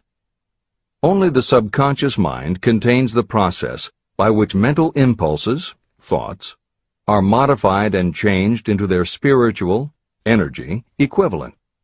It alone is the medium through which prayer, desire, may be transmitted to the source capable of answering prayer, infinite intelligence. How to energize your subconscious mind for creative effort. The possibilities of what you can do when you connect creative effort with the subconscious mind are stupendous. They inspire me with awe. I never approached the discussion of the subconscious mind without a feeling of littleness and inferiority, due to the fact that man's entire stock of knowledge on this subject is so pitifully limited. First, you must accept as a reality the existence of the subconscious mind and what it can do for you. This will enable you to understand its possibilities as a medium for transmuting your desires into their physical or monetary equivalent, and then you will comprehend the full significance of the instructions given in Chapter 3, Desire. You will also understand the importance of making your desires clear and putting them in writing. You will understand as well the necessity of persistence in carrying out instructions. The 13 principles that are the basis of this book are the stimuli with which you acquire the ability to reach and to influence your subconscious mind. Do not become discouraged if you cannot do this on your first attempt. Remember that the subconscious mind can be directed only through habit. You have not yet had time to master faith. Be patient. Be persistent. Editor's comments. There are two aspects to Hill's theory of the subconscious mind. There are two aspects to Hill's theory of the subconscious mind. One is the concept of the subconscious as the storehouse of all information and thoughts that you have ever experienced. The second is the concept of the subconscious as the gateway to infinite intelligence. In this chapter, Hill focuses primarily on the subconscious as a storehouse. Expanding on the editorial comment about the subconscious mind that appears in the chapter on autosuggestion, proof that the subconscious is a storehouse of information is confirmed in the use of hypnotherapy by psychiatrists. Through hypnosis, psychiatrists are able to help patients open the door to their subconscious so that they can retrieve information about traumatic situations that have been filtered out or repressed by the conscious mind.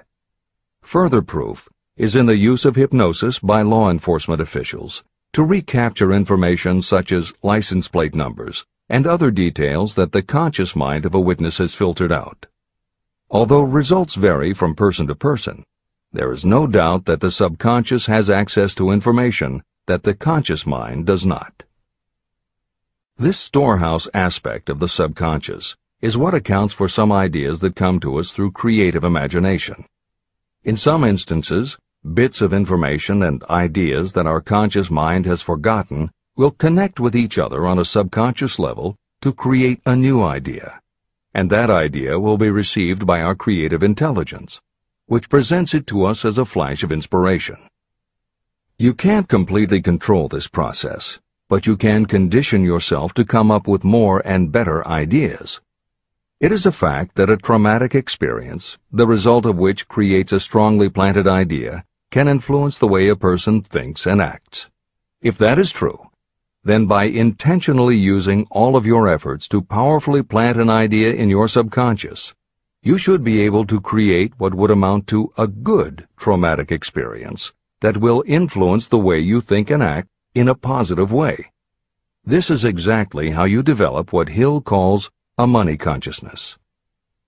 If you do everything within your power to strongly, firmly, and with complete faith and conviction plant the idea that you will be successful and achieve your desire, your subconscious will accept and store that idea. If you have planted the idea so strongly that it is the dominant idea in your subconscious, it will influence all of the other ideas and information stored there. When you have given your subconscious this specific direction that it did not have before, it will begin to put together pieces of information, and through your creative intelligence, you will find that you are coming up with more and better plans and ideas to accomplish your goal. But as Hill says, you can do this only through faith and habit. You must write out the affirmation of your goal, and you must repeat it aloud every day with absolute faith and conviction that you can achieve it. You must vividly and creatively visualize yourself achieving your goal, and you must do it every day. You must conduct yourself with the attitude that says you can accomplish your goal, and that you deserve the help of those who can help you to accomplish your goal. And you must conduct yourself in that way every day. If you seriously commit yourself to doing these things, it will change the way you think and act. Your subconscious will do everything it can to transmute your desire into reality, and other people will want to do what they can to help you succeed. This is the end of the editor's comments. Many statements in the chapters on faith and on autosuggestion are repeated here for the benefit of your subconscious mind. Remember, your subconscious mind functions whether you make any effort to influence it or not. This means that thoughts of fear, poverty, and all negative ideas will affect your subconscious mind unless you master these impulses and give it more desirable food on which it may feed. The subconscious mind will not remain idle. If you don't plant desires in your subconscious mind, it will feed on the thoughts that reach it as the result of your neglect. Both negative and positive thoughts are reaching your subconscious mind continuously. These thoughts come from the four sources. 1. Consciously from other people. 2. Your subconscious. 3. Subconsciously from other people. And 4. Infinite intelligence. Every day, all kinds of thought impulses are reaching your subconscious mind without your knowledge. Some of these impulses are negative. Some are positive. Right now, you should be specifically trying to shut off the flow of negative impulses and actively working to influence your subconscious mind through positive impulses of desire. When you achieve this, you will possess the key that unlocks the door to your subconscious mind. Moreover, you will control that door so completely that no undesirable thought may influence your subconscious mind. Everything that you create begins in the form of a thought impulse. You can create nothing that you do not first conceive as a thought. Through the aid of the imagination, thoughts may be assembled into plans. The imagination, when under your control, may be used to create plans or purposes that lead to success in your chosen occupation. All thoughts that you want to turn into success and have planted in the subconscious mind must pass through the imagination and be mixed with faith, your faith in your own abilities. The mixing of faith with a plan or purpose intended for submission to the subconscious mind can only be done through the imagination.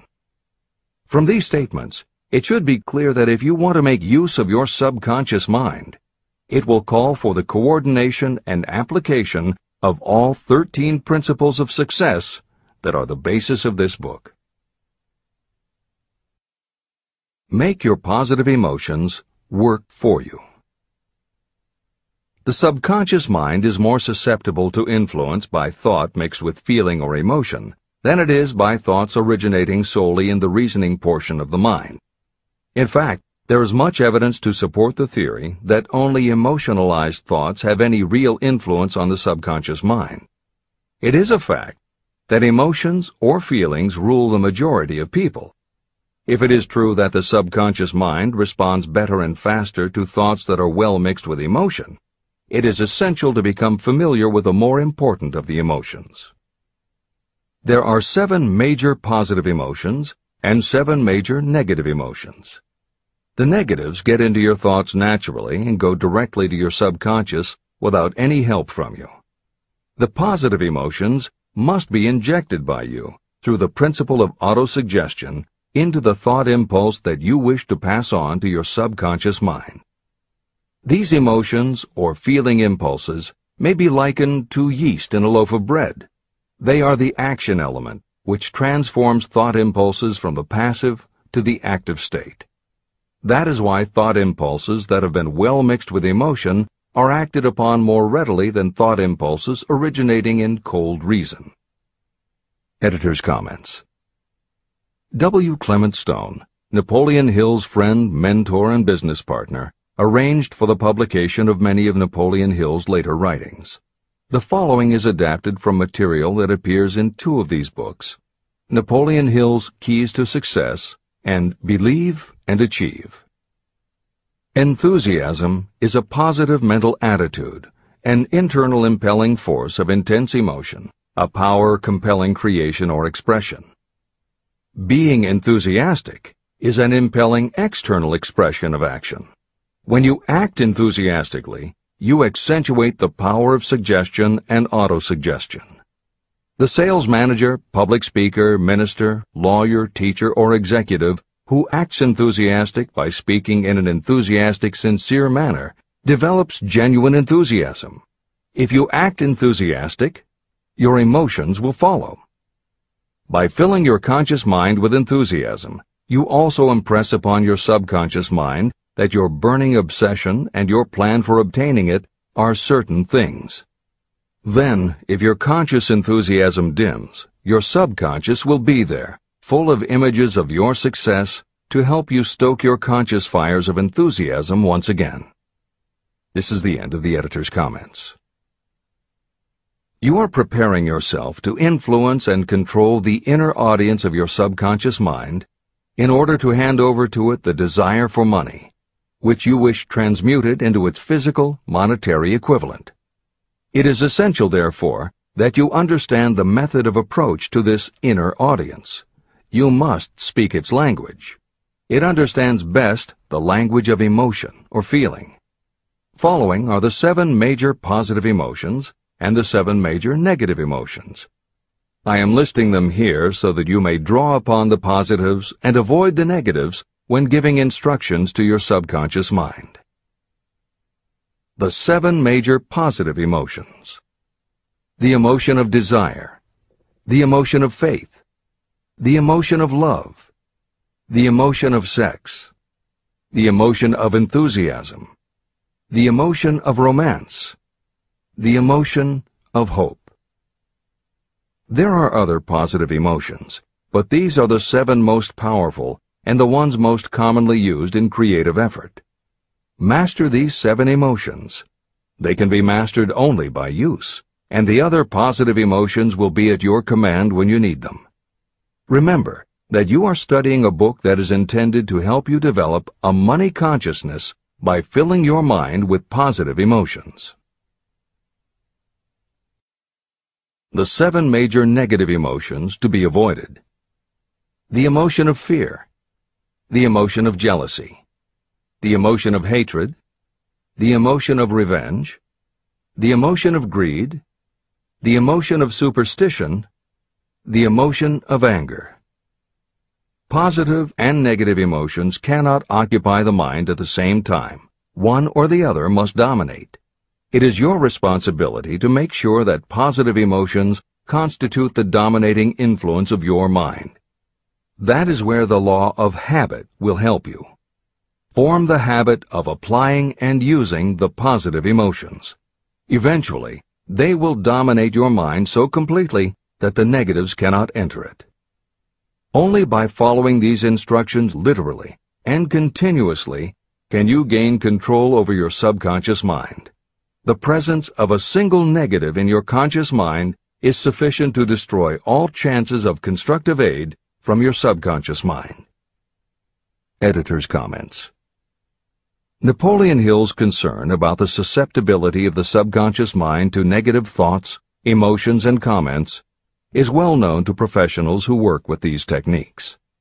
In clinical hypnotherapy, there is an axiom referred to as the law of reversed effect, which states that whenever there is a conflict between imagination and willpower, the imagination wins. When you attempt to plant an idea, if the subconscious already harbors a negative, Trying to force the new idea has the reverse effect, because the subconscious becomes obsessed with defending its established negative idea. And the harder you try to do something, the more the subconscious resists, and the more difficult it becomes.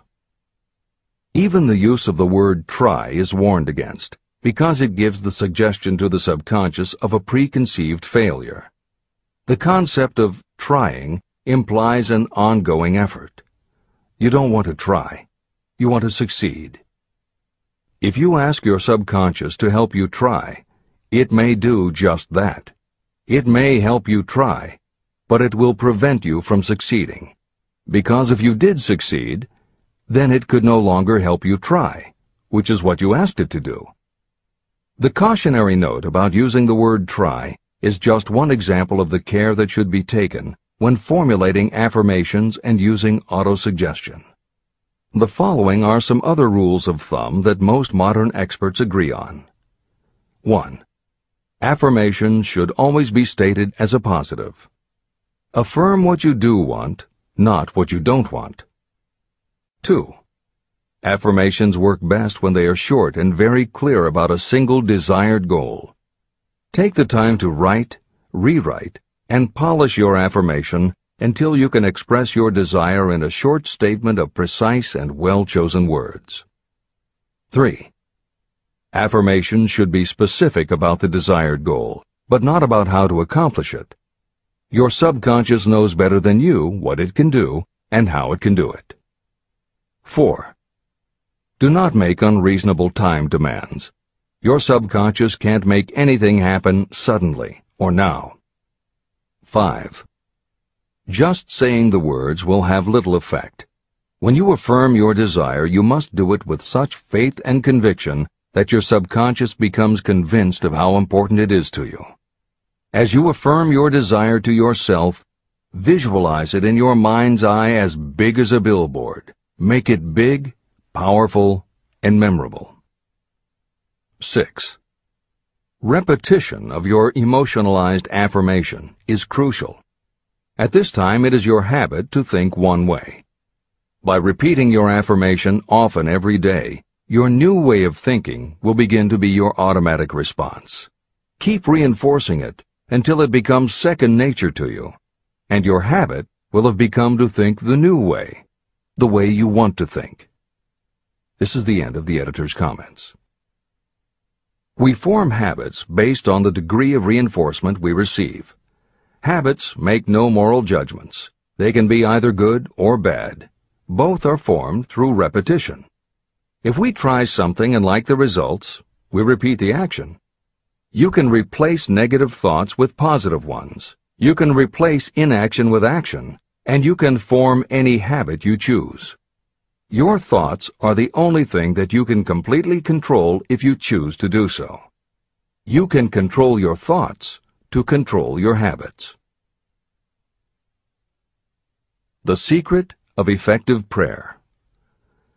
Most people resort to prayer only after everything else has failed, or else they pray by a ritual of meaningless words. And because most people who pray do so only after everything else has failed, they go to prayer with their minds filled with fear and doubt. Because fear and doubt are the emotions that are mixed with their prayer, these are the emotions the subconscious mind passes on, and these are the emotions that infinite intelligence receives and acts upon. If you pray for a thing, but as you pray you have fear that you may not receive it, or that your prayer will not be acted upon by infinite intelligence, your prayer will have been in vain. Prayer does sometimes result in the realization of that for which one prays. If you have ever had the experience of receiving something for which you prayed, go back in your memory and recall your actual state of mind while you were praying, and you will know for sure that the theory here described is more than a theory. The method by which you may communicate with infinite intelligence is very similar to the way the vibration of sound is transmitted by radio waves. Sound cannot be transmitted through the atmosphere until it has been changed into a very high rate of vibration. The radio station takes the sound of the human voice and modifies it by stepping up the vibration millions of times. Only in this way can the energy of sound be sent over distances. After this transformation has taken place, the energy, which originally was in the form of vibrations of sound, is broadcast or transmitted as a radio signal. When a radio set receives the high-speed transmission, it then reconverts that energy back to its original slower rate of vibration. And when it is stepped down to its original rate, it vibrates the diaphragm of the speaker, which reproduces the original sound of the voice. The subconscious mind is the intermediary that translates prayers or desires into terms that infinite intelligence can receive. The answer comes back to you in the form of a definite plan or idea for procuring the object of your prayer. When you understand this principle, you know why mere words read from a prayer book cannot serve as an agency of communication between the mind of man and infinite intelligence. Do not expect troubles, as they have a tendency not to disappoint. Chapter 14. The Brain. A broadcasting and receiving station for thought. The 12th step toward riches. It was while I was working with the late Dr. Alexander Graham Bell and Dr. Elmer R. Gates that I first proposed the idea that every human brain is both a broadcasting and receiving station for the vibration of thought. In some way similar to the principle behind the operation of a radio receiver, every human brain is capable of picking up vibrations of thought that are being released by other brains. These are received as hunches and flashes of intuition. As was explained in previous chapters, it is your creative imagination that is the receiving set of your brain, which receives thoughts from your subconscious and, under certain circumstances, receives thoughts released by the brains of others. Your creative imagination is the interconnection between your conscious or reasoning mind and the four sources from which you receive thought stimuli. 1. Consciously from other people. 2. Your subconscious. 3. Subconsciously from other people. And 4. Infinite intelligence. When stimulated, or stepped up to a high rate of vibration, the mind becomes more receptive to thoughts that reach it from outside sources. This stepping up process takes place through either the positive emotions or the negative emotions. Through the emotions, the vibrations of thought may be increased. The brain that has been stimulated by emotions functions at a much more rapid rate than it does when that emotion is quieted or absent. The result is the increase of thought to such a pitch that the creative imagination becomes highly receptive to ideas. On the other hand, when the brain is functioning at a rapid rate, it also gives to your own thoughts the emotional feeling that is essential before those thoughts will be picked up and acted upon by your subconscious mind. The subconscious mind is the sending station of the brain, through which vibrations of thought are broadcast.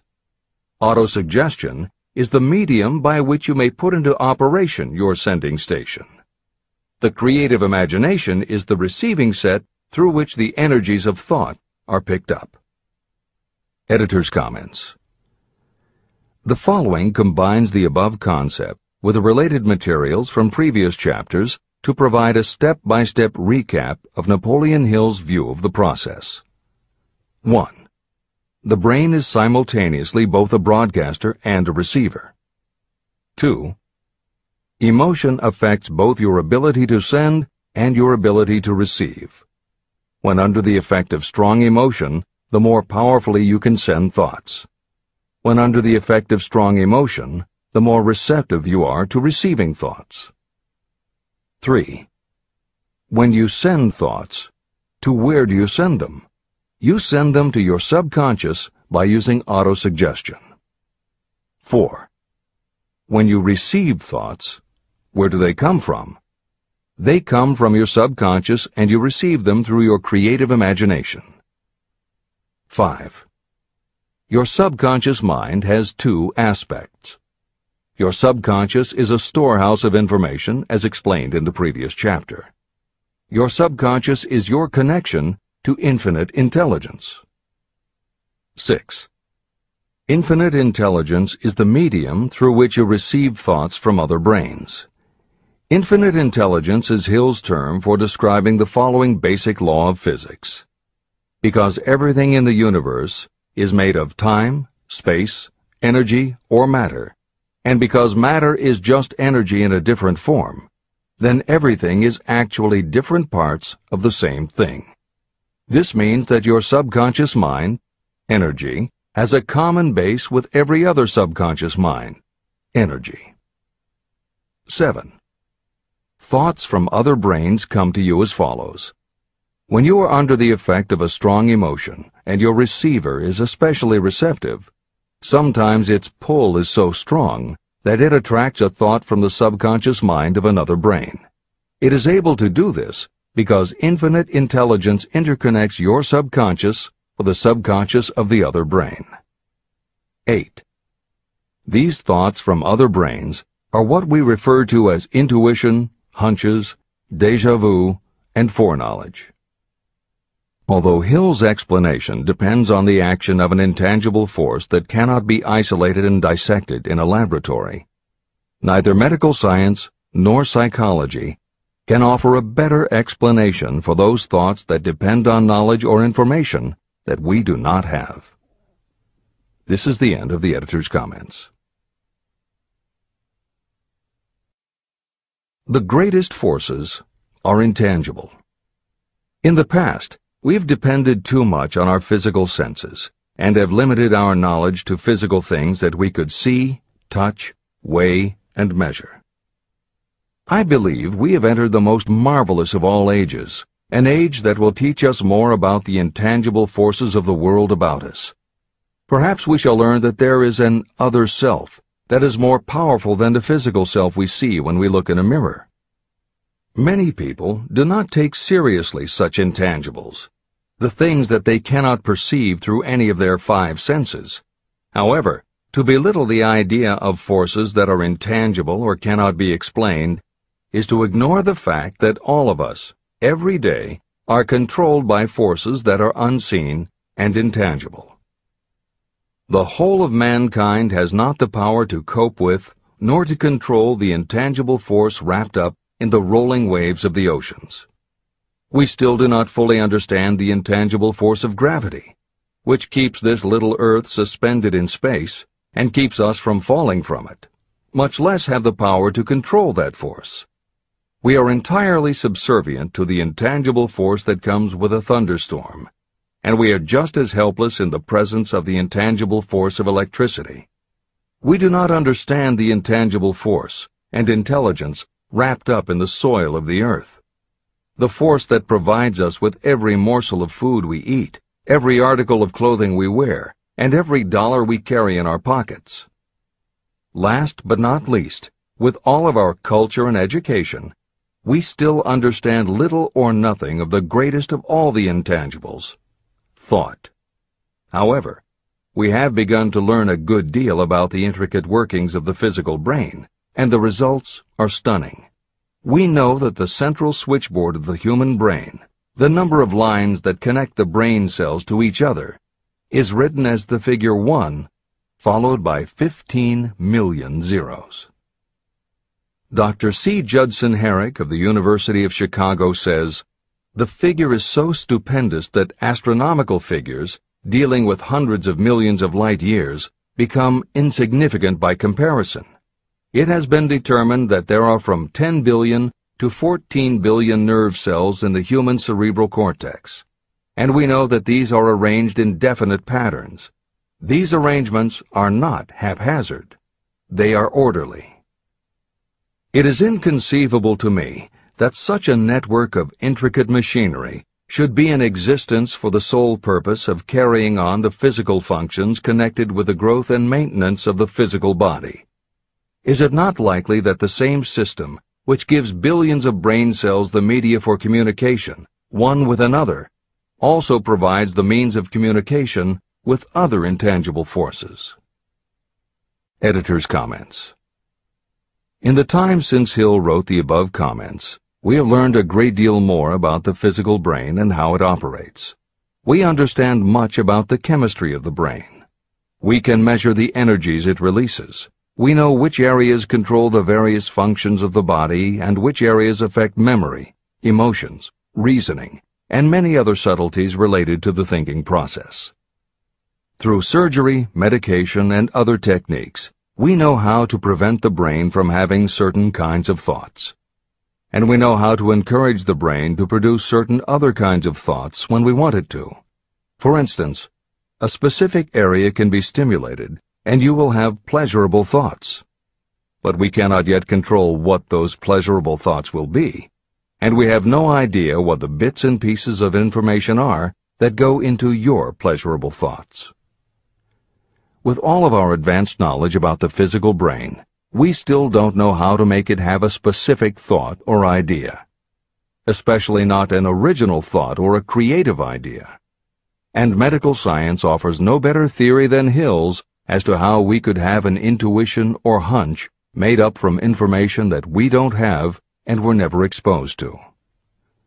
In short, the physical properties of the brain confirm that it is where the thinking process takes place.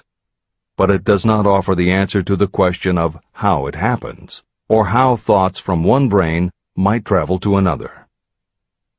In previous commentaries, we pointed to the laws of physics as they relate to Hill's theory about the interconnectedness of all things.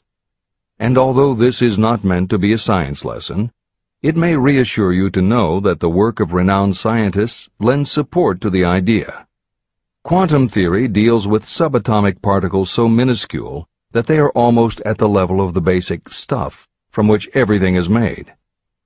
Albert Einstein developed what is called the EPR effect. Einstein, Podolsky, and Rosen, and Irish physicist John Stuart Bell proposed Bell's theorem, both of which pertain to the concept that when two linked subatomic particles are separated from each other, when a change is made to particle A, the same change will instantly happen in particle B, even though the two are distant from each other. Another related concept is called the holographic brain or holographic universe, and is named after an unusual quality of holograms. It is a fact that if you cut a hologram in half, you don't get two halves of a picture. You get two separate but complete pictures. Cut either one of those in half, and you get another two complete pictures. Cut other pieces, and again you get whole images. Every part of a hologram has the whole of the information in the original. In the 1970s, Carl Pribram, a neurophysiologist at Stanford University, announced the results of his studies which suggest that memory is not in a specific part of the brain, but is spread throughout the brain like the image on a holographic plate. At almost the same time, renowned physicist David Bohm proposed that the workings of the universe were like a holographic image, that among all things there is total interconnectivity, and that all things influence all other things. In effect, every part of the universe contains the whole of the universe. That is probably more than enough science for most readers. The point is, Hill was not alone in his conclusion that through some intangible force, your subconscious shares interconnectivity with everything else in the universe. Previously, the example was given of the folds and bumps in a tablecloth, all being different, but all still tablecloth. Here is another way to envision the intangible interconnection of all things. Suppose you were to drill 5 holes in a wall, and have someone outside the room put their fingers and thumb through the holes and wiggle them.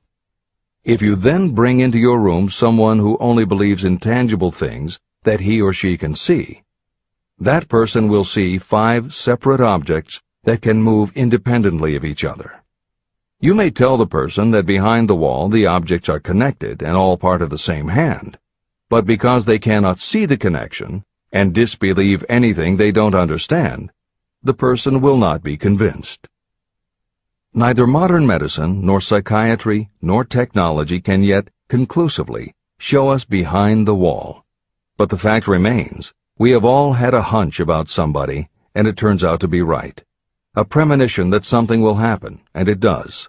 Or a feeling that something isn't right with someone who is not there with you, and it turns out to be true. How does this information come to us? As mentioned previously, psychologist Carl Jung called the intangible connection the collective unconscious, also called universal subconscious. Others call it the totally unified theory, the great first cause, the universal mind, or spirit, and some see it as another way of describing God.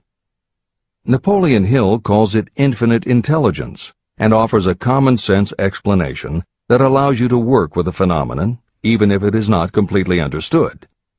And that, after all, is what Hill was aiming for, to give you a way to access intangible forces that will help you turn your desire into reality. This is the end of the editor's comments. After this book had been written, just before the manuscript went to the publisher, the New York Times published an editorial showing that at least one great university and one intelligent investigator in the field of mental phenomena are carrying on an organized research through which conclusions have been reached that parallel many of those described in this and the following chapter. The editorial briefly analyzed the work carried on by Dr. J.B. Rhine and his associates at Duke University. From the New York Times. What is telepathy? A month ago, we cited on this page some of the remarkable results achieved by Professor Rhine and his associates in Duke University from more than 100,000 tests to determine the existence of telepathy and clairvoyance. These results were summarized in the first two articles in Harper's Magazine. In the second, which has now appeared, the author, E.H. Wright, attempts to summarize what has been learned, or what it seems reasonable to infer, regarding the exact nature of these extrasensory modes of perception. The actual existence of telepathy and clairvoyance now seems to some scientists enormously probable as the result of Rhine's experiments. Various percipients were asked to name as many cards in a special pack as they could without looking at them and without other sensory access to them. About a score of men and women were discovered who could regularly name so many of the cards correctly that there was not one chance in many a million of their having done their feats by luck or accident. But how did they do them? These powers, assuming that they exist, do not seem to be sensory.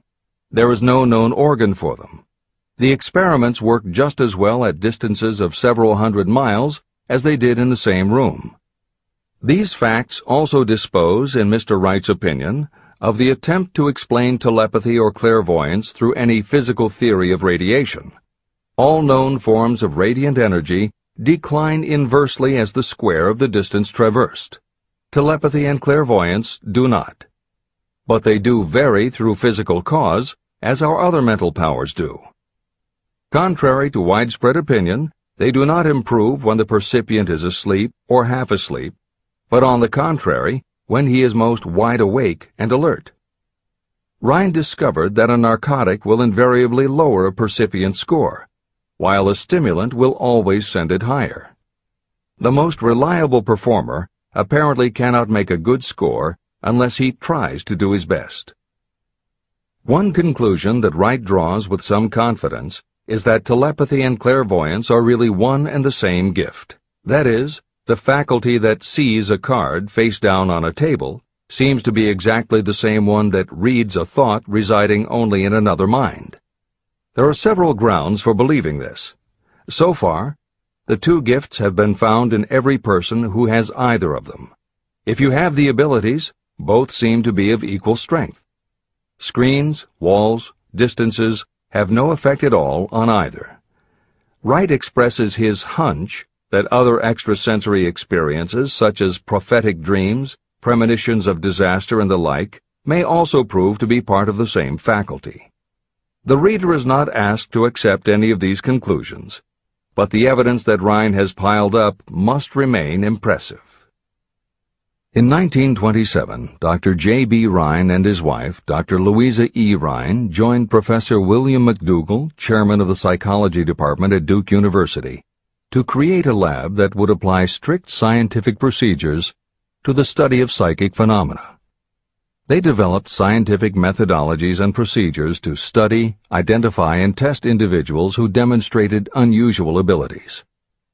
It was Dr. Rhine who coined the term extrasensory perception, ESP, and he adopted the word parapsychology to describe their studies. It is fair to say that the research done at the Rhine lab is some of the most advanced work on the entire subject. In 1962, they created the Foundation for Research into the Nature of Man in order to continue their studies independent of the university and to publish related works. In 1995, the name was changed to the Rhine Research Institute. This is the end of the editor's comments. How to join minds in teamwork. In view of Dr. Rhine's findings about the conditions under which the mind responds to what he terms extrasensory modes of perception, I would like to add my own observations. My associates and I have discovered what we believe to be the ideal conditions under which the mind can be stimulated so that this sixth sense can be made to function in a practical way. To begin with, I should explain that there is a close working alliance between myself and two members of my staff. Through experimentation and practice, we have discovered how to stimulate our minds so that we can, by a process of blending our three minds into one, find the solution to a great variety of problems that are submitted by my clients. The procedure is very simple. We sit down at a conference table, clearly state the nature of the problem we have under consideration, then begin discussing it. Each contributes whatever thoughts may occur by applying the principle used in connection with the invisible counselors described in the next chapter. The strange thing about this method of mind stimulation is that it places each participant in communication with unknown sources of knowledge definitely outside their own experience. If you understand the principle described in the chapter on the mastermind, you of course recognize the round table as being a practical application of the mastermind. This method of mind stimulation, through the discussion of definite subjects between three people, illustrates the simplest and most practical use of the mastermind. When you tap into the power of your mastermind group, you will find that the more you work together, the more each member will learn to anticipate the ideas of others and to connect immediately with their intense enthusiasm and inspiration. You cannot completely control this process, but the more you use it, the more it will come into play. By adopting and following a similar plan, you will be making use of the famous Carnegie formula described in Chapter 1. If it means nothing to you at this time, mark this page and read it again after you have finished the last chapter. Great achievement is usually born of great sacrifice and is never the result of selfishness. Chapter 15. The Sixth Sense. The Door to the Temple of Wisdom. The 13th Step Toward Riches.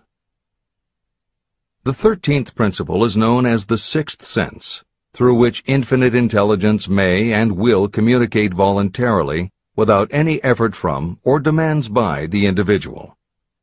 This principle is the apex of the philosophy of success. It can be assimilated, understood, and applied only by first mastering the other 12 principles. The sixth sense is that portion of the subconscious mind that has been referred to as the creative imagination. It has also been referred to as the receiving set through which ideas, plans, and thoughts flash into the mind. The flashes are sometimes called hunches or inspirations. The sixth sense defies description. It cannot be described to a person who has not mastered the other principles of this philosophy, because such a person has no knowledge and no experience with which the sixth sense may be compared. After you have mastered the principles in this book, you will be prepared to accept as truth a statement that may otherwise be incredible to you. Through the sixth sense, you will be warned of impending dangers in time to avoid them and notified of opportunities in time to embrace them. As you develop your sixth sense, it is almost as though a guardian angel comes to you to be of help and assistance, a guardian angel who will open to you at all times the door to the Temple of Wisdom. Miracles of the Sixth Sense. I am not a believer in, nor an advocate of, miracles, for the simple reason that I have enough knowledge of nature to understand that nature never deviates from her established laws. However, I believe that some of nature's laws are so incomprehensible that they produce what appear to be miracles. The sixth sense comes as near to being a miracle as anything I have ever experienced. This much I do know, that there is a power, or a first cause, or an intelligence which permeates every atom of matter and embraces every unit of energy perceptible to man.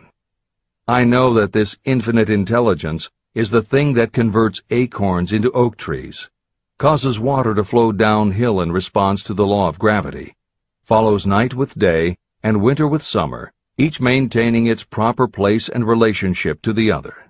Through the philosophy explained in this book, this intelligence can help turn your desires into concrete or material form. I know this because I have experimented with it, and I have experienced it. Step by step through the preceding chapters, you have been led to this, the last principle. If you have mastered each of the preceding principles, you are now prepared to accept, without being skeptical, the extraordinary claims made here. If you have not mastered the other principles, you must do so before you may determine definitely whether or not the claims made in this chapter are fact or fiction. Let great people shape your life. I have never completely divested myself of the habit of hero worship. While I was passing through the stage of hero worship, I found myself trying to imitate those whom I most admired. My experience has taught me that the next best thing to being truly great is to emulate the great, to try to act like them, be like them, and feel like them as much as I could. I discovered that the faith with which I tried to imitate my idols gave me great capacity to do so quite successfully. Long before I had ever written a line for publication or delivered a speech in public, I followed the habit of reshaping my own character by trying to imitate the 9 men whose lives and life works had been most impressive to me. These 9 men were Emerson, Paine, Edison, Darwin, Lincoln, Burbank, Napoleon, Ford, and Carnegie. Every night, over a long period of years, I held an imaginary council meeting with this group, whom I called my invisible counselors. This is how I did it. Just before going to sleep at night, I would shut my eyes and see, in my imagination, this group of men seated with me around my council table. Here I had not only an opportunity to sit among those whom I considered to be great, but I actually dominated the group by serving as the chairman. I had a very definite purpose in using my imagination in this way. My purpose was to rebuild my own character, so it would become a composite of the characters of my imaginary counselors. Realizing that I had to overcome the handicap of being born and raised in an environment of ignorance and superstition, I deliberately assigned myself the task of voluntary rebirth through the method I have described above. Building character through autosuggestion. I knew, of course, that we all become what we are because of our dominating thoughts and desires. I knew that every deeply seated desire causes a person to find a way to turn that desire into reality. I knew that self-suggestion is a powerful factor in building character. In fact, it is the sole principle through which character is built. With this knowledge of how the mind works, I was fairly well armed with the equipment needed to rebuild my character. In these imaginary council meetings, I called on my cabinet members for the knowledge I wished each to contribute. I would even speak out loud to each of them as follows. Mr. Emerson, I desire to acquire from you the marvelous understanding of nature which distinguished your life. I ask that you impress upon my subconscious mind those qualities you possessed that enabled you to understand and adapt yourself to the laws of nature. Mr. Burbank, I request that you pass on to me the knowledge that enabled you to so harmonize the laws of nature that you caused the cactus to shed its thorns and become an edible food. Give me access to the knowledge that enabled you to make 2 blades of grass grow where but 1 grew before. Napoleon, I desire to acquire from you the marvelous ability you possess to inspire men and will rouse them to greater and more determined spirit of action. I desire also to acquire the spirit of enduring faith, which enabled you to turn defeat into victory and to surmount staggering obstacles. Mr. Payne, I desire to acquire from you the freedom of thought and the courage and clarity with which to express convictions which so distinguished you. Mr. Darwin, I wish to acquire from you the marvelous patience and ability to study cause and effect without bias or prejudice so exemplified by you in the field of natural science. Mr. Lincoln, I desire to build into my own character the keen sense of justice, the untiring spirit of patience, the sense of humor, the human understanding, and the tolerance that were your distinguishing characteristics. Mr. Carnegie, I wish to acquire a thorough understanding of the principles of organized effort, which you use so effectively in the building of a great industrial enterprise. Mr. Ford, I wish to acquire your spirit of persistence, the determination, poise, and self-confidence that have enabled you to master poverty and to organize, unify, and simplify human effort so I may help others to follow in your footsteps. Mr. Edison, I wish to acquire from you the marvelous spirit of faith with which you have uncovered so many of nature's secrets, the spirit of unremitting toil with which you have so often wrested victory from defeat. The startling power of imagination. My method of addressing the members of my imaginary cabinet would vary according to the traits of character I was most interested in acquiring. I studied the records of their lives with painstaking care. After some months of this nightly procedure, I was astounded as each time my imaginary counselors started to become more and more real to me. Each of these 9 men developed individual characteristics that surprised me. For example, Lincoln developed the habit of always being late, then walking around in solemn parade. He always wore an expression of seriousness on his face. Rarely did I see him smile. This was not true of the others. Burbank and Payne often indulged in witty repartee, which seemed at times to shock the other members of the cabinet. On one occasion, Burbank was late. When he came, he was excited with enthusiasm, and explained that he had been late because of an experiment he was making, through which he hoped to be able to grow apples on any sort of tree. Payne chided him by reminding him that it was an apple that started all the trouble between man and woman. Darwin chuckled as he suggested that Payne should watch out for little serpents when he went into the forest to gather apples, as they had the habit of growing into big snakes. Emerson observed, "No serpents, no apples," and Napoleon remarked, "No apples, no state." These meetings became so realistic that I became fearful of their consequences and discontinued them for several months. The experiences were so uncanny, I was afraid that if I continued them, I would lose sight of the fact that the meetings were purely experiences of my imagination. In writing this book, this is the first time that I've had the courage to mention this. I knew from my own attitude in connection with such matters that I would be misunderstood if I described my unusual experience. I now have the courage to put this on the printed page, because I am now less concerned about what they say than I was in the years that have passed. While the members of my cabinet may be purely fictional, and the meetings existed only in my own imagination, they have led me into glorious paths of adventure, rekindled my appreciation of true greatness, encouraged my creativity, and inspired me to be honest and bold in expressing my thoughts. Editor's comments. Napoleon Hill's experience with his imaginary counselors is not as uncommon as it may seem on first reading. In fact, it happens to novelists all the time.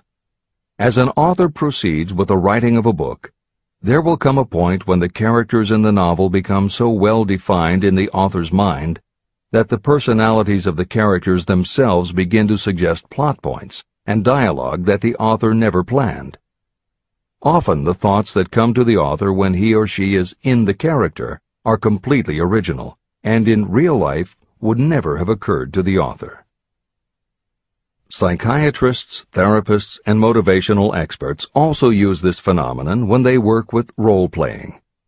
The usual procedure is to ask two people to act out a scenario as if they were in each other's shoes.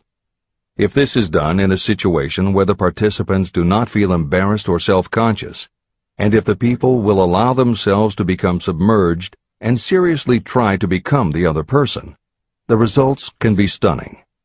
Depending on the faith with which you approach it, you can get not just a general sense of what the other person is going through, but also have flashes of insight, actually feel what the other person feels, and gain a real understanding about the reactions or motivations of others.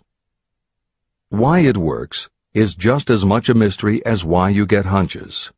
It may be simply that when your imagination creates a character, it doesn't give the character inhibitions, so when you think through the character, your mind is less restricted.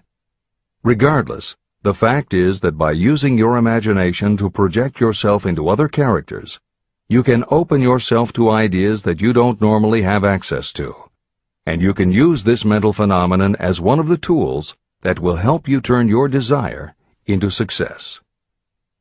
This is the end of the editor's comments.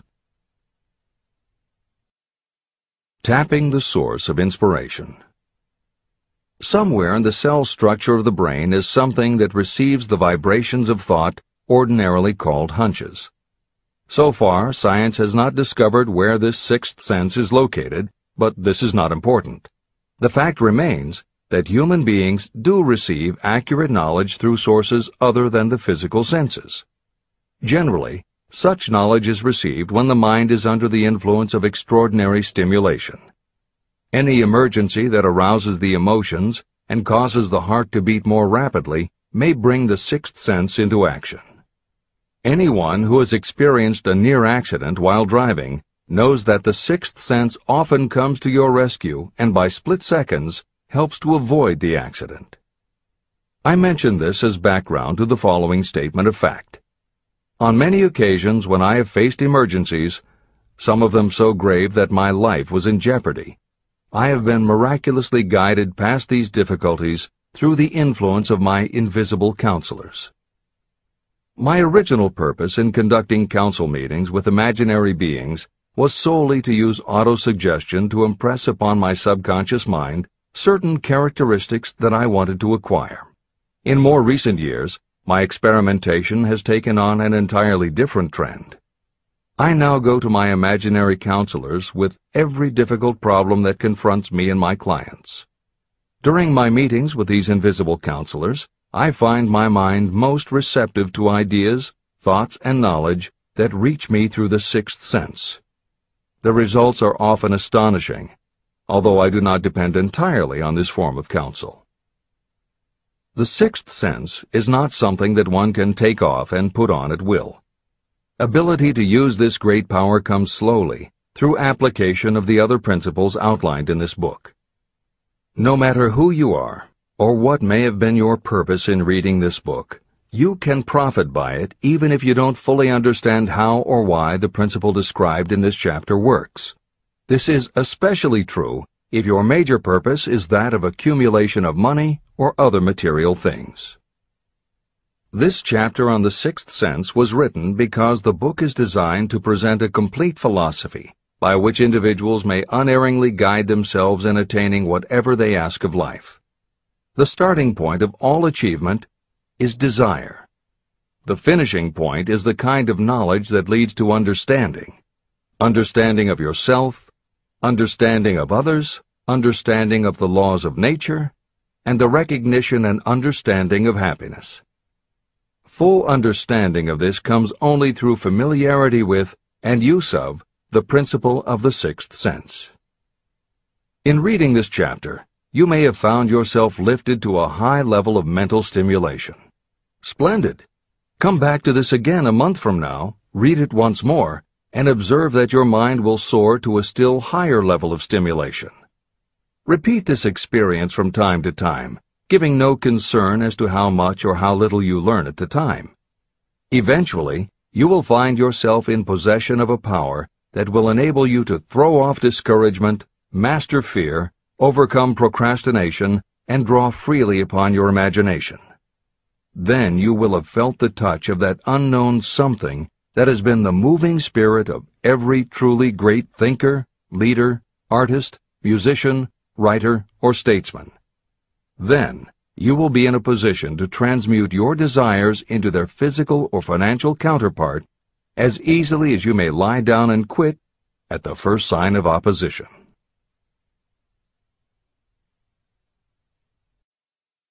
The man who actually knows just what he wants in life has already gone a long way toward attaining it.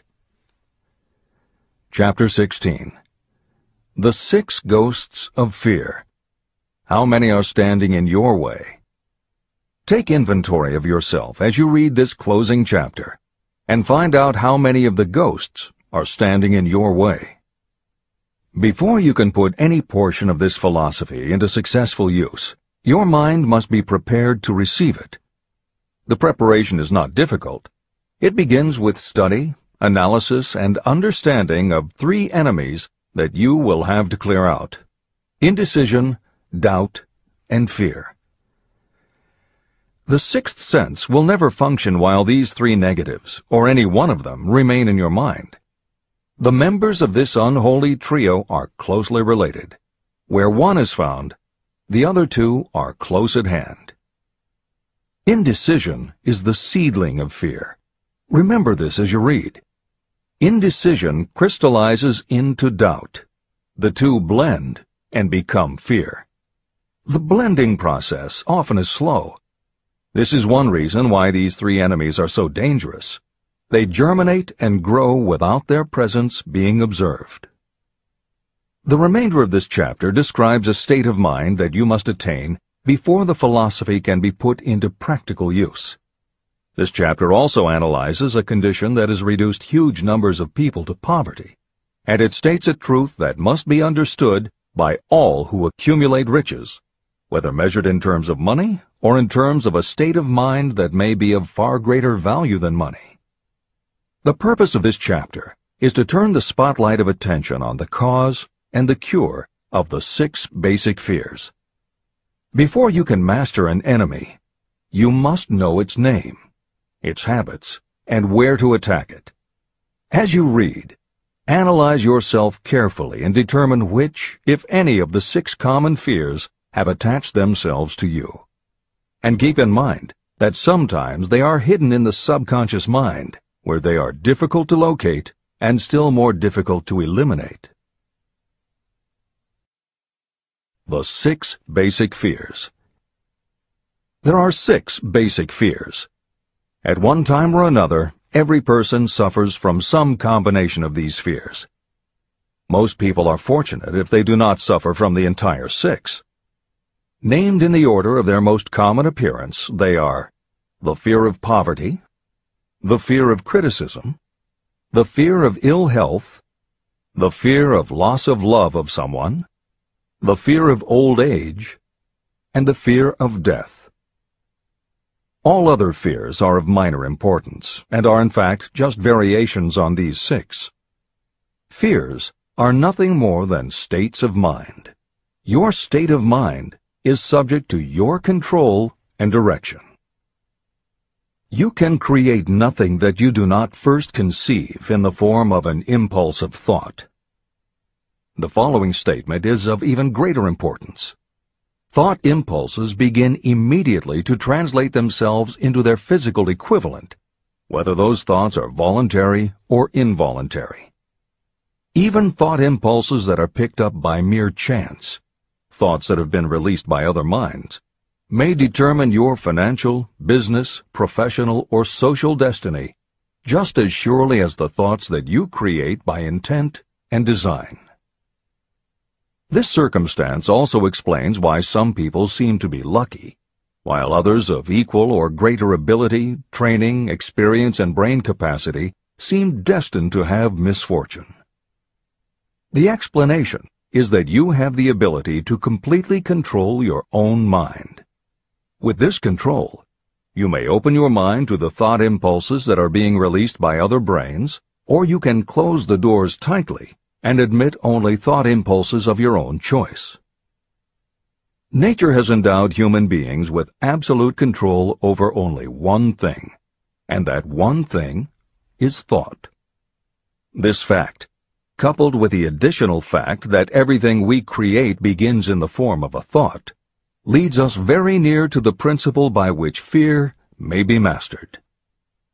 If it is true that all thought has a tendency to clothe itself in its physical equivalent, and this is true beyond any reasonable room for doubt, it is equally true that thought impulses of fear and poverty cannot be translated into terms of courage and financial gain. The first basic fear: the fear of poverty.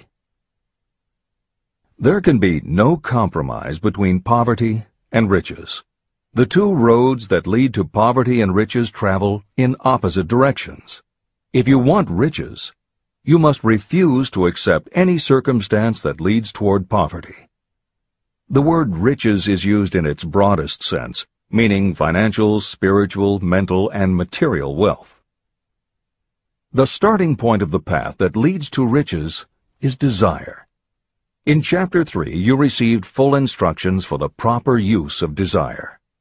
In this chapter on fear, you have complete instructions for preparing your mind to make practical use of desire. Here is the place to give yourself a challenge, which will definitely determine how much of this philosophy you have absorbed. Here is the point at which you can tell what the future holds in store for you. If, after reading this chapter, you are willing to accept poverty, you may as well make up your mind to receive poverty. This is one decision you cannot avoid. But if you demand riches, determine what form and how much will be required to satisfy you. You know the road that leads to riches. You have been given a road map. If you follow it, it will keep you on that road. If you neglect to make the start, or stop before you arrive, no one will be to blame but you. This responsibility is yours. No excuse will save you from accepting the responsibility if you now fail or refuse to demand riches of life. All you need is one thing. Incidentally, the only thing you can control, and that is a state of mind. A state of mind is something that is up to you. It cannot be purchased. It must be created.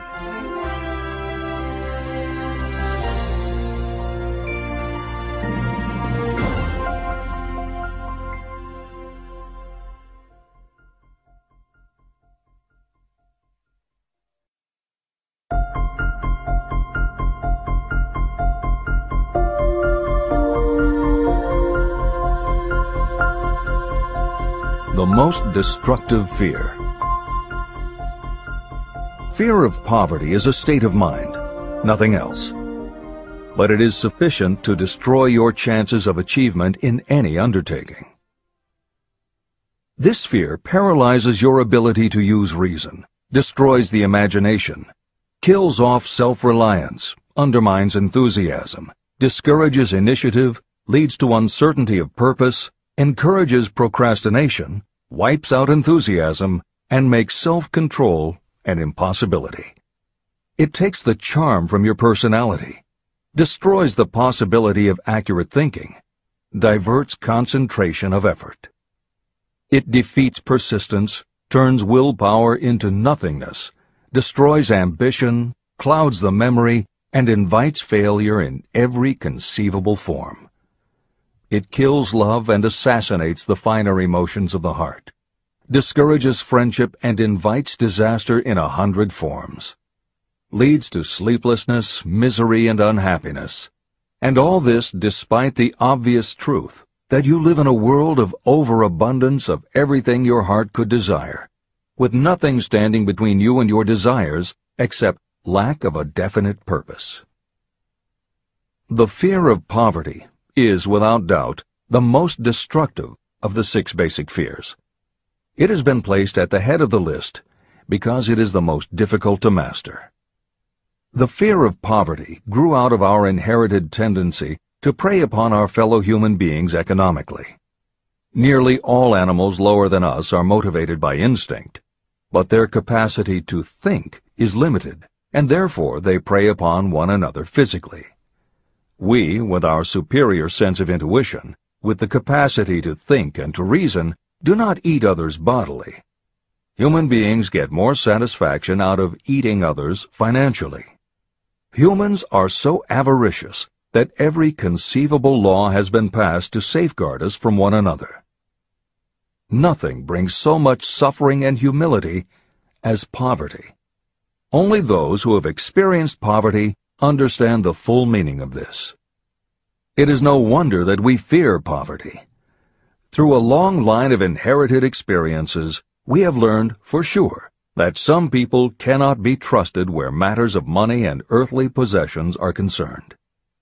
So eager are we to possess wealth that we will acquire it in whatever manner we can, through legal methods if possible, through other methods if necessary or expedient.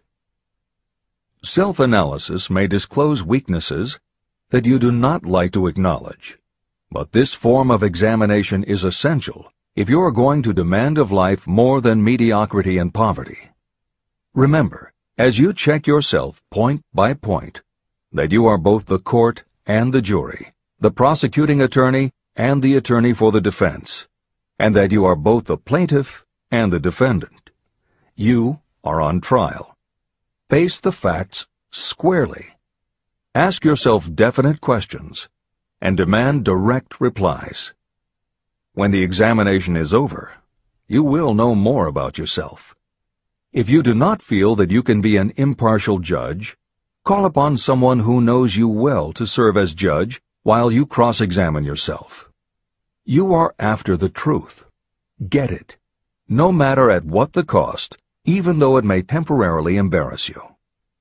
The majority of people, if asked what they fear most, would reply, "I fear nothing." The reply would be inaccurate, because few people realize that they are bound, handicapped, whipped spiritually and physically through some form of fear.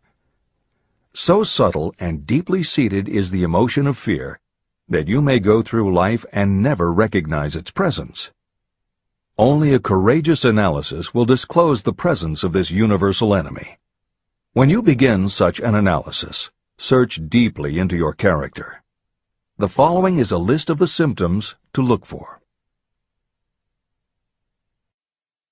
Symptoms of the fear of poverty. 1. Indifference. Commonly expressed through lack of ambition, willingness to tolerate poverty, and the acceptance of whatever compensation life may offer without protest. Also mental and physical laziness, and lack of initiative, imagination, enthusiasm, and self-control. 2. Indecision. The habit of permitting others to do your thinking, sitting on the fence. 3. Doubt. Generally expressed through alibis and excuses designed to cover up, explain away, or apologize for your failures. Sometimes expressed in the form of envy of those who are successful, or by criticizing them. 4. Worry. Usually expressed by finding fault with others, a tendency to spend beyond your income, neglect of personal appearance, scowling and frowning, nervousness, lack of poise, self-consciousness, and often the use of alcohol or drugs. 5. Overcaution. The habit of looking for the negative side of every circumstance, thinking and talking about possible failure instead of concentrating on succeeding, knowing all the roads to disaster, but never searching for the plans to avoid failure, waiting for the right time to begin until the waiting becomes a permanent habit, remembering those who have failed and forgetting those who have succeeded, seeing the hole in the donut, but overlooking the donut around the hole. 6. Procrastination. The habit of putting off until tomorrow that which should have been done last year, spending more time in creating excuses than it would take to do the job. This symptom is closely related to overcaution, doubt, and worry. Refusal to accept responsibility. Willingness to compromise rather than put up a fight. Compromising with difficulties instead of harnessing and using them as stepping stones to advancement. Bargaining with life for a penny instead of demanding prosperity, opulence, riches, contentment, and happiness. Planning what to do if you fail instead of burning all bridges and making retreat impossible. Weakness of, and often total lack of, self-confidence, definiteness of purpose, self-control, initiative, enthusiasm, ambition, thrift, and sound reasoning ability. Expecting poverty instead of demanding riches. Associating with those who accept poverty instead of seeking the company of those who demand and receive riches. Money talks. Some will ask, why did you write a book about money? Why measure riches in dollars alone?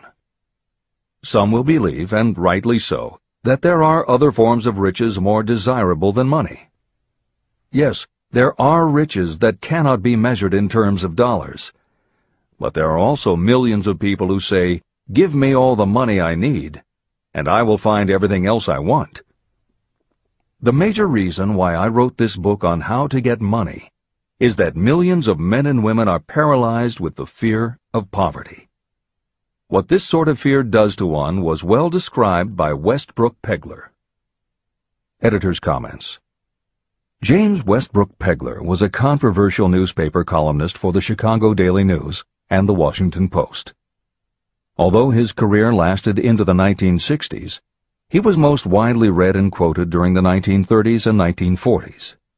During that period, he went from being a public supporter of Franklin Roosevelt and the New Deal policies to the opposite end of the political spectrum, championing conservative points of view. Pegler was also the author of 3 books based on his columns, and in 1940 won the Pulitzer Prize for his expose of union racketeering. This is the end of the editor's comments. We continue with the article by Westbrook Pegler. Money is only clamshells or metal discs or scraps of paper, and there are treasures of the heart and soul which money cannot buy. But most people, being broke, are unable to keep this in mind and sustain their spirits. When a man is down and out and on the street, unable to get any job at all, something happens to his spirit, which can be observed in the droop of his shoulders, the set of his hat, his walk, and his gaze. He cannot escape a feeling of inferiority among people with regular employment, even though he knows they are definitely not his equals in character, intelligence, or ability. These people, even his friends, feel, on the other hand, a sense of superiority and regard him, perhaps unconsciously, as a casualty. He may borrow for a time, but not enough to carry on in his accustomed way, and he cannot continue to borrow very long. But borrowing in itself, when a man is borrowing merely to live, is a depressing experience, and the money lacks the power of earned money to revive his spirits. Of course, none of this applies to bums or habitual ne'er-do-wells, but only to men of normal ambitions and self-respect. Women in the same predicament must be different. We somehow do not think of women at all in considering the down-and-outers. They are scarce in the breadlines, they rarely are seen begging on the streets, and they are not recognizable in crowds by the same plain signs which identify busted men. Of course, I do not mean the shuffling hags of the city streets, who are the opposite number of the confirmed male bums. I mean reasonably young, decent, and intelligent women. There must be many of them, but their despair is not apparent. When a man is down and out, he has time on his hands for brooding. He may travel miles to see a man about a job and discover that the job is filled, or that it is one of those jobs with no base pay, but only a commission on the sale of some useless knick-knack which nobody would buy except out of pity. Turning that down, he finds himself back on the street with nowhere to go, but just anywhere. So he walks and walks. He gazes into store windows at luxuries which are not for him, and feels inferior and gives way to people who stop to look with an active interest. He wanders into the railroad station, or puts himself down in the library to ease his legs and soak up a little heat. But that isn't looking for a job, so he gets going again. He may not know it, but his aimlessness would give him away even if the very lines of his figure did not. He may be well dressed in the clothes left over from the days when he had a steady job, but the clothes cannot disguise the droop. He sees thousands of other people, bookkeepers or clerks or chemists or wagon hands, busy at their work, and envies them from the bottom of his soul. They have their independence, their self-respect and manhood, and he simply cannot convince himself that he is a good man too, though he argue it out and arrive at a favorable verdict hour after hour.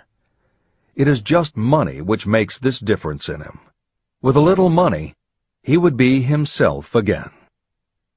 This is the end of the article by Westbrook Pegler. The second basic fear, the fear of criticism. Just how we originally came by this fear, no one can say definitely, but one thing is certain: we have it in a highly developed form. I am inclined to attribute the basic fear of criticism to that part of our inherited nature that prompts us not only to take away other people's goods and wares, but also to justify our actions by criticism of the character of others. It is well known that a thief will criticize the man from whom he steals, that politicians seek office not by displaying their own virtues and qualifications, but by running negative campaigns against their opponents. Designers and clothing manufacturers have not been slow to take advantage of this basic fear of criticism. Every season, styles change. Who establishes the styles? Certainly not the purchaser. It is the designers and manufacturers. Why do they change the styles so often? The answer is obvious. They change the styles so they can sell more clothes. The fear of criticism robs people of their initiative, destroys their power of imagination, limits their individuality, takes away their self-reliance, and does them damage in 100 other ways. Parents often do their children irreparable injury by criticizing them. The mother of one of my friends used to punish him with a switch almost daily, always completing the job with the statement, "You'll land in the penitentiary before you are 20. He was sent to a reformatory at the age of 17. Editor's comments. Modern psychotherapy is well aware of the circumstance that Hill describes in the preceding paragraph. In the chapters on autosuggestion and hypnosis, reference was made to childhood traumas that result in phobias, compulsive behaviors, fixations, or complexes. However, there are instances in which the implanting of a suggestion is much more subtle. Hypnotherapists have found that common phrases such as, "Don't you ever say no to me again," "I'm afraid she'll never get over it," or "You're just like your father," can hamper a person's abilities later in life if such phrases were said often enough, or at a time when a child was particularly vulnerable. This is the end of the editor's comments. Criticism is the one form of service of which everyone has too much. Everyone has a stock of it, which is handed out gratis whether called for or not. Your nearest relatives are often the worst offenders. It should be recognized as a crime. In reality, it is a crime of the worst nature for any parent to build inferiority complexes in the mind of a child through unnecessary criticism. Employers who understand human nature get the best there is in people not by criticism, but by constructive suggestion. Parents may accomplish the same results with their children. Criticism will plant fear in the human heart, or resentment, but it will not build love or affection. Symptoms of the fear of criticism. This fear is almost as universal as the fear of poverty, and its effects are just as fatal to personal achievement. mainly because this fear destroys initiative and discourages the use of imagination. The major symptoms of the fear are: 1. Self-consciousness, generally expressed through nervousness, timidity in conversation and in meeting strangers, awkward movements, and shifting of the eyes. 2. Lack of poise, expressed through lack of voice control, nervousness in the presence of others, poor posture, poor memory. 3. Personality weaknesses, lacking in firmness of decision, personal charm, and ability to express opinions definitely. The habit of sidestepping issues instead of meeting them squarely. Agreeing with others without careful examination of their opinions. 4. Inferiority complex, the habit of expressing your own self-approval as a means of covering up your feeling of inferiority. Using big words to impress others, often without knowing the real meaning of the words. Imitating others in dress, speech, and manners. Boasting of imaginary achievements, and acting superior to cover up the fact that you feel inferior. 5. Extravagance, the habit of trying to keep up with the Joneses and spending beyond your income. 6. Lack of initiative, failure to embrace opportunities for self-advancement, fear to express opinions, lack of confidence in your own ideas, giving evasive answers to questions asked by superiors, hesitancy of manner and speech, deceit in both words and deeds. 7. Lack of ambition, mental and physical laziness, lack of self-assertion, slowness in reaching decisions, being too easily influenced, the habit of accepting defeat without protest, or quitting an undertaking when opposed by others.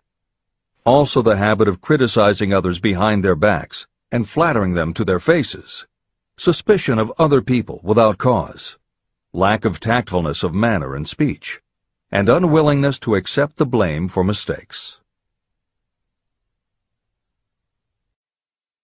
The third basic fear, the fear of ill health. This fear may be traced to both physical and social heredity. It is closely associated with the causes of fear of old age and the fear of death. We fear ill health because of the terrible pictures that have been planted in our minds of what may happen if death should overtake us. We also fear it because of the economic toll that it may claim. One reputable physician estimated that 75% of all people who visit doctors are suffering with hypochondria, imaginary illness. It has been shown that the fear of disease, even when there is not the slightest cause for fear, often produces the physical symptoms of the disease feared. Powerful and mighty is the human mind. It builds or it destroys. Through a series of experiments, my staff proved how susceptible people are to the power of suggestion. We asked 3 acquaintances to visit separately with the victim. They were instructed to pose the question, "What ails you? You look terribly ill." The first questioner provoked a grin from him and a nonchalant, "Oh, nothing, I'm all right." The second questioner was answered with a statement, "I don't know exactly, but I do feel badly." The third questioner was met with the admission that the victim was actually feeling ill. Editor's comment. Hill's experiment is one that you do not want to carry too far. It is not that different from the principle behind certain religious sects whose members take vengeance on their enemies by hexing or placing a spell on a victim. The spell only works because the victim believes that spells can be cast and that it is possible he or she could be hexed. When the hex victim is informed that someone has cast a spell on them, they accept that it is possible, and their mind does the rest. The same theory operated when Hill's associate was told 3 times that he looked ill. He believed it was possible. Being told 3 times was convincing, and his mind went to work and made it so. This is the end of the editor's comment. There is overwhelming evidence that disease sometimes begins in the form of negative thought impulse. Such thoughts may be planted in your mind by suggestion or created by you in your own mind. Doctors send patients to new climates for their health because a change of mental attitude is necessary. The seed of fear of ill health lives in every human mind. Worry, fear, discouragement, or disappointment can cause this seed to germinate and grow. Symptoms of the fear of ill health. The symptoms of this almost universal fear are: 1. Autosuggestion. The habit of negative use of self-suggestion by looking for and expecting to find symptoms of all kinds of disease. Enjoying your imaginary illness and speaking of it as being real. The habit of trying fads and isms recommended by others as having therapeutic value. Talking to others of operations, accidents, and other forms of illness. Experimenting with diets, physical exercises, weight loss systems without professional guidance. Trying home remedies, patent medicines, and quack remedies. 2. Hypochondria, a medical term for imaginary disease. The habit of excessively talking about illness, and by concentrating the mind on disease you begin to expect it to happen to you. Nothing that comes in bottles can cure this condition. It is brought on by negative thinking, and nothing but positive thought can cure it. Hypochondria is said to do as much damage on occasion as the real disease might do. 3. Exercise. Fear of ill health often interferes with proper physical exercise and results in overweight. 4. Susceptibility. Fear of ill health breaks down your natural resistance, which makes you susceptible to real disease. The fear of ill health is often related to the fear of poverty, especially in the case of the hypochondriac, who constantly worries about the possibility of having to pay doctor's bills, hospital bills, etc. This type of person spends much time preparing for sickness, talking about death, saving money for cemetery plots, burial expenses, and such. 5. Self-coddling. The habit of seeking sympathy. The habit of feigning illness to cover your laziness, or to serve as an alibi for lack of ambition. People often resort to this trick to avoid work. 6. Intemperance.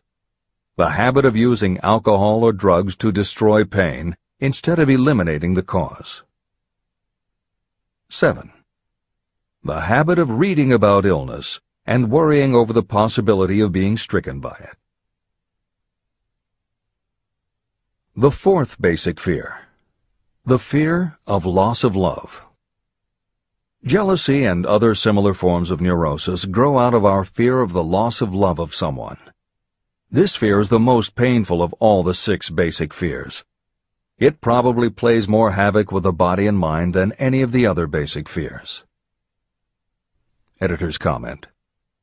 By way of introduction to each of the 6 basic fears, Napoleon Hill usually postulates how the fear originated in humans. In the original edition of this book, he suggested that the fear of loss of love may have started with prehistoric man's habit of stealing his neighbor's mate and taking liberties with her whenever he could. Though amusing, this theory does not take into account that women fear the loss of a love just as profoundly as men do, and both men and women fear losing the love of not just their mates, but also of family members and others with whom they are close. How the emotion of love originated may remain a mystery, but there is no mystery about how we feel when we lose it. This is the end of the editor's comment. The fourth basic fear. The fear of loss of love.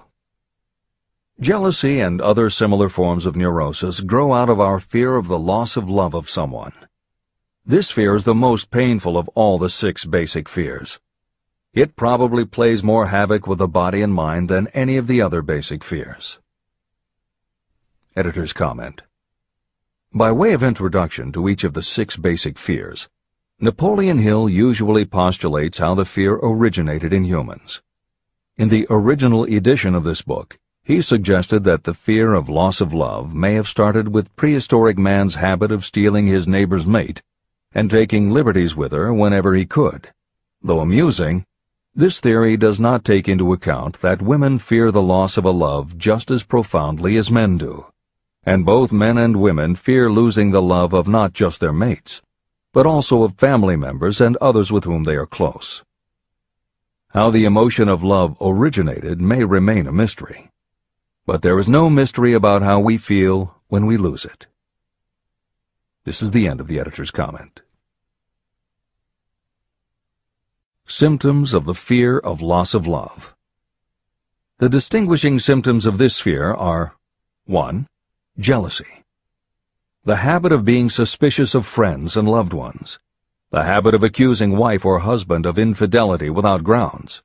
General suspicion of everyone and absolute faith in no one. 2. Fault-finding.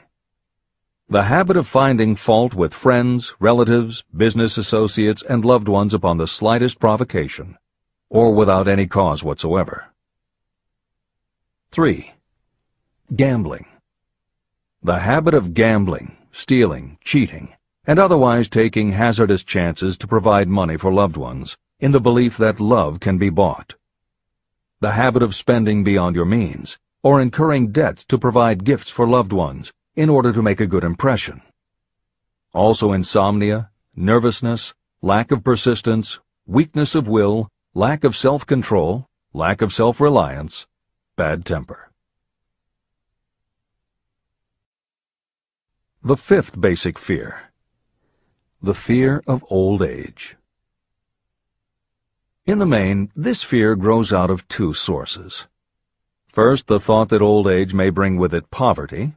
Second is the concern that many have for what may await them in the world beyond. The most common cause of fear of old age is associated with the possibility of poverty. Poorhouse is not a pretty word. It throws a chill into the mind of every person who faces the possibility of having to spend declining years having to live on some form of charity. The possibility of ill health, which is more common as people grow older, is also a contributing cause of this common fear of old age, as is concern about diminishing sexuality. Another contributing cause of the fear of old age is the possibility of loss of freedom and independence, as old age may bring with it the loss of both physical and economic freedom. Symptoms of the fear of old age. The most common symptoms of this fear are 1. Lack of enthusiasm. The tendency to slow down and develop an inferiority complex, falsely believing you are slipping because of age. The habit of killing off initiative, imagination, and self-reliance by falsely believing you are too old to exercise these qualities. 2. Self-consciousness of speech. The habit of speaking apologetically of yourself as being old merely because you have reached the age of 40 or 50, instead of reversing the rule and expressing gratitude for having reached the age of wisdom and understanding. 3. Inappropriate dress and action. Trying to appear much younger than your age by going overboard in your attempt to keep up with the style and mannerisms of youth. The sixth basic fear. The fear of death. To some, this is the cruelest of all the basic fears. The reason is obvious. The terrible pangs of fear associated with the thought of death, in the majority of cases, may be charged to religious fanaticism. So-called heathens are less afraid of death than the more civilized. For hundreds of millions of years we have been asking the still unanswered questions, where did I come from, and where am I going? During the darker ages of the past, the more cunning and crafty were not slow to offer the answer to these questions for a price. Come into my tent, embrace my faith, accept my dogmas, and I will give you a ticket that will admit you straight into heaven when you die, says the religious leader. Remain out of my tent, says the same leader, and the devil will take you and burn you throughout eternity. The thought of eternal punishment destroys interest in life and makes happiness impossible. While the religious leader may not actually be able to provide safe conduct into heaven or send you to hell, the possibility of the latter seems terrible. The very thought of it takes hold of the imagination in such a realistic way that it paralyzes reason and sets up the fear of death. The fear of death is not as common now as it was during the age when there were no great colleges and universities. People of science have turned the spotlight of truth upon the world, and this truth is rapidly freeing men and women from this terrible fear of death. The young men and women who attend the colleges and universities are not easily impressed by fire and brimstone. Through knowledge, the fears of the dark ages that grip the mind have been dispelled. The entire world is made up of only four things: time, space, energy, and matter. In elementary physics, we learn that neither matter nor energy can be created or destroyed. Both matter and energy can be transformed, but neither can be destroyed. Life is energy, if it is anything. If neither energy nor matter can be destroyed, of course life itself cannot be destroyed. Life, like other forms of energy, may be passed through various processes of transition or change, but it cannot be destroyed. Death is mere transition. And if death is not mere change or transition, then nothing comes after death except a long, eternal, peaceful sleep. And sleep is nothing to be feared. If you can accept the logic of this, you may forever wipe out your fear of death. Symptoms of the fear of death. The general symptoms of this fear are: 1.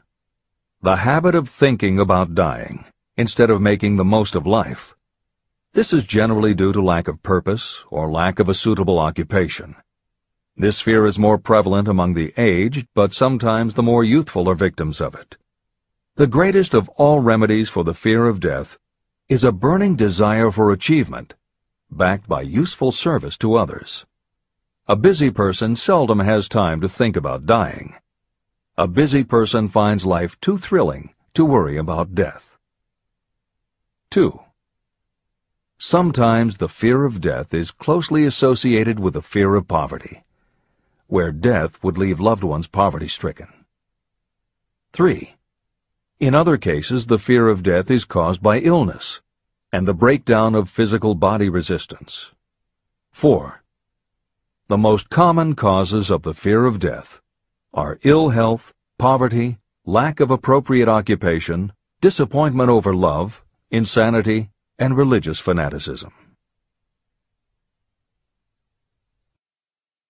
The disaster of worry and destructive thinking. Worry is a state of mind based upon fear. It works slowly but persistently. It is insidious and subtle. Step by step, it digs itself in until it paralyzes the reasoning faculty and destroys self-confidence and initiative. Worry is a form of sustained fear caused by indecision. Therefore, it is a state of mind that can be controlled. An unsettled mind is helpless. Indecision makes an unsettled mind. Most individuals lack the willpower to reach decisions promptly and to stand by them after they have been made. We do not worry over conditions once we have reached a decision to follow a definite line of action. I once interviewed a man who was sentenced to be electrocuted 2 hours later. The condemned man was the calmest of the 8 men who were in the death cell with him. His calmness prompted me to ask him how it felt to know that he was going into eternity in a short while. With a smile of confidence on his face, he said, "It feels fine. Just think, brother, my troubles will soon be over. I've had nothing but trouble all my life. It has been a hardship to get food and clothing. Soon, I will not need these things. I have felt fine ever since I learned for certain that I must die. I made up my mind then to accept my fate in good spirit." As he spoke, he devoured a dinner sufficient for 3 men, eating every mouthful of the food brought to him, and apparently enjoying it as much as if no disaster awaited him. Decision gave this man resignation to his fate. Decision can also prevent one's acceptance of undesired circumstances. Through indecision, the 6 basic fears become translated into a state of worry. Relieve yourself forever of the fear of death by reaching a decision to accept death as an inescapable event. Eliminate the fear of old age by reaching a decision to accept it not as a handicap, but as a great blessing that carries with it wisdom, self-control, and understanding. Master the fear of loss of love by reaching a decision to get along without love, if that is necessary. Defeat the fear of criticism by reaching a decision not to worry about what other people think, do, or say. Overcome the fear of ill health by the decision to forget symptoms, and whip the fear of poverty by reaching a decision to get along with whatever wealth you can accumulate without worry. Kill the habit of worry in all its forms by reaching a general blanket decision that nothing life has to offer is worth the price of worry. With this decision will come poise, peace of mind, and calmness of thought, which will bring happiness. If your mind is filled with fear, you not only destroy your own chances of intelligent action, but you transmit these destructive vibrations to the minds of all who come into contact with you, and you destroy their chances too. Even a dog or a horse knows when its master lacks courage. It will pick up the vibrations of fear given off by its master and behave accordingly. The vibrations of fear pass from one mind to another just as quickly and as surely as the sound of the human voice passes from the broadcasting station to a radio receiver. The person who constantly speaks of negative or destructive thoughts is practically certain to experience the results of those words in the form of destructive feedback. But even negative thoughts without words will come back to you. The release of destructive thought impulses alone also produces feedback in more ways than one. First, and perhaps most important to be remembered, the person who releases thoughts of a destructive nature must suffer damage through the breaking down of creative imagination. Secondly, the presence in the mind of any destructive emotion develops a negative personality, which repels people and often converts them into antagonists. The third source of damage is that negative thoughts not only affect others, but they also embed themselves in the subconscious mind of the person releasing them and there become a part of that person's character. Your business in life is to achieve success. To be successful, you must find peace of mind, acquire the material needs of life, and above all, attain happiness. All of these indications of success begin in the form of thought impulses. You control your own mind. You have the power to feed it whatever thought impulses you choose. With this goes the responsibility of using your mind constructively. You are the master of your own earthly destiny, just as surely as you have the power to control your own thoughts. You may influence, direct, and eventually control your own environment, making your life what you want it to be. Or you may neglect to make your life what you want, and you will be adrift on the seas of circumstance, where you will be tossed like a wood chip on the waves of the ocean. The Devil's Workshop. In addition to the 6 basic fears, there is another evil by which people suffer. It constitutes a rich soil in which the seeds of failure grow abundantly. It is so subtle that its presence often is not detected. It is more deeply rooted and more often fatal than all of the 6 fears. For want of a better name, let us call this evil susceptibility to negative influences. Those who accumulate great riches always protect themselves against negative influences. The poverty-stricken never do. Those who succeed in any calling must prepare their minds to resist such influences. If you are reading this book to learn how to grow rich, you should examine yourself very carefully to determine whether you are susceptible to negative influences. If you neglect this self-analysis, you will give up your right to attain the object of your desires. Make your analysis searching. As you read the following questions, be tough on yourself. Go at the task as carefully as you would if you were searching for any other enemy you knew was waiting to ambush you. You must deal with your own faults as you would with a real and serious enemy. You can easily protect yourself against real enemies because there are laws, police, and courts to deal with them. But this seventh basic evil is more difficult to master because it strikes when you are not aware of its presence, when you are asleep and while you are awake. Moreover, its weapon is intangible because it consists of merely a state of mind.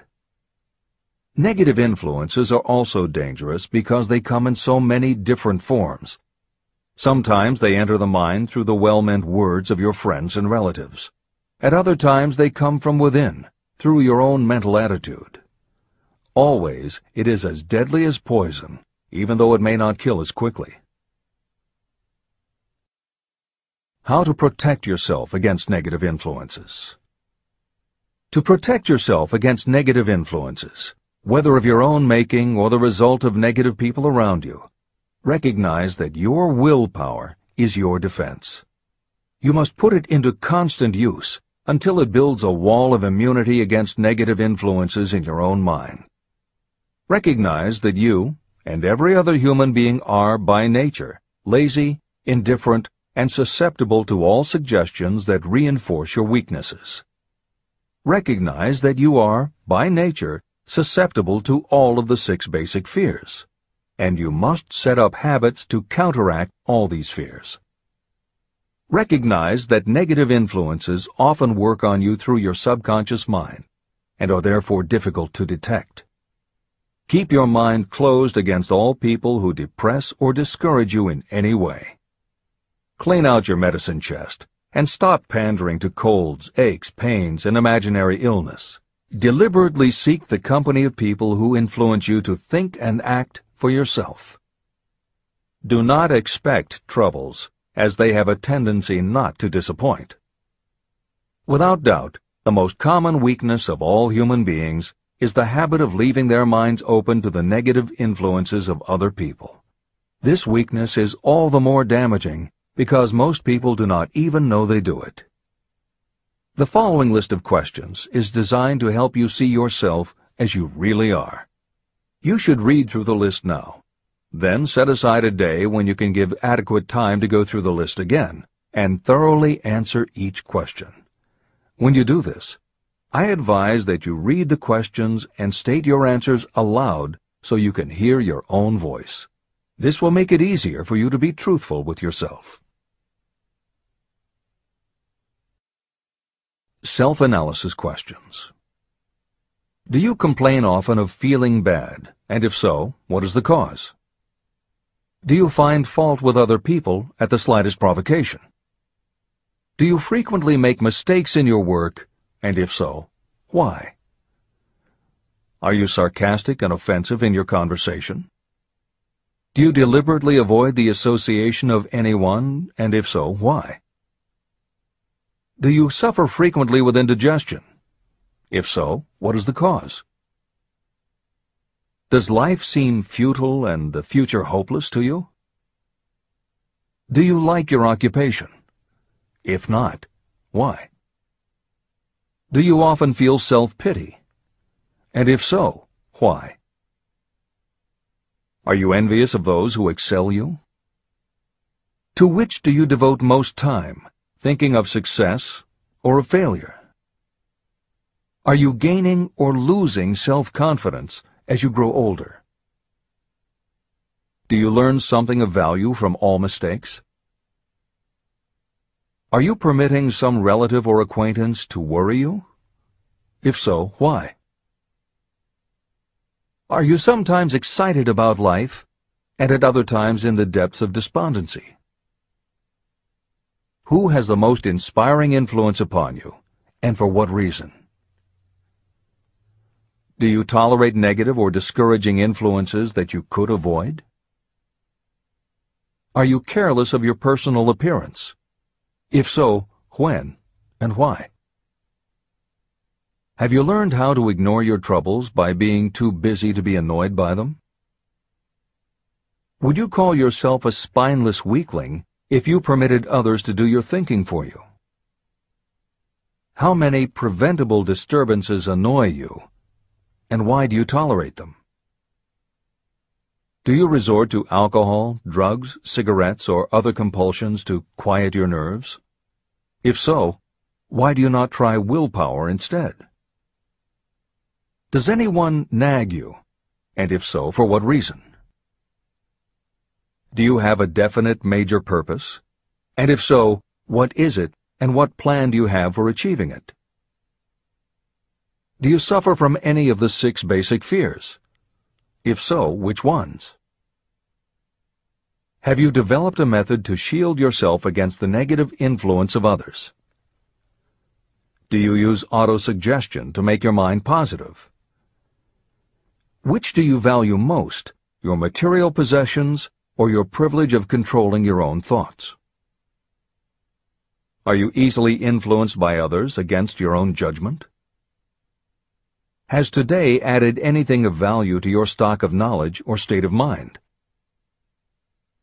Do you face squarely the circumstances that make you unhappy, or do you sidestep the responsibility? Do you analyze all mistakes and failures and try to profit by them, or do you take the attitude that this is not your duty? Can you name 3 of your most damaging weaknesses? What are you doing to correct them? Do you encourage other people to bring their worries to you for sympathy? Do you choose, from your daily experiences, lessons or influences that aid in your personal advancement? Does your presence have a negative influence on other people as a rule? What habits of other people annoy you most? Do you form your own opinions, or do you permit yourself to be influenced by other people? Have you learned how to create a mental state of mind with which you can shield yourself against all discouraging influences? Does your occupation inspire you with faith and hope? Are you conscious of possessing spiritual forces of sufficient power to enable you to keep your mind free from all forms of fear? Does your religion help to keep your mind positive?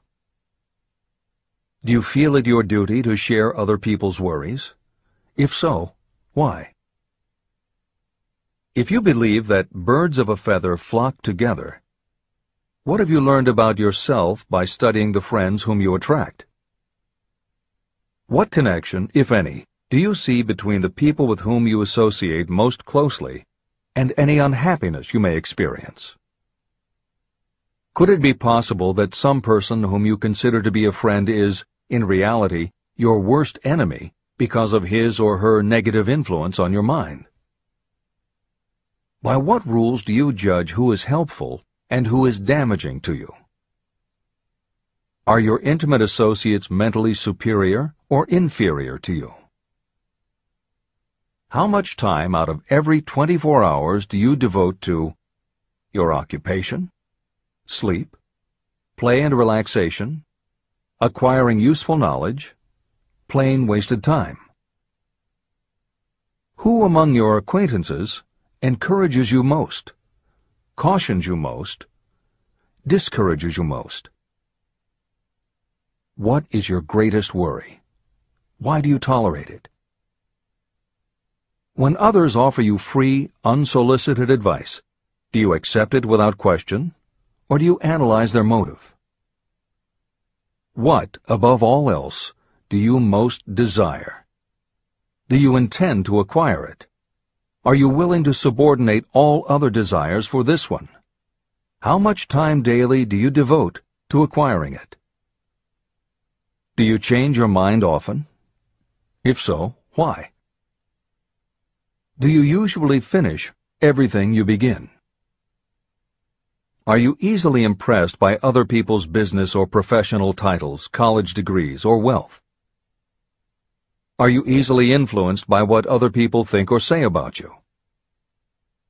Do you cater to people because of their social or financial status? Whom do you believe to be the greatest person living? In what respect is this person superior to yourself? How much time have you devoted to studying and answering these questions? At least one day is necessary for the analysis and the answering of the entire list. If you have answered all these questions truthfully, you know more about yourself than the majority of people. Study the questions carefully. Come back to them once each week for several months, and be astounded at the amount of additional knowledge of great value to yourself you will have gained by the simple method of answering the questions truthfully. If you are not certain about the answers to some of the questions, seek the counsel of those who know you well, especially those who have no motive in flattering you, and see yourself through their eyes. The experience will be astonishing. The one thing over which you have absolute control. You have absolute control over only one thing, and that is your thoughts. This is the most significant and inspiring of all facts known to humans. It reflects our divine nature. This ability to control your thoughts is the sole means by which you may control your own destiny. If you fail to control your own mind, you may be sure you will control nothing else. Your mind is your spiritual estate. Protect and use it with the care to which divine royalty is entitled. You were given your willpower for this purpose. Unfortunately, there is no legal protection against those who, by design or through ignorance, poison the minds of others with negative suggestion. Those with negative minds tried to convince Thomas A. Edison that he could not build a machine that would record and reproduce the human voice, because, they said, no one else has ever produced such a machine. Edison did not believe them. He knew that the mind could produce anything the mind could conceive and believe. That knowledge was the thing that lifted the great Edison above the common herd. Men with negative minds told F.W. Woolworth he would go broke trying to run a store on 5 and 10-cent sales. He did not believe them. He knew that he could do anything within reason if he backed his plans with faith. Exercising his right to keep the negative suggestions of others out of his mind, he piled up a fortune of more than $100 million. Doubting Thomas's scoffed scornfully when Henry Ford tried out his first crudely built automobile on the streets of Detroit. Some said the thing would never become practical. Others said no one would pay money for such a contraption. Ford said, "I'll belt the earth with dependable motor cars." And he did. For the benefit of those seeking vast riches, let it be remembered that practically the sole difference between Henry Ford and a majority of workers is this: Ford had a mind, and he controlled it. The others have minds that they do not try to control. Mind control is the result of self-discipline and habit. You either control your mind, or it controls you. There is no halfway compromise. The most practical method for controlling your mind is the habit of keeping it busy with a definite purpose, backed by a definite plan. Study the records of those who achieve noteworthy success, and you will see that they have control over their own minds, and that they exercise that control and direct it toward the attainment of definite objectives. Without this control, success is not possible. 55 Famous Alibis by Old Man If. People who do not succeed have one distinguishing trait in common. They know all the reasons for failure and have what they believe to be airtight alibis to explain away their own lack of achievement. Some of these alibis are clever, and a few of them are justifiable by the facts. But alibis cannot be used for money. The world wants to know only one thing: have you achieved success? A character analyst compiled a list of the most commonly used alibis. As you read the list, examine yourself carefully and determine how many of these alibis you use. Remember, the philosophy presented in this book makes every one of these alibis obsolete. If I didn't have a wife and family. If I had enough pull. If I had money. If I had a good education. If I could get a job. If I had good health. If I only had time. If times were better. If other people understood me. If conditions around me were only different. If I could live my life over again. If I did not fear what they would say. If I had been given a chance. If I now had a chance. If other people didn't have it in for me. If nothing happens to stop me. If only I were younger. If I only could do what I want. If I had been born rich. If I could meet the right people. If I had the talent that some people have. If I dared to assert myself. If only I had embraced past opportunities. If people didn't get on my nerves. If I didn't have to keep house and look after the children. If I could save some money. If the boss only appreciated me. If I only had somebody to help me. If my family understood me.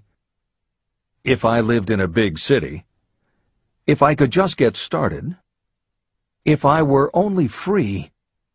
If I had the personality of some people. If I were not so fat.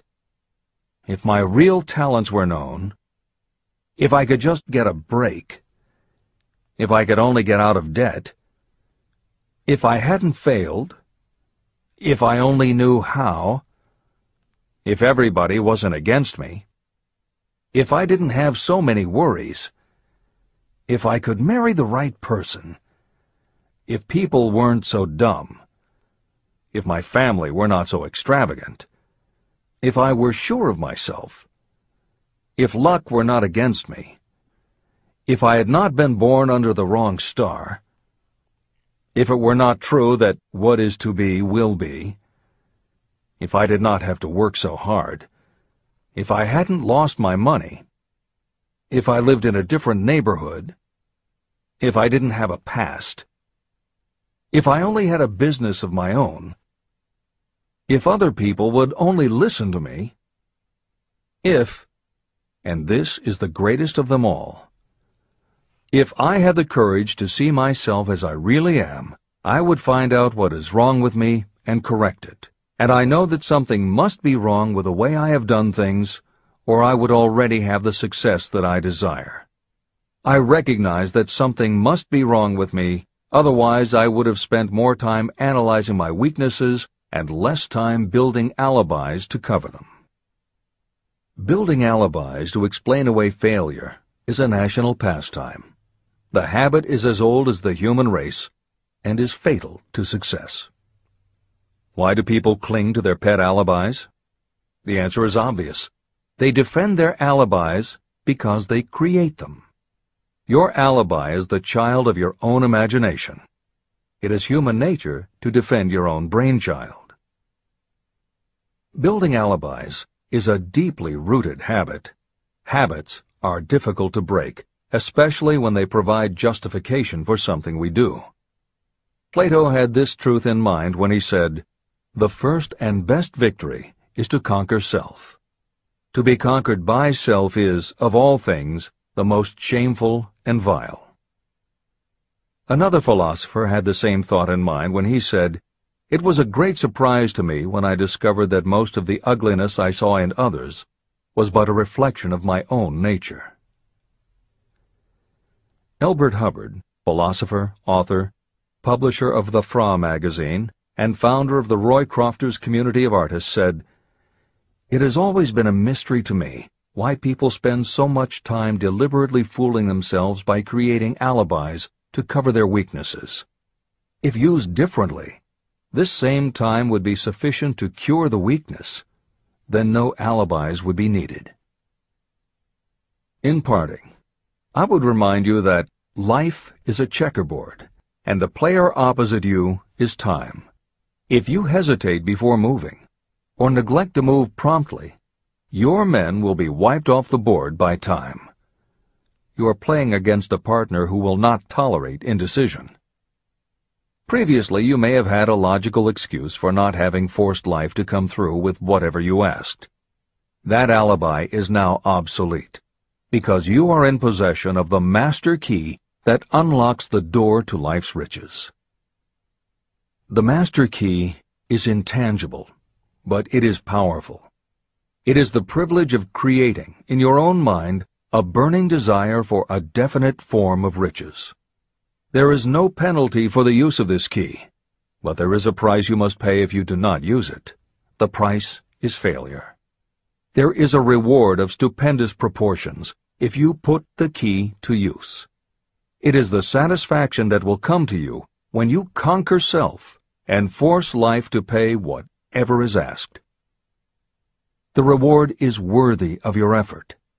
Will you make the start and be convinced? "If we are related," said the immortal Emerson, "we shall meet." In closing, may I borrow his thought and say, if we are related, we have, through these pages, met. Remember that your real wealth can be measured not by what you have, but by what you are.